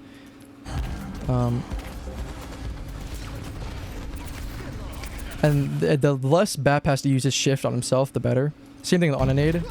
It's like, it's better to use, you know, for Bap on his teammates rather than himself. You might get it. But that doesn't also necessarily mean that you should trade your amp for his shift, right? So maybe save your amp if he's safe. If you need to amp. I know it's tempting because it's just quick, get him up, whatever. Because it can be slow to heal him like that, but people don't have to be full HP at all times, right? Like, all right, link back up with the Reaper and speed in. Speed in. You're not healing anything. Nah, you're speeding. Also, Ball is literally the worst target here. Like, if you're playing with your team and then booping him away and denying him that you know, ability for him, that's one thing. But if you're going off on, like, this DPS route, you should be shooting literally anyone else. Literally. Like, you're doing nothing for Ball. Like, he doesn't give a shit about you. Unless you're going to be booping him. Like, if you're going to be hunting him down and booping him and denying his ability to play Ball, then that's still pretty powerful. But if you're just shooting him, the damage doesn't matter. Instead, what you can do, if you're good enough with your movement, you can get up here with Reaper, and then you can just speed him onto the Zen and the Ashe. She's going to coach gun away, but guess what? You have speed, so you just don't care, and then you close that distance, and then guess what? Who's cut off? Cassidy. But by going over here, you're putting yourself back out in the open, and I wouldn't be surprised if you got punished for it by getting killed by either hit scan. Or, hell, what's going on over here? Cassidy, playing like Reaper again, help him out, kill this Ana, right? Instead of shoot this Ball. And I know it'd be hard, especially on Xbox, to look around. Your gameplay gets better. No, you're fine. It's really about the minuscule decision making. But when it comes to the awareness, like, I know especially on Xbox, it's harder to look around all the time and be constantly aware of who is where, and you're not going to be able to. But that's why sometimes it's better just to pick a character or like pick a person and just stick with them, buddy system style. Like, for example, Reaper, because he benefits greatly. Or if you notice, hey, Cass is really aggressive, stick with him. And also, if it works, if he's getting kills, stick with that guy. You're like a Mercy, but with speed instead of damage. So, you know, ton of info. I'm glad. Because Reddit Lucio Wing isn't always about, or even just Lucio Wing in general, isn't always about just being able to come from a random wall and then just ding, ding, ding, ding, ding, and then melee, you know? It's about your timing. God damn it, I did that wrong. Oh, I'm such a noob with this. There we go. Alright. Okay, so then Cass dies because he was wildly out of position, which is exactly Lucio's specialty. Because you can either speed him away or speed him so that he can kill them. So then he's no longer out of position. But I like this. What I hope you're going to do is go behind them and boop them off. What I think you're going to do is just jump on them and boop them to the side. Love to see it. You love to see it. Then you kill a Zen. Nice. You kill a Yesh. Nice. Alright. Beautiful. Okay. This I don't like. This I don't like. Why? Because, for one, we hear Cassidy. We hear him on our right. Right? Which means he's going to be here. Somewhere. Whether it's... Okay, he's 1 HP, which I didn't even realize, but... You might have been able to see. He might either be here or he might be going down here. Let's see. He's 1 HP. Let's get the health pack, right? You're feeling yourself? I get it. The overheat is a crazy easy thing to do. But you have to realize these guys are really low. Right? You had a good boop, and that led to Zenyatta, but Ashe was really low. Like, you didn't really earn this kill that much. Someone else got her low, and you finished her off, which is really good. But, you know, momentum-wise, it's not necessarily enough to just be able to roll the entire lobby. That's where this assassins get in and out. They don't just kill a person and then just stay in and just brawl it out like, you know, a boxer, you know. They dip, they hide, they come back, and they pounce, right? With this assassination playstyle. But if he comes over here for this health pack, for example, even, or he hears a Lucio, I mean, you're gonna die, even if you kill both of these guys. Not to mention, Ana is a really hard target for Lucio to kill. But once you get these 2 kills, like once they die and you're in the safe spot, you see Ana, okay, I'm gonna back up a little bit and then just take a second. Where is everyone? What am I doing? Okay, Ball's there, Bap's there, okay, and then Cass is up there somewhere. Okay, well maybe Cass is isolated, maybe he's low. Let's see what's going on up there, maybe, you know, whatever the case may be. Just get a good idea of your surroundings. Once you've made this play, you're good. You don't have to constantly be rolling and rolling and rolling. You've gotten these really 2 good picks.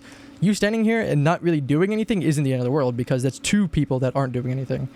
So sometimes you need to take a second to stop and be like, okay, and you know, especially if you're on PC or whatever, you know, and the higher you get up, it's just like, and you're just going, right? But it might take a lot longer for you to be able to glean the information that's required to move on. So that's why it can be easy, you know, watching these players do really well and look like they're just constantly going and going, because, you know, the time it takes for them to stop and kind of understand what's going on, or they find a way to mix that while doing something else, it makes it invisible. But there's a Hog here, right? He's half HP. Let's go to the Hog. And now we have Hog. The natural instinct of this Hog is to be pressing forward. Now Hog is going to be the one fighting this Ana. Now suddenly you're not 1v1ing this Ana, or even 2v1ing with that Cass if he gets involved.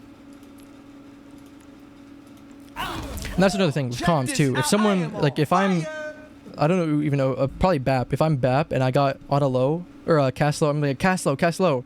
And as Lucio, I'm hearing that, I'm insta rotating. I get these I get these kills. I see full HP Ana, and I hear Cass 1. I'm like, okay, where's Cass? He's up here, and I'm gonna go kill him because I'm an assassin, right?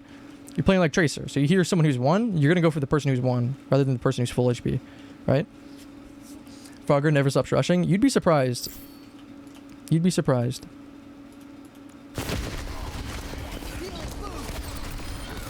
Alright, so now you have plenty of time. Look how far away she is, and you hear Cass so desperately close on your right. Like, he's literally peeking you. Like, he can literally see you, and then you have to cross this entire gap just to get to Ana, who has both cooldowns. You're not winning that. Frogger doesn't win that. What makes the Frogger different isn't the fact that he can win this fight, it's the fact that he doesn't take this fight. He comes back, and then he rotates, and then takes different space. Maybe he comes help with Ball now. Maybe that's the most optimal thing he can do. Maybe he comes back around and then flanks Cassidy, right? That's the difference. It's decision making. It's not like because he can hit these shots and you can't, or whatever. There will be situations where you'll do the same thing that Frogger did, but you just didn't hit the same shots, and that'll happen. But yeah, this was going to happen 10 times out of 10. There is not a single instance where anyone in the world can win this fight. But that's okay. You overheat. It happens. It happens. But unfortunately, now you've traded yourself. You've gotten 2 picks, a support and a DPS, and you've traded yourself for one of them. Which, yes, you get back fast, but you're almost at Zen spawn. He comes right back and is almost immediately getting value. You have to come way farther. Frogger is just better at making decisions. Well, yeah. I mean, naturally. And as you play and have the right mindset and understand why you need to do the things you need to do, you understand what you need to do, and then you can make the same decisions as he does, you know? And then you immediately come back. Cassidy, the hard carrying, oh my god, it kills Yana. And then now you can easily kill his Zenyatta. Don't tell him he's on the ball, go for his, oh, that's fine. Okay. So there's a... it was a nice rollout. This rollout, though, is what I'm a little bit more interested in. What are these? What are these? These are mines. You don't want to be in these mines, which I'm sure you know. So, I mean, you had you had so much time to react to these mines.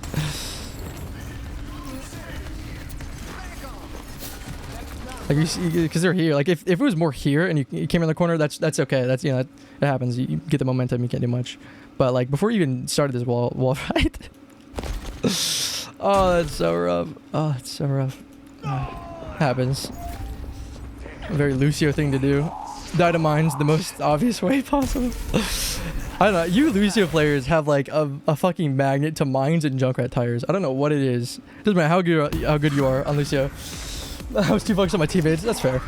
But that's another thing you have to do is you have to be more careful about your surroundings and where you're going.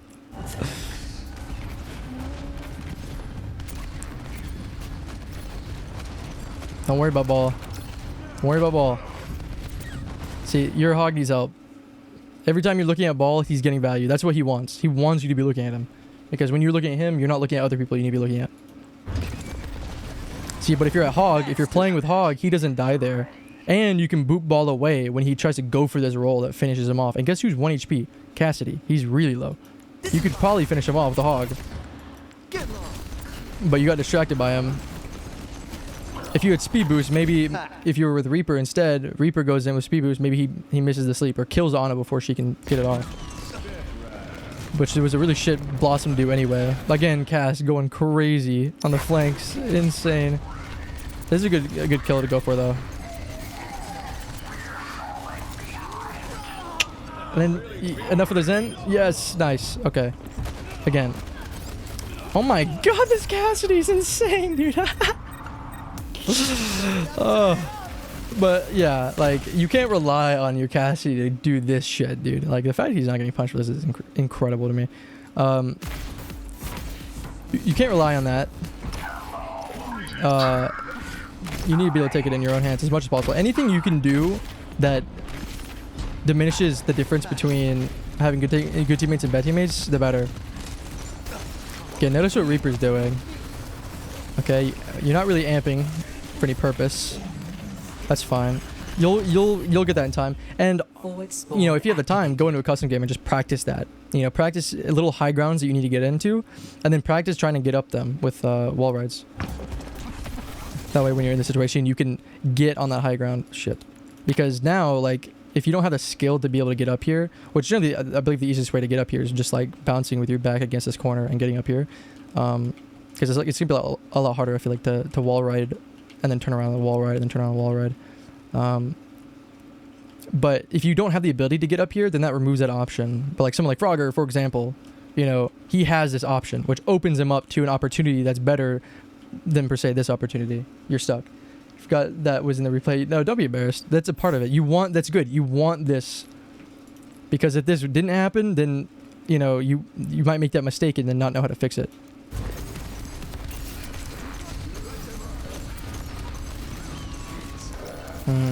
I honestly might have gone greedy and went for that Zen, but it's probably better that you didn't, to be honest. But maybe, once you stop peeking there and you heal, I would full heal. Amp heal if you need to, but if you can, save it and just heal enough, and then speed boost and do the same amazing play that you did before, and then boot these people off. But unfortunately, you're way too low.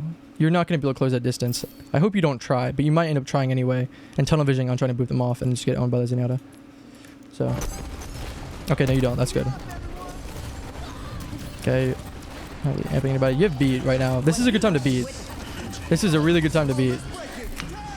Yeah, that's fine.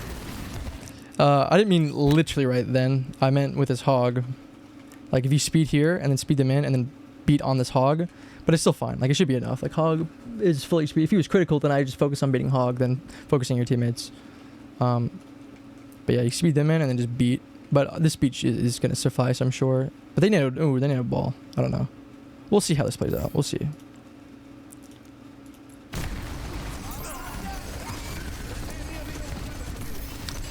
Okay. Okay. There's no way you kill him, right? Oh, you just barely got him. So that was pretty lucky that you got him. I still would not focus on him. I would not worry about ball there. Again, as Lucio, I'm not caring about ball whatsoever unless my intention is to keep him from doing his abilities and shutting his abilities down as he comes. Don't come to him. Let him come to you and you boop him away. Instead, I'd be focusing on who the fuck is this? Who the fuck is this? Inside your team. Instead of coming over here and trying to boop him off, which did end up working, but that doesn't mean it was the right move, I'd boop these guys into your team. Go back in there. They're like, oh shit, we shouldn't be here. Oh no. And they try to run away and then look at you. You're like, no. and you boop them back in, and then they die, which they end up dying anyway because, again, what the fuck is this position? But yeah. Instead, you ignore them, and Cass carries you again, and then Zen is just alone and dies. But you got it, which is also really good because you get a lot of ult charge for it. This is really, really scary. When you're gonna engage like this, like engaging this Ashe isn't the end of the world. My problem with it is engaging her from a sight line. She's already peeking in this completely open area, right? Instead of doing that, what you could do is wall right here and then wall right on the side, right? Wall right here and then jump, right? Obviously, it's not gonna be that wild of a jump, but then you're closing a lot of that same distance without exposing yourself. Or even like coming over here and then like wall riding on this wall and around and then landing on her. Something like that. Anything but just trying to cross this bridge. That's exactly what she's doing. And if you do something else and she's focusing on that and she's not focusing on the bridge, but while she's focused on the bridge, you're subverting that by coming down. That's the difference, right? Like you always see a Widow or whatever, if they're coming in and then diving them like that, it's because they're looking elsewhere, right? They're not looking at you because you're not taking, like Frogger or Red Shell, whatever, isn't taking this path to get to Ashe. They're taking literally any other path to subvert her LOS as long as possible, to give them as much time to get as close as possible before they see you. So I'd be shocked if you don't get punished here. You should have died there. 100%. And then now you do the same thing to go back. But lucky enough for you, this time a Reaper came in and fed for you, so Ashe wasn't shooting her. Instead, she was shooting this guy who was doing whatever this was. But again, you can't be worrying about this. Or you can't be expecting this to happen. Like this, just because you got away there doesn't mean, again, that it was the right move. But instead, this guy comes in. And if you actually successfully dove her, then this TP isn't nearly as bad as it is right now. It is still an egregious TP. Egregious. You literally could have obtained the same thing by TPing up onto this side where you can't be seen. And then you're in the same spot but on the high ground. So I don't know what the fuck that was. But that's why you didn't get punished. And I mean, she might not hit you anyway on the way out, even if she wasn't shooting Reaper. Who knows? But you should be giving her the option to. Whip him away. You see Bob? I'm running to that Bob. I'm fucking gunning it to Bob, and I'm booping him off. Right here, Bob. Here, you have plenty of time to just literally. You don't have to go wee and go all the way over here. You can just stand here, but I move up to maybe about here. Let Bob come, and I just boop him this way. Because, I mean, like worst case scenario, nothing happens, and he just like slides and maybe hits this corner or something. Best case scenario, he goes off the edge, and then now what? Fucking Bob is useless. And depending on the way you boop him, he might just run himself off this ledge. Yeah, you can boop Bob. You can boop pretty much anything other than maybe like D.Va Mech. Yeah, you can subvert the way Bob goes by booping him. He's just like any other player. Imagine this is a Reinhardt, basically. It's the same thing. In fact, he'll go farther than Reinhardt will. Because he's not Reinhardt. He doesn't have the tank passive. So yeah, well, now you know that. Now you know that you can boop Bob, and now next time this happens, you can boop him off the bridge, and this Bob becomes 0. He becomes useless. But instead, he lands right on the point and starts contesting. And if he gets any kills, it is directly because you didn't boop him off. That would be your fault. Which no one died, but what did happen? Lamp. Your BAP had to use Lamp because Bob was here. If you had booped Bob off, you would have kept Lamp. Looks like you guys are gonna get shit on by these mines anyway, but who knows?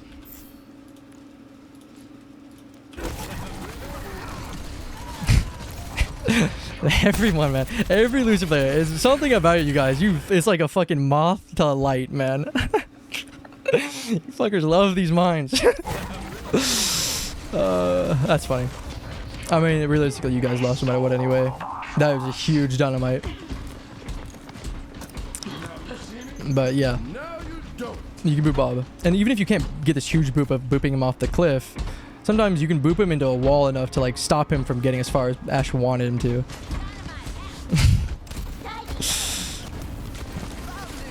Alright, Ana dies. Okay, well. You could have booped him. Alright, you have Ana now, so she's gonna be a little bit more selfish, but again, you're chasing this ball for no reason. This ball does not give a shit about you. He's just gonna ignore you. There's nothing you can do to him other than boop him when he wants to go where you are But if you're chasing him, you're going where he doesn't want to be because he's constantly moving. But if you're standing where he wants to be and then standing there, he's gonna like he can't do anything because he gets there and then he gets booped away.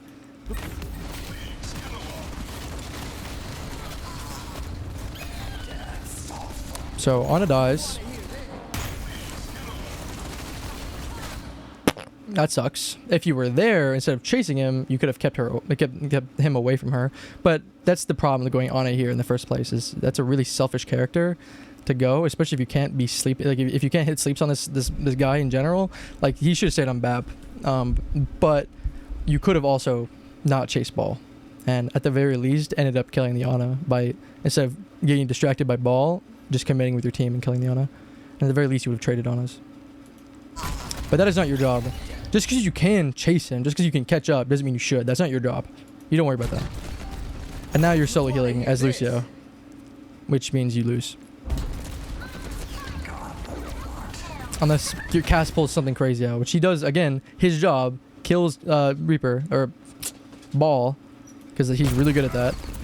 Alright, boom, who's isolated? This guy. That means this guy is way easier to kill than this guy, or that guy, because guess what, this guy's here, protects this guy, right? You get anti, this guy fucking owns you. This guy might die anyway, might have lamp. If he has lamp, then you need to focus this guy. So, maybe he dies anyway without you focusing him, but honestly, as Lucio, I take what you can get and just go for the guy that's really low. I mean, he's gonna die anyway, but... yeah, he dies anyway. Alright, so there's an Ashe on the right. Yeah, you're getting owned by. That was an easy melee. That Ashe should be dead. Maybe that's a console thing. Maybe you have to chalk that up to not being able to turn fast enough. But I think you could have pressed the thumbstick in way in time. Yeah. I think you could very easily hit that melee, and then she dies there. If she gets away, that's on you, I feel like.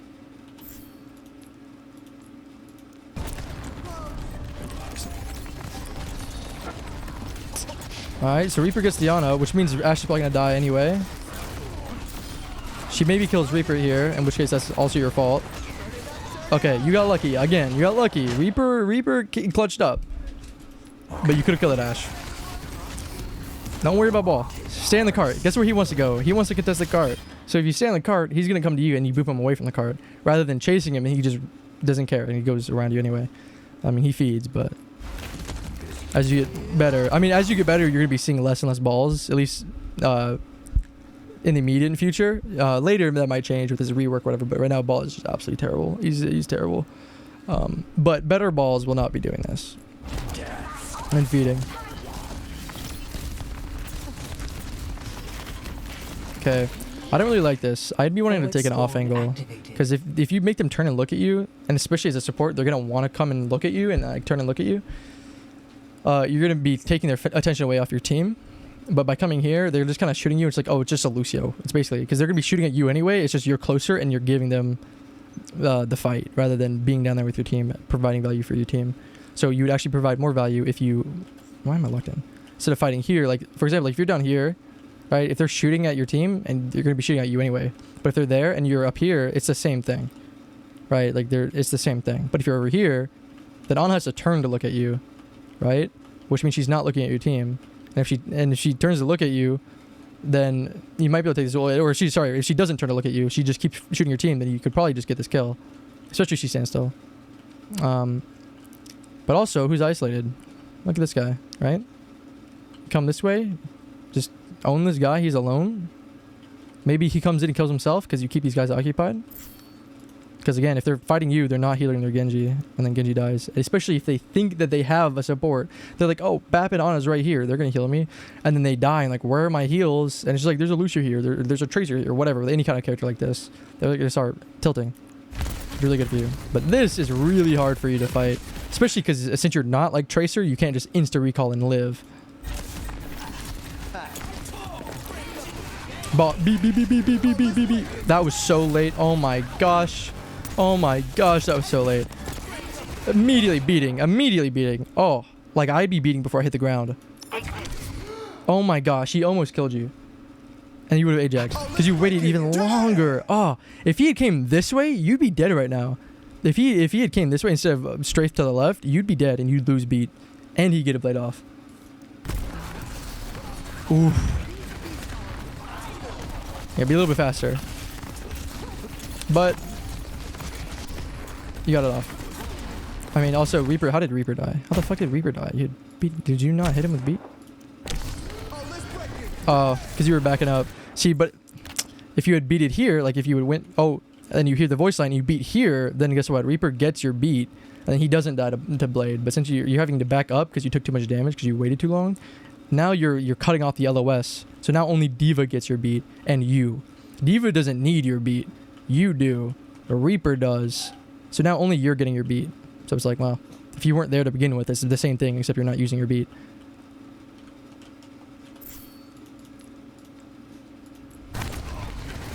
You basically came in to beat yourself to survive the Blade, right? Like you came in to put yourself in a danger from the Blade and then saved yourself. You didn't save anyone. Because if you just... I mean, obviously, you came in and you were in right as the Blade popped. You couldn't have known necessarily who was going to Blade beforehand. That would come later, like, by telling the way he's playing. But speed mode is not helping you right now. I'd be healing this D.Va. Especially because Ana's in Narnia. Fighting this guy's scary. Yeah. So, I mean, if you just beat it a little bit sooner there, as soon as you heard that, that would have been the play. But, happens. You guys are still doing a lot, though. That's a lot of good pressure. It just sucks because, especially because they didn't nano Blade. So now they still have nano. Like, honestly, sometimes you don't even need a beat. Like, Blade is so bad, sometimes you don't even need a beat for it. If you can just shut him down and boop him away, depending on the situation, you can save your beat. But if you are going to beat, do it. Don't wait. Don't go those mines. Please. Please. Why? Every time. Oh my gosh. You could hear them being placed behind you, I'm sure. Surely. You hear him do that. And then surely when you look, you can see him mine. You can see them. I mean, yeah, it's a split second. But you saw them. And you see them more. Like, you can still get out of that. Oh my gosh. That one's not as egregious. That was a little rough, but every time is something. That also goes to show if you're dying to mines, wherever he's mining, like you really shouldn't, especially if you're like going on like a Reddit Lucio, you shouldn't be where he's mining, right? So like if you're going here, that's because you hear ball behind you and you're chasing ball, and then since the mines are in between you and ball, you end up killing yourself because you're like, oh, you have the idea in your head that you need to like deal with ball, which is not the case. Again, Cass goes insane and kills everyone anyway. So you're getting kind of carried by this Cassidy. I'd love to see the stats on him right now.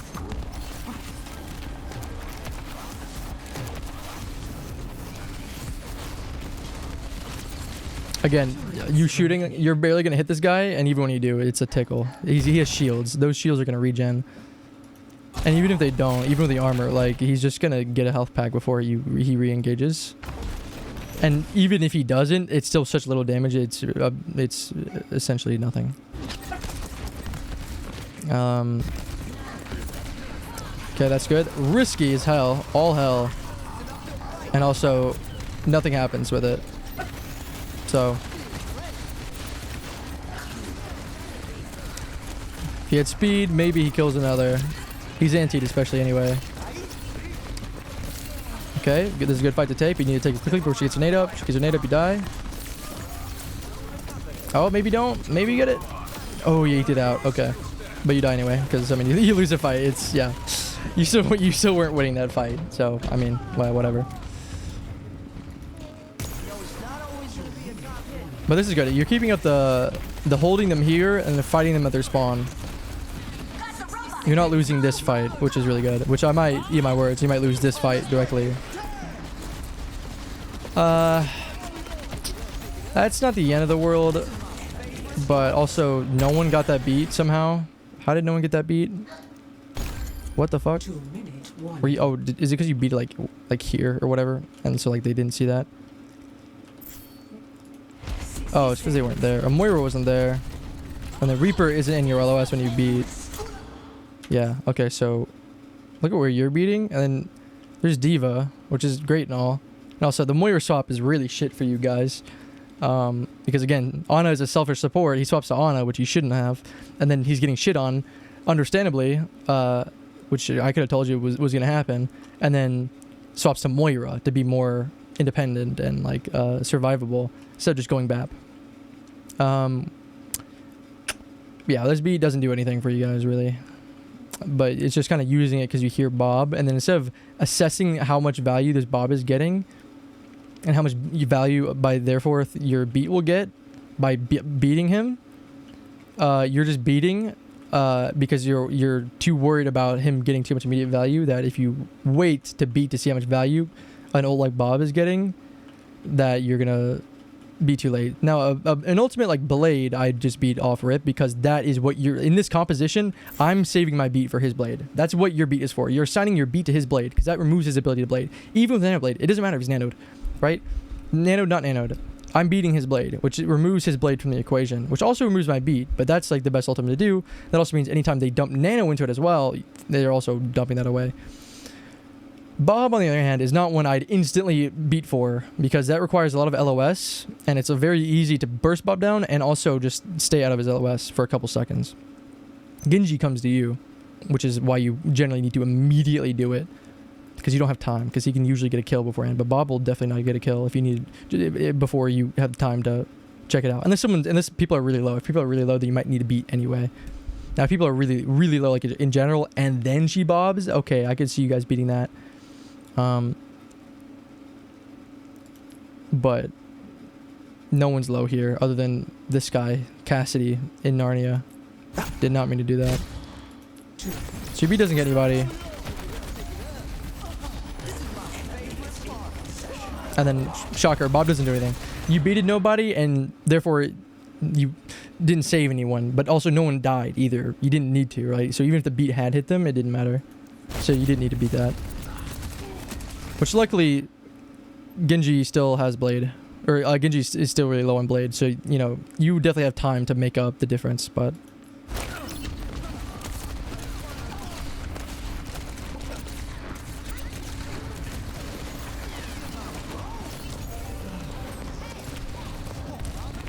Oof, this is really risky.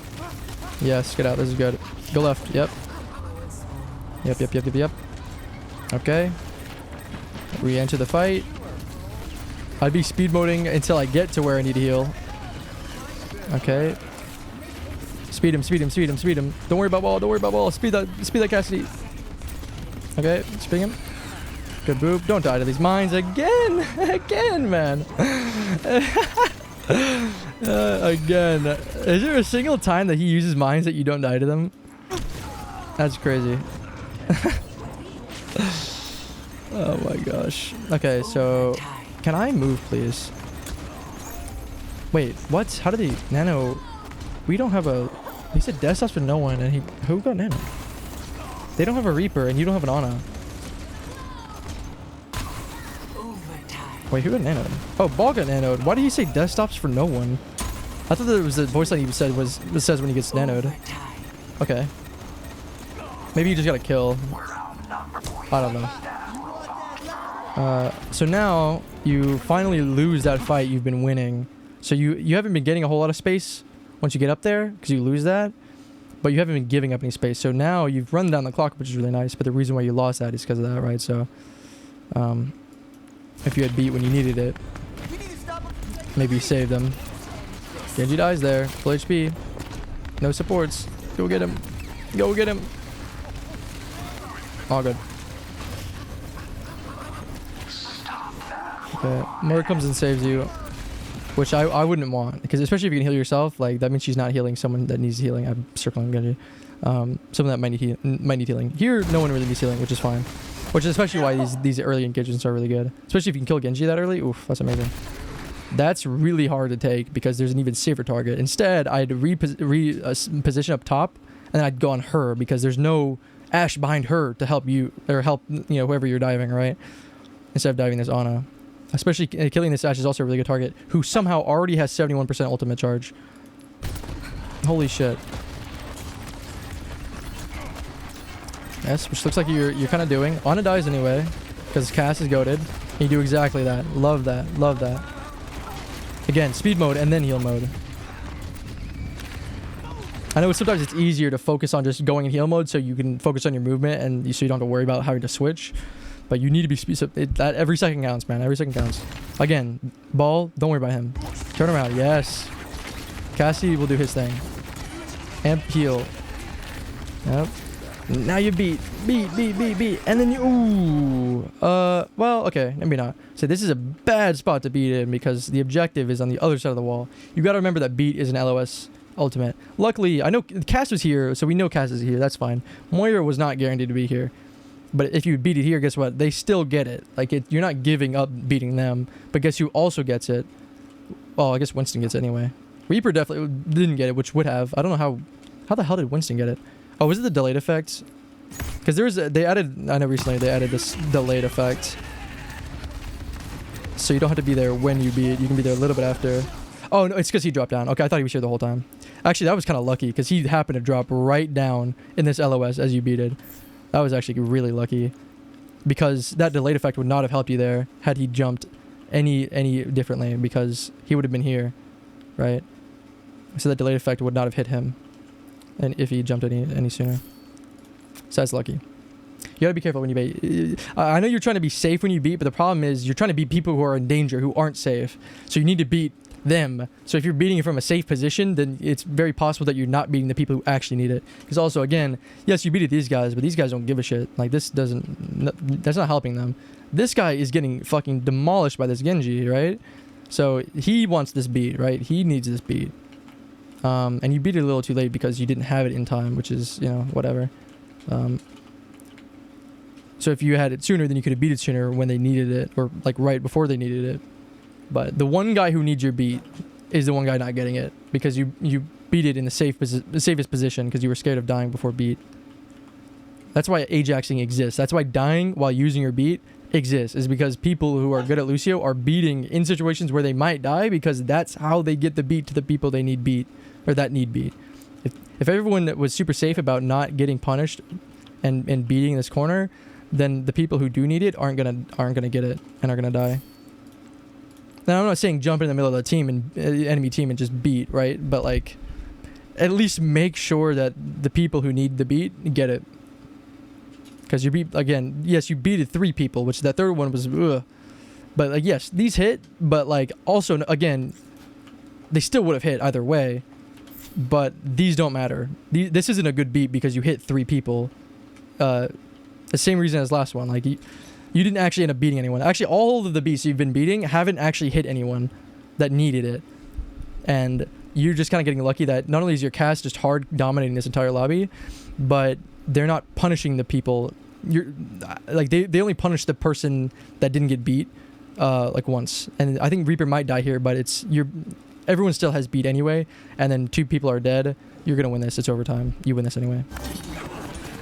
Reaper does survive because Genji has to deflect because he's low. And you guys win. But you beat it 4 times here, 4 of which you could have not pressed the button and it wouldn't have made any difference. The first one is the only time you should have beated, but you beat it too late. And had you not entered the fight to begin with, like, you were the only person you saved with that beat. And had you just not entered that fight, which you did like 2 seconds ago, which the time was iffy because as you entered the fight, he beat it, or he bladed, so meh. Then you wouldn't have needed to beat because there would have been no one else. Like, because I mean, the person who needed your beat didn't get it and died because of it anyway. So because you were a little too late. And then all the other times you either didn't hit anybody that needed it, or you guys just didn't need it in general, or both.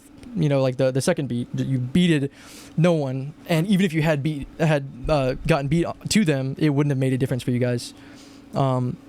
And it's okay to beat when people don't need it, right? Like, if there is no Genji, if there is no like threat that you need to save it for, you can use it as an engage tool so that you can engage on your beat and then use that as momentum. But that's still providing more of a purpose because that's mitigating damage that they're going to be taking by aggressively pushing the enemy. But if you're using it reactively to mitigate damage that they're about to take because the enemy's aggressing onto you, you can't be late or passive in how where you're beating. Don't be disappointed. Don't be disappointed, okay? That's the last thing I want. I want you to know, guess what? Guess how much smarter you are now. You see this puny little pathetic guy? That's not you. You're a way better Lucio than this guy now. okay? You're way better Lucio. But you're getting value elsewhere. Like, you're not getting no value. But, like, that's... Like, Lucio's a very difficult character. He's not an easy character to play by any means. So, it's...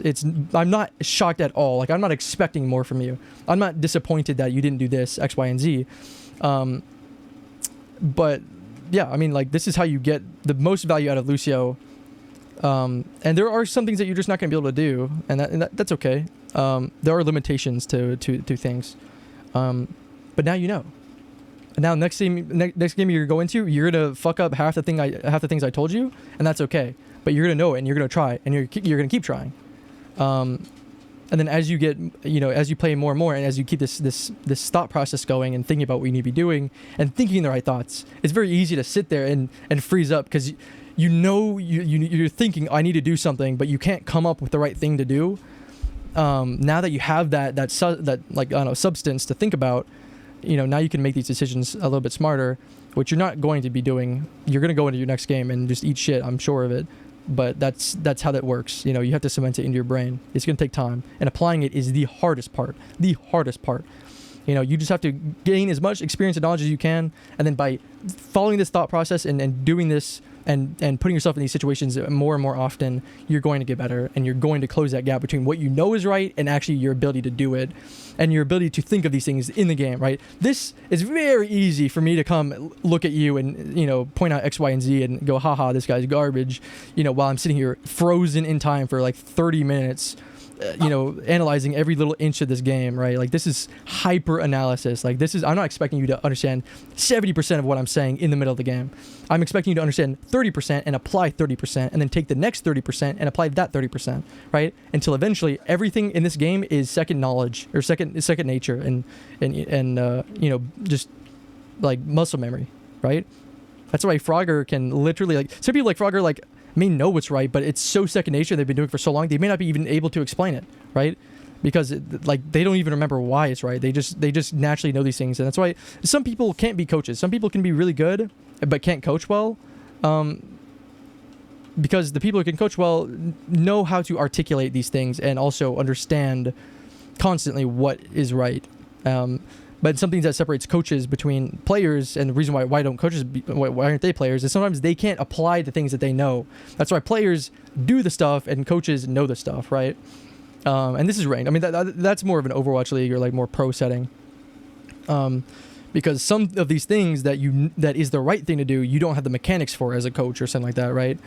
But as a player, you have to do both. And in your ranked games especially, like, you don't have that team play aspect to go off of, so you just need to focus on your little individual things. And then I'd say just pick the easiest thing you can do, the easiest thing to apply it, and then just keep applying it until eventually you don't think about it, and then you go and apply the next thing, and then eventually you'll be 10 times better than this guy. You're gonna look at this guy and cringe, not out of disappointment because you're like, damn, I thought I was better than that, but damn, I can't believe I started from here or was here at some point. Like look at me now, I used to think, like back when I was Diamond, I was like, I could have been so good, and I think if I played more, I could have gotten low masters, but I would have still struggled a lot.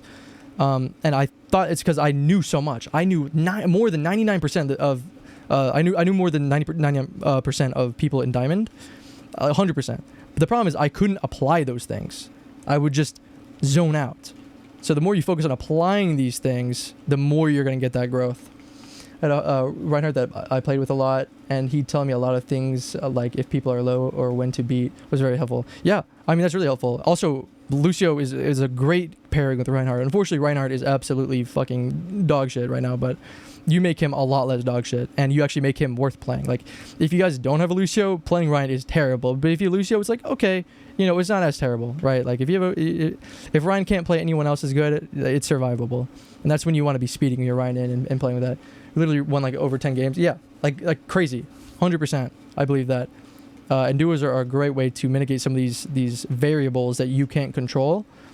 But it is easy to fall into that trap where, since you're setting a constant and instead of having that variable of that tank, that you kind of lose some of your own responsibility. Like, there are some things that are out of your control, but some things are in a way or another. Like, for example, that Bob forcing out Immortality Field. If you knew that you could boot Bob off and went for it, you would have booted him off, and Immortality would have stayed in Bap's inventory, which could have been saved for something else.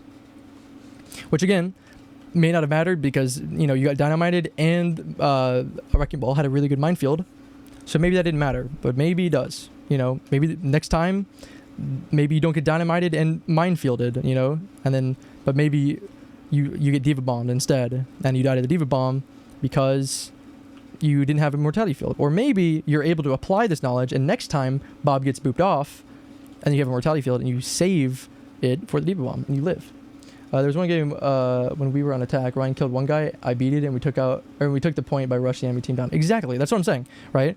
Like beat. Like these passive beats aren't really doing anything, but that doesn't mean you have to use it in reply. You can use a beat as an engagement tool. That's what Beat Blade is. I don't know if you've ever heard of like a Beat Blade, like that combo. It's not super good just because it doesn't increase Genji's damage, but it makes this really squishy. Like imagine if he was beated, right? If he was beated, this Reaper dies. Because the reason why he didn't die was because Genji had to deflect because he was low. But if he had beat, he wouldn't be low, so he just kills a Reaper, right? So it's a really powerful engagement tool, but it's also a really powerful response. So if you don't have a response, like for example, you have Moira, Coalescence is going to save you from like Beat, for example, or Blade, for example. You want to save it for Blade. But if there isn't a Blade, if there isn't an ultimate you need to save your beat for, then that's very, very viable to use it as an engagement tool and be like, hey guys, let's beat in, right? And then you beat, and then you guys are unkillable, and you just take free space, especially with something like Monkey, or in your case Ryan, you know, because Ryan can just charge in. If he charges in without beat, he dies. But you speeding him and he's beated, oh my god, he just goes wherever he wants. So yeah, 100%. And you don't need a duo to do that. If you have a Ryan on your team, is beat one of the best ultimates in the game? Oh, 100% it is not. It is a terrible ultimate. It is a powerful ultimate, but it's middle. I'd put it at like, I don't know, C tier. It's not great, but it's not terrible. Lucio doesn't get a lot of value from his, as much value from his beat as he does his speed. Like Kitsune is a really, really good ultimate. And Nano is a really good ultimate. So you might pick them for those abilities, but you're not going to pick Lucio for his beat necessarily. But it's still really good. It's still really good. It does its job, and it has its value. Transcendence isn't as good as it used to be. Transcendence used to be right there with it. I'd say it's a little bit worse than beat right now.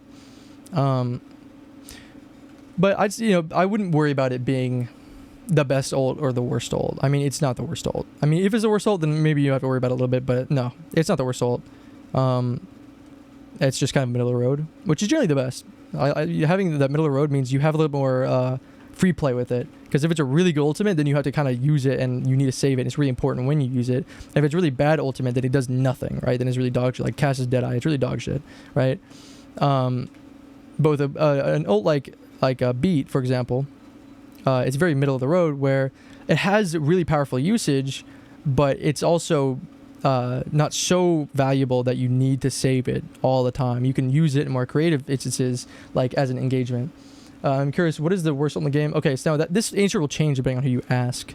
And you have to define what makes an ult good, right? And that's impact, right? Kitsune has a lot of impact because you have the speed boost that creates an incredible amount of force and pressure for the enemy team because of a whole team-wide Kitsune rush, like, you know, and the firing speed. For me personally, I'd say Deadeye personally, and I'm a Cass main, so I mean I'm a little bit biased in this, but I think it's also pretty a little bit more objectively the worst ultimate in the game. Why? Because it's useless. There's nothing that it does that nothing else does, right? Like you might pick Kiriko for Kitsune. If you want what Kitsune does, there's no one else to pick to get what Kitsune does. You pick Kiriko to get Kitsune. You want Cass's Deadeye? Just play fucking Soldier. You don't pick Cass for his Deadeye. You might pick Soldier for his visor, because that works with Kitsune or Nano. Nano and Kitsune don't really do shit for Deadeye. This ult doesn't combo with almost anything. It's like the hardest ult to combo with, because it's the type of combos are really dependent on how the enemy play, or are just generally harder to combo with and like activate. Like, but that also, because it is one of the worst ults, you can just throw it away whenever, right? So it's not that bad. But I mean, it's such a bad ult that it's like the best thing to do that you'll see a lot of Casses doing, and almost guaranteed to do, like back in Overwatch 1, is using it to reload.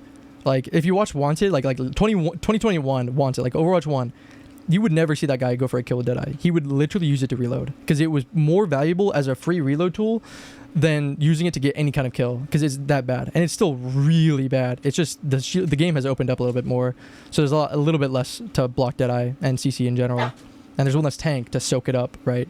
But it's still a really shit ultimate. I think it's the worst. Some people say Doom ult. It just got buffed, but I think even then it's in that middle of the road. Can you stop barking? It's in the middle of the road because you can still use it as escape. You can't use Deadeye as escape. That's the thing. Most ultimates that are bad can still be used in a different purpose. Which Cassidy's, his ult can, but his different purpose is reloading his gun. Doomfist is getting out of the harm's way. You know, it's a get out of jail free card, which it's even more so now, which means you don't have to even waste as much ult potential by ulting somewhere else. You can just ult on top of them because you get that instant health now that they changed it, plus any over health that you get for landing on people. So now it's a get out of jail free card, plus you get to use it like your normal ultimate anyway. You don't have to like sacrifice it. Yeah, so I personally would say Cast Deadeye, but again, that intro will definitely change depending on who you ask. Some people say Minefields. Like I'd say Minefield isn't a great ability, but it does deny a lot of area. And as we've seen, if there's a Lucio, that's a free kill every time you use Minefield. This guy, or if you're on the other team, this guy will come in and just die to it like a moth to the light, 100%. And even Diva Bomb. Diva Bomb used to be really good. Now it's really not that good. And the best thing to use it for is as a free remake, which again is way better than a reload for 6 bullets, right?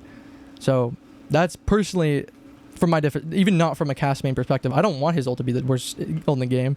You know, I'm not trying to vie for. I think a lot of people are you know, just want sympathy points about having the worst. I don't like it when cast is too powerful because I know they're gonna nerf him anyway, and they often leave him worse than he was when he was good, right?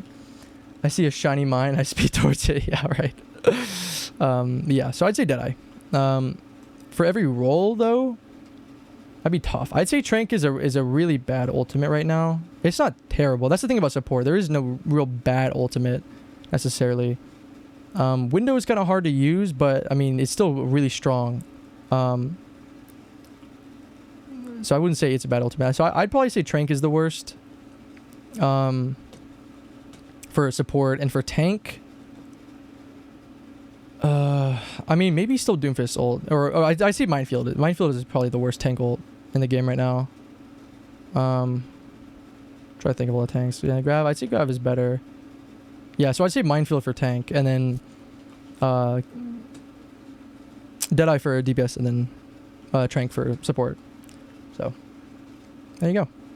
But yeah, I mean, you didn't do bad. I mean, again, you guys won, but also your cast did kind of carry you guys.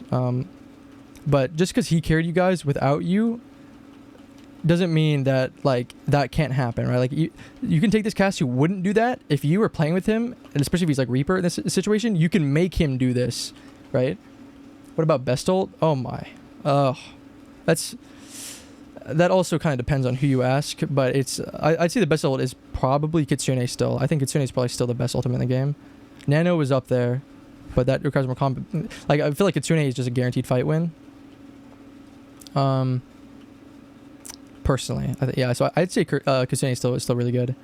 And for DPS, I don't really know. There's really a fight. Oh, probably Sojourn ult, 100%. Sojourn ult, duh. Forgot about Soj. And then tank would be probably maybe Flux. I mean, well now Mauga definitely has the best ult by far. But without Mauga, because he might get tuned a little bit. I'd probably say Flux. Flux is really good. And that's one of the reasons why he's really good, but I mean, not even a part of it. But you might notice a theme of people with the best ults are usually also having the best kits. People with the worst ults generally have the worst kits. So yeah. But again, that'll change depending on who you ask. And I'm by no means like that high, you know, like my opinion isn't like perfected or anything. And again, it's still an opinion. So even people at the top, you know, aren't always right, but they are generally the most right. Oh, thanks for the follow, man. Appreciate that. So yeah, I'd say Kitsune, and then Sojourn ult is still really good. Like Sojourn ult is one of the ults that can actually compete for best ult.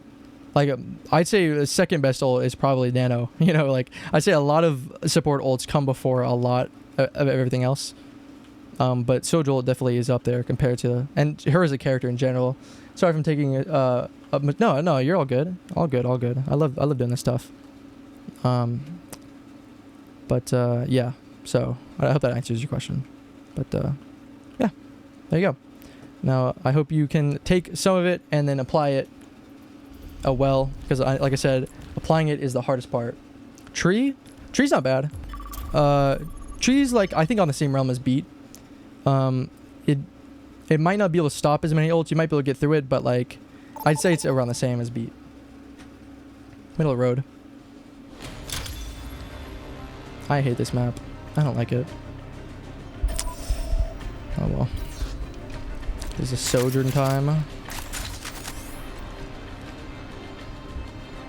It might be Sojourn time. But yeah, I mean, that used to be like the worst ult in the game, honestly. Back when Life Reaver was the worst character in Overwatch history. They've made a lot of really good changes for him that he's up there with the other supports now.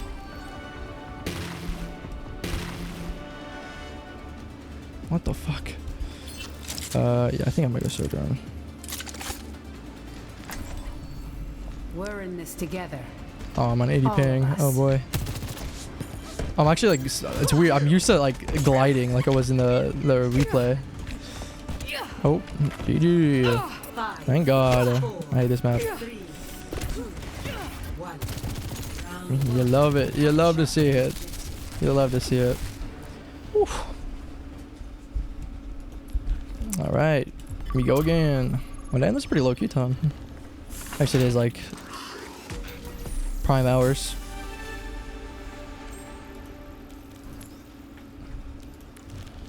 There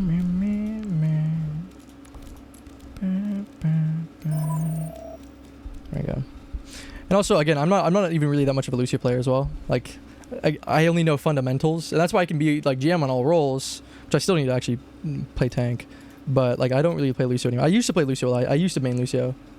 But like, I haven't played Lucio in ages. He's not one of my supports. But that doesn't mean I don't know how to play him, because I know why he's good and I know what he does well. So I could play him and play him in the GM lobby. It's just I don't like to. I prefer something else. So to summarize, don't engage long-range characters at a long distance. Be more aware of the people around you, and don't chase Hamter. 100%. Yep. Because all you need to do is close the distance between you and that person. What they need to do is hit you. So if you can close the distance without giving the ability to hit you, then why not do that? Why not do that? And sometimes the speed itself will carry you, and you know, they won't be able to hit you, but most of the time the not being able to hit someone because they're too fast is when you're strafing, right? If you're on a wall gliding at a consistent speed.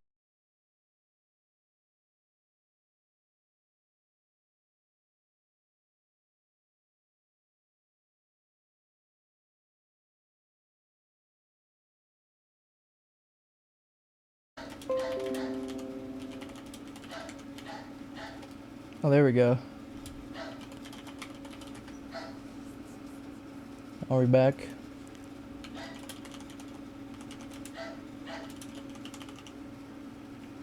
Sweet, we're back. Okay. Yeah. Ana isn't that bad. Also, I think I'm banned now. I think, great. We're suspended because I DC'd. That's my first ever DC ever in the history of Overwatch 2. So I guess we're gonna play a quick play game. Okay. Actually, let's secure all roles. Why not? But yeah, Ana isn't a bad target to go for. It's just her sleep is scary, and her nade is very bad for you. So if you can, bait out her cooldowns, and if you dive her in a way that she's gonna want to nade as you land and boop her in the air, then you can boop her away from her nade. Sure. Why not? Well, actually, I'm saying, well, not if you're on console, but yeah, why not? I'll play a quick play game with you. While I have the time. I forgot this crossplay on quick play. What's your info? Ooh. Oh, I was about to say but that's kind of cool. I haven't looked at any of these skins. But yeah, if you just send me your info, I do.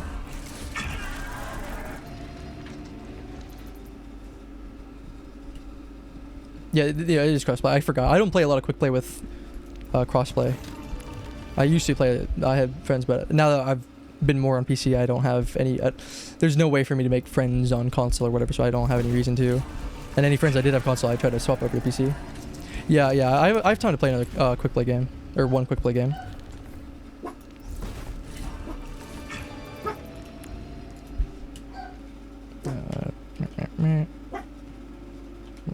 Oh, wait. Oh, yeah. Hold quit. 409. So a few characters that if I see them, it is a very good idea to engage. Well, anyone that doesn't have anything to deal with you, right? Or has a hard time killing you, right? So that applies for anyone. And that can apply for someone who is really good at dealing with you that doesn't have the thing that makes them good at dealing with you.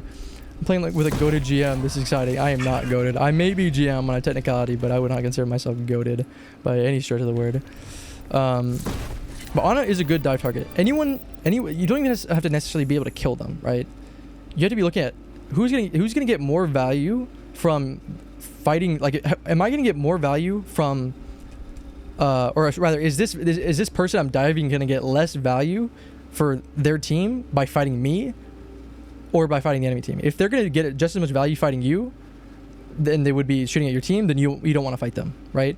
So if an Ana has an aid and can fight you and kill you, then you don't want to fight her. But if you can kill her, or if you can force out cooldowns and then not fight her, now that she doesn't have the cooldown, right? Cassidy is someone you don't want to fight on Lucio unless you can secure the kill.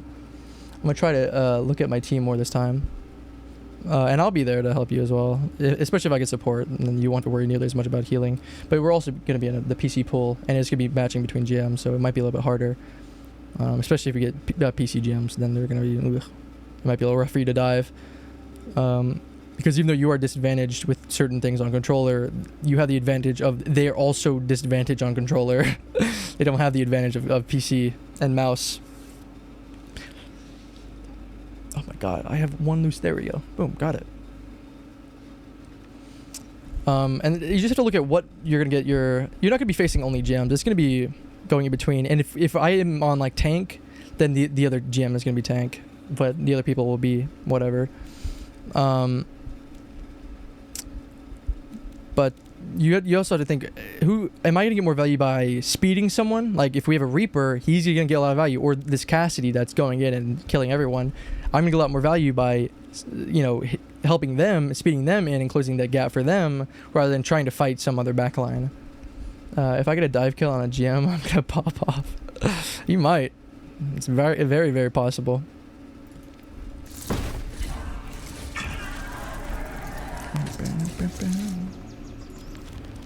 What custom game while we wait? Gun game is fun. Oh, also, you said you lived in London, right? So your ping might be bad. And hell, my ping might be bad.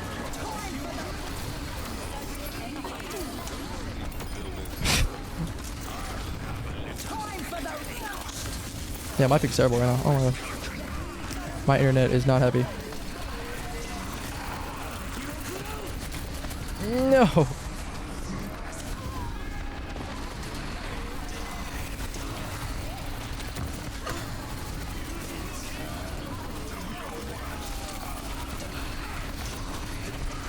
It's Lucio. Or Pharah. This Pharah has to go. Oh my gosh.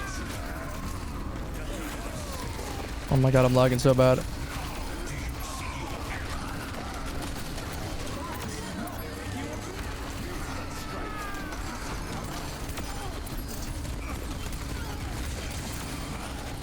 Oh my god, this lag.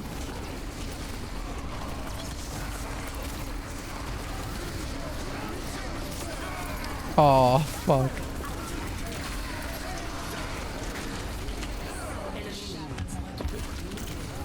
Oh my gosh.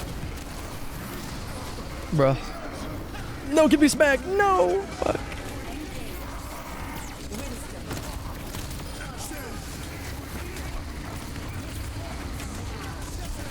Oh my god, this lag is awful. It's so bad. Oh my god, why is my ping so bad? I might not be able to play anymore. Holy fuck. Prepare to attack. Alright. Select. Oh yeah, so I'm in support. We're gonna chill.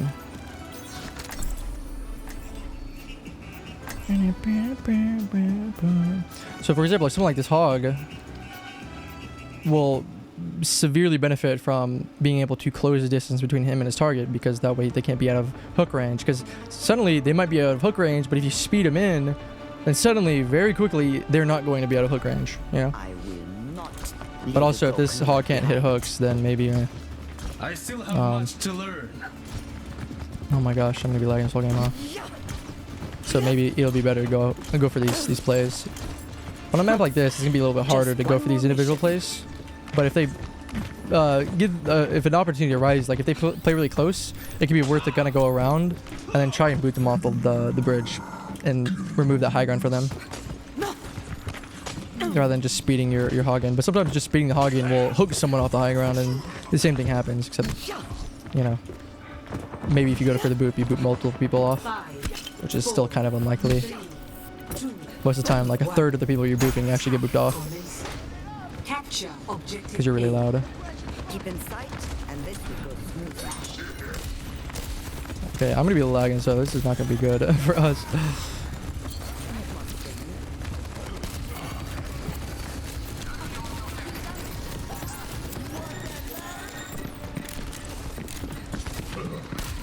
Oh my gosh, this is lag.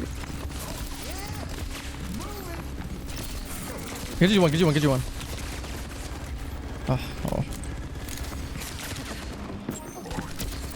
Enemy slept here.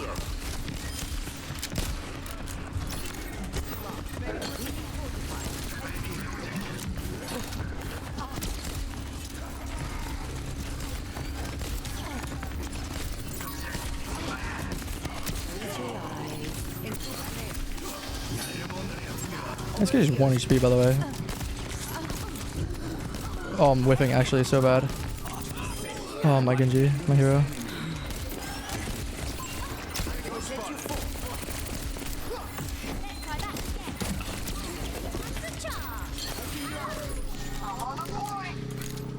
I hope my ping gets better, because that's gonna be annoying. If I'm lying like this, I might just not play comp, which will make me very sad, because I want to play comp. Oh, Mercy dies here. Okay, bye, Mercy. Yeah, shocker. Oh my gosh, this lag. What'd you want? Ana 1 HP up top as well. No nade. Anti. Ana's 1 HP up there.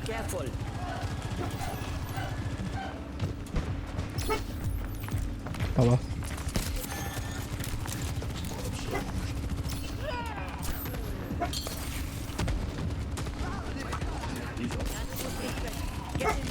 Oh, I'm so dude. We can handle this guy. Oh well.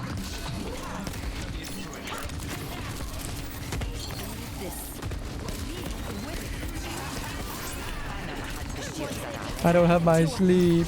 Oh, they didn't even nano him. Holy cow, this lag insane.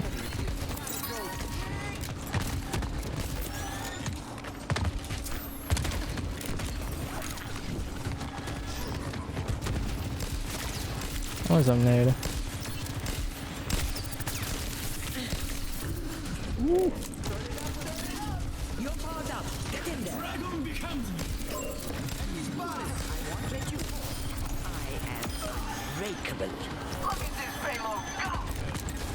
No, I'm sorry. Oh, God.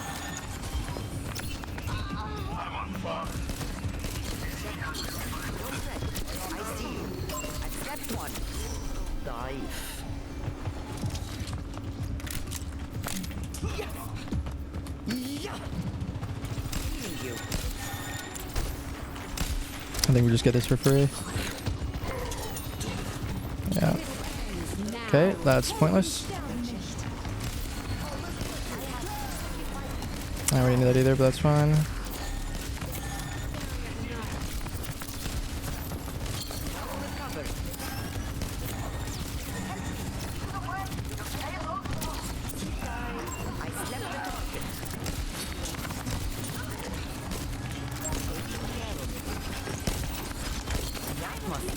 Genji antied.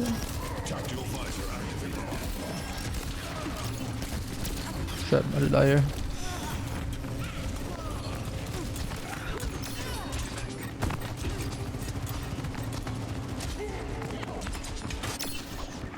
I still have some fighting. Can't be doing that to me. I have to scratch my forehead, man. What the hell?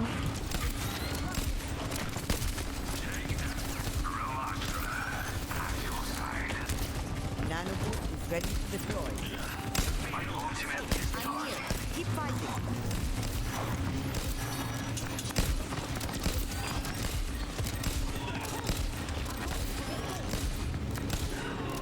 Oh my god, I can't aim! Fuck. Oh, there's a 2-ton illusion on that guy. Oh my god, I can't aim. Holy fuck.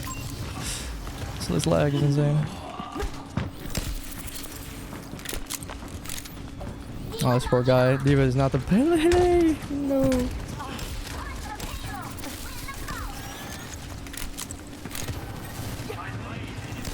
Oh. Well, you wouldn't need healing if we were playing D.Va. Big anti. Oh, what a waste.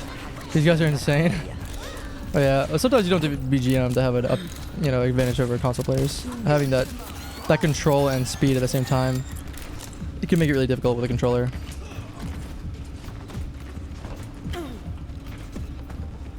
So that's why it's almost whoa. That's why it's almost never worth. Oh, what a fuck! I nailed that bitch. Oh well. That's why the only person you've ever seen swap to PC and keep a controller and not just move the keyboard and mouse is Joystick, because he's playing Ryan, and none of those things really apply. Set that bitch again! Oh my gosh, what a sleep. Oh, I don't have him though. I'm lagging so bad.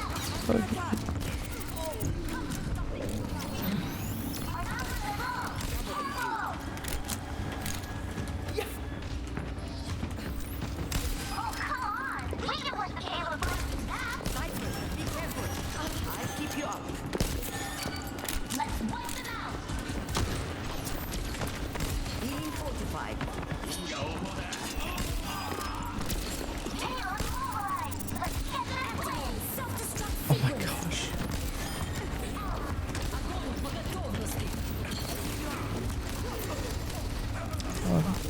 I'm trying of love. My ultimate is almost ready.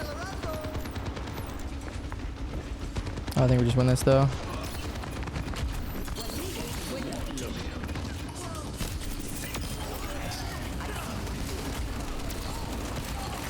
Oh, that anti is insane.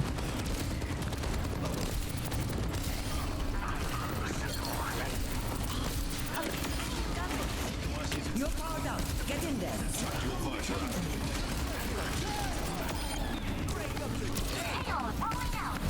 Oh, 99. This lag is incredibly bad. Nice. See, look at that. No problem. Easy peasy. Play of the game. Okay, I mean, whatever. Yeah, I'll play another one if you're down, because Genji Gap. Because I'm lagging really bad right now, and it's definitely my internet, so I'll play another one and see if it'll go down, which it probably won't, in which case I'll probably chill then, which really sucks. Hope I didn't even create that one. I feel like I didn't do anything that match, like I carried. Wow. Sometimes there's not as much for you to do. Oh my god. Custom games. Also, damn, people get mad at quick play, do they? They say anything? Or are they saying stuff in team? I'm not even in team chat. Other than Genji Gap. But yeah, people do get mad at quick play, honestly.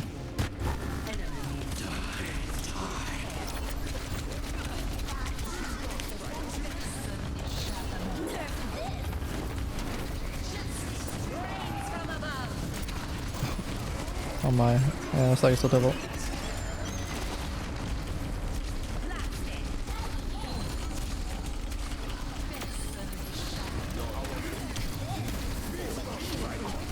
Oh, could not have done that at all.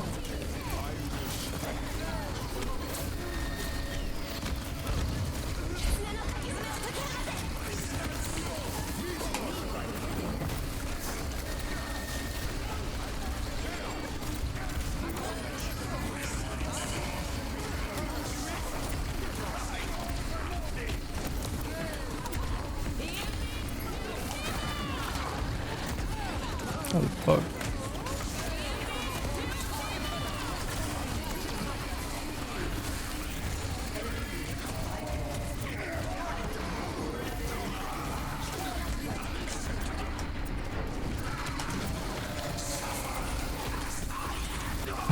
It's so bad. This I can't. No, fuck. Yeah, this like is terrible. I could get away with it on support.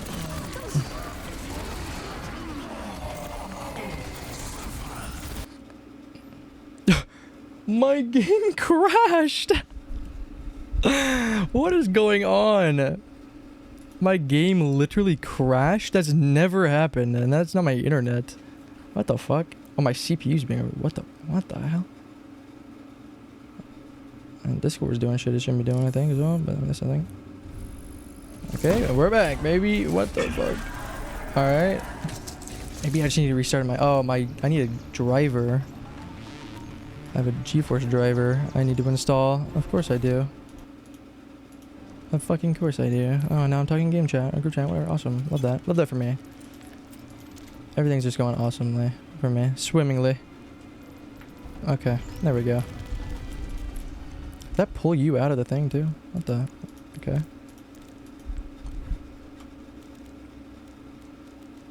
Awesome. They're AFK. You love to see that.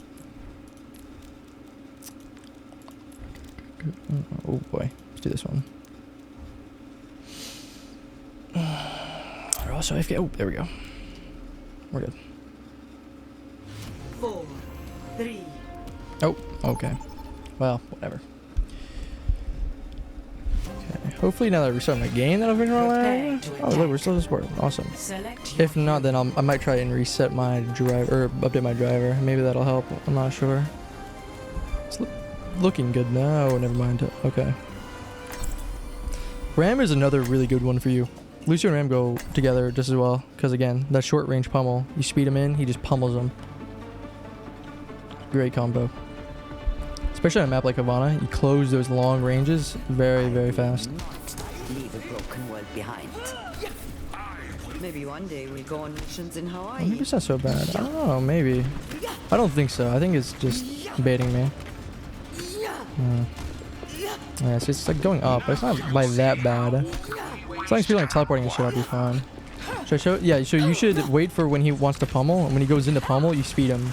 And you'll see the difference. Like, they might be like, meh, meh, meh, and you might be like, I can't really do anything. Oh, okay, well, that's not good.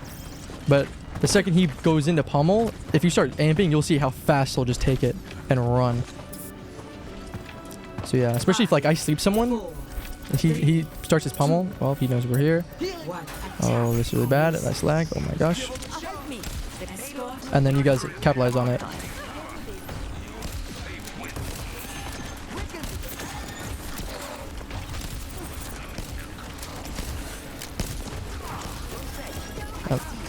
Sometimes like this he won't. Sometimes he'll be too scared.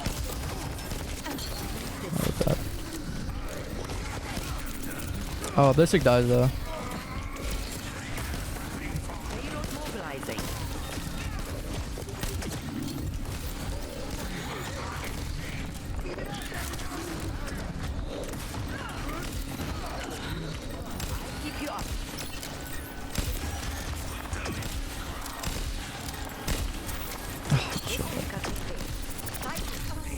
Rip that.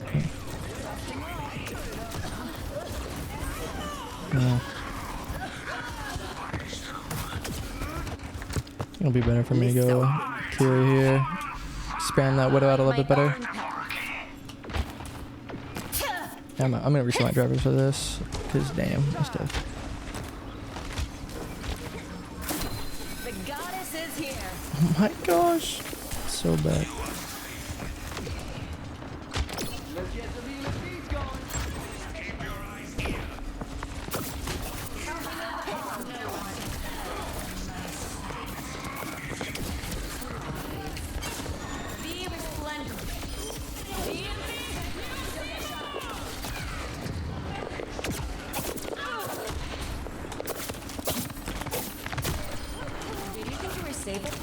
Oh my god, this lag! I would have killed him! God damn it! No! He's dragons, by the way. Greetings. I don't give up that easily. Oh my god, he's literally falling through the map. What's up? Thank you for the assistance. Oh, I guess I'm Killer Princess. Alright, you guys have fun. Konnichiwa. Oh my god.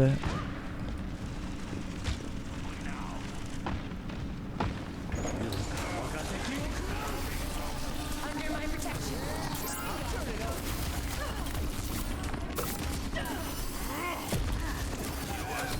On your horizon.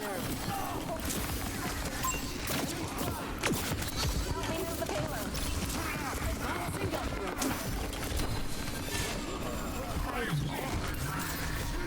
No! I died again, the fuck.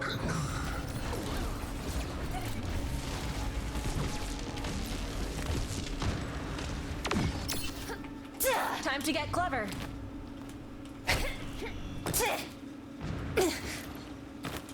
I am on fire. Careful, we're outnumbered. Sort of a little longer.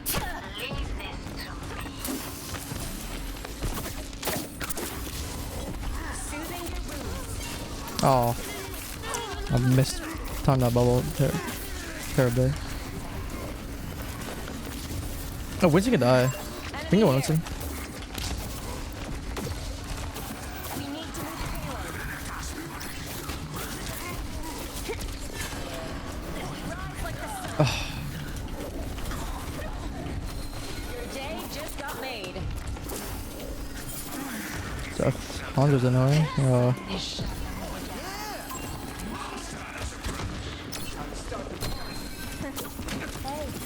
Oh no. Hanzo one. I'm calming this to you and you're not gonna hear it for like 5 minutes. I'm gonna contest this Hanzo. And miss every shot because I'm awful. Oh, that's a nice shot by him though.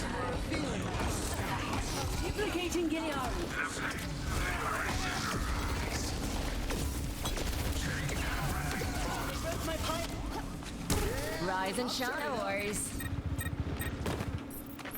Group up with me. The Kitsune is ready to be unleashed. I've been holding on to my Kitsune for a little too long. Let's hope Psycho doesn't die. She does. But maybe Kitsune's enough to win this. Not looking like it.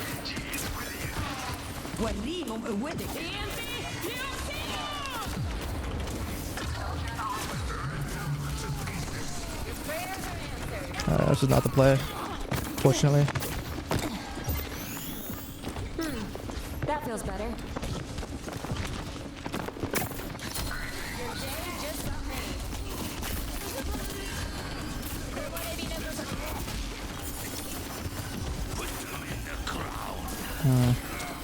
Damn, that's lucky.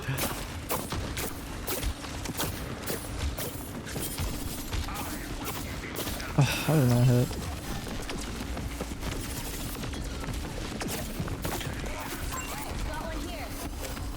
Be careful, Shimada.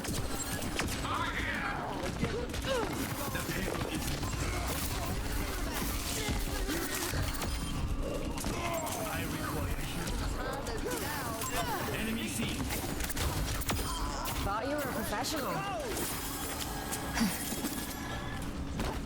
Now if you can, you guys would push up and spawn and hold it so they can't recontest, but Let me balance you out. if you don't have the tank doing that, then it's not worth going for.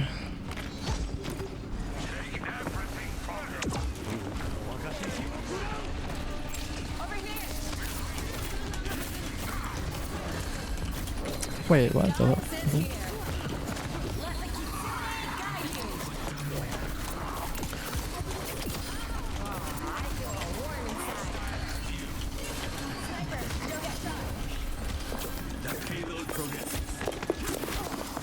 The payload has reached the checkpoint.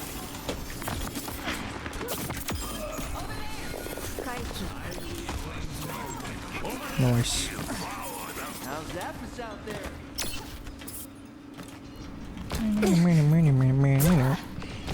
I am on fire.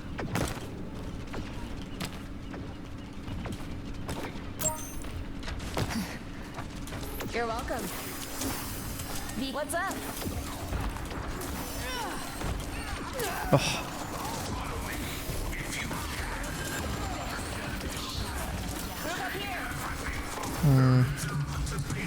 little scary. That's very unlucky. It happens. But that was a good beat. You can't plan for that. No way I missed that Suzu. Push this ER though.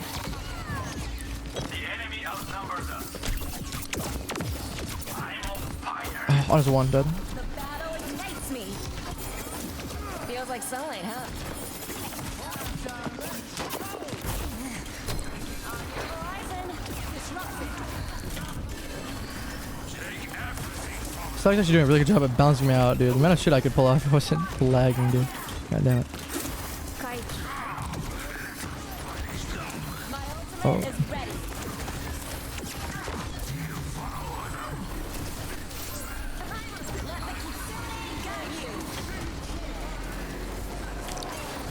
No! That was actually almost insane if I hit that. Damn. So close. It's because I Kitsune. And then if they go for you, you can't get out of it.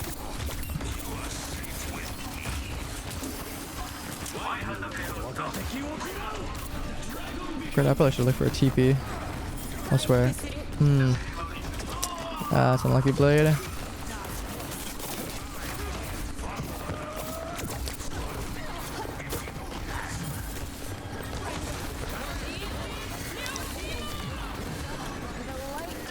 No.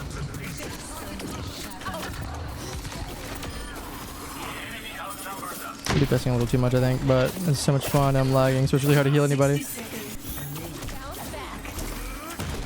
Ow. Oh my gosh, they're floating.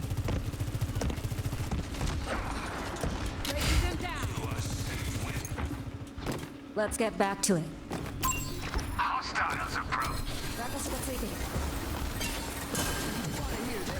Kind of a bad Suzu. Alright, I need to go for an off angle on this Widow.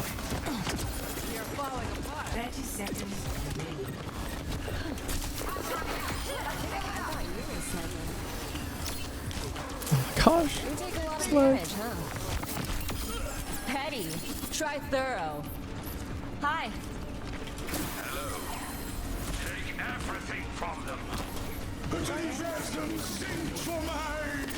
Oh my gosh. Okay, I guess I can't TP out, but damn. I still couldn't pot because of the lag. Oh, fuck.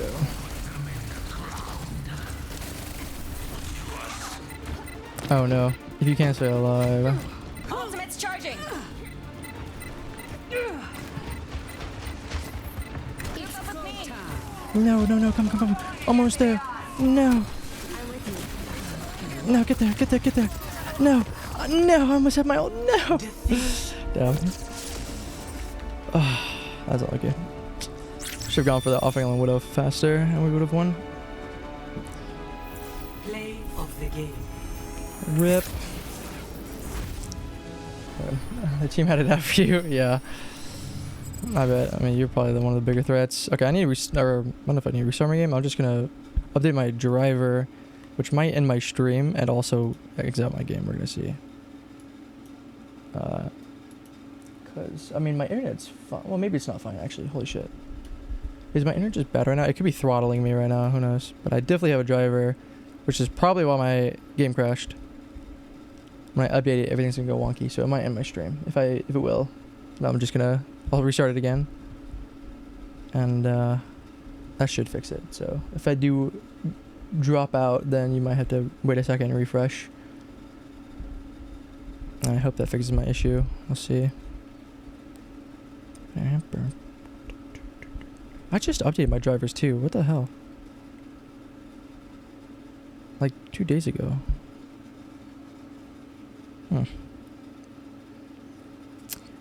Oh well, so it goes.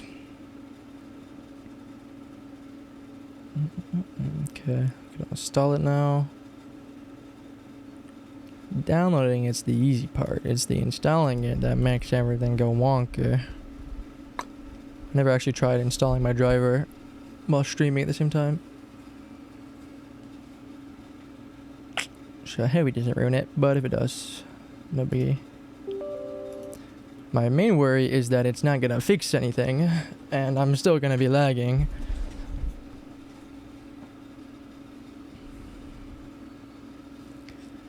Which, if that is the case, then so be it, oh well. I'll just try again tomorrow. No biggie.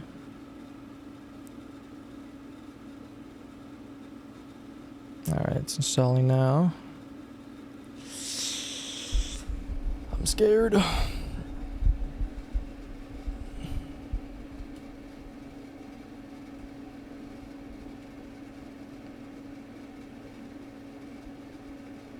Oh, maybe we're fine. I think we're fine. But I might eat my words. Now that I think about it, though, the last one I downloaded actually had a kind of a issue. But I don't know if that's relevant. That's probably not relevant, but...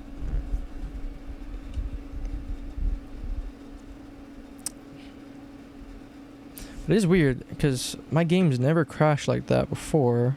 And the time I did it earlier, crashed in a different way. That's also never happened before. So I wonder what caused that.